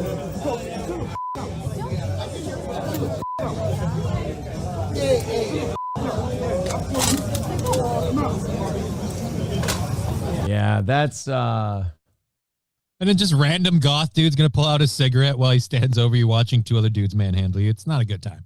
Yeah, and everyone was trying to tell him, like, dude, don't do this, like, just stay down, and he just wants to fight. Sometimes you get that heartbroken, man, and you almost want to get punched in the face, like you want the pain. You want a physical hurt to bring the emotional hurt kind of out a little bit? Yeah, it can fuck you up. You find the right woman and you lose her, it can fuck you up. I mean, thank God I've never found the right woman and lost her. That would be... I mean, I've lost the wrong woman before. That's, it takes a period of adjustment, but it's doable. It's pretty easy. Right. But I'd imagine if you found the right one and you lost her, I could imagine that would just destroy you. I think so. I wouldn't know. I can't pick them that well. I can only lose disasters. Well, if you can't find the right woman, maybe if you look hard enough, you can find the right guy, I guess. I don't know. Maybe. That would be terribly heartbreaking if you found the right guy and you lost him. I wasn't even looking for one of these and I found it. It's gone. Didn't even know I was queer. And here I am missing the guy. Violins and all that. No, I shouldn't say that. My first wife was she wasn't a bad person. I was able to fuck that one up all on my own. Thank you very much. But, the second one, by the time I was done with the second one, I was like, oh, God, thank God I'm fucking out of there. Like your head just came out of a dryer on spin, and you're just like, oh, got vertigo. I can fucking feel the ground again. Jesus.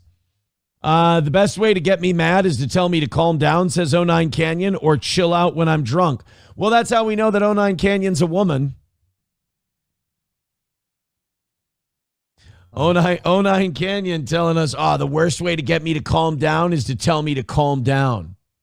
All right, relax, bitch. I'm going to say, though, if you're drunk, like if I'm drunk and you're shouting at me, calm the fuck down, like that is not going to bring my level down. That's going to amp me up. Oh, that works for me every time. Oh, really? Yeah. Aaron, you're being unreasonable. Oh, well, shit. Well, thank you. I wasn't aware. I didn't know. Here we go. Red Greenbaum bucks, $25 from Matt. He says, I'm behind in the chat. We made a lot of money today from Red Green and what was Silverwolf's guy? Jack Horkner? No, was it Jack Horkner? Horkherkin. Jack something. Horkner? Yeah, the Stargazer guy who, by the way, who we started making like he's molesting kids like as a joke.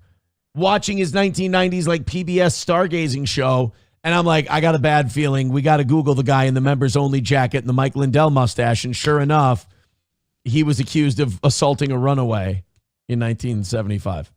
I had a weird kind of deja vu to the time where we were doing that bit on Twitch right before we got canned. Right, we were talking about that like 70s game show host who was creepy with all the little girls on the program. We're like, this isn't okay. This is a little odd. This is. And then for back then. And then we looked him up. Into it. Everyone has the same opinion. Like, oh, here we go again. Sure enough, guilty. And then we got kicked off of Twitch for pointing it out. Aussie Mark says, hey, your first boyfriend is still mad at you, Aaron. That's a good point. Yeah. Boy, you talk about catching yourself a fatal attraction that just doesn't want to let you go. Holy shit. Oh, boy. I don't know who that guy is, but I certainly hope he's not getting himself all messed up and starting fights so people can punch him so the pain makes him feel better. I got punched in the face 7 times by a guy in downtown today because I just wanted to feel the ache of Aaron's being gone. Leave for 1 second.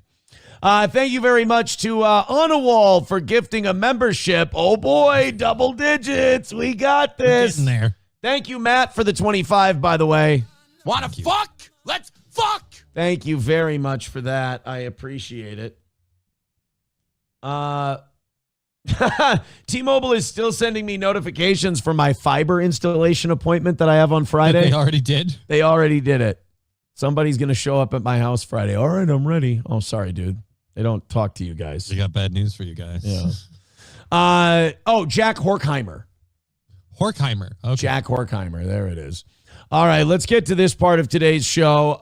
Very excited to get to this part. This is, again, I'm pretty sure Nick Fuentes is trying to self-sabotage. Oh, no. because he's saying some shit now that's just, I mean, it's too far out. Oh, by the way, still over 600. Keep hitting like, keep hitting subscribe, keep hitting follow. We got room to grow on both platforms, so keep hitting thumbs up and spread the word, as it were. Nick Fuentes was talking about the age of consent yesterday. Let me tell you something. If you're a conservative influencer who's grabbing a lot of fans who were MAGA, who feel betrayed by this president, let me give you a few no-go areas that tend to trip you right-wing retards up a lot. Age of consent, it's fine where it is. Here, ready? If you're a right-winger who's trying to take MAGA votes, here's what the only thing you should ever say about age of consent is, really, I think it could be higher. There. That's the human brain doesn't stop maturing until 25. Maybe there. That's how you can be a man who's, over 25 years old and talk about the age of consent. And then talking about feminism. You can leave feminism alone right now. You can put it on the back burner. It's not a big deal. We've got bigger fish to fry. And then he talks about rape culture. We don't need to talk. He's hitting all the buttons. He's hitting all of them. So this is Nick Fuentes yesterday. He was also saying that the Republican Party needs to be destroyed so something else can replace it. This is very much a young man's way of thinking, that you need to destroy the thing that's in place, and then you trust, and this is because of your naivete and your lack of experience, you trust that something else is just going to show up in its place. It's going to be built better and nicer. No, you got to start building the other thing before you burn down the other one. This is Nick Fuentes. And, this is weird. I was going to click on his show last night while I was setting up the stream for this morning, last evening, because I finally figured out how to schedule streams using Rumble Studio now. It's literally just click the button next to the one I usually click. It's been a revolutionary change for this fine program. So anyway, Fuentes decides to talk about age of consent, which is about the biggest unforced error any right-winger can make. Here we go. This whole 15-year-olds are literally children. I'm sorry, that's feminism. No, it's a fact. No, they're children. They're adolescent children. Teenage, but they're children. Yeah. Very much children. I'm sorry, dude. Even up to 20, I'm still willing to call you a kid. Yeah. You are a child. Well, I mean, you watch college sports and they always say, oh, this kid's got a bright future ahead of them. They always call them kids, the college kids. It's simply because of biology and brain development. And people like Nick Fuentes are like, yeah, in the medieval times, they used to breed women at 13. That's because they lived till 30. And that's because they didn't have the technology we have now. They weren't fertile for very long. And not only that, we didn't know then what we know now about brain chemistry and biology and shit like that. And you needed 15 kids working on a fucking farm because half of them were going to die, and you wanted to harvest enough food so you didn't all starve to death in the winter. I'm sorry. We have Kroger's and Trader Joe's and Coburn's and Aldi now. We don't need to be doing that. So they didn't have indoor plumbing or electricity. Let's not use them as a frickin' as some sort of rule book. Actually, 15. First of all, I'm not going to get lectured about age of consent by a virgin. If he wants to, save himself for marriage, that's fine. But you are not going to lecture America about pussy. And also, getting a little too Catholic here, Nick. All right, we're trying to change this image of the church, not embrace it. Whenever I'm gonna stick to my guns on this one. When you see guys saying stuff like 16, 15, that's a literal child. This is feminism. That's a feminist construct. This I will say I get a little old school on. And by that I mean I laugh at a guy like Nick Fuentes telling us what's a child and what's not, who doesn't have kids. You can't make you'd have to be one of the most empathetic, astute people on earth to be able to really feel this topic right without having kids of your own. I don't want to be one of those people who says you can't have an opinion or you can't be informed on this subject if you don't have kids. but it's very rare, and it takes a very special in tune person, and Nick's not that guy. You have children, and then tell me that 15 and 16 is, oh, they're good, they're adults, they can make every decision for themselves. This is a first class retarded take by Fuentes. I think he's going to have to go artificial insemination at rate, though, because personal opinion, I think vagina will just make him go, ew, icky, stinky. And look, I like a lot of the stuff that Nick Fuentes says, and I think he's refreshing, but like every one of these flash in the pan guys, Milo had it. They all have that moment where they're shining the brightest, and they do their own fuck up, but then the sharks come after that. Consent. I was really hoping the Hitler thing was a one-off. And now it seems like he's heading on a trajectory, which is sad. Feminist construct. Age of consent, feminist construct. Google it. It is literally a what does that even mean? No one even knows. No one even thinks about it. It means that women cannot consent to sex before a certain age because like their brains aren't. That's not, no. They can, like, 16-year-old. Look, those of us who lost our virginity in high school know, like, you can consent to sex under 18. You can't consent to sex with an adult. Under 18. Nick. And it's not just women. The rule is unilateral. You guys, it's not like guys are okay at 16 to go bang whoever they want. Society is less judgmental of them, and we don't prosecute that as much, sure. But women do go to jail. Yeah. Women do go to jail for banging 16-year-old boys. It's happened many times. Well, I mean, it's happened quite a bit. Because the women are the ones who tend to get caught doing it the most. But at any rate, the guys can't keep their fucking mouth shut every time. At any rate, this is a first class dog shit, poorly thought out, almost like a shock jock take. Like the age of consent says a 15 or 16-year-old can't have sex with a 20-year-old. Which I would agree with. I think that's a fantastic rule. I think we should enforce that rule. And if you're 20 and you're looking at high school sophomores to get laid, all you have to do to realize this is a shitty take is flip the roles around. How about a 20-year-old going to a high school to get a 16-year-old? It's fucking weird. All right? It's creepy. Developed or something. And you go, okay, so someone can consent at 18. They can't consent. They can't mentally consent at 17. They're too undeveloped and to other 17-year-olds, they can. Yeah. Yes. Not to 30. 44-year-old, absolutely fucking not. And by the way, watching a 28-year-old worry about this so much does throw up red flags for me. I don't care how much stuff I agree with him on or anything else. If this is something that vexes you at 28 years old, that's a red flag. I don't fuck around with any of the kids shit, man, because we've seen too many times people, have the attitude of, well, maybe I'm just being paranoid. And then they turn out to be absolutely right. And that's horrifying. So I err on the side of caution. 28-year-olds who talk this way about 16-year-olds, keep an eye on them. Sure. It doesn't even make any sense. And whenever guys get all spun up and they'd go to the violence, I should kill you. 17, you should die. This is feminism. It's like, it would be the same thing like about rape culture. Oh, you think rape is funny? I'll kill you. You think rapists are okay? I'll kill you. Is that? I don't know if that's the argument you want to take, buddy. Are you taking the I'm pro-rape argument? And nobody's saying that, you should be killed over jokes. Like, nobody's saying this is what do they call that? Not a red herring. It's a straw man. I mean, as George Will once said, he's a pyromaniac in a field of straw men.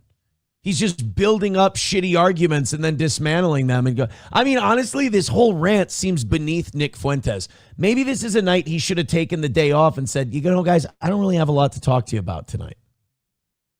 Nick, I got some bad news for you. One, absolutely nobody is saying that. Two, even if people were, that's not an okay argument of like, hey, guys, we're allowed to make jokes about rape. So that means age of consent is completely a feminist construct. Like, no, that's apples and oranges, my friends. This is a horrible take by Nick. And again, this with the Ali Alexander stuff that's starting to come back to the surface, him not taking the Epstein stuff particularly seriously, his takes on age of consent. I just feel like this is a guy who's he's at a crossroads now where he has to decide, are you going to do gay, edgy boy, waste of time shit for your 20-something Zoomer audience, or are you going to grab that brass ring that you're on the verge of grabbing, and are you going to, talk really to the go world? up to Tucker level. Yeah, are you going to talk to the world and give them your message because they're ready to hear it, or are you going to are you going to keep doing your edgy boy shit and this will all flame out by 2027? Because it's totally in his control. It's the same thing. Rape is something that is played up because of the way that women have politicized sexuality. Nick, shut up. Nick, just stop, dude. Oh, dude, turn it around. Just don't even apologize for it, because apologizing is gay. I get that. But just don't bring this one up again. Nick, welcome to China. Stop digging. You haven't made it. Give him the old KGB treatment. Just tell him, this is not good for you, Nick. Walk away from this one. Bad one. Women want to have no consequences for their actions, so rape is always a convenient excuse. Jesus. It's getting a little incel-y in here. It's getting a little whatever podcast in here for me.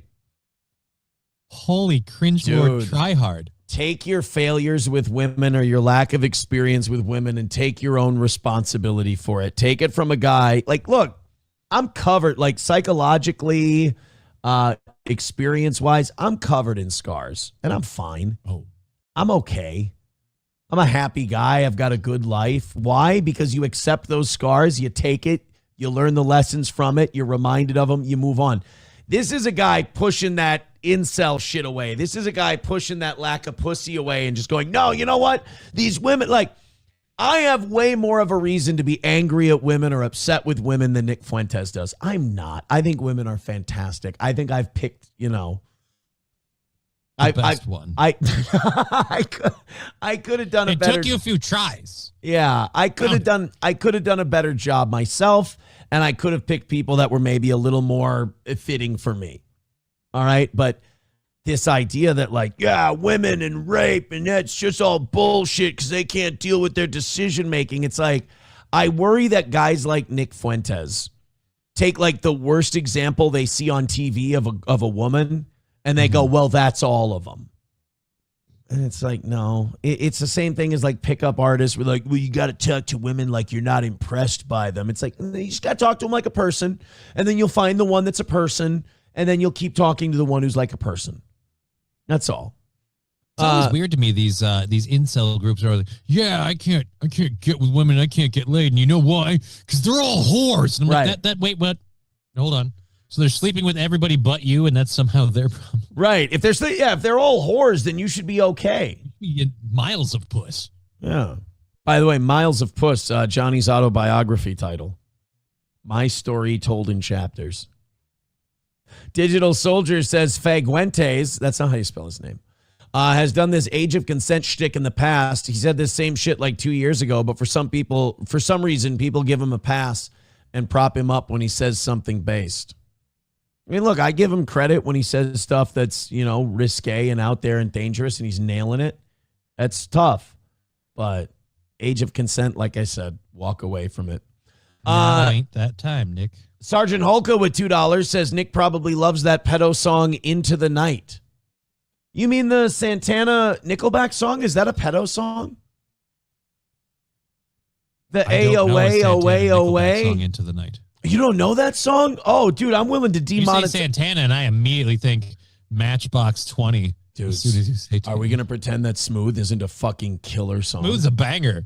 But just now, when you say Santana with anybody, my brain just goes to Smooth. Listen to my homeboy Santana.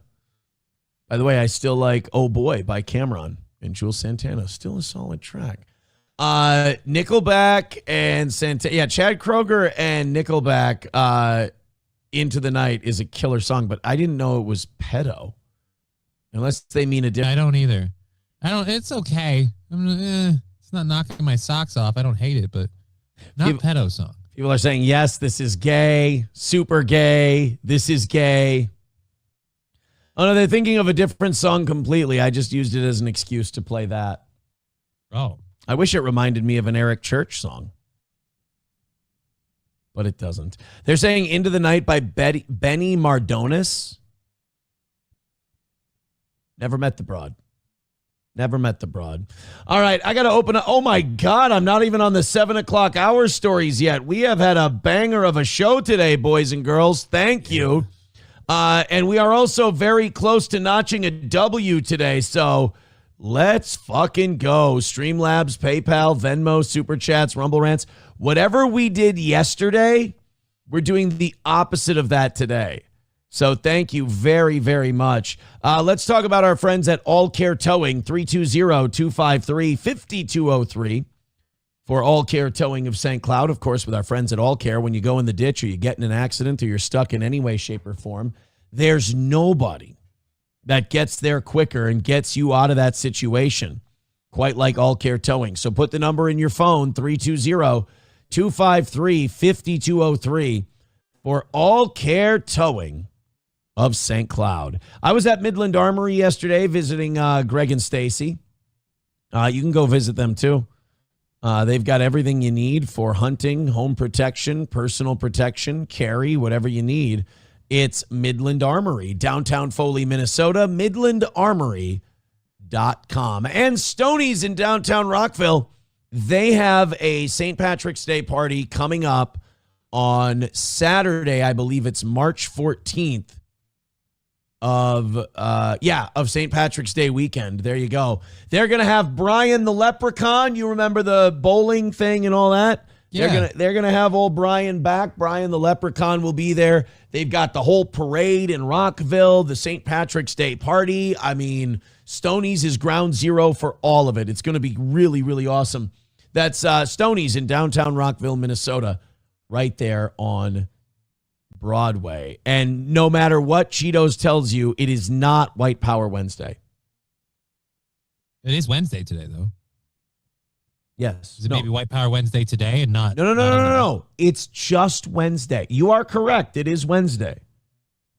Okay. It's not White Power Wednesday. Well, when's White Power Wednesday? It doesn't exist at Stoney's. And if Cheeto tries to tell you it does, I'm telling you right now, he's lying to you. Well, that just seems weird because he owns the business. Why would he lie to me and yet the guy that advertises? I'm just trying to help. All right. I'm just trying to help. All right, throw a couple 20s in the offering plate, and we'll call today a W and a big bounce back day for the toe. Hit like, hit subscribe, hit follow, and throw in a couple of bucks. We did hit 600 today, briefly. We are back under, but we salvaged 600 today, which is nice. I want to ask you a cat question. Okay. And then we'll get back into news and shit. So people criticize me when I, what word should we use? Revel in the idea of cats dying or being even violently terminated. I can understand that, but yeah, go on. You don't like that. But am I a bad guy or am I just a visionary? Because we have a cat problem in this country. We don't need to make any more. We already have way more than anyone wants. We already have people owning way too many of them. They're damaging their brains from cat piss, getting the rape disease. What is it? What's the cat piss disease that Brazilians have and they're raping all the time because of it? I don't know if they're raping because of it, but yeah, it's causing them to rape. It's from it's not, you can get it from more than just cats, but yeah, I know what you're talking about. But Brazil has such a problem with feral cats that there's just cat piss in the streets. Toxoplasmosis. Yeah, there we go. Brazil has an irregular amount of toxoplasmosis, and it's making them cat shit crazy, and they've got higher rates of rape there. So technically, if you find a stray cat and you do the world a favor and you kill it, you're technically saving a young woman from being assaulted. I don't know if we can necessarily draw a correlation to those two, but no. Okay, let's keep. You can't draw that correlation. You can. I can, and I do. And I am all day long. So let me ask you a question. How do we deal with this problem? Stray and feral, this is in Idaho. And if it's in Idaho, it's everywhere. Stray and feral cat population overwhelms rural Canyon County communities. Now, they're not particularly cute animals. They look rather demonic. At what point are we allowed to not even hunt these things, just like, call the numbers on site? Well, I'd say we could just catch them and like spay and neuter them all to bring the population down, but we've been throwing that answer at it for a while. Yeah. Cats Hasn't are really resilient. helped. They keep fucking each other. And you can't adopt those. I've tried adopting a feral cat. We saw how that went.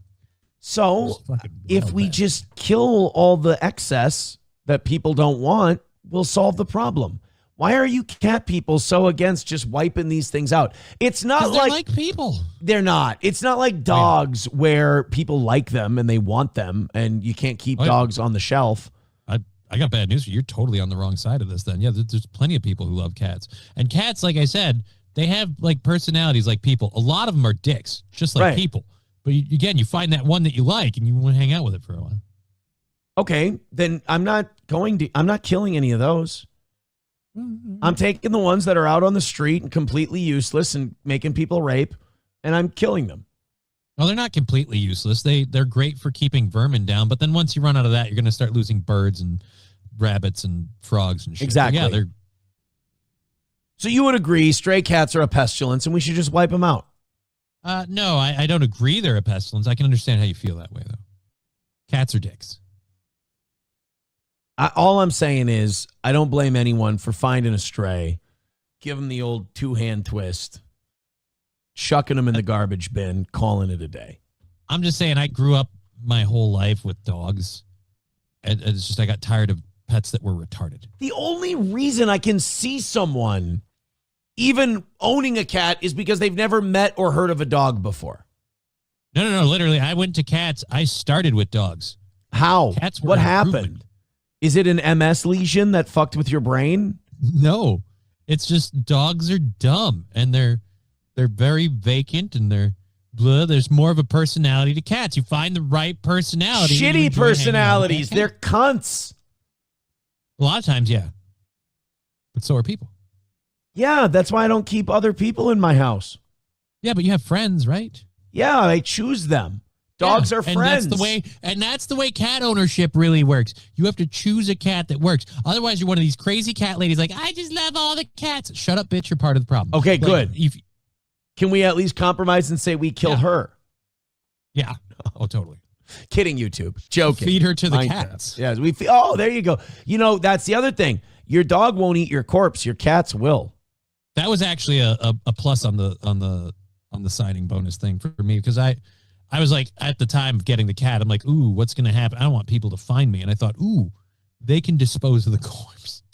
$1 from Veldrain. He says, "Cat Piss Fever was a horrible song." Yeah, there have been better. That's fair. Main Vein with $1 says 22 LR. That's he's saying that a 22 rifle should be used to dispose of stray cats. I don't agree with that. Aussie Mark says Aaron sacrifices kitties to Moloch. No. Let me be very clear about something. If cats lived until about 1.5 to 2 years old, they'd be fine. They'd be perfect. But they outlive their usefulness. Yeah, they go to like 20, 25 in some cases. Kittens are adorable. They play around with shit and they're like tiny and they're, they're fine. That was gay, that thing I just did there. That was really, you seem like a fucking cat person. I seem like Jack Hockheimer is who I sound like. But dogs are just cool until their last days. I mean, dogs are just this shit all the time because they're so loyal. And I hear pet owners say, oh, is that what you need? Loyalty from a live animal in my house? Yeah, I would like it to be loyal. Who pays the fucking electric bill and the mortgage, you little dickbag? Exactly. So yes, I demand loyalty out of my animals. But I also don't yell at Gordy like that. Anytime I even raise my voice with Gordy, I feel like a bag of shit. Somebody with $1 says, if dogs are so dumb, why don't they have drug cats instead of drug dogs? Boom. The cats go into business for themselves. Because cats are drug pushers. They give people toxoplasmosis and they make people rape. This is something we've already established. Take out their dealer owners and they open up shop. Horrible animals. Mikey Tumelk says, we need everyone to get out in the streets with firearms to rid the population of cats. Also, cats is code for muzzies. No, Johnny, I never said that. I've never heard that before. Is that true, Mike? No, that is not what I'm saying at all. Cats is not a code word.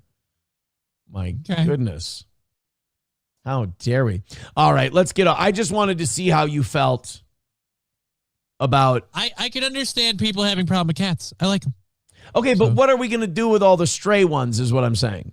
At the very least, you've got to fucking spay and neuter them, because otherwise they're just going to reproduce endlessly. The same way you have the same problem with wild packs of dogs like that. But it's easier to catch, spay, and neuter the dogs. The dogs don't reproduce as much. It's a much more solvable problem. Cats reproduce way more often. They have larger litters. It's a bigger issue. Tridio Gamus with $1 says, so your dog can't sniff coke away from home? Now, Chihuahuas aren't good coke dogs.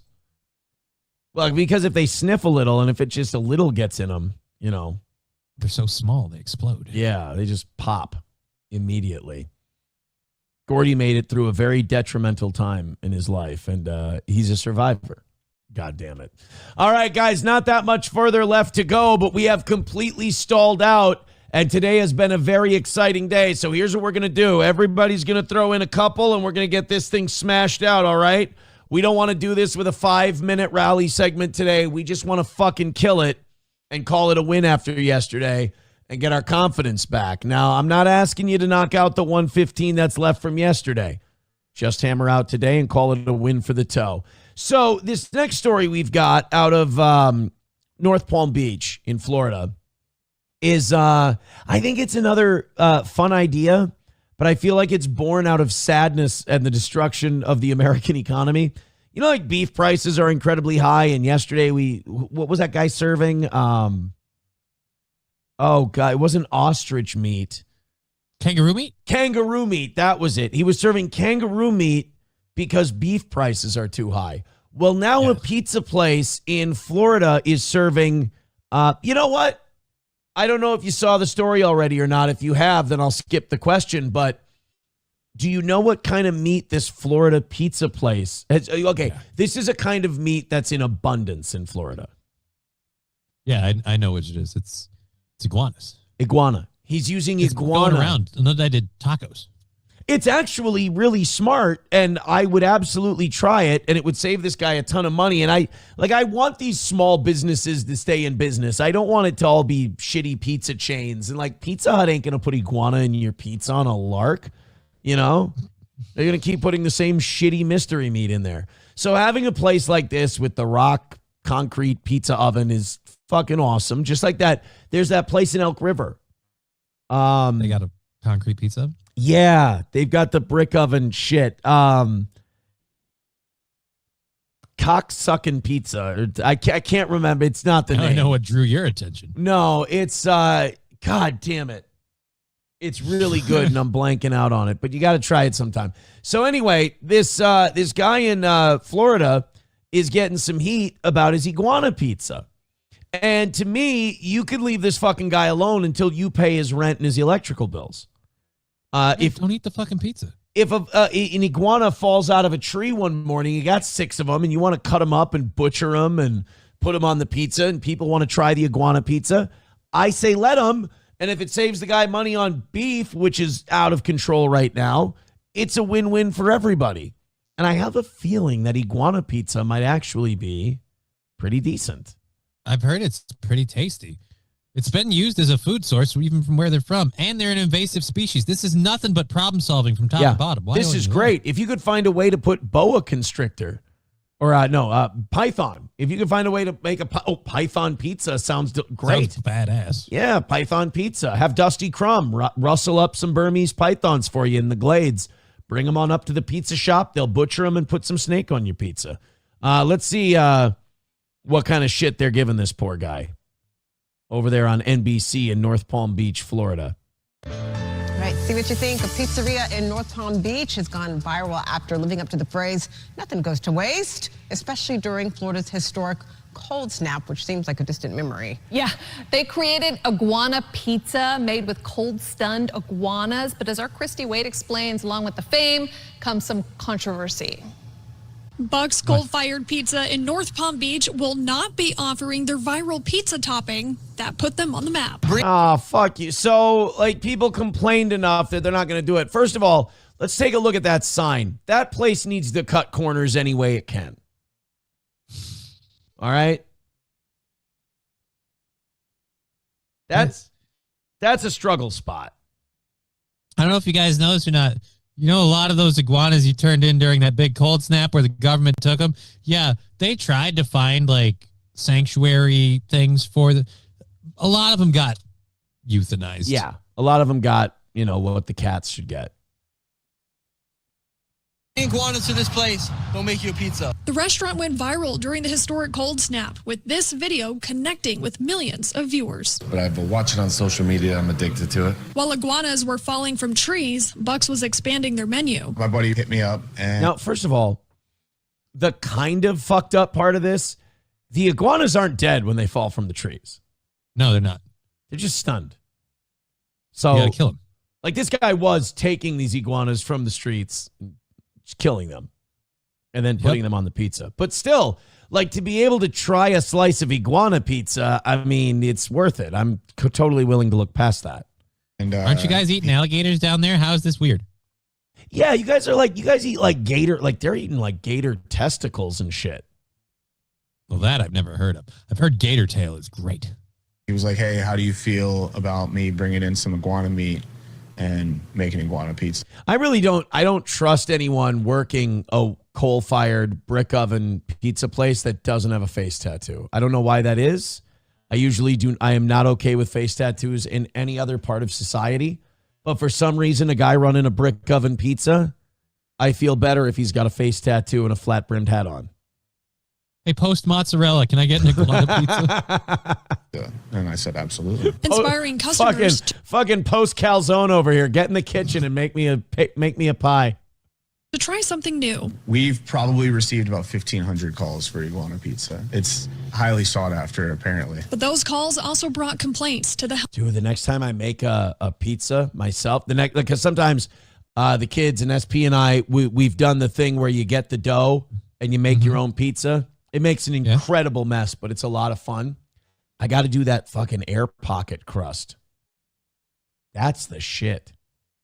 Do you have like one of those like stone things you set in your oven so it heats it up and you're cooking it on a stone, or is it just you cook it? No idea what that even is. Is that a thing I should get? Yeah, you can get them all over the place. A pizza stone, it's got things. It just sits in the rack in the oven. It's got little grates on the bottom, and it's a solid piece of stone, like a piece of clay or whatever. So you cook it. It gives you a little bit of the stone-fired pizza effect, not as much, but pizza stone for oven. I'm just taking a look right now. All right. I mean, it looks like you really gotta fucking lay into her monetarily to get a good one, though. Like I'm seeing the $40 ones, and even those look kind of shit. Here's a $50 one. That one looks believable. Here's a $35 one that looks good. All right. Yeah, how do you make that airy? You know the crust I'm talking about where it's got the air pockets in it? That's hard to do because you got to fold air bubbles into the dough. Fuck. That's why you need Tattoo Face. Yeah. Tattoo Face can probably air pocket the shit out of your crust. Post Calzone knows what he's doing. Post Calzone knows what he's doing for sure. Health department. People called in saying that we had live iguanas in-house, and it was like an animal cruelty issue. All right, how about who gives a fuck? Just eat the pizza. Guys, you know, like at a lot of supermarkets, you can go up to the giant aquarium with all the lobsters. I got bad news for you. Those ain't pets. Yeah, they're alive. They're going to kill those. Obviously don't have live iguanas in here. Despite not selling or killing live iguanas, Bucks is scaling back the topping, at least for now. I thought that it would fall under like the catch and cook. Bucks is now working through regular... Oh, by the way, for those of you, most of our audience lives in Minnesota. Florida's a really fucking cool state. And they don't have these rules like Minnesota does where you like can't just bring an animal into a restaurant and cook it. In Florida, they go, yeah, fuck it, we'll be fine. We'll clean it. We'll cook it. We'll do the whole thing. We'll bring an iguana in and put it on pizza. I'm pretty sure in Minnesota you can't do this. Probably not. Regulatory questions about serving iguana meat. You don't need a recreational license to harvest iguanas because they're an invasive species, but apparently there's no statute for it. Iguana on pizza. We don't keep any live iguanas inside the building. He fucking smashes an iguana against the side of the building. He's like, see, they're all dead. We don't keep live iguanas inside the building. We keep them outside the building. They're fucking everywhere, and we just wait for the weather to get cold. You got a big Samoan out there in an apron just chopping off iguana heads with a butcher knife or a cleaver, and he's just going, we don't keep live iguanas in the shop. He's just chopping heads off one after the other. Turning out to be just as controversial as pineapple. Would you ever try an iguana pizza? Never in a million years. Bitch, you're a bitch. You're a bitch. You've got no dick. You're not going to try an iguana pizza? Fuck you, asshole. Fuck you, dude. You're gay. You're as gay as they come. You suck. I'm not going to try iguana on a pizza. Really? You'll try that beard on your dumb face. That's way more of a risk. People eat frog legs. You guys eat alligators. You're telling me this lizard is holier than thou for some fucking reason? Yeah. What did you know about Jack Hockheimer, and when did you know it? There's absolutely not. Unfortunately, I'd probably have to pass. Yeah, I would. I'm not a There you big. go. Why is it the girls got the most balls out of anyone there? Yeah, I want to try. Dude, I want to try iguana pizza so bad. I'm mad that they're taking this off the menu because a bunch of people complained. She's not averse to putting mystery meat in her mouth. She's done it before. She's a modern gal. Eater. Reporting in North Palm Beach, Christy Waite, WPTV News. Okay, I've got to ask for $100. Nah. $100? I'd try it. Are you shitting me? Try it Fuck for yes. Fucking 401k money bags over here. Somebody's happy the Dow's around 50,000. $100, you wouldn't try iguana pizza? $100 is where I start talking about roach pizza and whether or not I'd take a bite. Iguana pizza, Jesus. Try that shit for free. God, this is the problem with Florida. It's wasted on Floridians. You guys don't realize what a gem you have down there. And then you don't even take advantage of the natural advantages the Lord hath given you. Grass is always greener on the other side, man. They don't realize the privileges they have because they don't live without them. Exactly. $100, I'm not going to try an iguana pizza. All right, wait until the fucking fascist jackboot of liberalism comes into your state and says you can't even have the option of putting iguanas on your pizza. You're going to wish you tried it, you fuck. Dan Vicious with $2 says Cash Patel is on Dan Bongino's show today. Oh, I'm sure they'll get to the bottom of everything. I'm sure that won't be a fucking nut slap fest. I'm sure those two are just they're gonna figure out what's really going on in the world. Yeah, like literally two former coworkers at the place covering up for the big pedo scandal. They're gonna get to the bottom of it. I hope you've got a big basin for all that ball washing you're gonna be doing, Danny. Thank you guys very much. We have completely stalled out, and while today has been fantastic, you guys still make me super fucking nervous because I've lost at low numbers before. So here's what we need to do.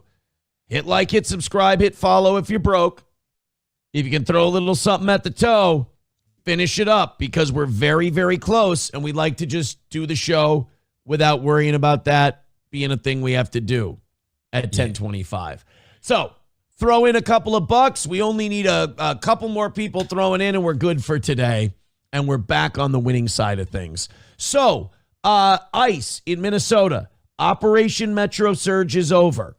But now, and I was really hoping that this wouldn't happen, there's going to be apparently skull taking, skinning, scalps, retribution, everything else. Not like in the physical sense people are going to die, but it looks like the city of Minneapolis, and this is like so wrong to do. This is such a like using political government power for a totally corrupt thing, and people are fine with it. They're talking about removing liquor licenses. The city is talking, or county, whoever runs it, is talking about removing liquor licenses for hotels that allowed ICE agents to stay there. Oh, so the fascism and jackbooted thug shit you guys were fighting, you're just going to do it too now. Yeah. Okay.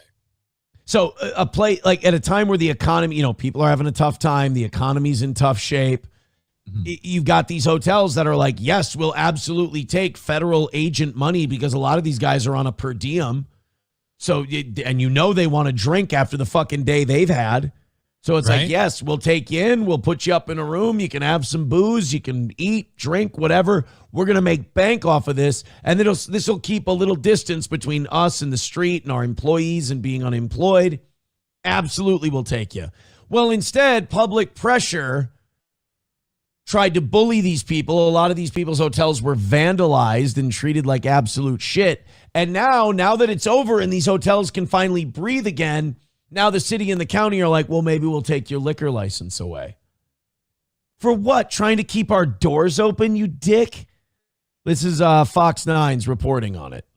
Two Minneapolis hotels are waiting to find out if their liquor licenses will be renewed. A normally mundane process has become highly controversial after it was alleged the Canopy and the Depot allowed federal agents to stay there during Operation Metro Surge. Fox 9's Karen Scullin joins us now with what unfolded. They let Nazis stay there. Well, what are you going to do about it? We're going to use government force to not allow them to serve alcohol and set them at an unfair competition standard that may put them out of business due to government interference.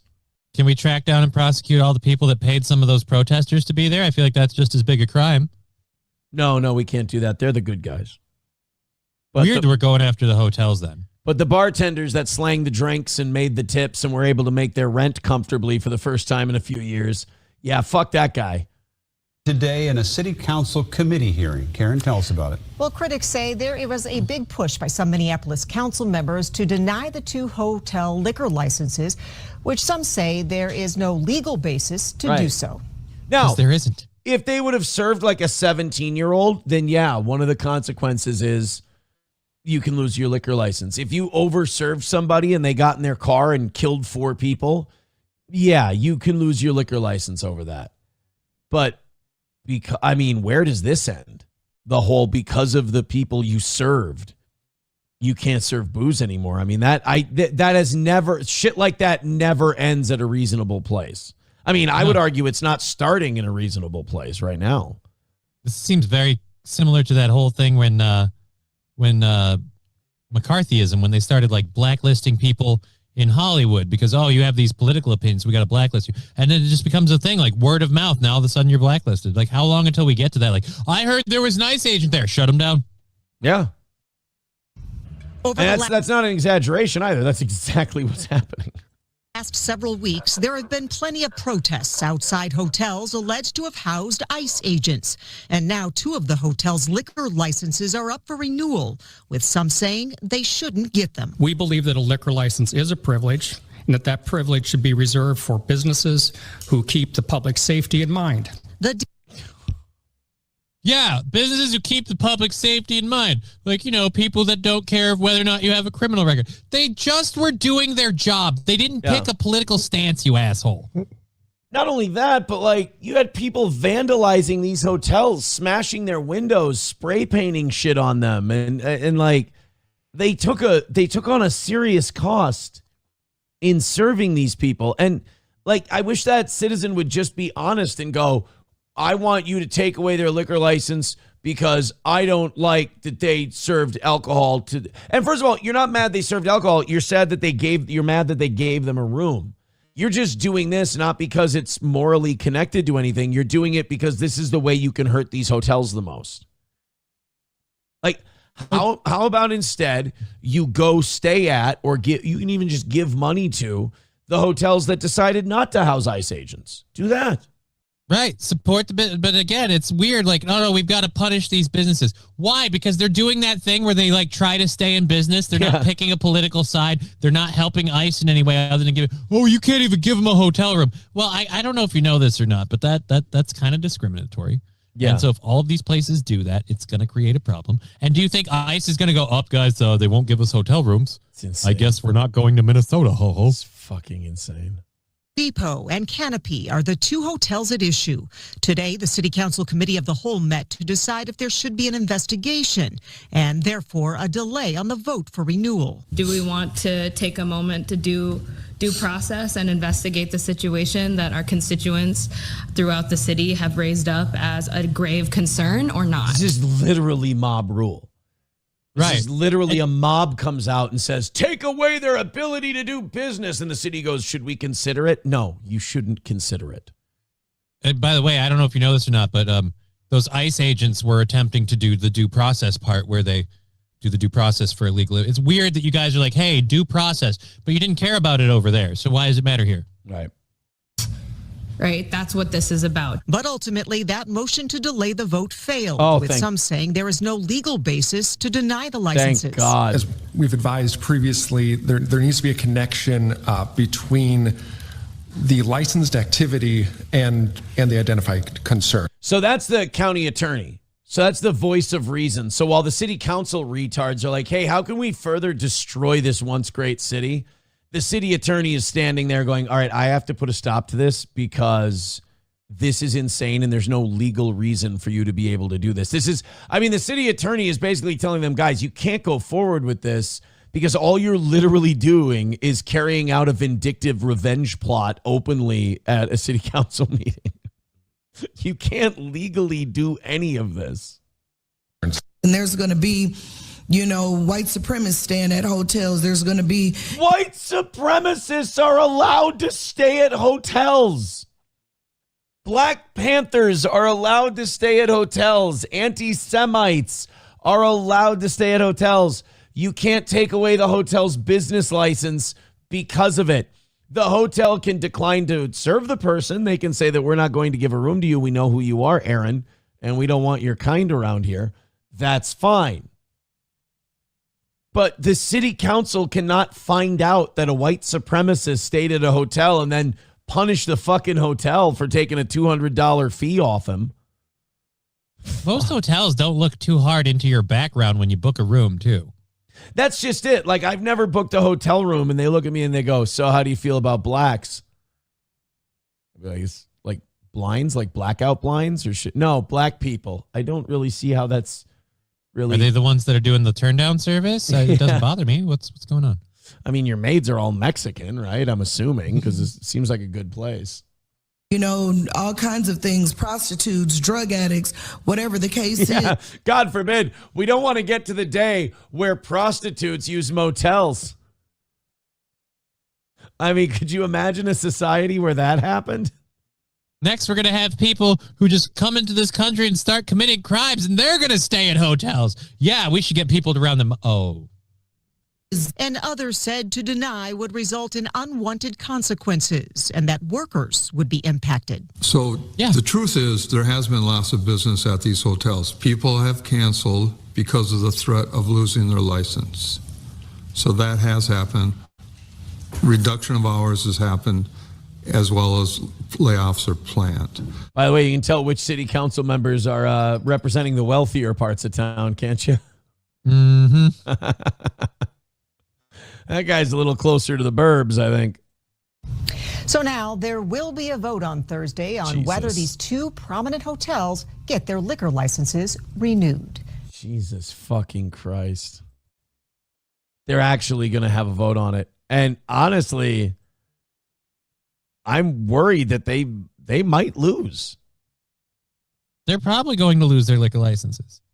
You know what we should do? Let's take a look at the full council. Okay. Because you know that, Fry wouldn't veto this if it passed. Oh, God, no. City Council, Minneapolis.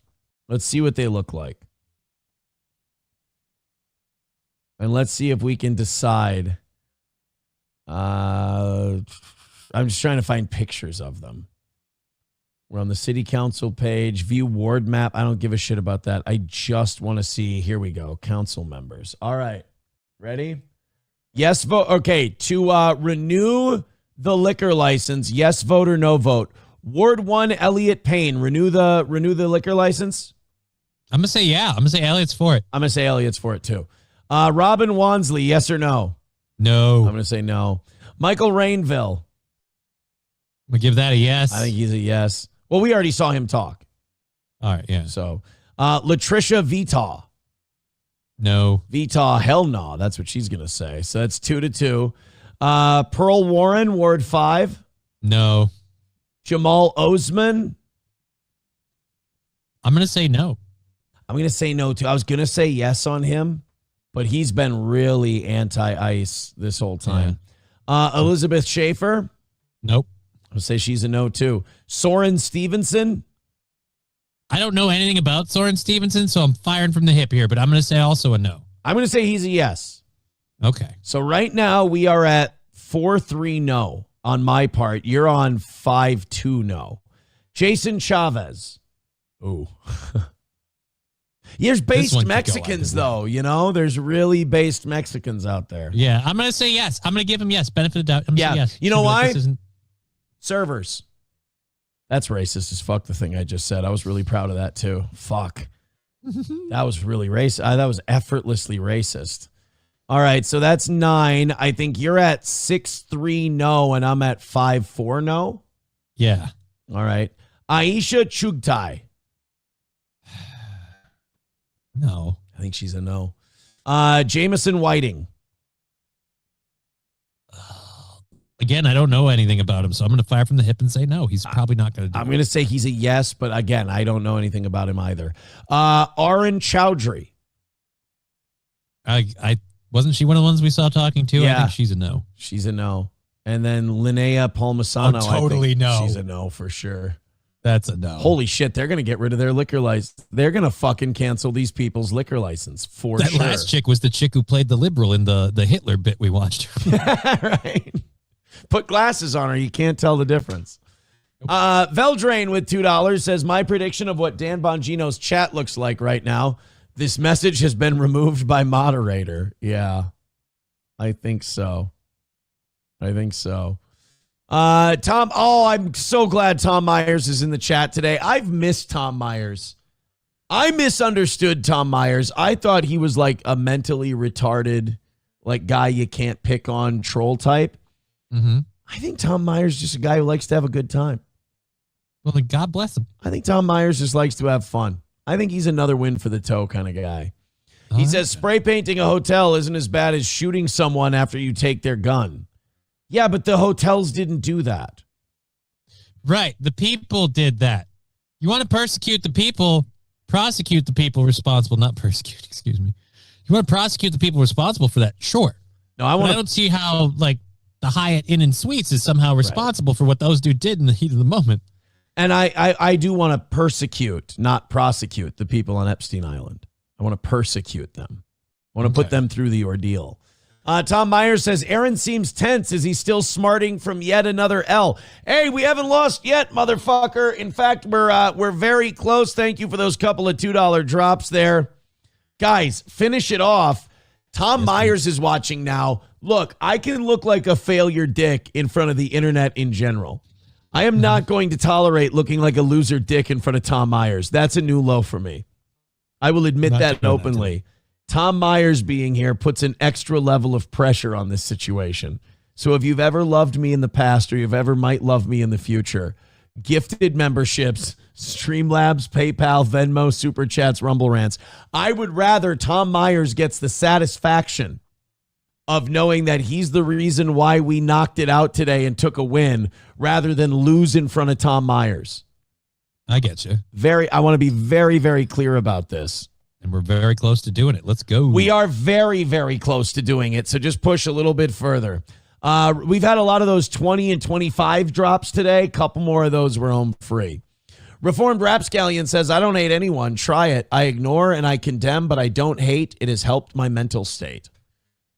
I don't think I hate either. I think when I say hate on the show, it's like not hate and like the I remember this and I hate this fucking it's it's like I hate that shit.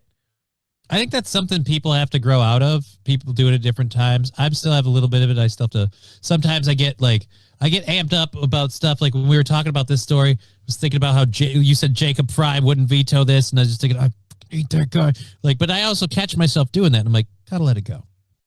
Yeah. I don't think Jacob Fry's a guy. Like, I think he's terrible at his job, and I think he's done a shitty job in Minneapolis. But I don't hate Jacob Fry. Like, to me, hate is like if I met him, I wouldn't shake his hand. I'd ignore him. I'd be like, you fucking, or I'd say something shitty to him. I wouldn't do that to him.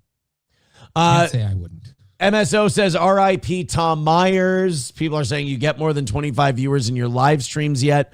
But isn't Tom Myers a regular on Kevin Brennan's show? I mean, that's a thing. Yeah.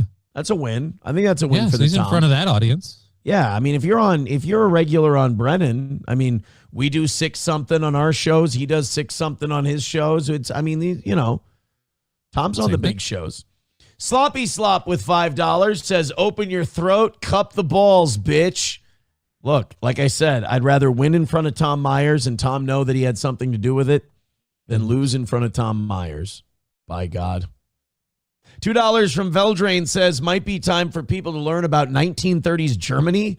If it wasn't Nazi approved, it was illegal. We all know how well that worked out. By the way, Tom Myers says 500 combined viewers, not bad for a Dabbleverse. No, if I was in the Dabbleverse, I'd be one of the biggest shows there. But God, I purposely shun those people away from this program because you do get a higher quality of audience at that point. But he says, pretty shitty for someone who was supposedly a mainstream radio icon in Check's Notes, St. Cloud, Minnesota. How am I getting cooked by Tom Myers right now? I don't know, man, but that's all factually accurate. But not factually accurate. I will say this.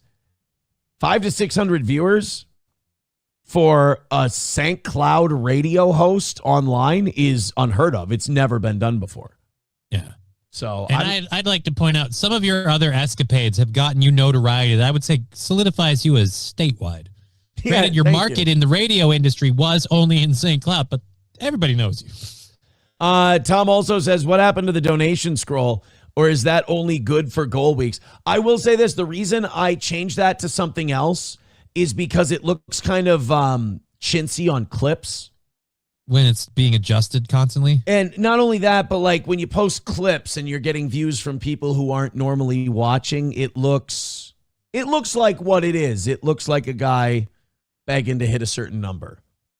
So that's why I changed it. And plus, you guys have still responded well. Brewer says the companies of those hotels should shut the doors, but don't sell the building. Well, then how are you going to make money if you don't? So you just fire all the employees. So again, people completely not caught up in this get punished. Tom wants us to be a Dabbleverse show really bad. He says they only get attention when you talk about it. Are you kidding? We don't get any traction when we make fun of any of those guys.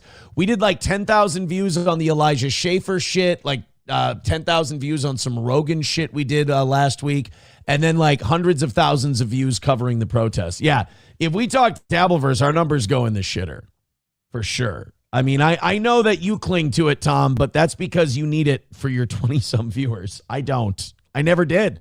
I brought my community into it. My community hated it, so we burned it and then left. And then that made a lot of people salty, like old Tommy Myers. By the way, the hype train is mine, Tom. How fucking dare you? Cease and desist is what I say.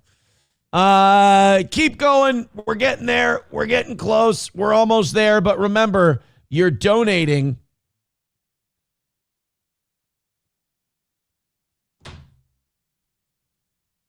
You froze for a second. I was worried that the stream glitched. What's up? If you're going to text me really juicy fucking rumors, do not start them with "don't read this on the air." Ooh, somebody texted you. I'm going to forward you this text. We're not going to read it on the air, and I'm not going to tell you who it's from.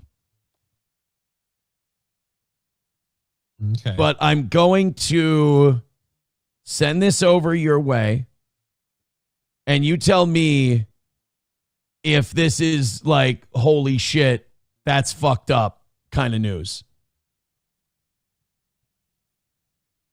I'm not even going to tell you who sent it to me because I get myself in trouble and I end up saying shit I'm not supposed to say. That is kind of news, but I don't know what the rules on whether or not we can talk about that stuff is. I've been told not to read it on air, so we're not going to read it on air.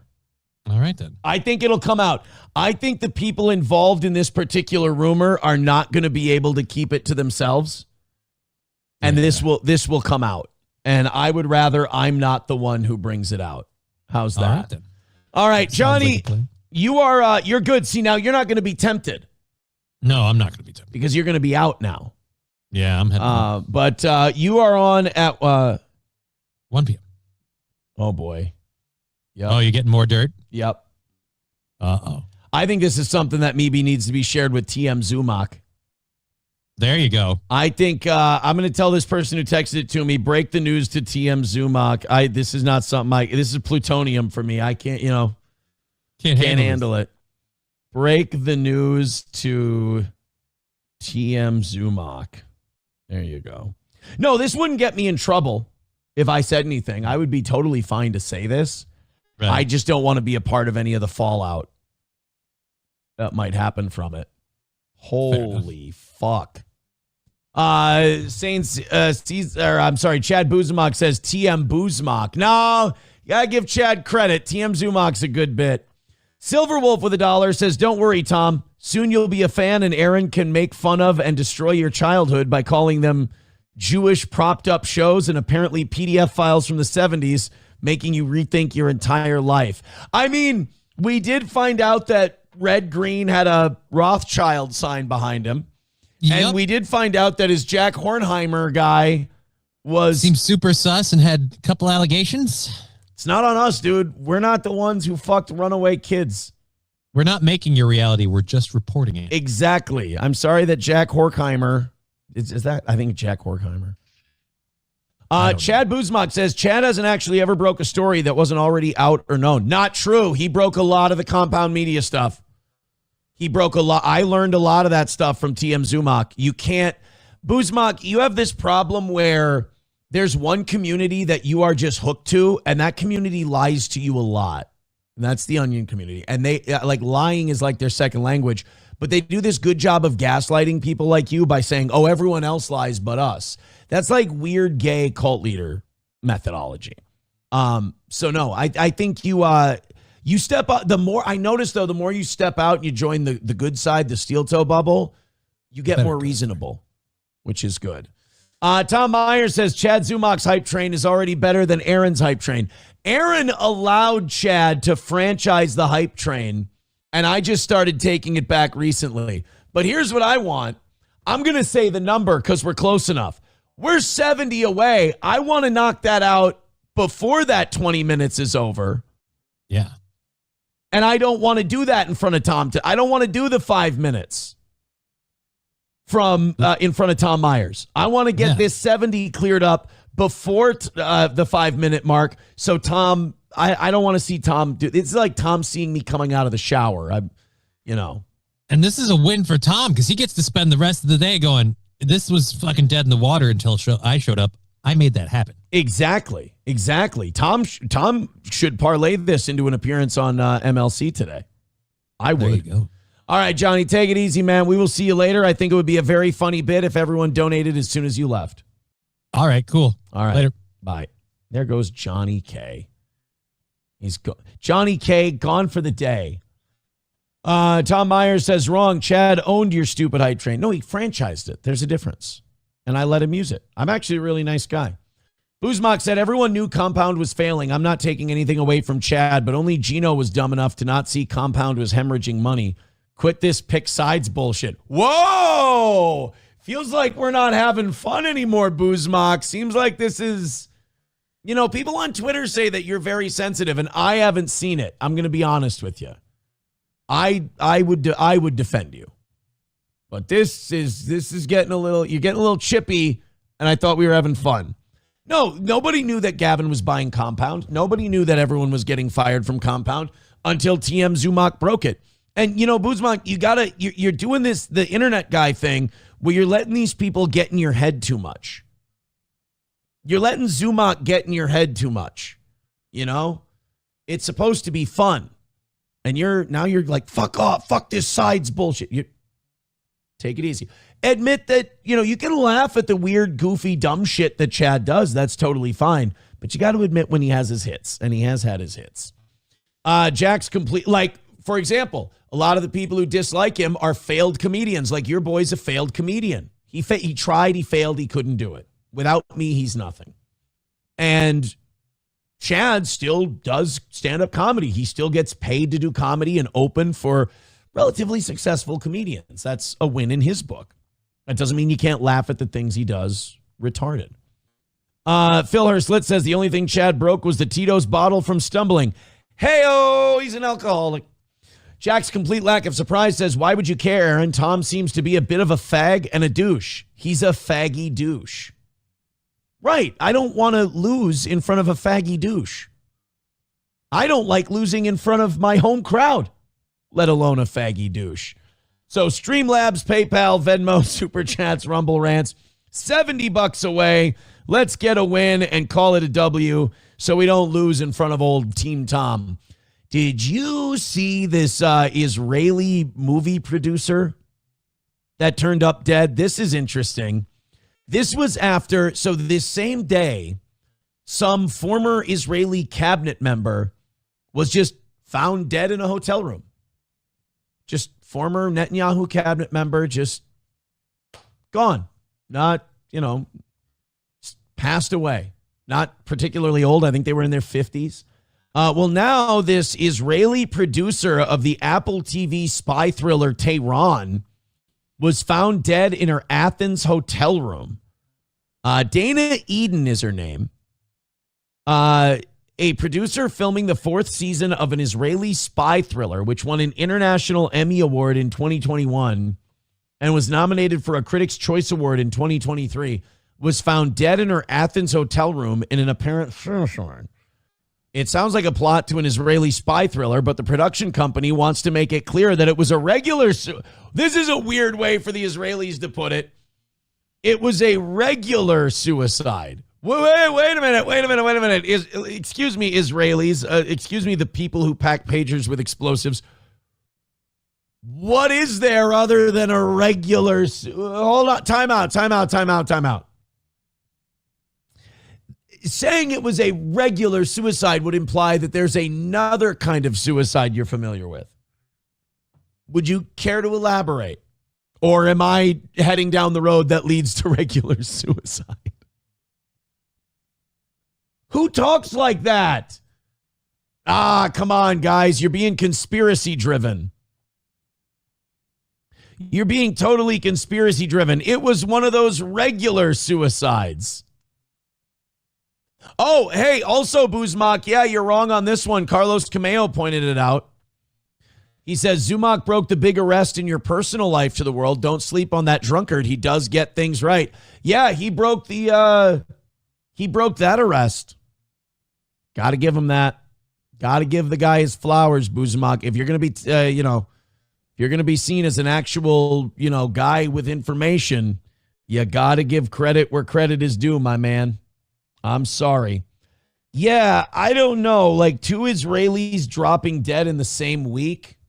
One of them a former government official, and the other one is making an Israeli spy film about Iran. And both of them just turn up dead in the same week. I need to know what people are saying in the chat. There's assisted non-consensual. There's diet suicide. Chad Buzamak wants to try and give the credit to NLO. Stop sucking creep dick. It's fucking weird. I'm sorry. I know that you guys have built this very insular community that doesn't get outside the bubble, but outside of that insular bubble of like 700-800 people, everyone thinks that he's a creep and everyone in that bubble's creepy. And it's only because when they find out who a lot of those people are, they turn out to be complete creeps without exception. I'm sorry that you guys have a weird boner for Zumock, but I'm sorry. He breaks some shit. And I'm sorry, Patrick lies a lot. He's not trustworthy. He probably lies more than Chad, unfortunately. All right, guys, we're not here to you got to break Buzmak's reality slowly. It's like It's like clavicular. You know, you can't smash too many face bones at once.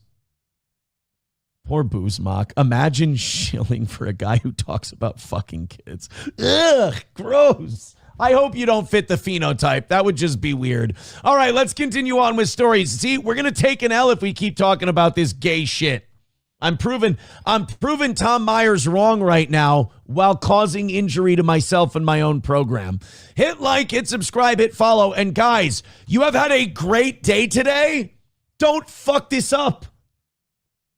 This is a nightmare. This is what happens to Steel Toe. It's just a great day. We're coming back. We're firing on all cylinders. And then you just die on me. Gift some memberships. Throw in a couple of bucks. Let's call it a win. The show's been amazing. It's this fucking money thing that I hate.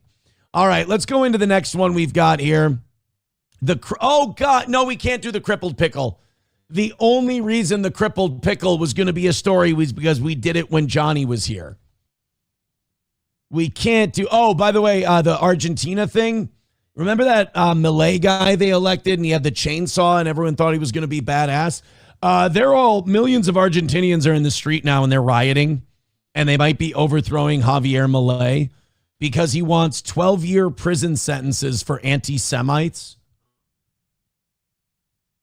So, like, every one of these movements from a year ago, whether it's Trump getting elected or this Javier Milei or whatever it is, they're all falling apart. And they're all falling apart for one very simple reason. They all feel like they're going to be saved if they back Israel's play. And all of these guys are just getting left hung out to dry. It's really nasty. Look at some of the riots that are happening. Like, this is millions of people are in the streets of Argentina this week. See, this is how you're supposed to protest. In America, a bunch of billionaires drop off pallets of bricks for you to throw through windows.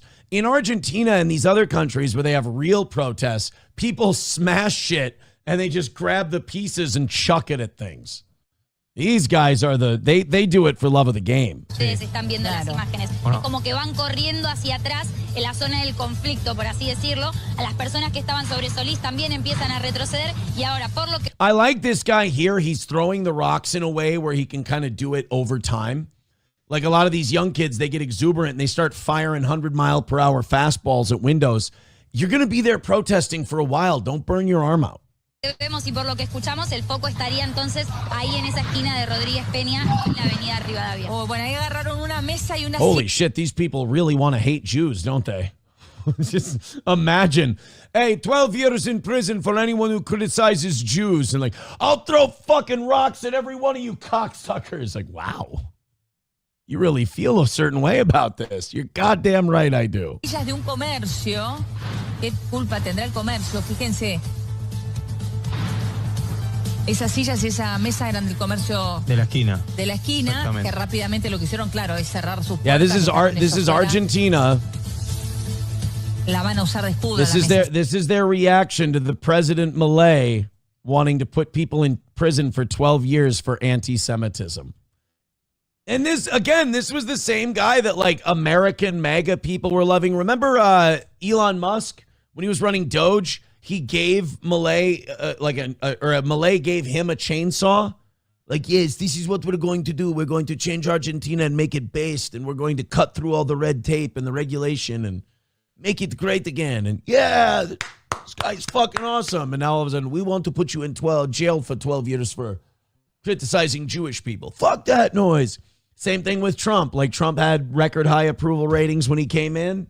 Now he's got record low approval ratings because they're pretty sure he's covering for all his pedophile friends. This is where movements go to die. Die a hero or live long enough to see yourself become the villain, essentially. All right, guys, still $70 away. I'm being serious now. Come on. Not today. Not after the start we had. Not after the run we went on.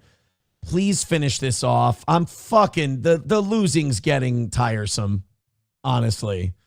Especially when, you know, I didn't want to get to this part even today. I was looking at today and I'm like, we are fucking crushing it. I don't want to get to the part where I'm like, come on, guys, finish it off. But yet, here we are. Ooh, Holy shit, I am loving my text messages today. I've got an appointment. I just need to figure out when. Oh boy. That was a good one. Now all I need is a knocked out goal and my day is perfect. $70 left. It's just a few of you chipping in a couple of bucks. Let's hit that goal and get a win. I'm a competitive little cunt. All right, continuing on. I will do content until the last second. Hey, this Iowa mom that's advocating for HPV vaccination after her cervical cancer diagnosis, like she is going to her kids' schools and like advocating for like the HPV. Look, I think the HPV vaccine is great. I think it's weird that parents like don't want their kids to find out about it. Like the HPV vaccine is one of the few routes to curing any kind of cancer that we have. And I think the HPV vaccine is a really, really good thing because HPV causes cervical cancer. So you can shut that down with an HPV vaccine. But I do think that just random parents going into schools and talking to kids about it is a little weird. You know, there's like that weird fine line because of the subject matter of what we're talking about. You can have a health teacher talk about this in school. You can have a doctor come to school and talk about it. But like just some mom walking in, hey, everybody, let me talk to you about HPV shots. Let's leave that to the professionals. In certain extreme situations, the law is inadequate.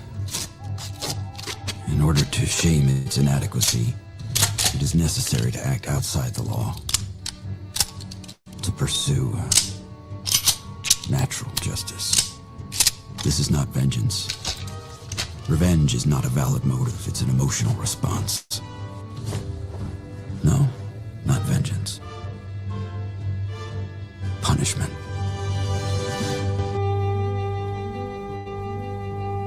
Tonight we have a chance to say, yeah, you're right. We're too extreme, we're too wild, we're too out of control, we're too full of our own shit. Or we have a chance to say, hey, fuck you, you're wrong. Fuck you, we're right. Because you have all made it to the dance. Because believe me, this is the dance.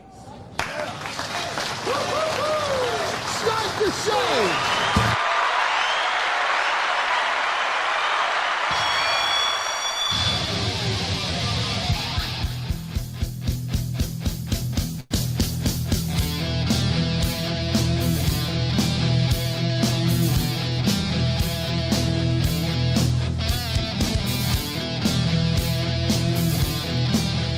Well, I would hang on to those Prince Andrew rookie cards if you got them. Their value's about to shoot up. That usually happens after you die. Good morning, everybody, and welcome to the Steel Toe Morning Show. I'm Aaron Imholt. We have a great one for you today. I'm looking forward to putting a really, really unsuccessful week behind us. I am proud of one thing, though. Last night, I said, fuck it. Last night, I did. I went, everybody who contributes money to keep this show on the air, I appreciate them. Thank you. I'm just going to thank the shit out of them and be so grateful for them. I can't control all of that. And I just said, we're not doing a rally last night. We're not doing any of that. You guys got very close without it. So I just needed a break from it last night. I'll be very honest with you. I just needed a break from it. I think the shows are too good. The quality is too good. And I choose to cheapen it by that 5-minute rally. But it kind of sucks because you're like, I'm a small show and there's nothing else I can do. So let's end it solid. I'm in a good mood. I'm feeling positive. Let's make sure that that's not a stupid way to think. If you guys are feeling good, if the show's good, if you're liking what we're doing, throw us a couple bucks. But at the very least, hit like, please, and help us grow a little bit. I'm going to talk to you about some stuff from yesterday that I'm very excited about. We've got the Prince Andrew stuff. It's going to be a great show. I'll come back to you guys in the chat in a little while. When I do, be ready. That's all. Be ready. You want to be part of the show? I love you being part of the show. So, 25 memberships from 500? Let's get that done. And let's just, man, I'm going to feel so good if we end this week strong because we bombed on Tuesday.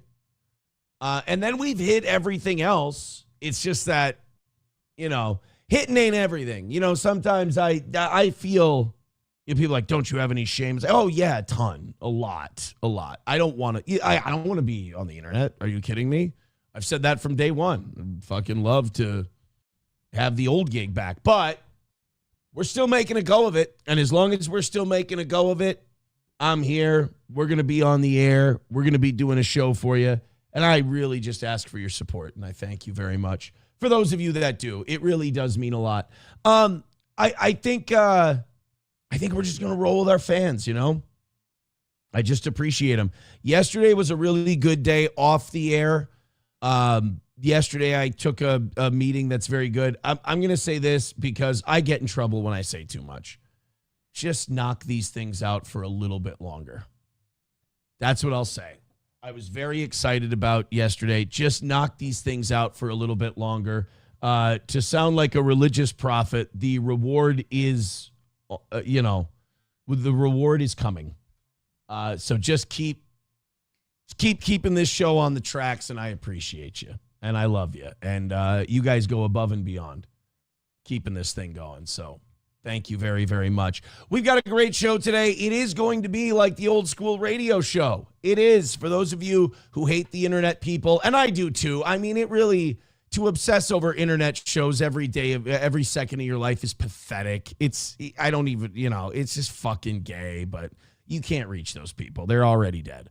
For those of you who love the old school radio show, I'll say this.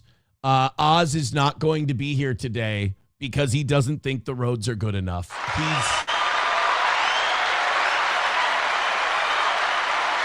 For those of you who remember the radio days, if there was a little ice and snow on the ground, Oz didn't make it in. Oz didn't drive in when there was ice and snow on the ground. So, ladies and gentlemen, we're back to the old radio days. It puts a smile on my face. Oz will not be making it today due to the weather. Oz sent me a message last night. And he said, oh, man, there's a winter weather advisory out there. I'll keep you posted for tomorrow. I won't leave you hanging. I'll give you notice. And he did. He absolutely did. He wrote me early this morning, like at 5 o'clock. And he's like, yeah, roads are bad. A lot of the plows haven't been through here yet. I'm not going to make it in. And I'd be lying if I said I didn't read that message smiling. Because that's my Oz, man. That's my guy. He's back. And if you think that's somehow disloyal or whatever, then you're a noob and you haven't been around Steel Toe. I mean, you're just you don't get the show. This is an old staple of Steel Toe. A little ice on the ground. Oz ain't making it in. We've got a lot to talk about today. Hopefully our numbers are a little better than they've been this week. We've got plenty to discuss. The Prince Andrew thing. Somebody already put me in a bad mood about that this morning. Somebody wrote in, they're like, Aaron, you haven't learned that this is all controlled already? And it's like, I can't live that way. It's probably why I'm more of a radio person than an internet person, and why I just kind of disrespect people who live on the internet. It's because it's this false negativity that's supposed to like shield them from the real world. And it's just a gross, cynical way to live. It doesn't take intelligence to live in a cynical fashion. It doesn't take pride, dignity, smarts. It doesn't take strength to be cynical. It's just you're an ugly person inside and out, and you want to stay ugly, and you'd like to remind everyone else that you see the world as ugly so they can be like you. Cynicism is a coward's way to live. Now, do I have my predictions on what I think will and won't happen? Yeah, I do. I have my predictions. But to me, cynicism is the lack of hope, the intentional denial of hope. I can't live that way. I'm sorry. I think that's a quitter's way to live. So if you're one of those people who's like, I'll be honest with you, you bum me out. You put me in a bad mood. And you depress everybody around you. Don't do that. Be happy. There's plenty to be happy about. You're still above ground. You're still breathing. Every day is an opportunity. With every life brings potential. So, like, when I come on this morning and one of the first chats I see before we even go on is someone goes, "You don't understand. This whole thing's bought and paid for and nothing's happening." I'm just like, what a fucking gross play. Like, people like that. Like, what a gross place you make the world. Don't do that. Because people, like, when you die, that's what people are, they're going to remember that shit about you. They're going to remember that, there's people that I've lost in my life. And when people talk about them, they'll be like, God, they were such a curmudgeonal, crotchety son of a bitch. It's like, do you really want people to talk that way about you because you were just a fucking insufferable dick? But I was cool. I told people that nothing was going to happen. I don't know. It's not impressive to me. I've always hated cynicism. I've always thought it was a weakling and a coward's tool. So we're going to talk about the Prince Andrew stuff today. We've got a lot of news to talk about. I'm very excited about it.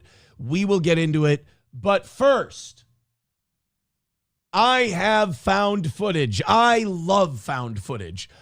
They have found footage of the 1936 Olympics. The 1936 Olympics, if you don't know the story, were held in Berlin, Germany, when Adolf Hitler was in power.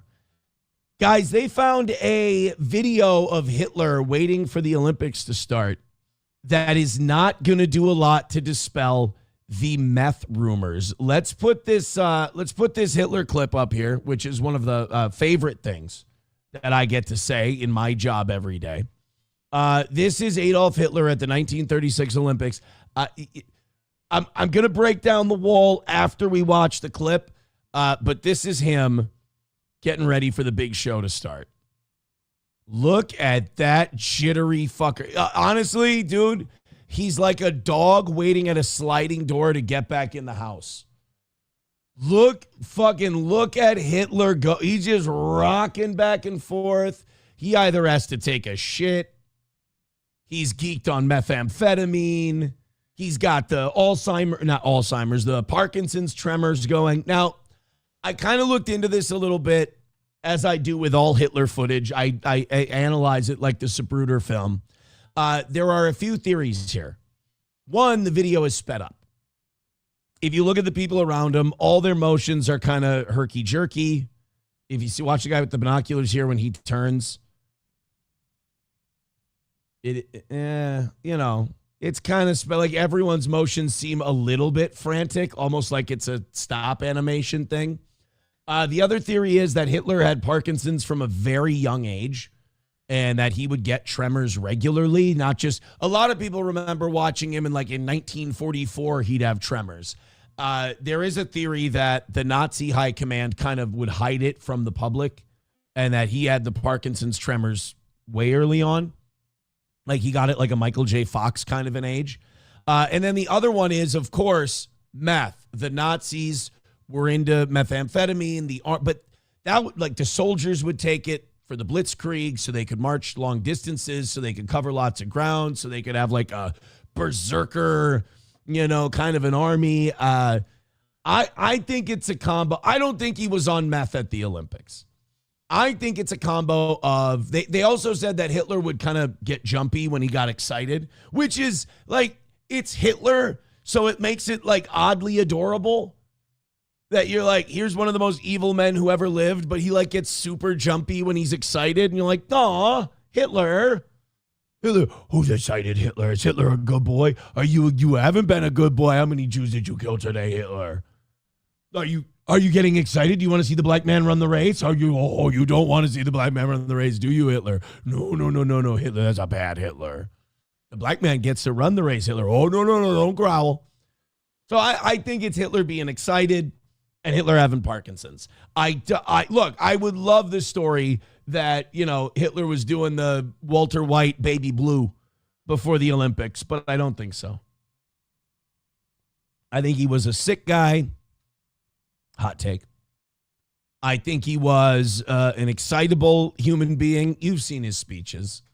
I would like to think that he had the wherewithal to not go to the Olympics geeked out on meth. But maybe 1936 was a different time. I don't know. I'm not sure. Let's go to the audience here. Thank you guys very much. Oh, I'm seeing this come in. What a great way to start the day. All of you who are contributing to this show, you have no idea how much you've meant to me these last 5 years. I feel like after a rough week, it's good to kind of tell people how thankful you are for them. $1 from Coltrane says, I bet Oz isn't in today. Tell him not to go down County Road 2 between Cold Spring and St. Joe. That road is horrible. That's what I'm seeing. That's what I'm seeing. Red Fox Mad with $5 says the Bank of North Dakota is a state-owned, state-run financial institution based in Bismarck, North Dakota. It is the only government-owned general service bank in the United States. Another $5 from Red Fox Mad says it is the legal depository for all state funds in North Dakota and uses these deposits to fund development, agriculture, and small business. You know, it is interesting that like states like North Dakota get called hillbilly and they're rubes and all of this stuff, but they seem to have their shit together. You know, their governments tend to run pretty well. You know, they don't run big deficits or even big surpluses. They just they keep it on an even keel. Maybe they're doing something right out there. $2 from Joey Caravello says Andrew will get bail, flee to Bahrain, a nation he's got friends in, a palace paid for by their royal family, and fully staffed waiting for him. Dude's a fool for not going sooner, to be honest. You could be right. Los Federales with $5 says the face you made last night after I donated to that guy's GoFundMe was priceless. I didn't donate anything, by the way. What do you mean? I thought you did. I was actually very happy that you, is that like a theory thing? Like, oh, Aaron found out someone donated $1,000 to something and he's mad. I'm sorry. That sounds like internet shit to me. I know other people get that way. I keep an eye on my own bobber. To me, this streaming shit is golf. You know, I got to beat my last score. I'm sorry if I didn't give the reaction I was supposed to. Coach me next time and I'll do it right. Thank you to Miss Tay for gifting a membership. I appreciate that so much. Thank you, Miss Tay, for all of your generosity as well. You have been insanely supportive of this program. Veldrain with $2 says rain, sleet, or snow, Oz does not deliver the mail, so he's staying home. That is not inaccurate. That is not inaccurate. Thank you. Really, everybody, Red Fox Mad, Miss Tay, Joey, all of you, Coltrane, all of you guys who just chipped in. Thank you so much. I appreciate it. I can't tell you how much that means, especially this week. Can't tell you how much that means. Appreciate you. Yeah, people are saying North Dakota, look, they're great, but that's everybody's excuse. They go, well, it's still North Dakota. All right. I'm not trying to sell you guys. I don't work for the Department of Tourism for North Dakota. Although South Dakota pulled a dirty trick one time. They were trying to get Mount Rushmore built. And they were trying to get President, shut up, Aaron, you know this, Coolidge. They were trying to get Silent Cal to stay in South Dakota, fall in love with the place so he would approve funding for this tourism idea they had, which was Mount Rushmore. So what they did was Calvin Coolidge liked to go fly fishing in South Dakota for trout. And what the state of South Dakota did in this great gambit to try and get funding secured for Mount Rushmore was they would go upstream and they just stocked the fucking river with trout. I mean, this is something that would probably be highly against like DNR regulations today, but they just packed the river full of trout so that Coolidge would just be catching fish left and right and just kicking ass. He'd be like, I'm not fucking leaving. This place is amazing. And while he was there, he was in a great mood, catching lots of fish. And the South Dakota officials were like, hey, we got this idea for this thing, this Rushmore thing. What do you think? And he's like, hey, shit, sounds good. You want to go fishing? And that's part of the reason how Mount Rushmore got built.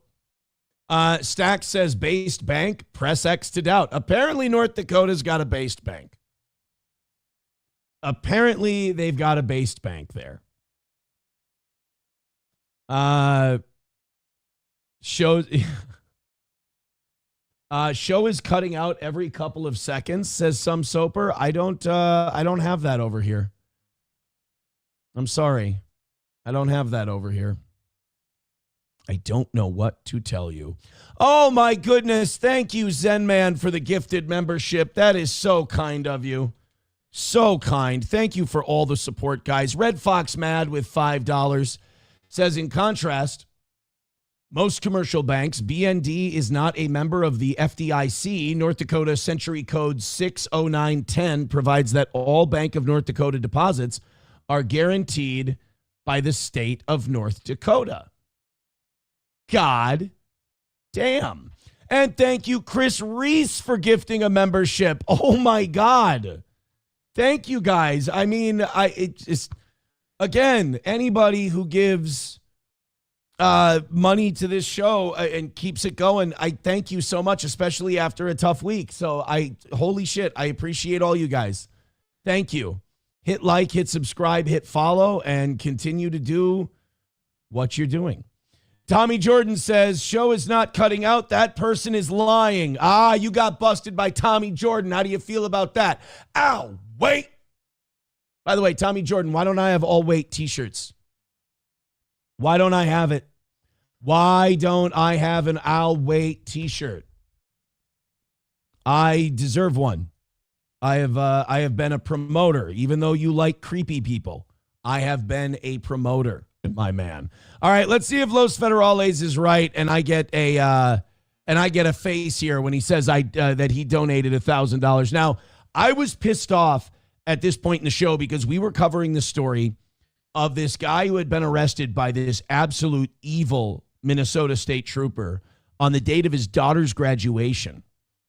Rusty Moore, I believe. Look up the story. Rusty Moore, and the officer's name. Oh, God, I should have it burned in my memory. She's the most corrupt individual in Minnesota.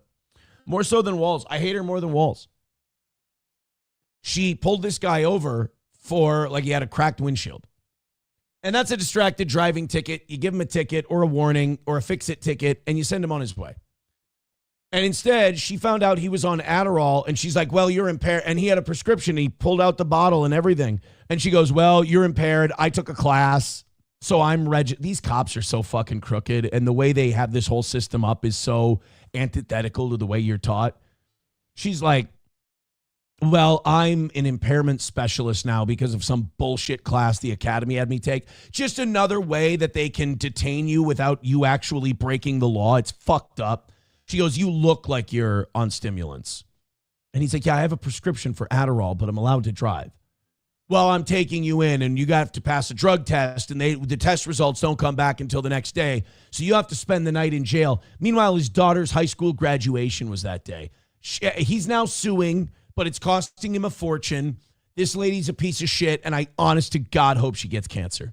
She really is the most fired. Fuck that. She shouldn't be allowed to work anywhere ever for how she treats her fellow man. But I hope she just breaks out in tumors. So, context of this, I was very upset about this story. Los Federales then told us that he contributed $1,000 to this guy's GoFundMe, and I actually thought that was really cool. So let's see if Los Federales has a point here.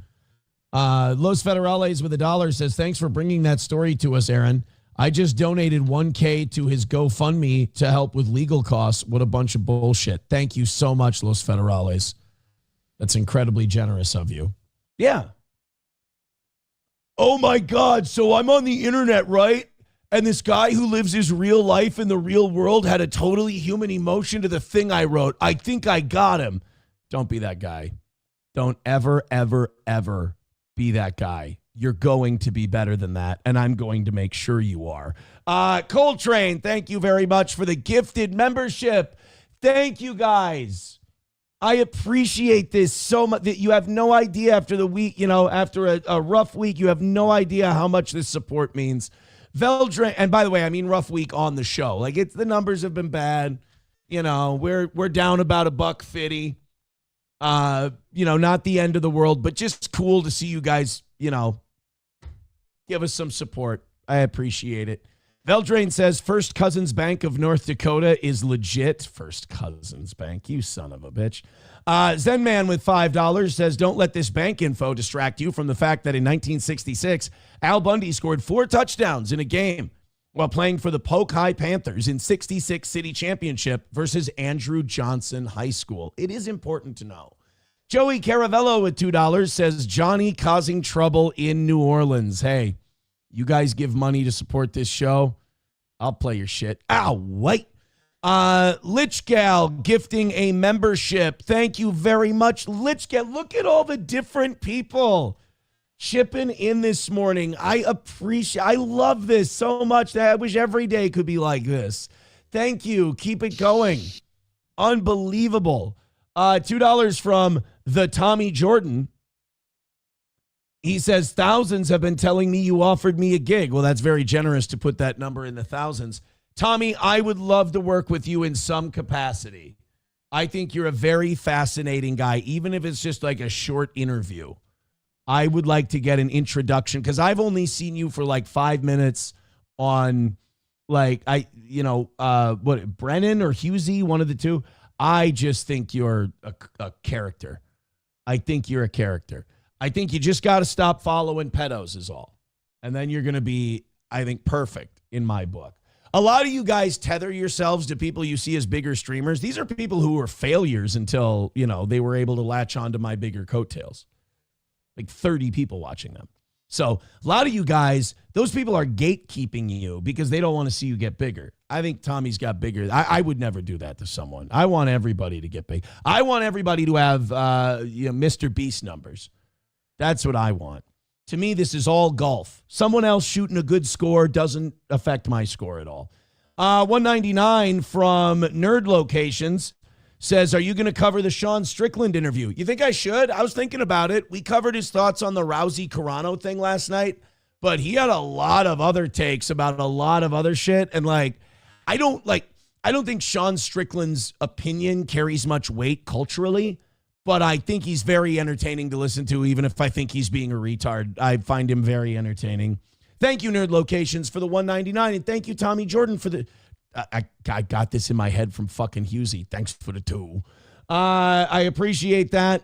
Let's watch what Joey Caravello sent us. He says, this is Johnny in New Orleans. I don't buy this. I think this is going to be very insulting to Johnny. Look at that shithole, by the way. I don't know, man. Mardi Gras is such a young man's game. If you're over 30 years old and you want to go to Mardi Gras, I think you've got a serious case of Arrested Development. Because if you look at that and you go, wow, I really want to be there. I'm almost 40. That looks like a fucking shithole to me. That looks awful. Hey, man, you want to go hang out there? No, I can smell it from here. No, thanks. I want to go somewhere nice.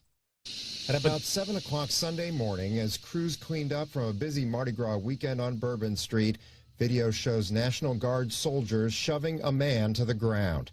To understand what happened, we watched and listened to more... Shia LaBeouf is just having a hell of a week, isn't he? ...than a half hour of video, both leading up to and after the incident. So this is Earth Cam New Orleans. It shoots from inside Cat's Meow at the corner of St. Peter and Bourbon Streets. This guy gets so much pussy at Mardi Gras.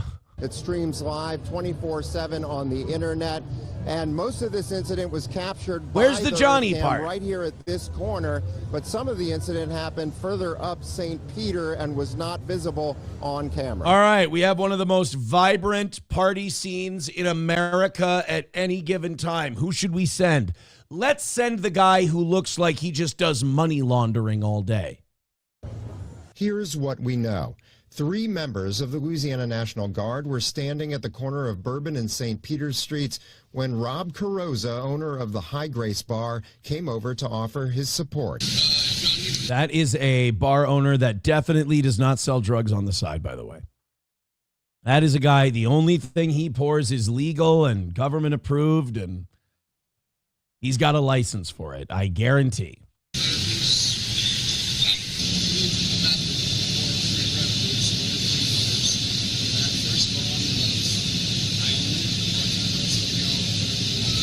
Look at that. He's offering the National Guard people free shit. Yeah, he's definitely slinging drugs. He's doing the old Gus Fring, keep your enemies closer. Oh, look at this fucker. I mean, dude, don't try so hard. We see one guardsman turn to look at someone further up St. Peter Street.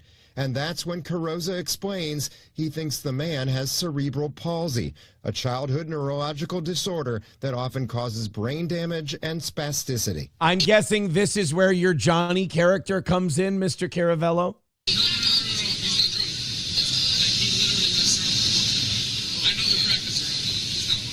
I know. Okay. He goes, I know the crackheads around here. That's not one of them. Weird flex, bro. I'm on a first name basis with all the crackheads. That's stinky. That's jivey. That's cunty. That's kooky. It's like the Seven Dwarfs, but they're tweakers.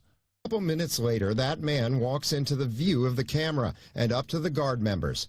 For a while, they... God damn it, Shia. Get away. You've been in enough fights this week. Listen, silently, hands in their pockets. But as the man gets more animated, one guardsman with the name Epperson on his hat tells the man to step back. That appears to set him off. I was here before you were.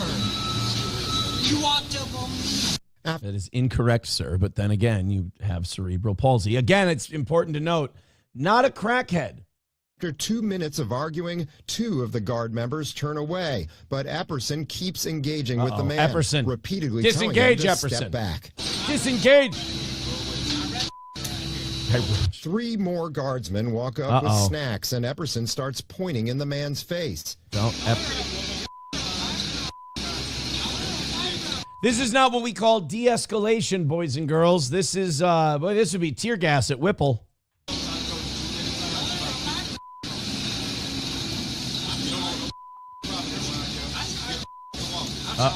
The man starts flailing his arms wildly, and the guardsmen start putting on gloves.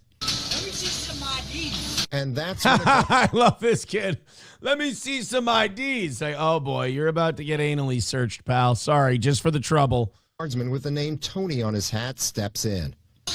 Oh shit. Oh no, the man we're beating gets up. back up, and over the next 2 minutes, the guardsmen keep engaging with him as he flails and yells. Okay, even if this is a guy with cerebral palsy, is there anyone looking after this guy? Is there anyone in charge of this dude? Like, can we get the drug dealing bar owner back out here to like take responsibility for him?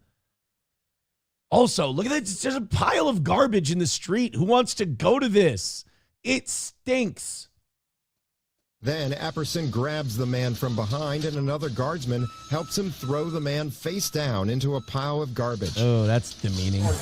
Carrozza, the bar owner, told us he doesn't actually know who the man is, but warned the guardsmen about cerebral palsy so they would be gentle with him. Then we showed him the video. I don't think that they were malicious in intent, but after watching the video, it was not great. Yeah, well, fair enough, but like, how much shit are these guys supposed to take? I mean, first of all, he's got cerebral palsy, so it's not like you guys are going to be reasoning together.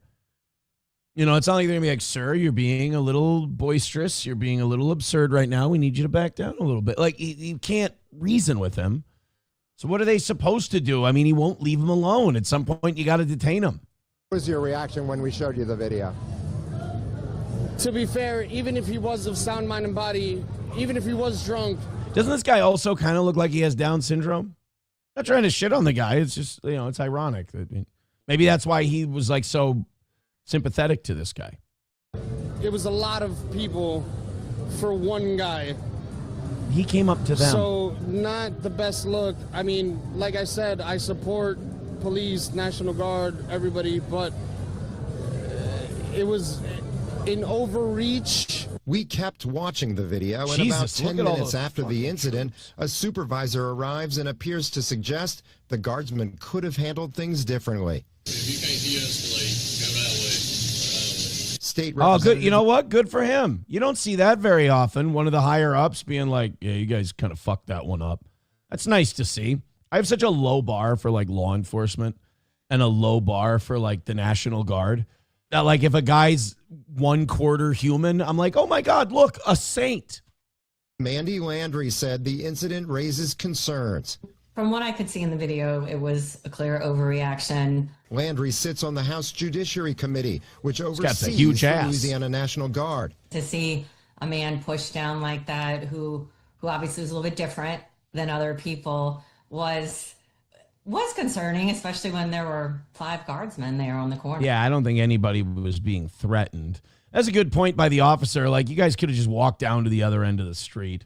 Hey Baylor with $4.99 says, how is your homeless drifter friend's boxing training going? Can he hang with you in the ring yet? That's a really nice thing to say about someone who probably wasn't doing very well in life, that guy. That's really it's an amazing thing that you would say, and weird that you would even remember that.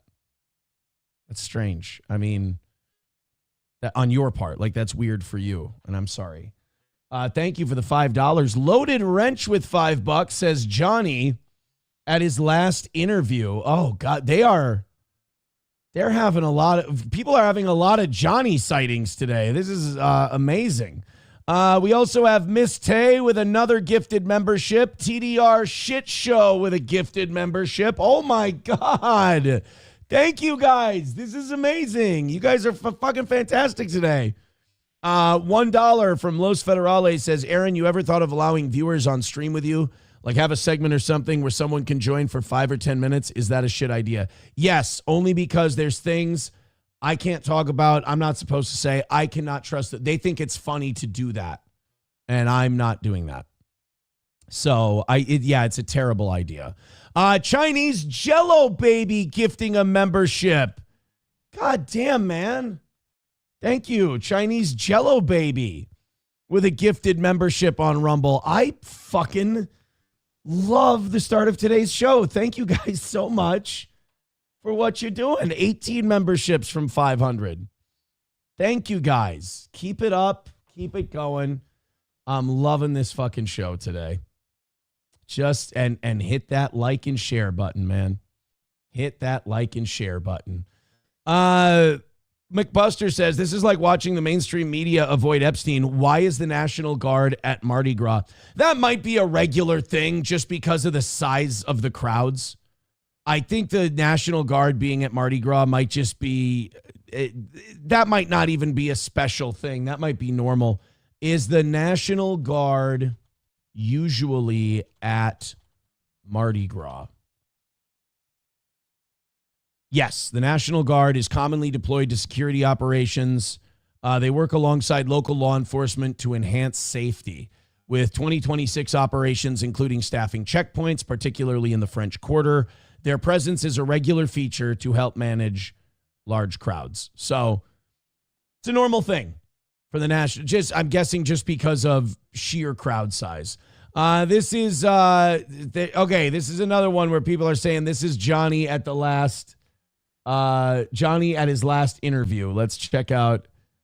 This looks like a black guy, so I think you got the wrong person, but let's take a look. Legs don't work. Get him out of here. Oh, what now? What am I there? I clap niggas for fun, you heard? I clap niggas for fun!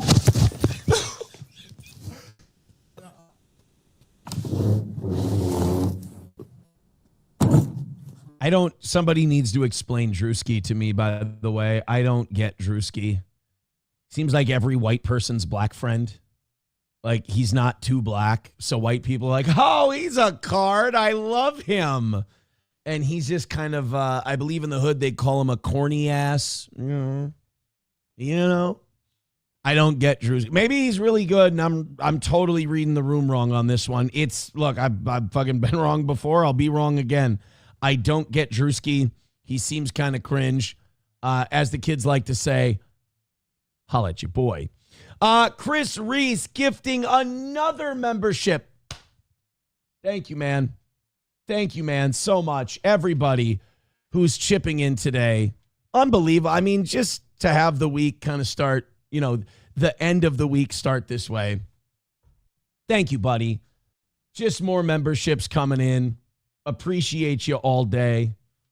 Awesome, man. Awesome. I'm sorry if I got away from the positive vibe earlier this week. I did not mean to, but you guys are just fantastic right about now. What are we, 17 memberships from 500? Thank you. Hit like, hit subscribe.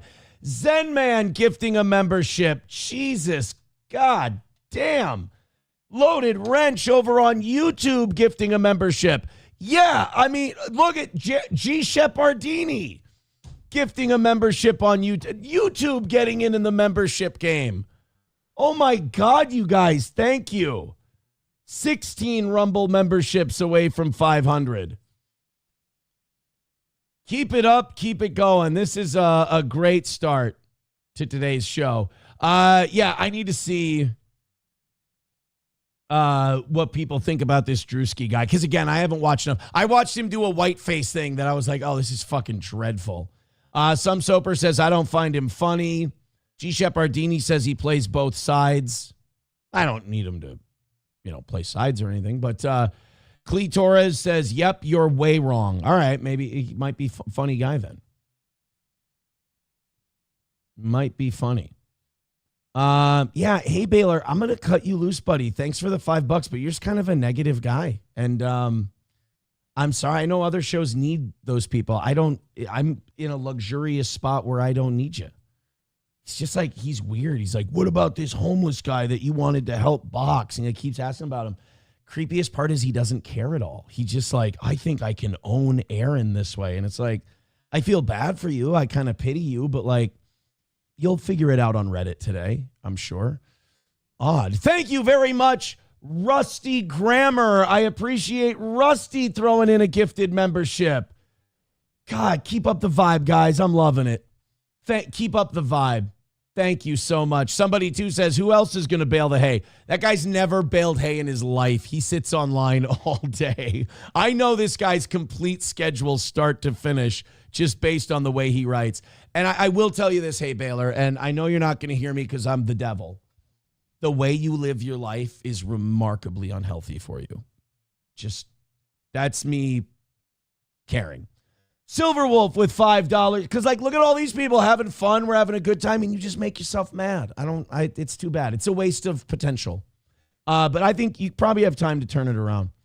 Silverwolf with $5 says, I don't blame Oz for not coming in. I just got my rig to Wilmer, and holy shit, 23 isn't plowed, glare ice underneath the snow. It's snowing pretty good, and visibility is reduced. It sucks ass out here. Wow. That's a couple of people now I've heard from who have said today's weather is absolutely awful. Thank you very much. Wow, that's fantastic. Thank you, guys. Everybody who gives money to this program, I appreciate it so much. And also, to those of you who have any problem with it, again, I mean, try a little positivity in your own life. As Bob Bashab says, toxic positivity. That's what we're trying. That's what we're doing today. We always win when we're positive. So thank you guys very much for supporting this show. Makes me feel really good. All right, man. You want to do, we did have that one guy who wanted to get into the Sean Strickland stuff. And we can do the Sean Strickland stuff at any point today. But boy, I really want to get to the, Prince Andrew stuff. Here's my problem. The minute we get to the Prince Andrew stuff, we can't do the Prince Andrew stuff anymore today. So I kind of want to keep doing the Sean Strickland stuff, things like that, and we can save Prince Andrew for later today. Oh, Dr. Doom's a little too internet-y too. He says Aaron is such a free speech advocate. Absolutely not on my show chat and things like that. No, absolutely not. I think this show should be saved for its fans. I've had fans complain to me numerous times, Aaron, you're too lenient with people. We support the show and we want to love the show, and these people are a bummer. So I think I owe the people who are paying money and say we want the show this way, I think I owe it to them to consider their thoughts and their feelings, the people who keep this show on the air. And if someone's being a belligerent drunk, I don't care if they're, they threw in $5. If they're being belligerent, I think the audience has a right to enjoy the kind of show they want to. If that is a problem for you, I think that's okay for you to work that out on your own. You can figure that out. I believe you're a big boy. You're an adult. You can figure that out. Or just come have fun with us and stop thinking about it so hard. Let's go to the Sean Strickland thing. Thank you guys for the gifted memberships and the contributions. This has been an amazing start to the show, and I am so grateful for you. Thank you so much. We're all caught up. So this is Sean Strickland, who is fighting this weekend against some Hernandez guy. I like a lot of my generation's guys are out of UFC. You know, the John Joneses, the Cormiers, the Stipes, the Holloways are getting older. You know, Kamaru Usman and all those guys, like they're just kind of aging out. I like Strickland, but he says some dumb shit sometimes. Like it's based, it's funny, but he's kind of he's a little bit of a Redditor come to life a little in some ways. Like I remember Chris Curtis was at the gym and Sean Strickland brought Kyle Rittenhouse and Jake Shields to the gym, like to troll. And it's just like, stop. Like as soon as America like gets rid of its trolls, will be a better place because trolls aren't serious people. Like they're just gross. Like imagine that being your existence. You have no point on the earth. And quite frankly, you don't need to be around. You're embarrassing to everyone around you. And the worst part is you're so deluded. You've convinced yourself you're doing something. Meanwhile, everyone you think you're owning just kind of thinks you're pathetic. They look down on you. So he brought Rittenhouse and Jake Shields to the gym, and Chris Curtis, who's a black fighter, I really like him. He's very entertaining. He's like, why would you disrespect me like this? You know I wouldn't want these guys here.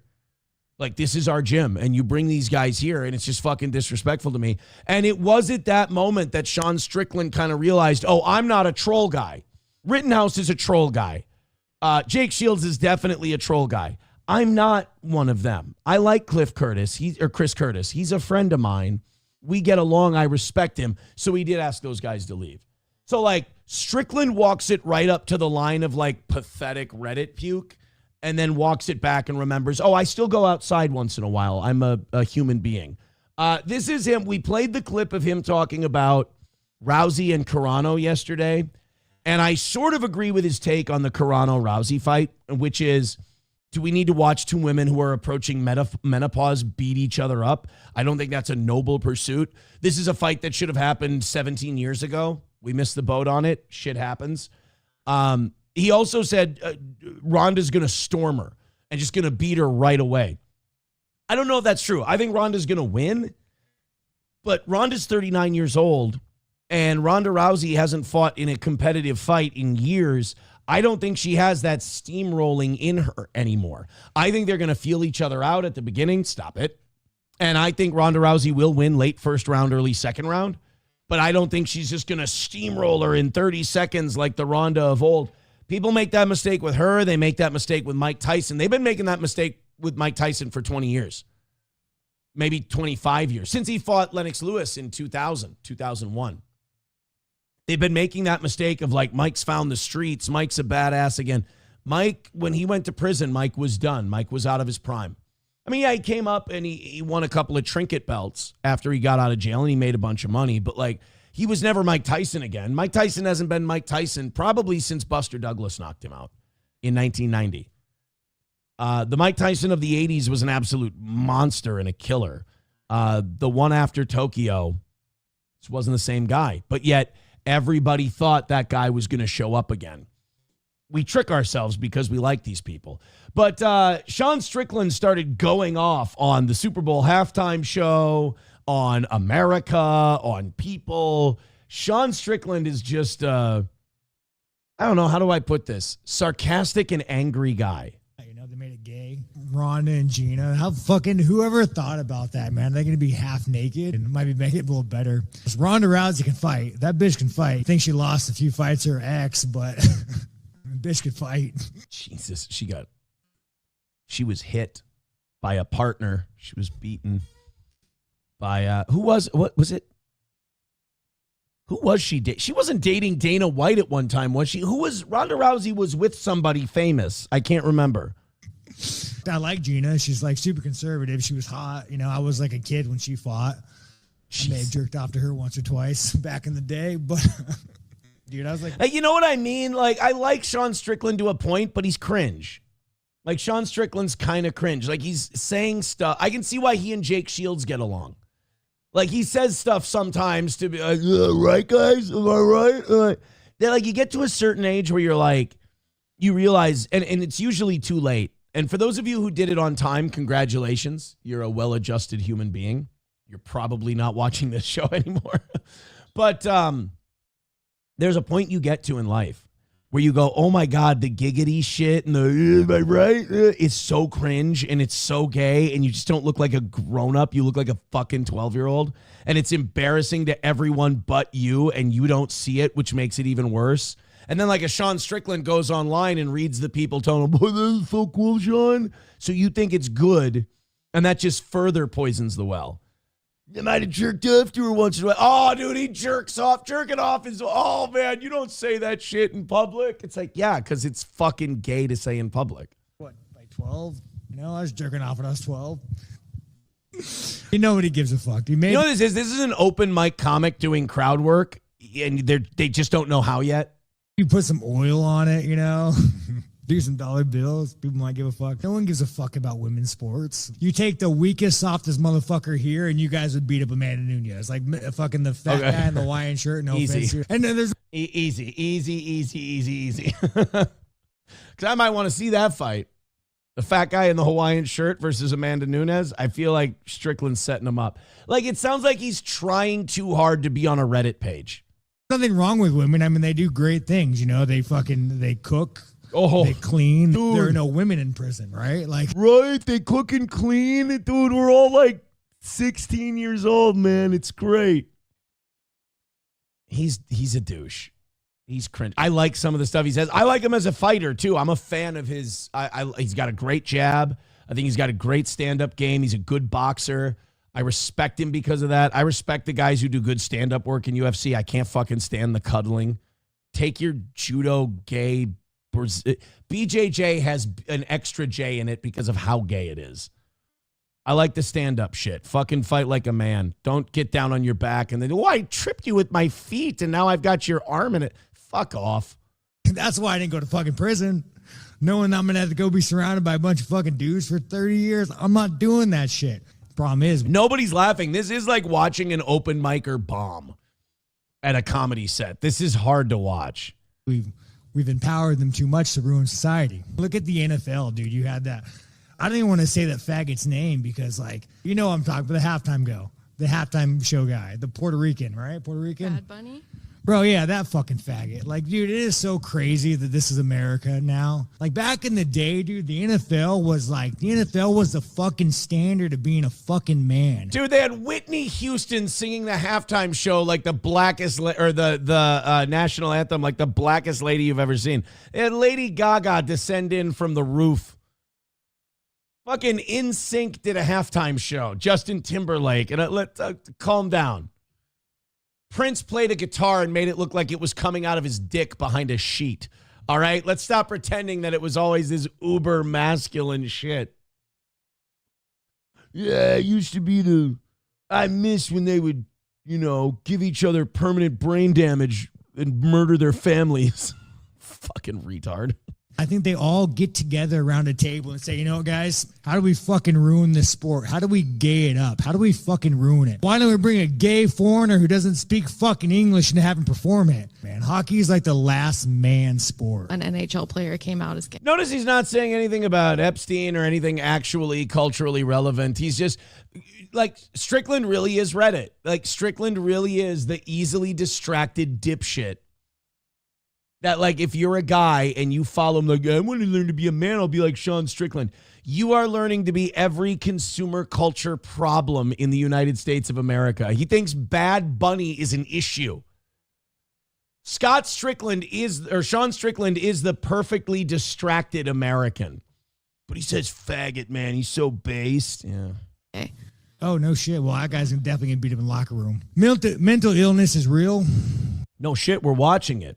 Maybe getting punched in the head ain't for you anymore, buddy.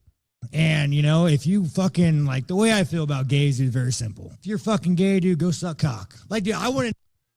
Why? Like, are we promoting a fight right now? Like, are we promoting a UFC event?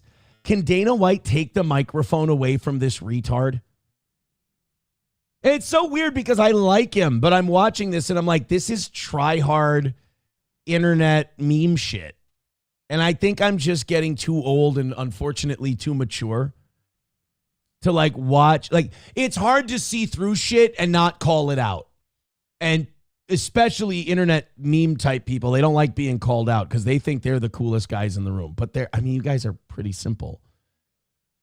So like to watch this guy and just be like, look, I like him and everything, but I can't lie just because I like you and pretend that what you're doing is super based and awesome. It's really cringe. Like, it's embarrassing. And because I like you, I don't want to see you embarrass yourself. You know what it's like, man, right? Like, I love pussy. Like, I have no idea what it's like. I actually feel bad for the gays. Can you imagine being a dude waking up and be like, hey, I want to fuck other dudes? I don't know what that's like. It's clearly mental. He's 13 years old. Like, and I think every punch he takes, he de-ages by a week. Illness, but I support it. You know, sometimes you got to just, you know, let your retarded flag fly. You know, trans is too far though. If you want to cut your dick off and fucking call yourself fucking Susie, and yeah, I don't fuck with that. This might be a really bad segue, but I saw some pictures of you. No. Any segue away from what he's doing right now is a fantastic segue. Segue away, please. Training with a little boy. How'd that happen? What was that like? What the fuck? Relax, Epstein. Training. This ain't the White House card. Relax. That was funny. I don't know if this makes me racist. Okay, wait, let me stop you. It does. I haven't even heard what you're going to say yet. It makes you racist. Anytime you see a skinhead white guy go, I don't know if this makes me racist. Let me help you out so you're not confused. Totally about to make you look racist.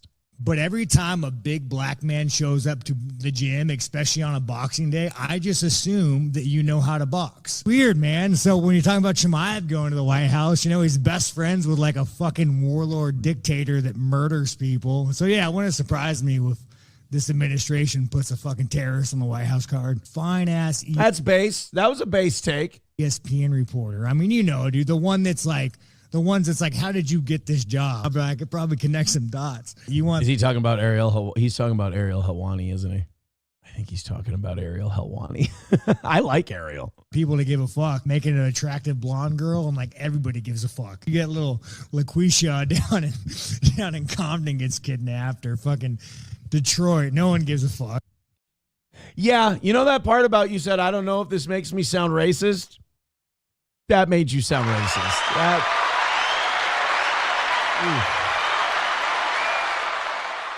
Sean Strickland, ladies and gentlemen, Nerd Locations with $1.99. Thank you so much for that donation. He says, is he playing the heel to sell the fight? I mean, no. Because like if he was playing, let me put it this way. Is he being a heel to sell the fight? Maybe a little. I think he's just being a heel. I don't think he's doing it to sell the fight. I think it's natural to Strickland that he comes off that way. Just because he says shit you're not supposed to say, like I get it if you're 14, he's like the coolest guy in the world. But if you're an adult, you look at a guy like that and you're like, okay, you're saying shit that's kind of like based or whatever, but it's like you still just come off as an asshole to most adults. You just look like a dick. Yeah, but did you hear what I said about gay people? Yeah, it was kind of cringe and weird, and you're talking about sucking dicks and stuff like it's just kind of gay, if I'm being honest. But hey. What did he say? Let your retarded flag fly. He lives by that rule. No doubt about it. Let's continue on here. We got to Silverwolf. Hobo chili recipe with $1 says, Aaron, how's the homeless guy?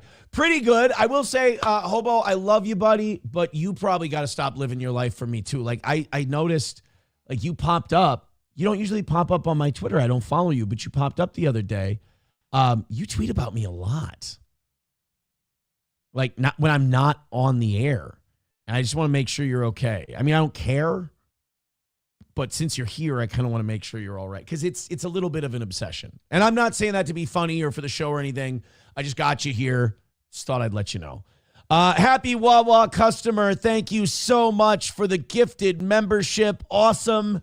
Thank you, guys. Thank you for an amazing day so far. I hope it continues. Really, just to have you guys supporting the way you are in a week where we took 2 L's. It means a lot. Picks me up this week, especially after we got so much good news yesterday. Veldrain with $1 says chances Rousey on winning will be insufferable and make it about politics if she wins. I don't even think there would be a match if they were on the same side politically. I don't know. Maybe you're right, but people have wanted those two to fight for over a decade now. That was like a dream match when I wasn't even really that big into UFC or MMA at that point. And I was hearing people talk about Gina Carano. I watched her when Fox put Elite XC on one night. And she came out like advertising the Red Alert 3 video game. That's how long ago it was. And, a couple of years later, out comes Ronda Rousey. And they're like, those two have to fight each other. Gina Carano came up in a time where there wasn't a lot of competition in women's MMA. And she was very attractive. So they they put her up on a pedestal. Veldrain with $1. Thank you, buddy. He says next Super Bowl's halftime show will be by the Sisters of Perpetual Indulgence. I just think I don't think it's good for your guys' health. But you got to stop caring about that. You got to stop caring about that Super Bowl halftime show. Root says, Aaron, Hobo has a poster above his bed. This is not a game, Aaron. You are a prize to be won. And then, I'm sorry I upset Hobo. He goes, I don't know if this is a spoiler alert, but a lot of people talk shit about you. I know I'm incredibly fucking talented. I do an amazing show, and I upset a lot of people by existing. And I don't want to do that. I don't want to take pride in that. I think it's vanity. And I think it is like sort of sinful on my part. But when people are so ugly and so evil and like so mean and nasty and terrible for like absolutely no reason, you living well and having fun and having a good time and them just being angry online constantly, it does feel like a form of justice. Like when you see them just be so shitty to you and like for no reason, they don't know you personally. They watch you do a show. They watch you perform. And I'll tell you this, Hobo, and I know this probably won't connect with you, but it'll connect with other like genuine people. When you watch people do that, and Hobo, I think if you were being honest with yourself, you'd admit like they all go too far. It's really fucking mentally ill. When you watch people like that be angry and waste their time that they'll never get back, and they won't know until they're on their deathbed that they wasted their time. It's hard for me not to take enjoyment in that, even though it is sinful, even though it is not okay. It's probably falling short in the eyes of God and all that. It's a shortcoming of mine that I enjoy it. You know? Lab Glass says, everyone bitching about the halftime show forgets that the Who sucked. Honestly, I don't even remember the Who doing the halftime show. Because again, like when the halftime show comes on, I'm a football fan. I'm off doing whatever I do, so I'm not sitting down in front of the TV for 5.5 hours straight. So the halftime show, if I'm interested in the act, I'll watch it. If I'm not interested in the act, I won't watch it. If it's a good show, it'll be a good show. If it's a bad show, it'll be a bad show. But like, we let it affect us culturally, which I think is strange. Thank you guys so much. Wow, Conditioner on My D is another one of those guys. It really does prove my point. I think people like Conditioner on My D says your level of cope as well. I know it's always cope on my part when you guys get called out, but like, I'm sorry, the way you live your life online it's just me. Like, look, you don't have to change for me. I'm not asking you to do anything. I'm just telling you it looks pathetic from this angle. I'm sorry, and I know you guys. You know. I don't know. You just have a good time. You do the show. You have fun with your fans. You don't get bogged down with people like this. I think they're kind of lost souls. And somebody already took them out. Bigot on Socialist Media says, irrational obsession, stalking you, posting about you constantly, probably jerk off to you. It's really more the constant posting about me. It's like, guys, you're only hurting yourselves, you know? Go ahead and hit like, hit subscribe, and hit follow. We're pissing off Mikey Two Milks by even addressing these people, and I don't want to piss off Mikey Two Milks. He's my barometer of normalcy, which is probably that's probably a bad call on my part. That Mikey is my barometer of normalcy. Even he would tell me, terrible mistake. Let's get to the Prince Andrew thing, shall we? Hit like, hit subscribe, hit follow. Let's pump up those numbers today. You guys are off to such an incredible start. I'm really digging the support from the audience today. I'm really digging the love. Let's keep it going, and let's get into Prince Andrew. Now, oh, God, that probably could have been said better. Andrew, what is it? It's not Prince Andrew anymore. It's he's the artist formerly known as Prince. He's Andrew Mountbatten now. He got stripped of all of his titles because of the Epstein stuff. He lied about knowing Jeffrey Epstein. He lied about sleeping over at his house. He lied about being with Virginia Giuffre. He lied about all of this stuff. And King Charles said, I know you're my brother. He probably, loves him still, whatever. But he's like, you are making us look like a bag of shit. And then they had to pay a $12 million settlement to Virginia Giuffre to settle up all of the artist formerly known as Prince Andrew's, what he owed in this settlement. And they said, we're stripping you of your land. We're stripping you of your titles. It's like an old medieval movie. Like I strip you of all your common titles and all of your lands and banish you to the outer realm. So now the Epstein files come out. And of course we find out it's documented now that Prince Andrew is a piece of shit. Before we just had Virginia Giuffre. We had Prince Andrew. We saw him on TV. He looked like a nervous wreck. You could tell he was lying. And we're like, we can't prove you've done anything fucked up, but we can tell you've done something fucked up. Well, now that the Epstein files have come out and there's emails and there's photos and there's videos, there's, co-conspirators in sex trafficking, which the Trump administration told us there was none. And now we find out that Prince Andrew was mixed up in all this, just like Les Wexner was, just like Leon Black was, just like all these other guys. And so now, because the UK isn't as controlled as the United States right now, I mean, historically they have been, they're bringing him up on charges. Prince Andrew has been arrested on, I believe this is corruption charges. We'll get the full report here in a second. Andrew Mountbatten Windsor. That's his official, well, not his title. That's his fucking name now. Andrew Mountbatten Windsor arrested, charged, and hopefully this is somebody going to jail. Even if it's for a year or two, it's a start. A lot of you are so jaded. You're like, if we don't start burning people at the stake tomorrow, then nothing's going to happen. That's your cynicism talking. And again, I have to tell you, I have to urge you against cynicism as much as possible because it doesn't make you look smart or cooler than everyone else. It just kind of makes you look sad, and people see it. Prince Andrew getting arrested, though. Les Wexner getting arrested. I saw somebody on Piers Morgan the other day going, well, I mean, Les Wexner is so old. I don't give a shit. Put him through. Make his last moments on this earth as inconvenient as possible. Put him through the ringer, man. Let's get the latest on the Prince Andrew thing. This is from the UK.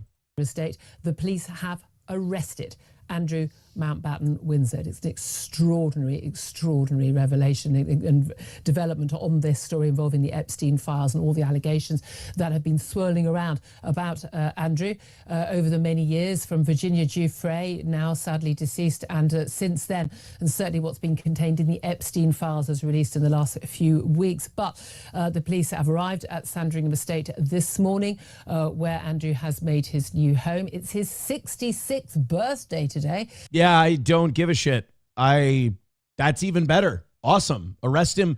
Dude, arrest him mid blowing out the candles. I don't care. You know who's not going to get a 66th birthday? Virginia Giuffre. She's not going to get one. Thank goodness neither is Jeffrey Epstein. He wasn't 66 yet. So yeah, I mean, look, and I'm not dumb. I know that arresting Andrew, and I think they said this is like a misdemeanor thing. I don't know if it's the same in the UK as it is in the US. But that this is like a misdemeanor thing they're arresting him on. I hope it's worse than that. But like even mildly inconveniencing these people who used to be untouchable, I'm for it. Let's annoy them. Let's bother them at the very least. What a birthday present that is. He has been arrested by the police. Of course, the brother of the current king, the second son of our late Queen Elizabeth. This is an extraordinary development. Those of us who've been talking an awful lot about establishment cover-ups and lack of, should we say, interest by the police in what are very, very serious allegations against Andrew. Perhaps pleased that that pressure has finally been put on the police and they have done the job of actually looking into these issues seriously. Must bear in mind, of course, that the prince has not been charged with any crime at this point, and he has always denied any wrongdoing in relation to any of the allegations. Yeah, well, yeah, obviously. I mean, that's the smart way to do it. But like, you have so much in these emails. And, you know, I know people are going to say, well, it's, what do they call it? Circumstantial. A lot of this stuff is circumstantial. The pizza, the beef jerky. You guys may know that that's code for something, but we can't prove it is. I mean, we've arrested so many regular people for less. We watched that video yesterday where a cop arrested a guy because he had an Adderall prescription and he missed his daughter's graduation. Why don't we arrest these guys, charge them with a crime, and then once they're charged, you can really start investigating the shit out of it. Let's dig a little deeper into this beef jerky thing. Let's dig a little deeper into this pizza thing. Let's look at more photos, more videos. And maybe if the UK charges this guy, then they can go to the United States Department of Justice and go, hey, those 3.5 million files you've got that you're supposed to be releasing by law that you say you're not releasing now, you're going to give those to us. We need those for our investigation. So, like, look, guys, I know that you want to be jaded. I know it looks cool because then you can put a wall around your heart and it can never be hurt. And it's so cool to be cynical. Take these small victories and hope it leads to more. If you ask me, Aaron, what does, these Epstein files weren't released in vain, what does that look like? To me, it looks like this. Leon Black and Les Wexner are arrested. Howard Lutnick is kicked out of the administration. Pam Bondi loses her job and Kash Patel loses his job. If those things happen, I think, it's not the be-all, end-all. It's not the end of the line by any means, but it shows that it moved the needle a little bit. And look, guys, don't listen to cynics. It took years and years and years and decades for things to get this way. We're not going to fix it overnight, but if we just keep pushing forward, if we just keep going in the right direction, maybe someday you can, you can get rid of this world order that we currently have. Now, don't get me wrong. The next world order that takes over is also probably going to play to their own wants and their own needs. But perhaps it would be a world order where those ends and those means are less corrupt than this one. Power corrupts, and absolute power corrupts absolutely. And money is the root of all evil. All of that is true. But, I mean, and there will always be someone in power. But, I mean, these people are really, really bad. So as far as Prince Andrew goes, this is step one. It does seem like Israel has a tighter grip on the United States of America. It does feel like America's government is more beholden to Israel than the UK royal family say. And that we are having a really hard time going after anyone because the administration is protecting them. Remember, Marjorie Taylor Greene said in an interview, Donald Trump told me when I met with him, we can't go after these people, Marjorie. A lot of them are my friends and it's going to hurt them. But that's what this system is built on. Even if a guy like Donald Trump didn't do anything or didn't participate in the trafficking, he's friends with everyone. He doesn't want to hurt his friends. That's how the blackmail works. You got to have a guy willing to sacrifice his friends for the greater good.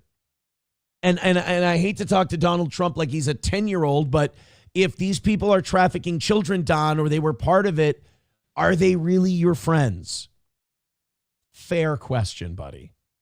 That's all. Are these people really your friends? If they're taking part in shit like this. Fair enough question. Thank you Veldrain, thank you for the $2. He says a guy that allegedly ate and raped babies is being inconvenienced. Poor guy, right? Yeah, I don't care if he's being arrested on his 66th birthday. In my opinion, that makes it way better.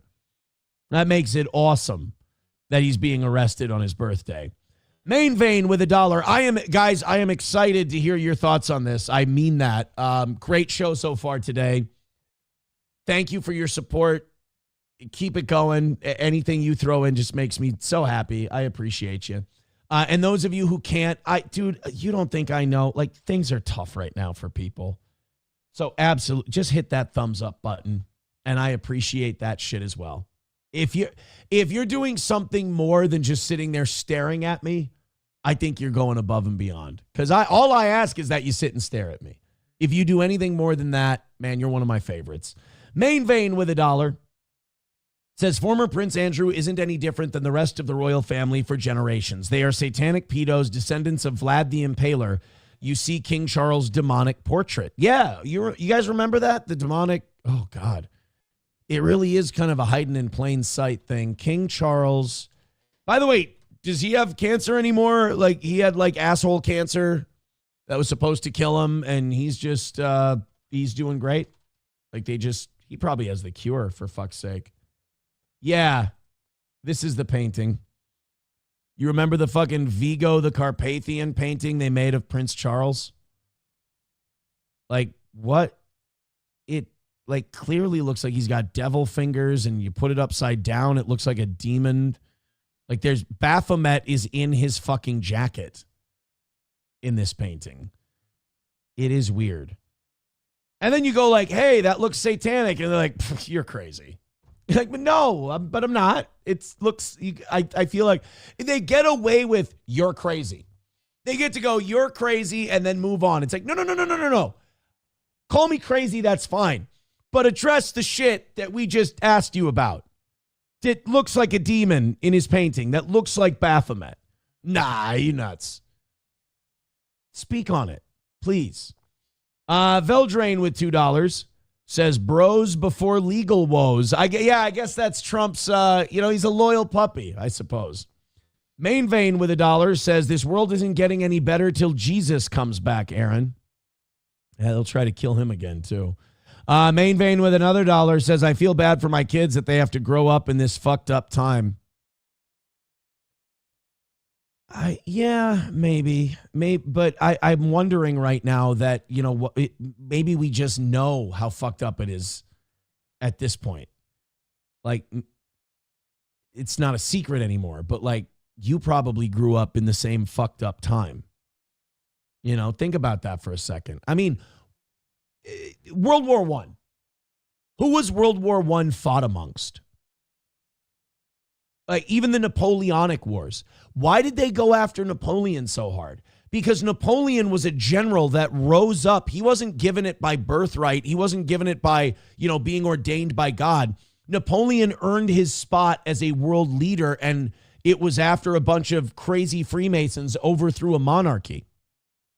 And so Napoleon had to be attacked and stopped, not because he was waging war, he was a bad guy or anything like that. He was upsetting the world order.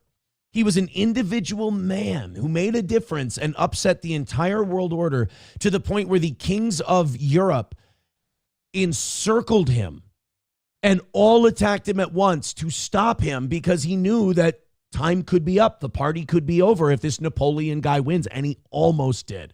He almost won.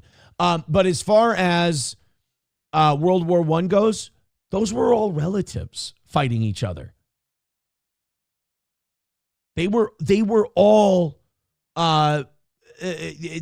related either by blood or by marriage. The Kaiser, the Tsar's wife was German. I believe the Kaiser's wife was Austrian, and the Kaiser was the cousin of the King of England.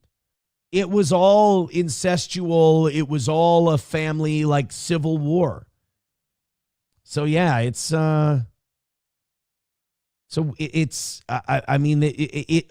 your kids really growing up in that fucked up of a time, or are your kids growing up in a time where at least they're going to know how fucked up it's always been? Nomo says Napoleon was Caesar-like, so they had to cuck him in that Ridley Scott movie. I still haven't watched it because people say they just do Napoleon so dirty in that movie. I cannot watch it. Knobs Dog says somehow you just made Napoleon about the Jews. No, I didn't. I didn't make Napoleon about the Jews at all. I made it about the royal families of Europe. Knobs Dog. You might have Jews on the brain. He says they attacked him because he was trying to take over all their countries. No, I'm sorry, but you have to go back and relook at your history. There were counter-revolutions. They were trying to overthrow the Directory. The British were in the harbor at, I believe, Toulon. The British were in the harbor helping the people who were trying to overthrow the revolution. The French were being attacked. Napoleon crushed the revolt in Vendée. Napoleon then took Toulon. Napoleon then went on a North Italian campaign because the Austrians were attacking the French because they wanted to reinstall the monarchy. Napoleon went on the offensive because all of these countries declared war on him. They declared war on the French. And so Napoleon went into northern Italy and he won. And when he took territory, he gave the locals control. And he set up basically fiefdoms. He set up basically tribute systems. He didn't directly control them. He installed friendly local rulers, and they basically paid tribute to Napoleon, which was a lot back. Which isn't the greatest, but back in those days, it was better than a king or a queen just directing you what to do. So no, I mean, like Napoleon was not a guy who was he was out there attacking, and these poor royals, these poor royal families that are funded by the Rothschilds, by the way. Okay, there, I made it about Jews. Fair enough. These poor families that are funded by the Rothschilds and the most powerful, wealthy people in the world. Oh no, what will we ever do? This Napoleon's a big monster bully. No, the threat Napoleon posed was that he showed that meritocracy could rule the day and people could be more free. This is going to be hard to hear. But looking at what royal families have done throughout history in the Napoleonic Wars, remember, the victors write the story. Napoleon was the hero. Napoleon was the good guy. Just went a little too far. Shouldn't have gone into Russia. Old General Winter got Napoleon, unfortunately. But they couldn't beat him. They could not beat him. Happy Wawa customer gifting 5 memberships. Bro, thank you. Wanna fuck? Let's fuck! Dude, you guys are going to make me do overtime today. Which I'm not against. I mean, Jesus. I mean, we'll go till, I mean, if we do the memberships. Oh shit, I fucked up our scroll. There we go. I'll be real with you. I'll go all the way through the members only show today. If I don't expect a perfect week. I don't think we're going to make that much money, but I'm not against it. Just thank you. Just fuck that. Thank you if you're throwing in likes and money. Just thank you so much. You need me more with $1 says we didn't start the fire. Exactly.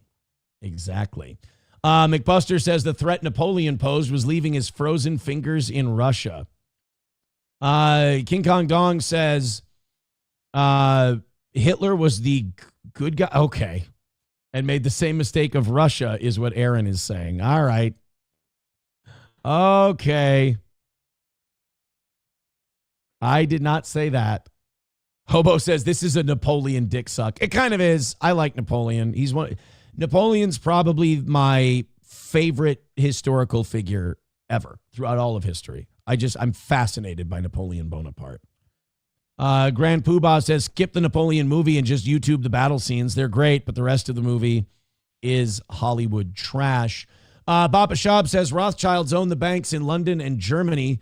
Vienna broke with the family in London, but all the pieces fit nearly back together. Funny how that happens. Yeah. And then you want to know another, and I'm interested to hear, what do you call it? Interested to hear Baba Shab's take on this. Dispater wrote something very funny that kind of distracted me. Dispater says, is he black in the movie? That was really funny. I'm interested to hear Baba Shab's take on this. I want you guys to open up your mind to this one. Because history is written by the victors and because of all the issues we're having with Israel and all that, and that stemmed from the Balfour Declaration after World War I, do you think that the United States fought on the wrong side in that war? Because we were manipulated into World War I by the British and by the Rothschilds and by the British Navy, who was committing legit war crimes because they were getting their ass kicked by the German Kriegsmarine, by the U-boats. They were wreaking havoc on merchant and arms ships to the point where the British were smuggling arms on commuter ships, which is a war crime, flying their ships under false flags, doing false surrenders to lure the U-boats to the surface and then attacking the U-boats. The British committed massive war crimes on the seas in World War I. And the Rothschilds pushed the United States into that war. And if we would have fought on the side of Germany and the Kaiser, which is where a lot of Americans wanted to be, you could tell a lot of Americans wanted to side with the Kaiser and the Germans because we had a huge German population. And also Woodrow Wilson had to pass laws that made it illegal to say nice things about the Kaiser or say nice things about the Germans. Go look at the history. If you want to see who's in charge, look at who you're not allowed to criticize. If we would have fought with the Germans and we would have fought with the Kaiser, we would have got parts to Canada. We would have gotten more colonial territories in Africa. Israel would have never been invented. The Ottoman Empire, Muslims would have been left in charge of that part of the world. I think we would have had a more peaceful post-war. It also would have avoided Hitler. You have no World War II. The Soviet Union doesn't become a massive superpower. Honestly, and again, I'm interested to hear Bapa Shab's take on this. He says, honestly, we had zero business entering the war. Yeah, or we could have stayed neutral. The Zimmerman telegram is such bullshit, by the way. Such like overplayed propaganda. Zimmerman telegram. Dispater says, new Joan of Arc coming out. Guess what color she is? I'm not going to believe that they're making a black Joan of Arc. I refuse to believe it. Red Fox Mad with $1 says, how is Matt Wood doing? Any update on him and his radio stations? It's strange not hearing his voice on the radio. Yeah, our buddy Matt Wood took a job with Town Square to do a syndicated country show, and they fucked him. They canceled the show. Town Square is terrible at developing talent. They don't do a good job of handling talent. They're a really fucked up company from top to bottom. I don't know anybody who works there that's happy. They work there because they have to. Bapa Shab says, we still would have been captured. The more likely thing to happen is that we wouldn't have entered the war. That might not have been a bad play either, is just not enter the war. Joey Caravello's mommy says, oh, Jesus Christ, they're going to make Joan of Arc black. I refuse to believe that. I'm going to look this up. Are they making a black Joan of Arc?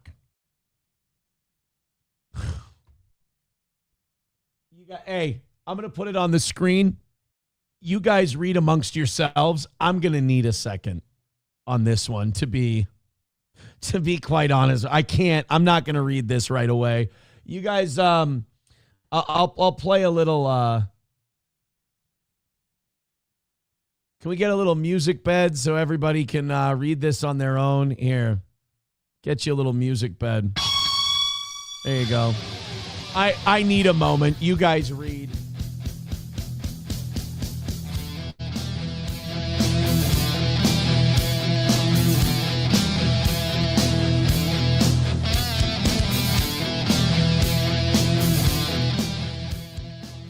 Yes, blacked. Sorry. That would be Scarlett playing Joan of Arc. Yes, black actress Mandeepa Kabana has been cast to play Joan of Arc in a 2026 Scottish theatre production of George Bernard Shaw's St. Joan at the Citizens Theatre in Glasgow.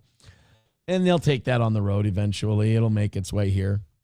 But like, this is where I don't want to talk about this because you're just going to sound paranoid. But Joan of Arc is a Christian symbol. She is a Christian hero.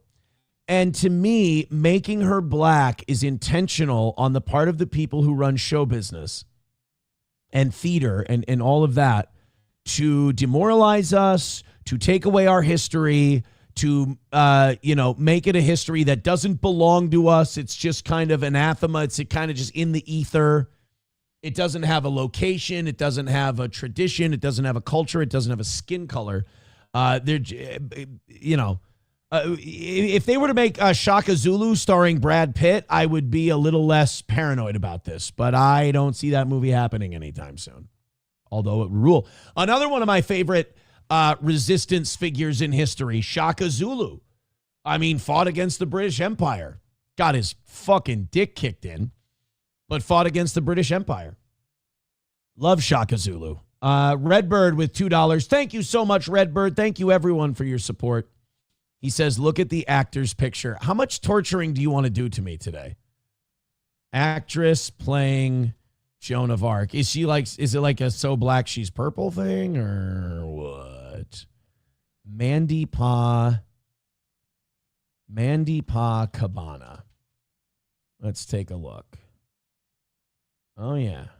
She looks just like Joan of Arc. Look at her.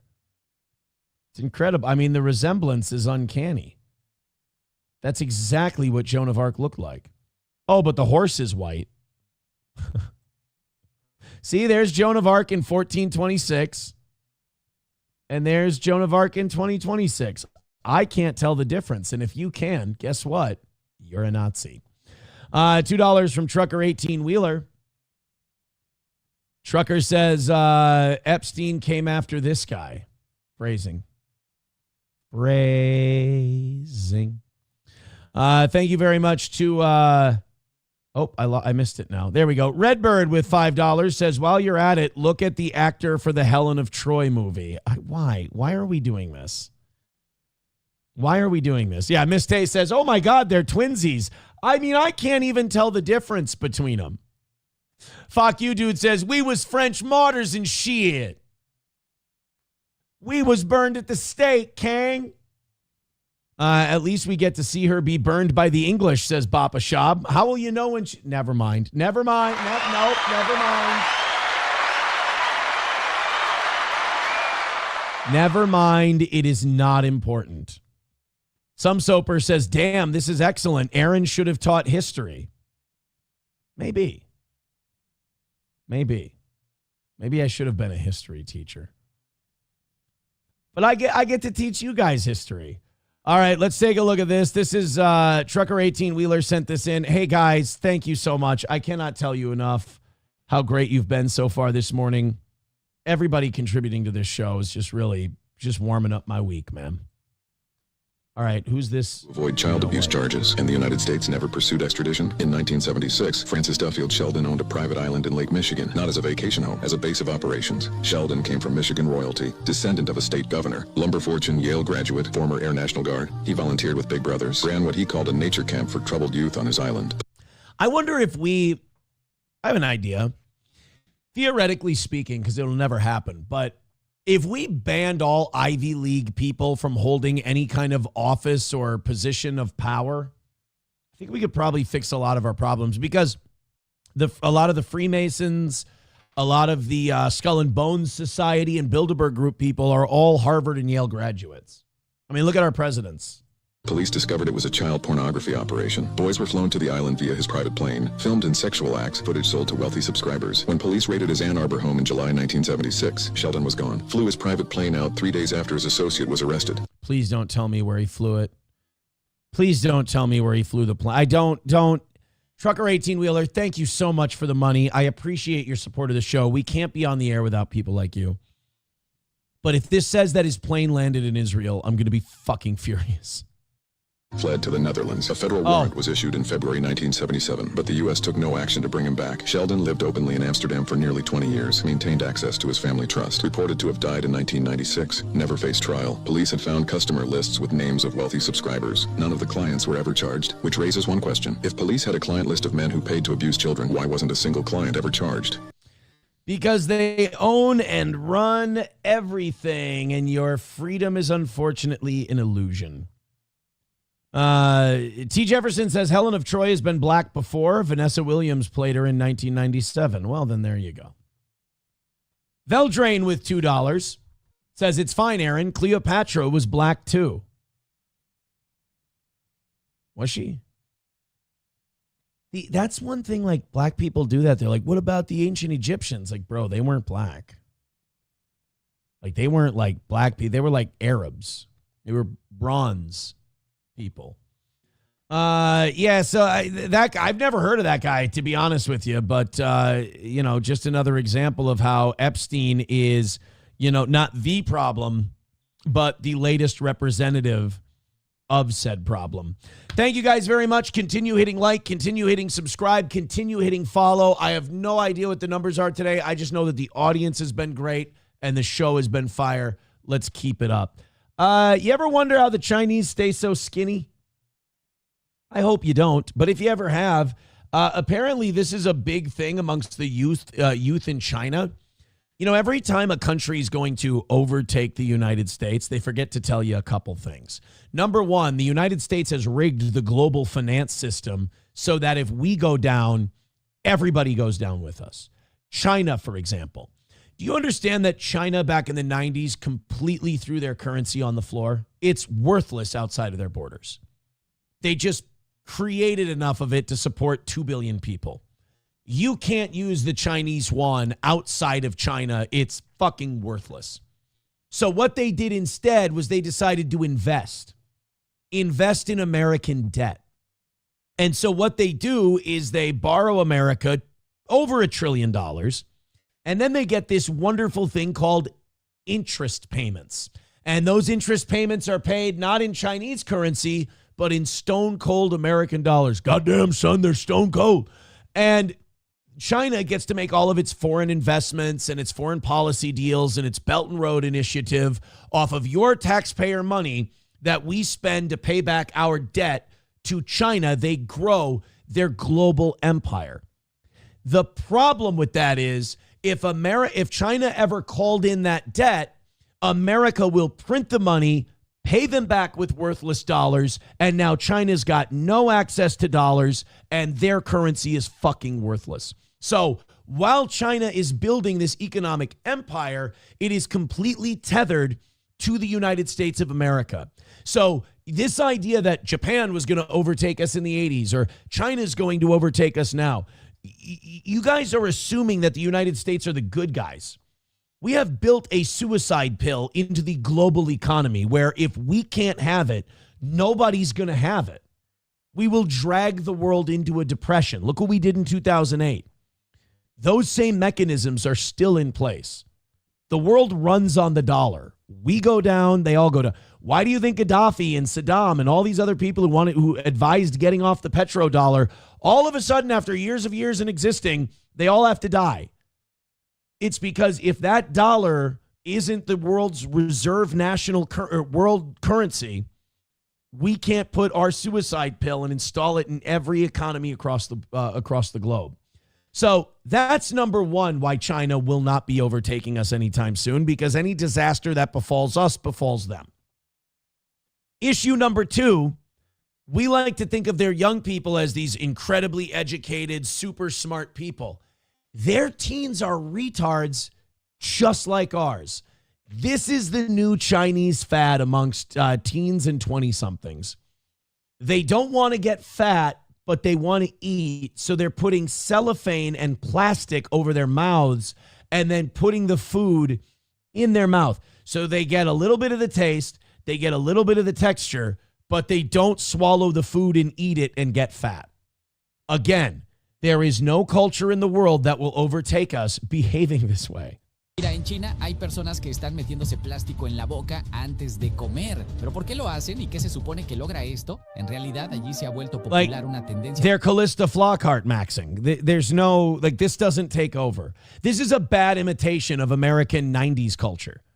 That's where they're at. Bastante extraña. Antes de comer su comida favorita, la gente se coloca un Look at plástico this. transparente en la boca, lo mantiene ahí por unos segundos. And y luego they lo saca chew it in the bag and then they pull it out in a baggie like it's fucking heroin. y la tira. Ellos creen que de esta This forma is how I'm going to eat my se mashed piensa que potatoes from realmente now ya on. comieron ese alimento y que así pueden hacer dieta sin consumirlo. Sin embargo, este truco es completamente falso, pero aún así muchas personas siguen creyendo en él. Especialistas en nutrición explican que engañar al cerebro. So de there you esta go. forma That's, funciona. I mean, again, if you want to say that China's going to overtake and China's going to be the new world superpower, have at it, guys. Have it. Do your absolute worst. I think you guys are. I think you're ready to take over the world. Get after it. Thank you very much to You Need Me More for gifting not one, but I believe 2 memberships. Hot shit. Thank you so much. You Need Me More. That's very generous of you. Again, Fauci's Pangolin throwing $1 in. Thanks, guys. You're making my fucking day today. All of you who throw money at this show. Again, all of you who just throw a like at this show, I think you're going above and beyond. Thanks for watching us. You watch us on YouTube. We get money for every second you watch our show. You watch us on Rumble. Rumble Creator Program and Rumble Studio pays us for every minute you watch our show. If you go above and beyond and you donate, man, I can't tell you how appreciative I am of you. I don't say it enough.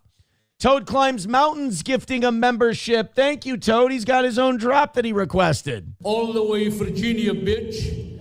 Dissipator says, least you can do is hit like. Least you can do is sit there and just stare at me. That's great. I'm so happy you're here. But the next thing you can do is hit like. Dissipator says, this fucker is funny. Thank you. I like being a funny fucker. I appreciate being called a funny fucker. You guys are now only 7 memberships away from 500 also. MSO says, I missed the entire show last night. I heard it sucked. It was actually really good. It was really awesome.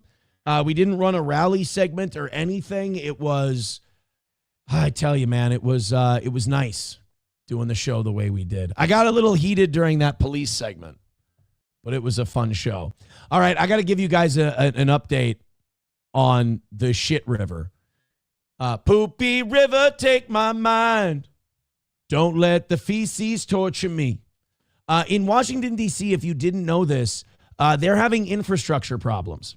And their shit pipes are breaking. And their wastewater treatment shit is breaking down. And poop is just flowing into the Potomac River. And apparently the Potomac River in many spaces now in Washington, D.C. reeks of absolute shit. People are still going down there because we're all dumb. I saw there was a clip of 2 people getting engaged next to the Potomac River, reeking like shit. But I believe, and I could be wrong, check my math on this, 2.3 million tons or pounds. I think it might be 2.3 million pounds of shit has been flowing into the Potomac River. And finally, they asked Carolyn Levitt about it yesterday at the White House briefing. I believe Peter Doocy from Fox News. You know, we don't want to talk about the pedophile ring or whether anyone's going to be arrested or charged, but we do want to hear about the shit pipes. There is a concern that this particular pipe wasn't even of the most urgent concern. Do you know if the government is looking into which other pipes could be at risk of collapsing? Well, the next step in this process is for Carolyn Levitt getting a little, well, this is shaming. I feel like this is a sexist thing, but it seems like she might be stress eating a bit. Unless I'm thinking of McEnany. Didn't Carolyn Levitt come in all skin and bones? Now she's getting a little bit of the Mrs. Doubtfire frock going. any of the 3 local jurisdictions involved, whether that's the Commonwealth of Virginia, the state of Maryland and Governor Moore, or the District of Columbia, to step forward and to ask the federal government for help and to ask for the Stafford Act to be implemented here. Matthew Stafford Act, that's where you demand a trade to another team and then you win a Super Bowl. That's the Stafford Act. I don't know what that has to do with poop in the river. Take me to Poop River. Don't wash me in the water. I want to know, won't you tell me, is there shit? Take me to the river. Leak shit in the water. So that the federal government can go and take care. And I'll spill shit in the river to a DC hideaway. Control of this local infrastructure that has been abandoned and neglected. And I'll show you the things full of poop, E&P, between you, me, and the river. By Governor Moore in Maryland for far too long. In fact, when it comes to the shit, I would say we need Governor Less. Am I right?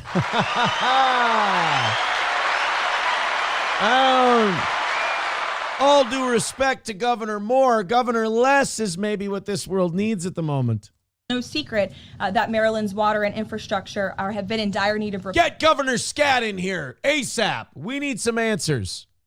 Their infrastructure has received a nearly failing grade in the 2025 report. When your tummy starts to shiver and you smell a shitty river, diarrhea, diarrhea, that actually hurts my root canal to do that. I'm still recovering, and I did that for you. I'm underappreciated in my day. Oh, man. When it's smelling like poopy and you're in DC, diarrhea, that hurts. That really does. That force. card from the I'm gonna American draw all that like filling and shit they did. They all come falling out. Just one bit. Society of Civil Engineers. This is the same grade they've received 5 years earlier. There has been no improvement under the leadership of Governor Moore. He's clearly shown. I've got a new grade for you. S for shitty. By the way, one thing this second, I was going to say trimester, this second term of the Trump administration, you got to admit one thing they're really good at doing is blaming everyone else but themselves for their problems. Anything happens, whether it's their fault or not their fault, there's always someone else they can throw that yoke on, you know? I mean, we could be working on fixing the problem and getting the shit out of the river and fixing the pipes, but first we have to establish that it's that fucking asshole's fault. Okay, great. My river smells like shit. You want to help? He's incapable of fixing this problem. Remember, I'm sorry for pausing so much. Remember when there was that chemical train spill in Palestine, Ohio? Second worst thing to happen to a place called Palestine. And Trump was down there like, this is shit. But why isn't Biden here? Blah, blah, blah, blah, blah. And now the river smells like poop. And the Trump administration is like, we'll be down there at some point. We just got to blame somebody first. Which is why President Trump and the federal government are standing by to step in. And for all of the... Standing by to step in. That's a weird way to put doing nothing. Well, we're standing by to step in. So you're just standing there. No, we didn't say that. No, it smells like diarrhea everywhere I go. And you guys are just standing there. We're not standing there. We're standing by to step in. Oh, great. Yeah. I'm standing by to step in on my sink project. Environmentalists in the room and across the District of Columbia. Let's all hope and pray that this governor does the right thing and ask President Trump to get involved, because it will be an ecological and environmental disaster if the federal government does not step in to help. But of course, we need the state and local jurisdictions to make that formal request. That's part of... Remember, guys, the Trump administration really does worry about playing by the rules.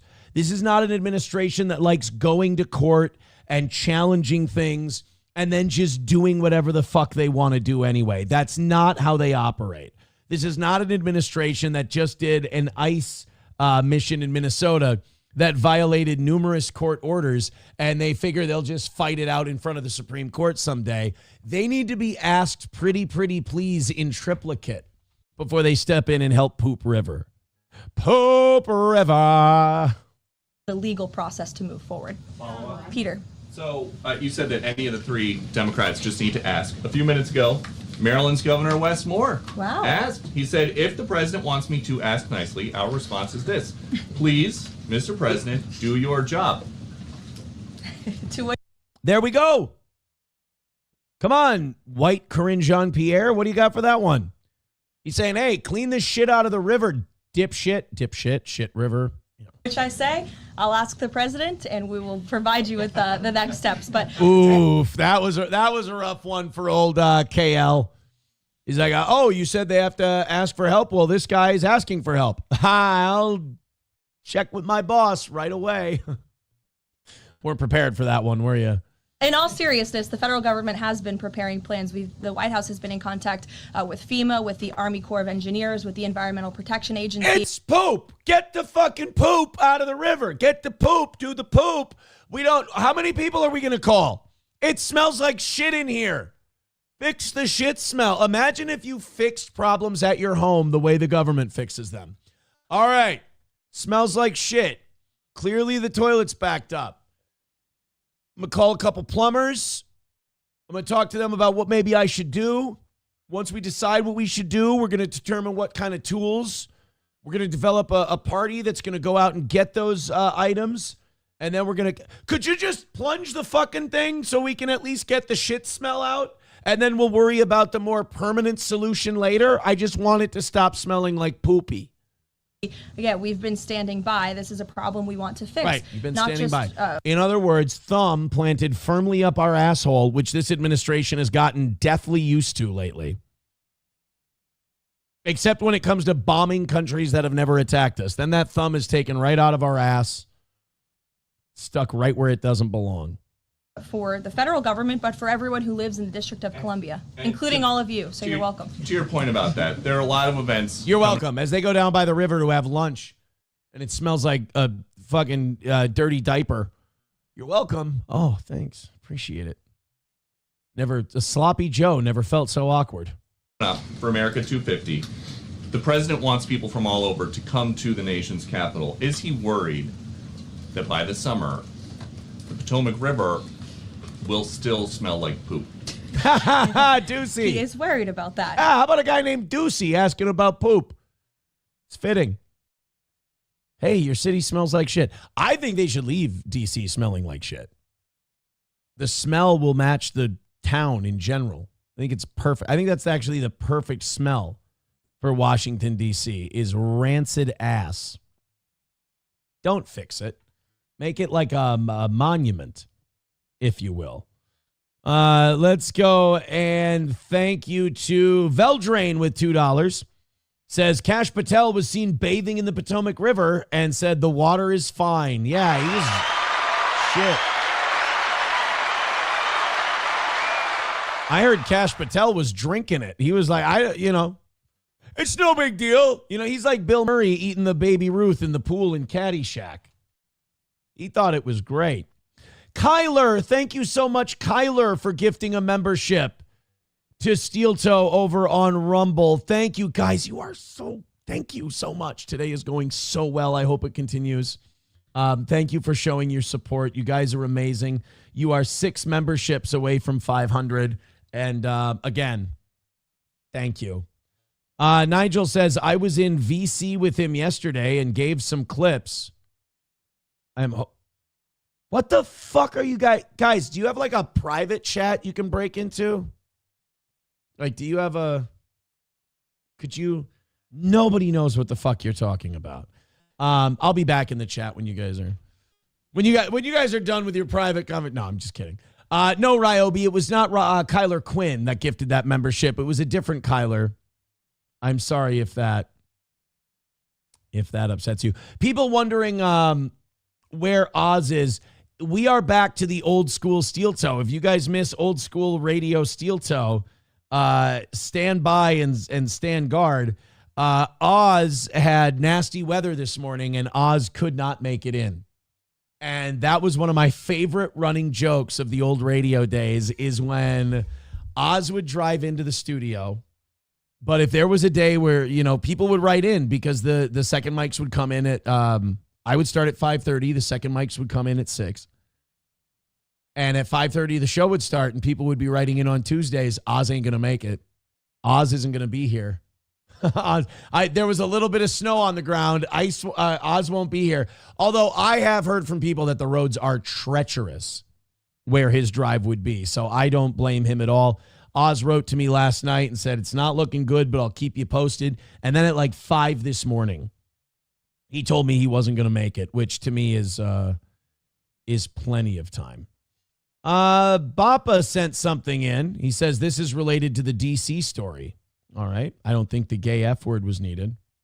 Nigel says, okay, Aaron, we'll go elsewhere. My apologies. Well, no, I mean, just if it's something that can be handled in a DM, handle it in a DM. If it's something related to the show, I mean, have at it. Go nuts. Mikey Two Milks says, I was gifted a membership by Oz's Snow Tires. Oh, they're working today then. $1 from Coltrane. He says, if it's overcast, Oz isn't going to make it. Caroline is pregnant, by the way. That's the chunky look. Oh, well, now I'm a fucking asshole. Wow. What a dick. Carolyn Levitt's pregnant, Aaron. Oh, so me calling her fat and all that, I'm just a fucking cunt. Cool. Good look, dickhead. Approachable says, yeah, they were bad last night, driving the semi-straight road 30 miles per hour, and all of a sudden, I just moved over 3 feet. The combination of ice and wind was horrible. That's, I got to think about that today because now whenever I see semis, whether it's on 94 or just like in town roads, and they swerve a little bit, I immediately, I get racist and I just go, fucking Somalis. And it's so bad. Like my 18-wheeler racism is getting palpable because one will be driving in the left lane way too fucking slow, right lane's wide open, they can get over and they don't, or they swerve over the center line and then swerve back with this giant vehicle that can kill everyone on the road. And I do two things. I go, that's a Somali. That probably shouldn't be licensed. And then I have to pass them. I don't know if you're like that. I think that's above and beyond in terms of racism. I got to pass them. I got to look. There was one time we were on 94 and I was on the right side because I needed to exit. And there was an 18-wheeler that kept veering over but not going over. And I wanted to pass him, but I don't think he saw me. I'm like, if I try to pass this fucker, he's going to sideswipe me. And then I was letting him in. He was coming over, so I was letting him into the right lane. And he'd go halfway into the lane and then dip back out. And I'm like, you know what? I put SP and I's life in danger. I said, honey, I got to pass this guy. I got to get a fucking look at this guy. He's Somali. So I couldn't look up at him because I had to exit. So I told her, I go, when we drive by, look, you need to tell me if that's a Somali. And she goes, I can't see him from here. It's not important. And I'm like, it matters to me. I could probably just live the rest of my life assuming he was Somali. T-Baby with $1. Thank you so much, T-Baby, for the $1. That's above and beyond. He says, who are we going to call? Poop Busters. When there's broken pipes in your neighborhood. Dispater says Americans need to use the word cunt more. Yeah. I feel like we've been upping our cunt quota in the last few years. I mean, we're not British with it yet by any means. But I feel like it's picked up quite a bit. All right, let's go into this. Thing that Bappa sent us. Hobo Chili Recipe says, do people look at you funny when you're talking to yourself? I mean, since SP is imagining. Oh, God, I forgot I have a fake girlfriend. Got to stop telling stories on the show. Hobo, unfortunately, I think that's probably a theory amongst way too many unhealthy people that you actually conversate with. So I don't really know if you can use that joke, seeing as you're kind of the butt of it, unfortunately. But I always love you being here, buddy. All right, this is from Bappa Shab. This has to do with the Washington, D.C. Shitty Potomac, which is the name of my new ska band, Shitty Potomac.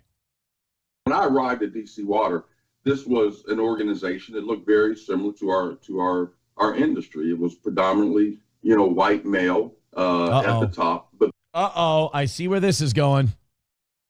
We've got a black friend in the biz who misses all his white friends. Hit like at the top. But this is a utility that's, more than 70% people of color work at this utility. And I really believe, and I still believe, and it has been fantastic. The outcomes have been fantastic. But the people at the top, the executives, the chiefs in that C-suite, they should look like the employees. I'm really glad that he said that. I'm glad that this is what we're focusing on at DC Water rather than the shitty cracked pipes that are leaking poo-poo and pee-pee into the Potomac River. I am really glad that we're worried about the color breakdown of the people working in the offices rather than wondering about fixing the pipes. That's really good. That they serve and that they work with. And the same thing with the community. And so my executive team, looks exactly like the community. It looks like the employees, the staff, be it people of color. That's great. That's really wonderful. I'm so happy about that. I have a follow-up question. Do they look like people who fix pipes? Because those are the people we need. And I don't care if they're all Mongolians. As long as they're pipe fixers. Maybe if you would have hired more pipe fixers instead of pipe hitters, we'd be okay. We'd be all right. By the way, I don't give a shit what show you listen to. Pipe hitters instead of pipe fitters was such a good fucking line. Nobody's going to top it. And if you don't appreciate it, you have no taste. And I'm talking to a Weekend America. Color, women, men. And it's just a fantastic team that has come together to do a lot of great things here at DC Water and in the community for the customer. That's true. I mean, they've done things for the customer that no other group of DC Water employees have done, like make their rivers smell like absolute shit when they go outside. That's, here's the thing about Bappa Shop. I think Baba Shab sees me very happy in the morning. I think Baba Shab sees me having a good time in the morning. I think Baba Shab sees me full of hope with the Prince Andrew arrest, and he goes, I can fix him. I can fix Aaron on this one. Yeah, I think as Alan says in the Rumble chat, this is a great point, Alan. We need more Marios and less, Dontrells maybe. That's what we need. We need, Abel Graham, we need more Genos. I think more than anything else. Hey, Toasty Seats and Alan both got memberships. Isn't that grand? Isn't that great? Thank you guys very much. You're doing unbelievable work today. Keep it up. Find It, Fix It. Well, that's a great name. Says, I lived in a town that still had clay pipes, and they had to replace those. They've been around since 1800. Clay pipes. Really? Clay pipes. G. Shepardini says, Aaron, your girlfriend's in Niagara Falls, right? Yeah, she doesn't go to this school. You guys have never met him. Met her. Met him. Uh-oh. Whoops. Uh-oh. Whoops. Uh-oh. Whoops. Suave Banana says, I have a couch for sale. If anyone is interested, ask your questions here. There's another old school take. Thank you very much. All right, let's I think we're good on the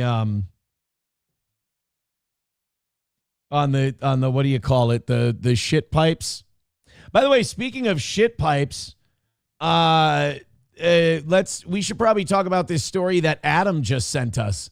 I think it is actually a perfect segue. I probably wouldn't have used it for today's show, but we were just talking about shit pipes, so I think it's totally fair to transition to this story. A couple of thank yous first. Thank you to Ethan for the $6 over on PayPal. Appreciate it. And King Kong Dong with $5. Thank you, Dongs. God damn it. Your 18-wheeler racism is because they distract you from your texting and driving. That's right. If the Somalis would stay in their lanes when they're driving 18-wheelers, I could text and drive safely.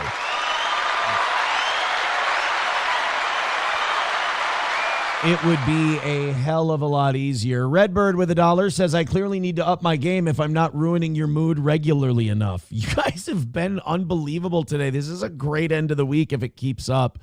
Thank you so much for supporting a show that sometimes just doesn't deserve it. And God, man, I just keep it up. I hope that our good fortune today continues because it's leading to a fantastic show. And we're right on the cusp of 600 people on a solo show today. So hit like, hit subscribe, and hit follow. I can't tell you how much I appreciate all of the contributions today.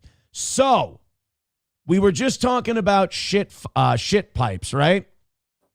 And I think since we're talking about shit pipes, we should go to gay fraternities after that. I think it's only fair.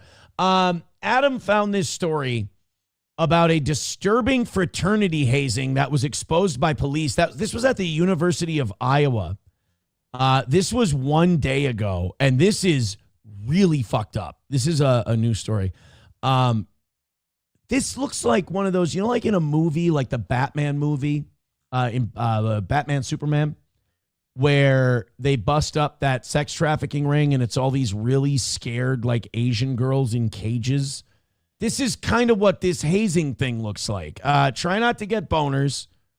Here we go. We're going to speed this one up because it's a little bit longer story, but thank you, Adam, for sending this in. Speaking of shit pipes. By the way, there's no such thing as straight fraternities and gay fraternities. They're all gay. Does anyone want to be forthcoming on what's going on? Anyone? Because you got to see it from my perspective. What the f*** did I just walk into? By the way, that is the police body cam. Does anybody want to tell me what's going on? Because I don't know what the fuck I just walked into. Police and firefighters responded to the Alpha Delta Phi fraternity house after a fire alarm went off. Yeah. I mean, imagine you get a call from a frat house that the fire alarm went off. At worst, you're expecting somebody left the oven on and the smoke detectors all went off and they call. It's just really smoky in there. Some idiot lit the drapes on fire or something like that. And you go in and you just find a a dingy, damp basement full of guys in their underwear, and you're just like, you're all gay. Get the fuck out of here. Go home. Go to your parents. By the way, this is where our future presidents come from. This is where, like, the future heads of industry and politics come from. These aren't the guys who run shit, but these are the guys who are bought and paid for by the people who run shit. It's not like they're all smart people. They're all retards who are easily bought. Good. All of these guys will become senators or bank board members someday.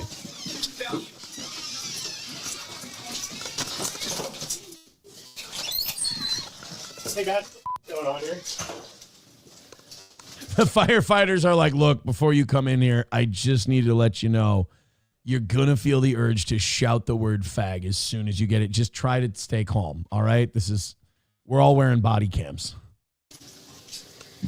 What's going on? While downstairs checking the fire alarm, officers stumble upon a fraternity hazing situation. Sam Hill's. Yeah, I'll definitely need 133 here. This is the alarm here. He's like, what in the Sam Hill is going on here? That is firefighter PC speak for what in the name of Boy George is fucking going on in this room, you bunch of closet cases. All right, who's in charge?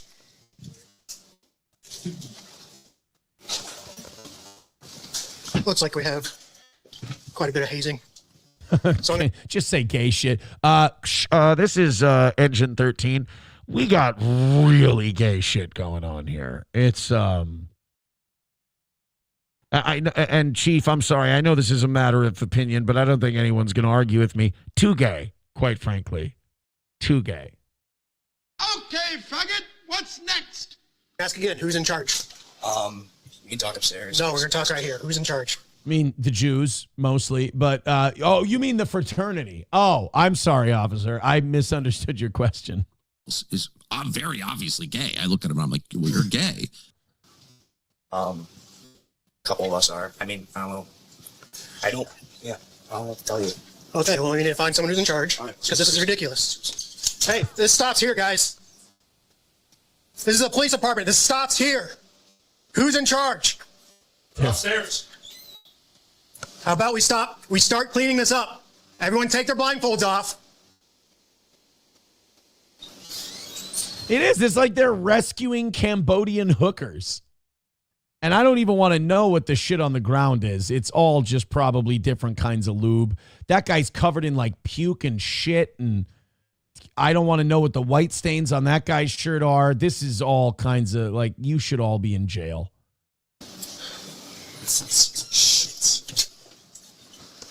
I've already given multiple commands to clear the room and get out of here, but no one's moving.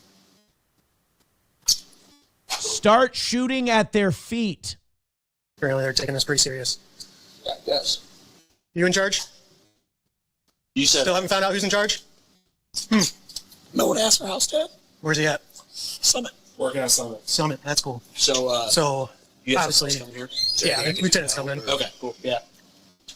Definitely figure out why you wouldn't let me pass you initially. Definitely know why you wouldn't let me pass you. Yeah, sorry about that. It's not really the mess in the house. It's more our parents finding out we're all queers. That's the biggest thing. You see how much I've been lifting. I've also been smashing my face with a hammer and taking meth, all to kind of try to outrun the gay demon that lives in my anus. I get it.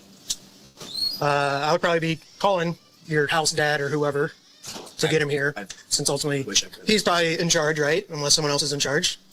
I don't have his numbers. Yeah. You know what we could do? I have a great idea. Why don't we burn down all frat houses with everyone inside? Like, would that in Minecraft, would that be something that might be beneficial for society if we just banned fraternities? Because it's all just so gay and immoral. Yeah. Do you guys know how the fire alarm goes off? Or just run? It's manual. Goes off. So is this one? Yeah, it just goes off. How it got set off, I'm not sure. I don't think it was down here. It's upstairs. I can tell you it was this one. It was out. Really? Yeah. I thought it was supposed to stay. You guys had to do this too, huh? I don't know what this is. I don't know what God, these little douchebags, these entitled, like, this is why, like, this shit makes me a liberal. This shit makes me want to talk about white privilege and rich fucking pampered white kids. And because I'm dreaming right now of this cop just taking out his baton and smashing these guys in the head. But they'd probably go, oh, thank you. You broke my maxilla and that's going to heal better. And then I can look smacks. And oh, God, shove it up his ass. But he's probably used to it. Ugh. The arrogance of these cunts. I mean, it's not like you guys didn't know there was 15, 20 people down in your basement. First of all, we have a name for people who keep 15 to 20 half-naked boys in their basement. Gay. It's not that dumb. I'm getting a little frustrated that no one's telling me who's in charge of what's going on right here. I can help you out, but I'm not in charge.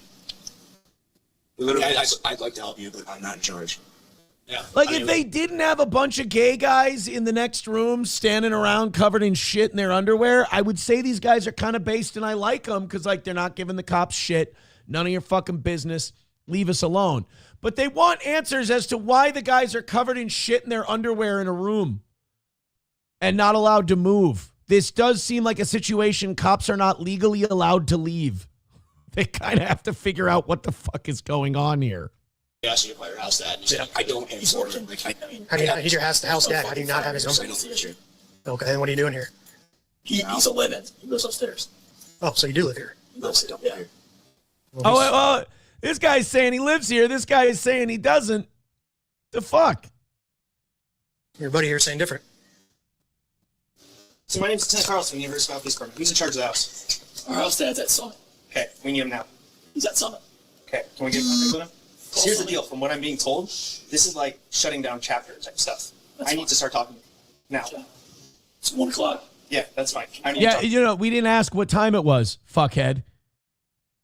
I like this lieutenant, too. He's like, it's shutting down chapter type stuff. Like, we're not fucking, this isn't like an option. We're not telling you maybe. Get him on the fucking phone or we'll just shut this shit down and you guys can go tell your parents why you're homeless at 1 a.m. Fuck you. You call Summit. Can I call Summit? Yep. I'm not calling Summit. I have no contact with Summit. You're not being very helpful. No, nobody in here arrest has him. Any way to contact the guy that's in charge of this house. This is all going in the report. So we're only making the situation that much worse. I have no contact. Okay, we need to find somebody that does. No one does. He's a house dad. Aren't you all supposed to have contact with him? Like, this is all so gay. Like, fraternities need to be shut down and we need to court-martial all of them and probably put them in concentration camps. Honestly, everyone in a fraternity. Like, there's so many things we could do. Like, you kind of understand. Okay, how do I say this without sounding like I was rooting for the Nazis in World War II?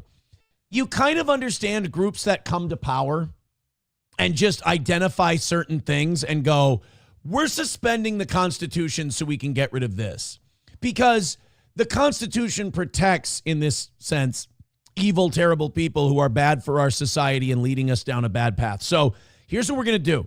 We're going to do something kind of evil. I'm going to suspend the Constitution. I'm going to round up all these frat guys. I'm just going to put them in a camp and they're not going to bother us anymore. Immediately, life for everyone will improve and things will get better a little bit in this country. But we're going to have to do some shit that might piss off a libertarian. All right? But you're going to love it. You know? I get that now. I get why you come in and you go, this group is fucking us up. These people are fucking us up. We just got to remove them. I never see him. What's his name? Eric. Eric, you don't know his last name? A couple different code violations. So what's going on in here? Don't know. God, do you remember the absolute shit and squalor that the absolute shit and squalor that you used to hang out in when you would go to your friends' college houses? Like, back then, you didn't think of it. You'd sleep on a sticky floor. You didn't give a shit. But, like, thinking back on it now, it's just, ugh. You're just blocking the door so we can't see you live here. How does nobody live here? Just hanging out? You tell me. No, you tell me. I don't know. You go to University of Iowa? Yeah. You do? What's your major? Business, what's your name? Of course, business. This is what I told you. These guys are going to be on the boards of big companies. They've got wealthy parents. These guys, just showing you that our country is not run by the best and brightest. It's run by retards who kept other guys in their underwear in their basement in their 20s. Why? So what's your name is? Jose. Jose? Jose, what's your last name? Why? For one, who I'm talking to. Why tell you that? Hmm? I don't want to tell you that. Okay, how old are you? 21. All right, What's you my ID? got an ID or anything to prove? And by the way, again, if you didn't have half-naked men locked up in your basement, I would say that the way you're treating this cop is fucking based. But you have half-nude men covered in shit in your basement. You're obstructing something right now. Look, I don't like to side with the police, but I always try to pick the lesser of the two evils. And the fraternity system at universities and what it represents for our culture is way worse than the cops.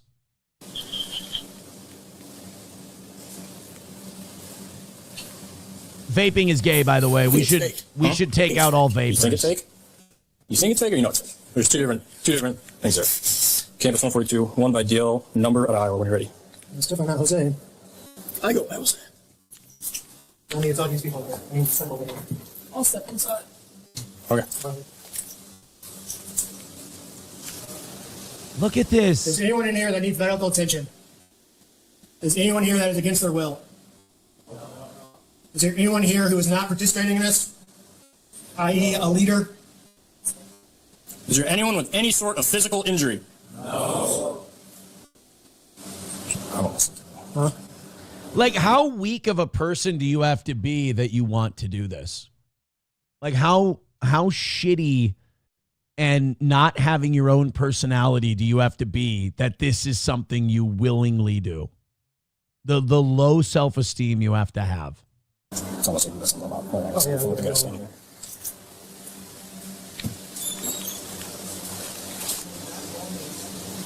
It's so gay. What's all over you guys? It's just water. Just water? What's on that dude's tie? I'm not sure if I'm on. You? Come here. It's Serena. Those old buttons. Nope. You're going to stand right over there. Why? Because I'm telling you to. It's my house. It's your house. You're responsible for everything that happened today. So, Uh-oh, kid. You might have just fucked yourself. Got him. Like I said, these aren't the sharpest knives in the drawer. I'm going to stand over here. I'm going to make sure. I'm going to stand over there with him. No, you're not, because I'm talking to him over here.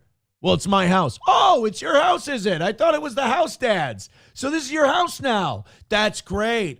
Now I know who's responsible. Second right there. Get up against the wall. Come over here. Look at him stand up like a fucking robot. Yeah, this whole thing just like, let's get the cops and firefighters out of there and let's just predator drone the thing. You're going to stand with everybody over here. Milliken, take these two, ask them questions about what's going on their arms. So, are you responsible for the house? No. Okay, who's the house dad? I just told you he works at Summit. We'll call him. Go there. What's his name? Eric, I told you. Why are you asking me? Because it sounds like you're responsible for the house. No. Sounds like you had something. No, you said it was your house, bro. Come on. You were a fucking big smart guy a little bit ago. Come on, where's the quippy answers? What's the deal, buddy? Some idea of what's going on. No. You're not very forthcoming with everything. How about you ask the house dad? Who are you 30 years Who we're trying to get hold of. Okay. Who do you think you're talking to? Shoot him. Shoot him! Please. Stay right there. You guys got IDs on you? Yes, sir. Let's take a look at them. Step back. I don't know if you do. This is private property. I can stay here. Yeah, but right now we're investigating something that's going on. What? There's nothing going on. Dude, there was a call to the fire department. They have a right to investigate.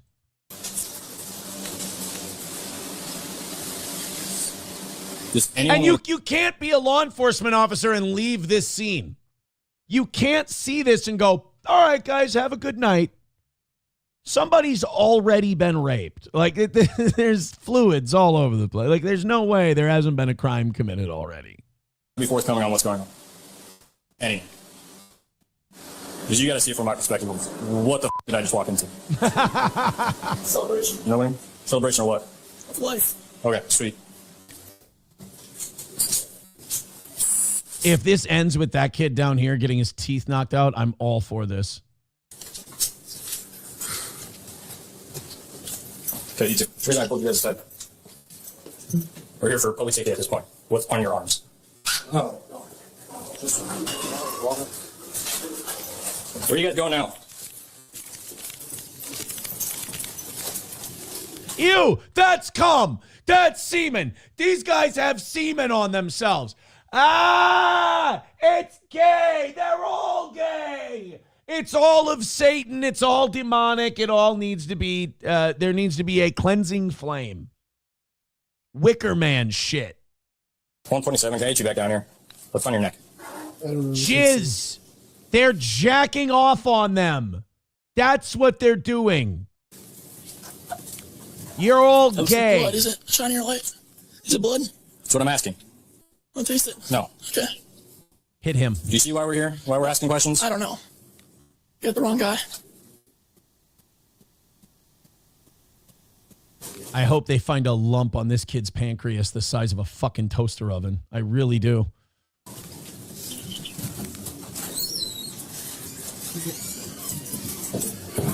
I was going to ask those guys questions, and then he told them all. I hope it's this guy's mom.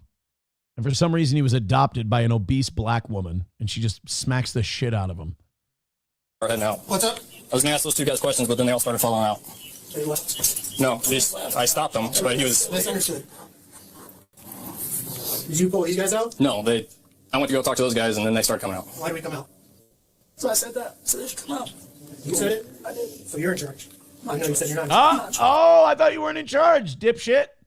Oh, I hope this kid gets arrested at the end of this. This is like a movie. I love this shit. Okay. You president? Yes. Step aside. Sorry.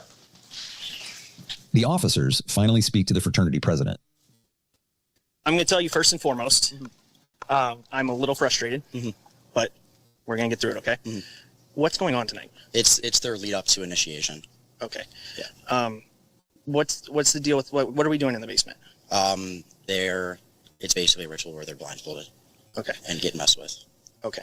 How messed with how? The entire time that we've been here, which has now been, I think, 15, 20 minutes, we have been demanding to speak to somebody in charge where nobody knows you, apparently, in the house. Okay. Nobody knows who's in charge. Like, here's the deal.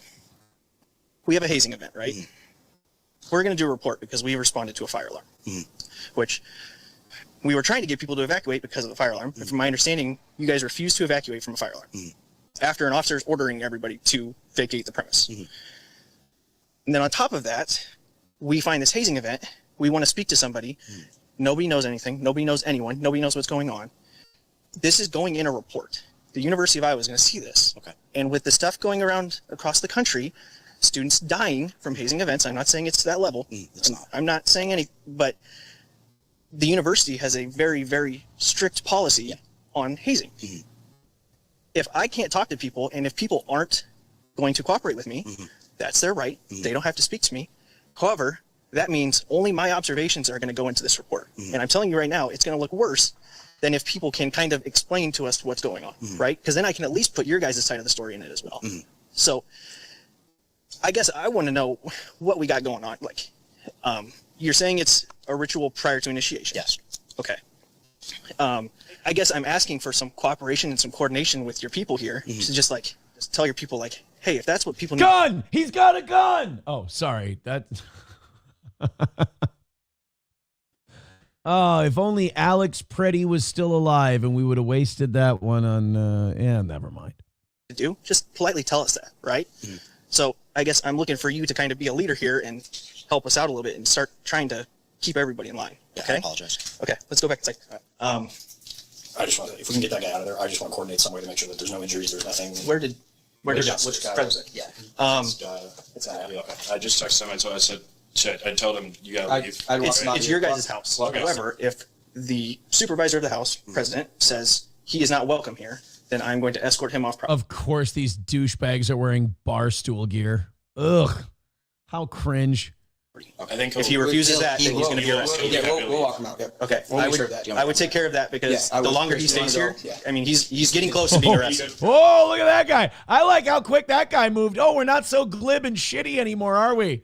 Oh, now all of a sudden we're moving. The next day, police pay a visit to Joseph's apartment after he was very uncooperative the day before.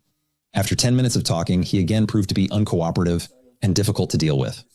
So you interjecting yourself into that conversation, what good does that? They don't need to talk to the cops. I don't even Why are see you right deciding now. who they need to talk to, though? I'm just saying, they're my buddies, they're my friends. Right. The police are doing an investigation. About what? It doesn't make it look like you aren't abusing those guys when you're hovering over them. That's like if they arrested a prostitute and a pimp was just standing over her like this, being like, no, she can totally talk to you guys. Trying to figure out what's going on in that room. What was going on in the room? What have you heard? That you're gay? So they're You doing like an gay shit? investigation. You don't dictate the investigation, right? Yeah, That's for the police. I That's hear for you. us to I investigate, keep- right? yeah, I get right. that. You understand that? Yeah. So why are you dictating who the police can talk to and can't talk to? I'm just telling my buddies not to talk to them, that's it. Okay. So you're Which would be totally based and awesome if they weren't half naked in a sticky basement covered in jizz.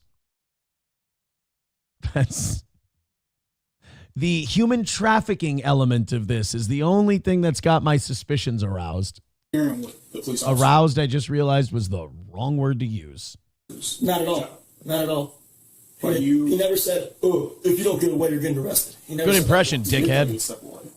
He I told you stepped to there walk for a away. second, and then he said it again. I still walked away. No, you didn't. Okay. So he asked you. I to would, walk I would like away. to end this conversation right now, please. I would like to have a word here. Okay. And if there's anything actually happening, you can call me again. But it's been a pleasure. Thanks, fellas. I mean, look, if this kid wasn't harboring half-naked men in his basement, I would say this is exactly how you should handle talking to cops. But I hate him, so I want them to shoot him in Minecraft. So I didn't catch your name. So this is Lieutenant Travis Tyrell. Travis. 122, we'll take him. Arrest him. What'd you say your name was? Joseph. All right, Joseph. Oh, is he running? Arrest him. All right, so unfortunately for you, at this point, you're being placed under arrest. Yes! You're getting hands behind your back. Yes! Joseph was arrested for interference with official acts in connection with the hazing incident. Those charges would be dropped a year later. Fuck the it. Alpha Delta Phi fraternity was suspended through 2029 for hazing. Yeah! All right. It's another win for the toe, if you ask me. I don't mind. Look, I wasn't going to be convicted of anything, right? But, he got inconvenienced for a year, and his frat got shut down for 4. Awesome. I left this super chat up for a good reason. I thought it was perfect. Electric Shoes with $9.99. Thank you so much. And these are the Nepo babies that will one day run our country and major corporations. Fair enough. You ain't wrong. You ain't wrong. Thank you very much for that 10. Can't tell you how much we appreciate all the support. I missed a lot of stuff over on Rumble, though. Oh, my God. $1 from Fauci's Pangolin says, I have a girlfriend. She lives in Canada next to Johnny's fake girl. $5 from 191 Redbird says, you're never safe from random violence because of your skin color, no matter where you are. All right, we'll check that one out in a second. That was a fun little segment right there.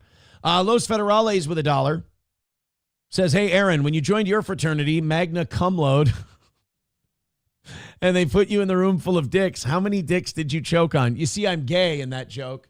I'm gay. I don't know if you got it. He was being very subtle. It's gay. Gay thing. Fauci's Pangolin with $1 says, I can't believe you showed us your basement. Oh, see, I'm gay again with the basement and the guys. It's the gay. $1 from T-Baby says 6 inches at a time. Question, how does a frat get shut down? That would be the question that he's answering. All right, all caught up on that one. Thank you guys very much for your contributions. Very nice of you. Kyler gifting a membership. Hot shit. Thank you so much. Appreciate it. Root says that big steel toe sign in the background. There was no big steel toe sign in the background at that fraternity.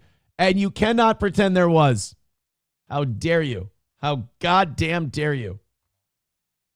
5 memberships away from 500. Thank you very, very much.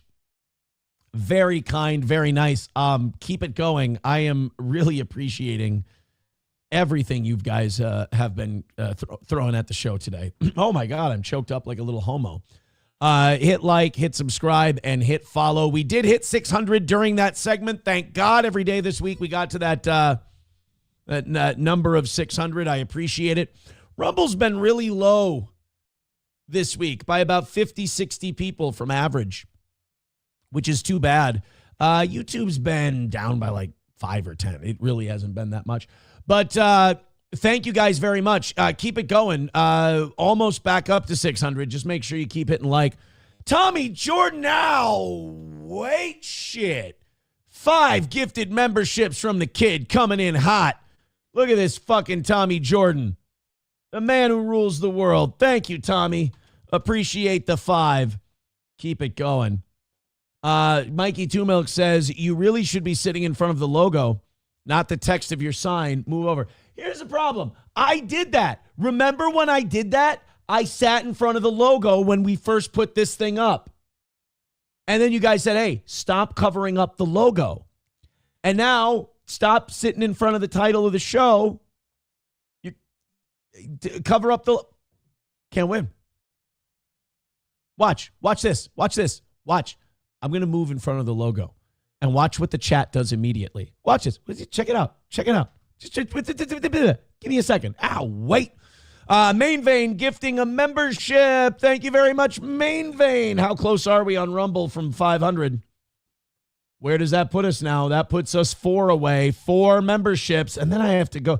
You know, you guys have been crazy supportive today, and it's unbelievable, and I appreciate it. You're going to make me go till 11 and then make me do members only after that, aren't you? All right, here we go. I'm going to move over. And then you guys, watch what happens now. Look, I'm in front of the oh, shit. Oh, hey, I can't wait.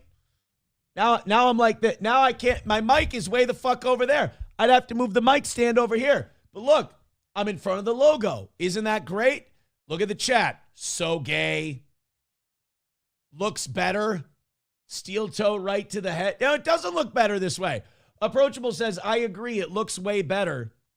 Papa Shab says, looks like shit. I can't stay here, unfortunately, because I'd have to move the mic arm over here. Big It on Socialist Media says, move over to the other side. Redbird said it's worse. All right, watch. Well, I'll move back. I'll make it better. Das Optic Nerve says, move back. I like the logo. Okay, well, I'll fix it, guys. There you go. I moved back. Now we're good. There we go. Now we're good. I moved it back. And now Redbird goes, hate it. I hate it. You Need Me More says, why are you covering the boot?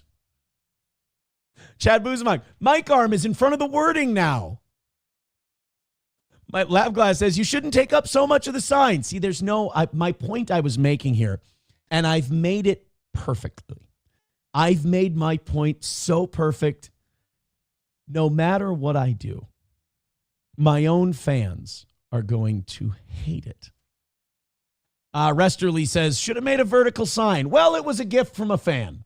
You know? It was a gift from a fan. 1-2 Skip to My Lou made it. And by God, it was such a generous gift. It's so nice. Look at this.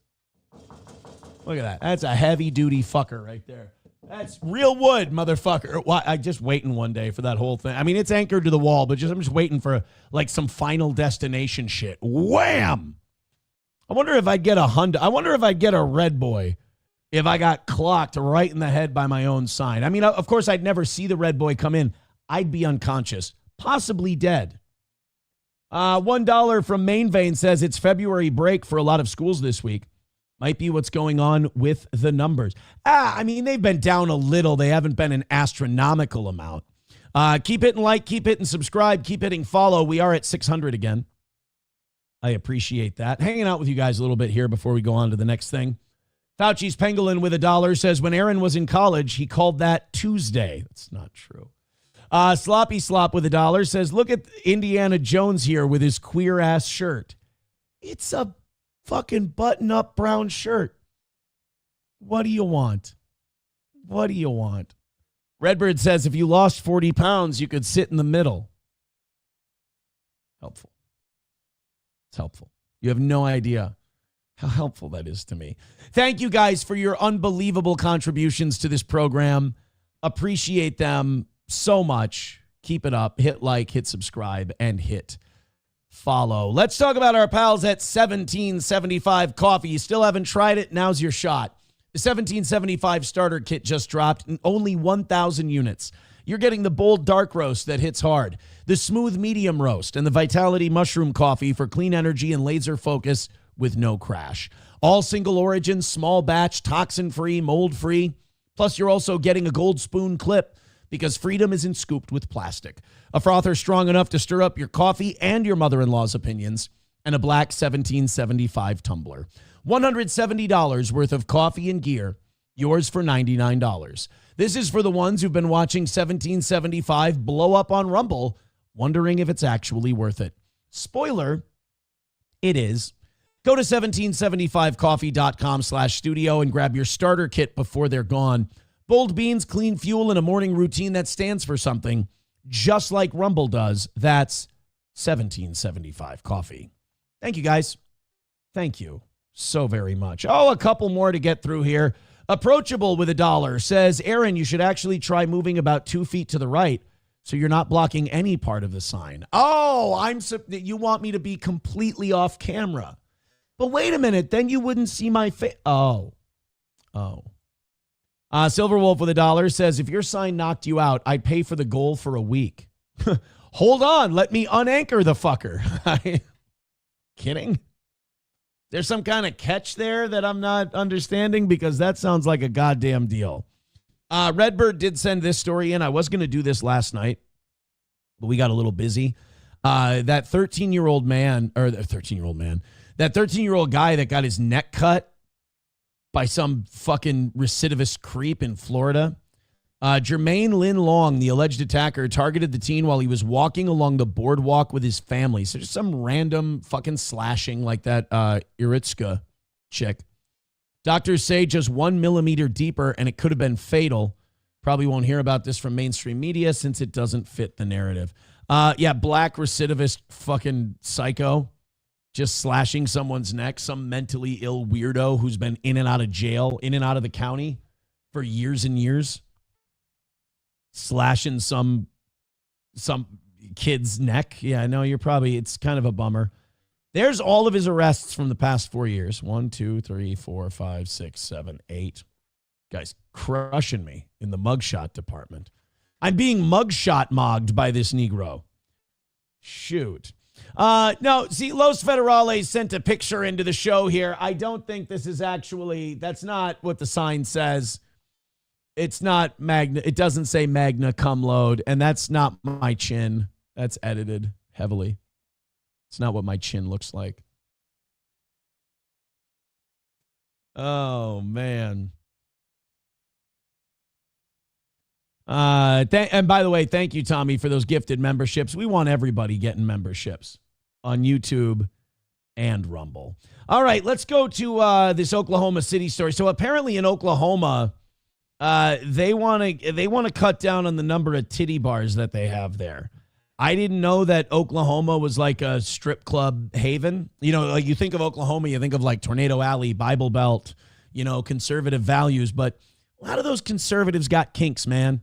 A lot of those conservatives, they live that life of like trad and, we're good guys and we don't objectify our women. We treat them with respect.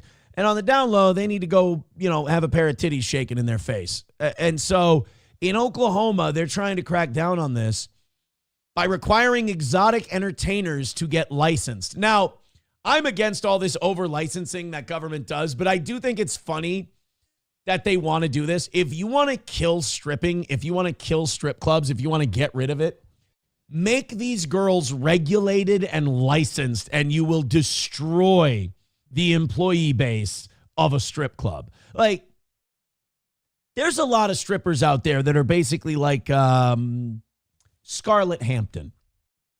You think they're going to go through a licensure process and pass? No. So Oklahoma knows exactly what they're doing. If they pass this, it's going to kill a lot of strip clubs, and I think that's what they want to do. Let's hit play on this from Coco News in Oklahoma.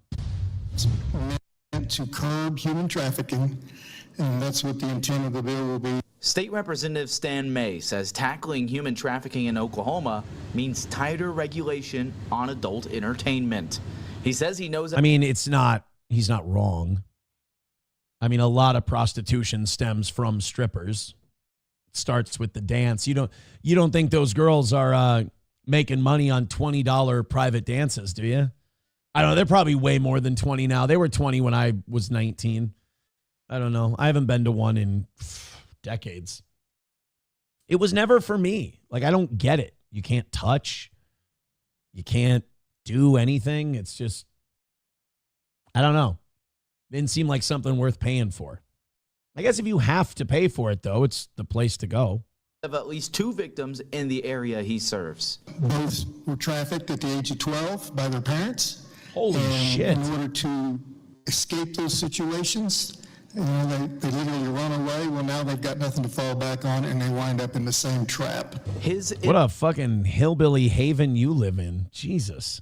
Entertainer Safety and Verification Act defines an exotic entertainer as anyone performing live in a sexually oriented business. He wants those entertainers to be licensed through the state's Alcoholic Beverage Laws Enforcement Commission. You wouldn't be able to get a license unless you're a 21-year-old citizen without any felony convictions. Oh, yeah. That's going to kill the fucking business right there. That's going to kill the business. Yeah, holding on to a license, getting regulated, you can't trust these girls. These girls can't show up on time for a shift. You think they're going to do regulations and licensure? No. Is it going to be like a cosmetology license where you're going to have it like somewhere up on the stage while you're performing? Legislators on both sides of the aisle showing early support for this bill. It's a very interesting topic for this building. I like this. I'll be in support, but I also know we're going after the business owners. A number of lawmakers talked about ensuring. I mean, a lot of strip club owners are borderline pimps. I mean, you talk to girls like who used to be strippers. The deals they work out with these club owners, they don't have a lot of leverage. It's not slavery per se, but it's not an environment where you're in a position to say no to a lot of things. There are consequences for business owners involved in human trafficking. What the police need to have is photo IDs, so when they raid those places, they can immediately arrest the owner and shut the operation down. But right now, they have to go get a search warrant, and by the time they get back, they've moved them to the next spot. Currently, the bill would give those business owners felonies for violations. The entertainers themselves, they'd get misdemeanors for any violations. Okay, that's good. That's good because, again, the strippers themselves are not the masterminds behind this whole thing. So it's good that they wouldn't get nearly as punished as the rest of them. Yeah, I don't know. I just I don't know if it's going to fix anything. But at least they look like they're doing something about it. It's nice to see any kind of government doing anything about human trafficking, I guess. Joey Caravello with $2 says 1775. No, it won't, Joey. It will not do that. $1 from Redbird says you would have to get April registered during her last 6 months. Red Fox Mad with $5. Thank you very much, Red Fox Mad. I appreciate that strong 5 coming from you. He says, do they still make you stick your dick in buttholes in college? Hazing must make rich kids horny. I love penis and butt sex, and I am horny. That he said that, not me. You understand he wrote that. Can we put that back up on the screen? I did not say that. That was written in the chat by someone else. I am not the person who, like that. Me, I clearly read that and did not say the butt sex horny part. Red Fox Mad. Hit like, hit subscribe, hit follow. I am loving these gifted memberships. I am loving these $5 and $2 drops. Keep it going. Your support for the show today has been humbling and fantastic and amazing, and I appreciate it. Just keep her going, baby. I mean, just an unbelievable. And 3 Memberships away from 500, and then I have to go till 11. And believe me, we've got plenty to discuss today. Did you hear about Tucker Carlson and the experience he's had in Israel? He went, and they didn't immediately kill him, so that's a plus. But they did fuck with him, according to Tucker. The rumor is that Mike Huckabee had him set up because Tucker has been criticizing Israel a lot. He's been asking a lot of questions, having a lot of people that Israel doesn't like on his show. The conservative podcasting titan said he and his staff were detained in Israel yesterday following an interview with Donald Trump's ambassador, Mike Huckabee. The former Fox News host flew into Tel Aviv for a sit-down with Huckabee, who challenged Carlson to speak to him directly following an online spat about the country's treatment of Christians. So in Israel, there are Jews that spit at Christians. They do that. That's a thing they do. The IDF has bombed Christian churches in Gaza. They've killed Christians. That is something they've done. They can't deny it. Tucker Carlson, as a good Christian, has spoken out against that. It also kind of exposes that Israel doesn't give a fuck about Christians. It's not that they're actively trying to hunt them down and take them out. They just don't fucking give a shit about them. But all of Israel's propaganda, all of their bullshit is Judeo-Christian. We're with you guys, our Christian brothers. Meanwhile, a church gets blown up. What are you going to do? Christian comes by on the street. Goyim, dogs, fuck them. They don't treat us well. So Tucker called Israel out for that. Well, Mike Huckabee, because he's a traitor to Christianity, he's a traitor to Christendom, and he's a traitor to his people, is like, no, the Jews are so nice to Christians. I mean, these conservative Zionist Christians are 1,000% identical to Stephen and Django Unchained. I mean, they are house you-know-whats to the bitter end, these guys. They do not stand up for their religion. They do not stand up for their faith if it clashes with Israel in either way, in any way. And honestly, in the hereafter, when they die, they will have to answer for that sin. Tucker Carlson has been standing up and saying, this is wrong, I don't like it. Mike Huckabee, instead of criticizing Israel and saying, hey, you're allowed to criticize your friends, sometimes they'll even thank you for it. Mike Huckabee's been running interference and going, no, they've never done that. That's not something they do at all. You're lying. So Mike Huckabee decided to throw down the punk card and go, well, why don't you come talk to my face? And Tucker went, fuck you, sure, of course I will. So he goes to Israel. Huckabee has him set up. Tucker gets detained and gets taken into an interrogation room. Carlson, who frequently criticizes Israel for its military actions in Gaza, took Huckabee up on the offer, but his critics and pro-Israel activists began piling on Carlson, purportedly not leaving the airport during his brief visit. He revealed he was met with hostility in the Middle Eastern country. They would have tried to kill him, I think, if the opportunity presented itself. Carlson exclusively told the Daily Mail that shortly after the interview, Israeli officials confiscated his passport and hauled one of his colleagues off to an interrogation room. Men who identified themselves as airport security took our passports, hauled our executive producer into a side room, and then demanded to know what we spoke to Ambassador Huckabee about. It was bizarre. We're now out of the country. I mean, they don't even hide it, you know? They don't even hide the fact that this is how they treat people who are critical of them. I mean, this is supposed to be our ally. They don't hold the same values we do about human dignity and freedom, and they don't share it with us. But we partner with them because they, mostly blackmail and intelligence and manipulation. Too bad Tucker stayed in the airport in the face of so many invitations to see many wonderful places. Oh, they were going to try and get him to kiss the fucking wall. A huge and obviously intentional missed opportunity, taunted David Friedman, the former U.S. ambassador to Israel during Trump's first term. So, yeah, they just taunt you. Again, Tucker's like, I'm going to go to Israel because I think they mistreat Christians there and they disrespect them. Mike Huckabee like, no, sir. My boss here in Israel is very nice to us Christians, boss. We is treated so good. Tucker gets there 1 minute. A guy named Friedman is going, why doesn't the goy come out and see our beautiful places? What is he, a scared little Christian? No, but thank you for proving Tucker Carlson's point that you treat Christians like dog shit. But you'll take our money and you'll take our bombs and you'll take everything else. So you'll mock us openly. President Redacted with $5 says, have you looked into Graham Plattner running for U.S. Senate in Maine? No, but you know me. I'm always up to look into shit. Fauci's Pangolin with $1 says, when this passes, I'm already signed up for the inspections. For the stripper rule. Oh, that's good. That's good. Fauci's Pangolin with $1 says, I just did that one. Aaron, you fucking retard. You need me more gifting a membership, and on a wall gifting a membership. Thank you guys so much. Keep going. If you want to, I appreciate all this support. This is amazing. That's 2 more memberships. That puts us 2 away from getting to 500. Everybody who gives this show money, thank you. You keep the show on the air. You keep the show going. I can't tell you how much I appreciate it. Loving the vibe today. If you hit like, you're going above and beyond. I appreciate it. If you're contributing to the show, you're going above and beyond. I appreciate it. 590 of you checking out the toe. Rumble, we need a lot of likes. YouTube, you're a little behind, but not cripplingly so.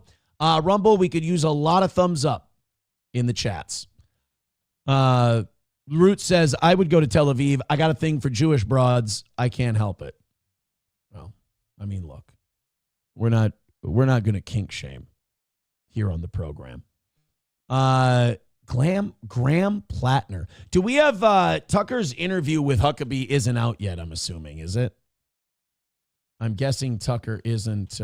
Tucker Carlson, Huckabee. He hearts Huckabees.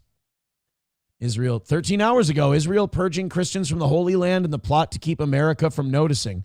Oh, shit. This is not the Mike Huckabee interview, though.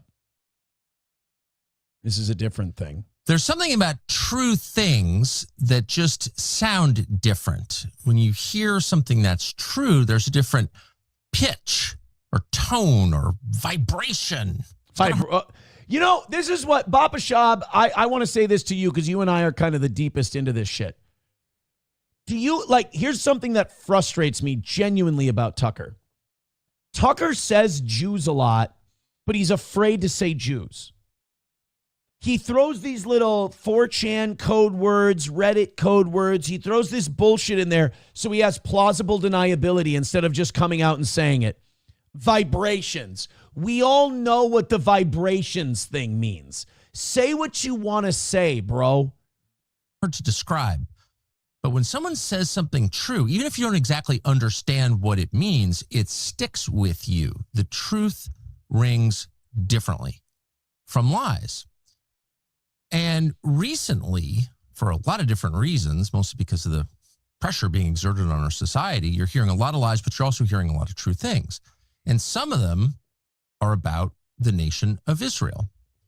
And they're obvious things like, does the United States have an actual interest in supporting Israel? As a matter of fact, if your goal is Mideast peace, if you removed Israel from the equation, there would be complete harmony and peace in the Middle East.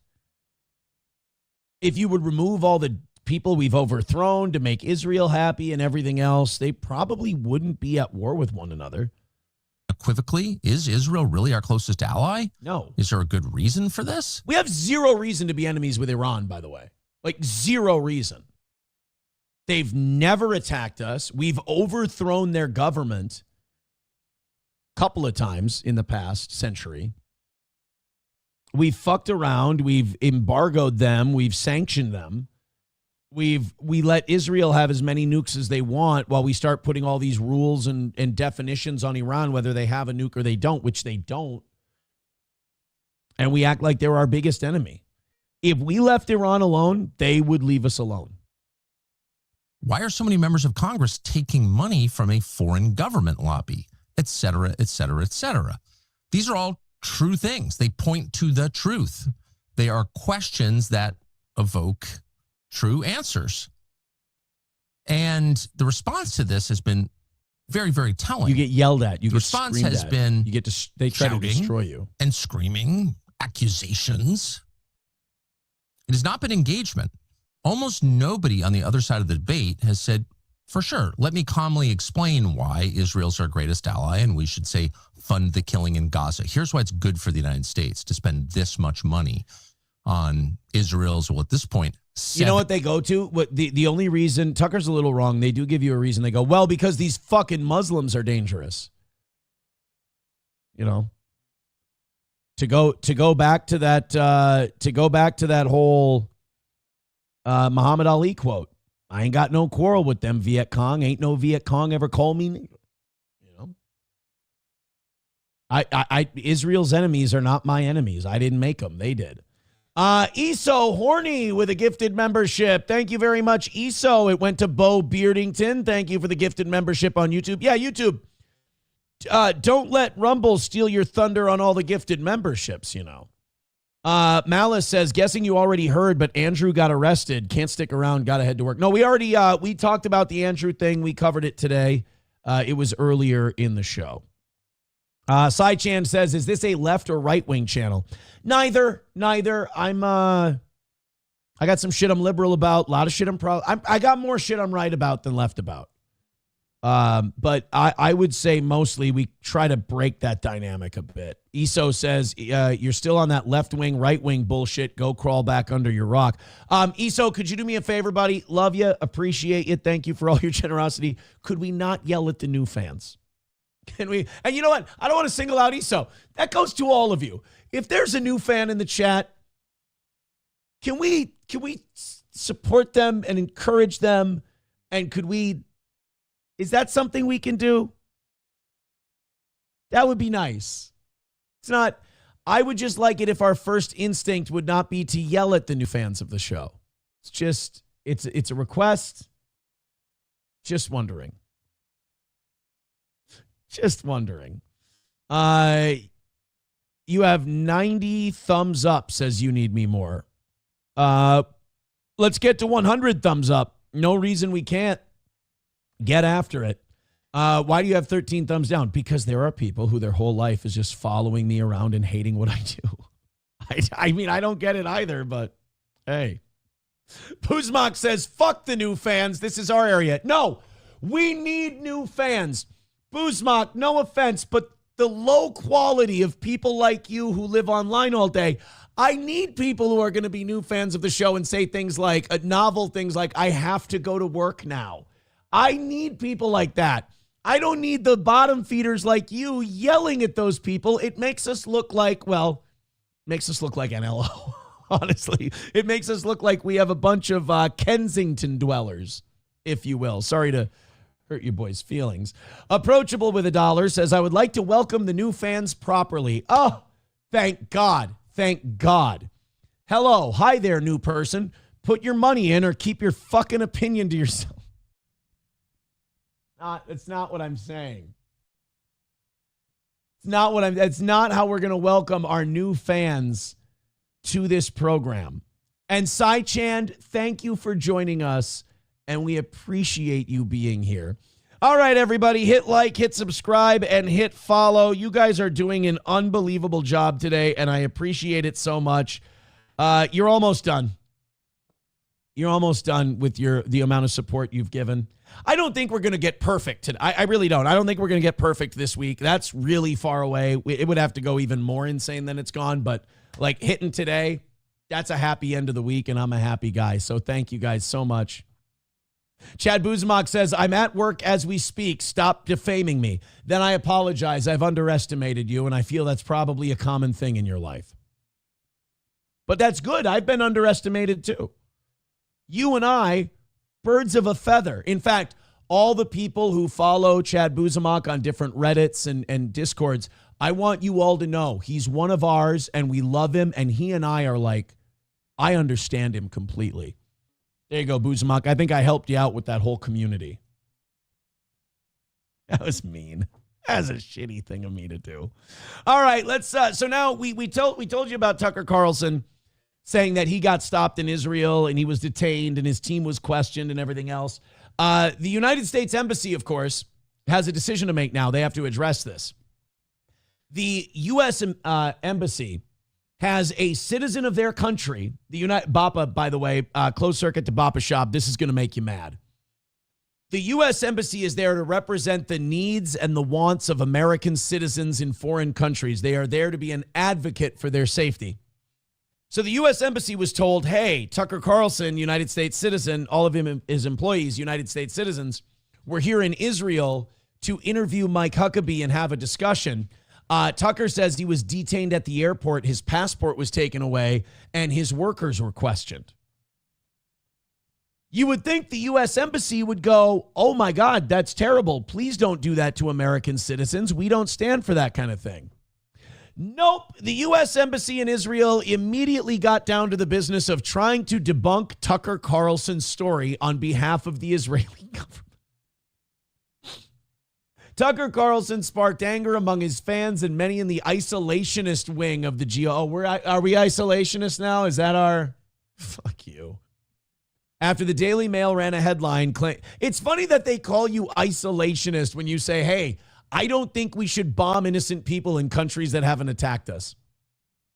What are you, some kind of gay isolationist? Yeah, I guess I'm a gay isolationist then. If that definition is isolationist, then yes. He claimed he had been detained in Israel. The U.S. Embassy immediately denied that claim. So you have a United States citizen saying they were mistreated in a foreign country, and the U.S. Embassy, which is supposed to support its citizens, go, fuck that guy. He's lying about our Jewish friends. The Mail ran a headline based on comments from Carlson. That's the article we just got you. Men who identified themselves as airport security took our passports, hauled our executive producer into a side room, and demanded to know what we spoke to Ambassador Huckabee about. It was bizarre. We're now out of the country. Well, guess what? The United States Embassy in Israel denied Carlson was detained. They said Carlson received the same passport control questions that countless visitors to Israel, including Ambassador Huckabee and other diplomats, receive as part of normal entrance and exit from Israel. So, what the U.S. Embassy is saying is Tucker wasn't exclusively treated like dog shit. Israel treats every American that comes through its borders like dog shit, and we just put up with it. Hey, remember when Tucker Carlson said he was going to Israel to have that conversation about how Christians are treated like shit? And then Mike Huckabee said, no, they're not. And then Tucker Carlson said, we're Christians, they treated us like shit. And then Mike Huckabee's embassy responded by going, that's not true. They didn't treat you Christians like shit. They treat all of us Christians just like that. Oh. Another win for the toe? It is not accurate that Israel was going to let Tucker into the country for the interview. The only engagement the embassy had with Israel about his visits was to coordinate his private plane landing as part of facilitating a seamless visit. It was Tucker who chose to only come into the country for a few hours and depart. And Tucker received the same positive treatment of any visitors to Israel. Boy, I tell you, with an embassy like that, the Daily Mail headline quickly raised the ire of many mega influencers, including Marjorie Taylor Greene. U.S. Ambassador to Israel, Mike Huckabee. Again, this is an American citizen who had a complaint about how he was treated in Israel. Mike Huckabee, the ambassador to Israel, supposed to stand up for America's interests. Let's see how he responded.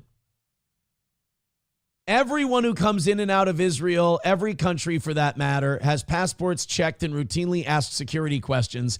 Even me going in and out with diplomatic passports and diplomatic visas.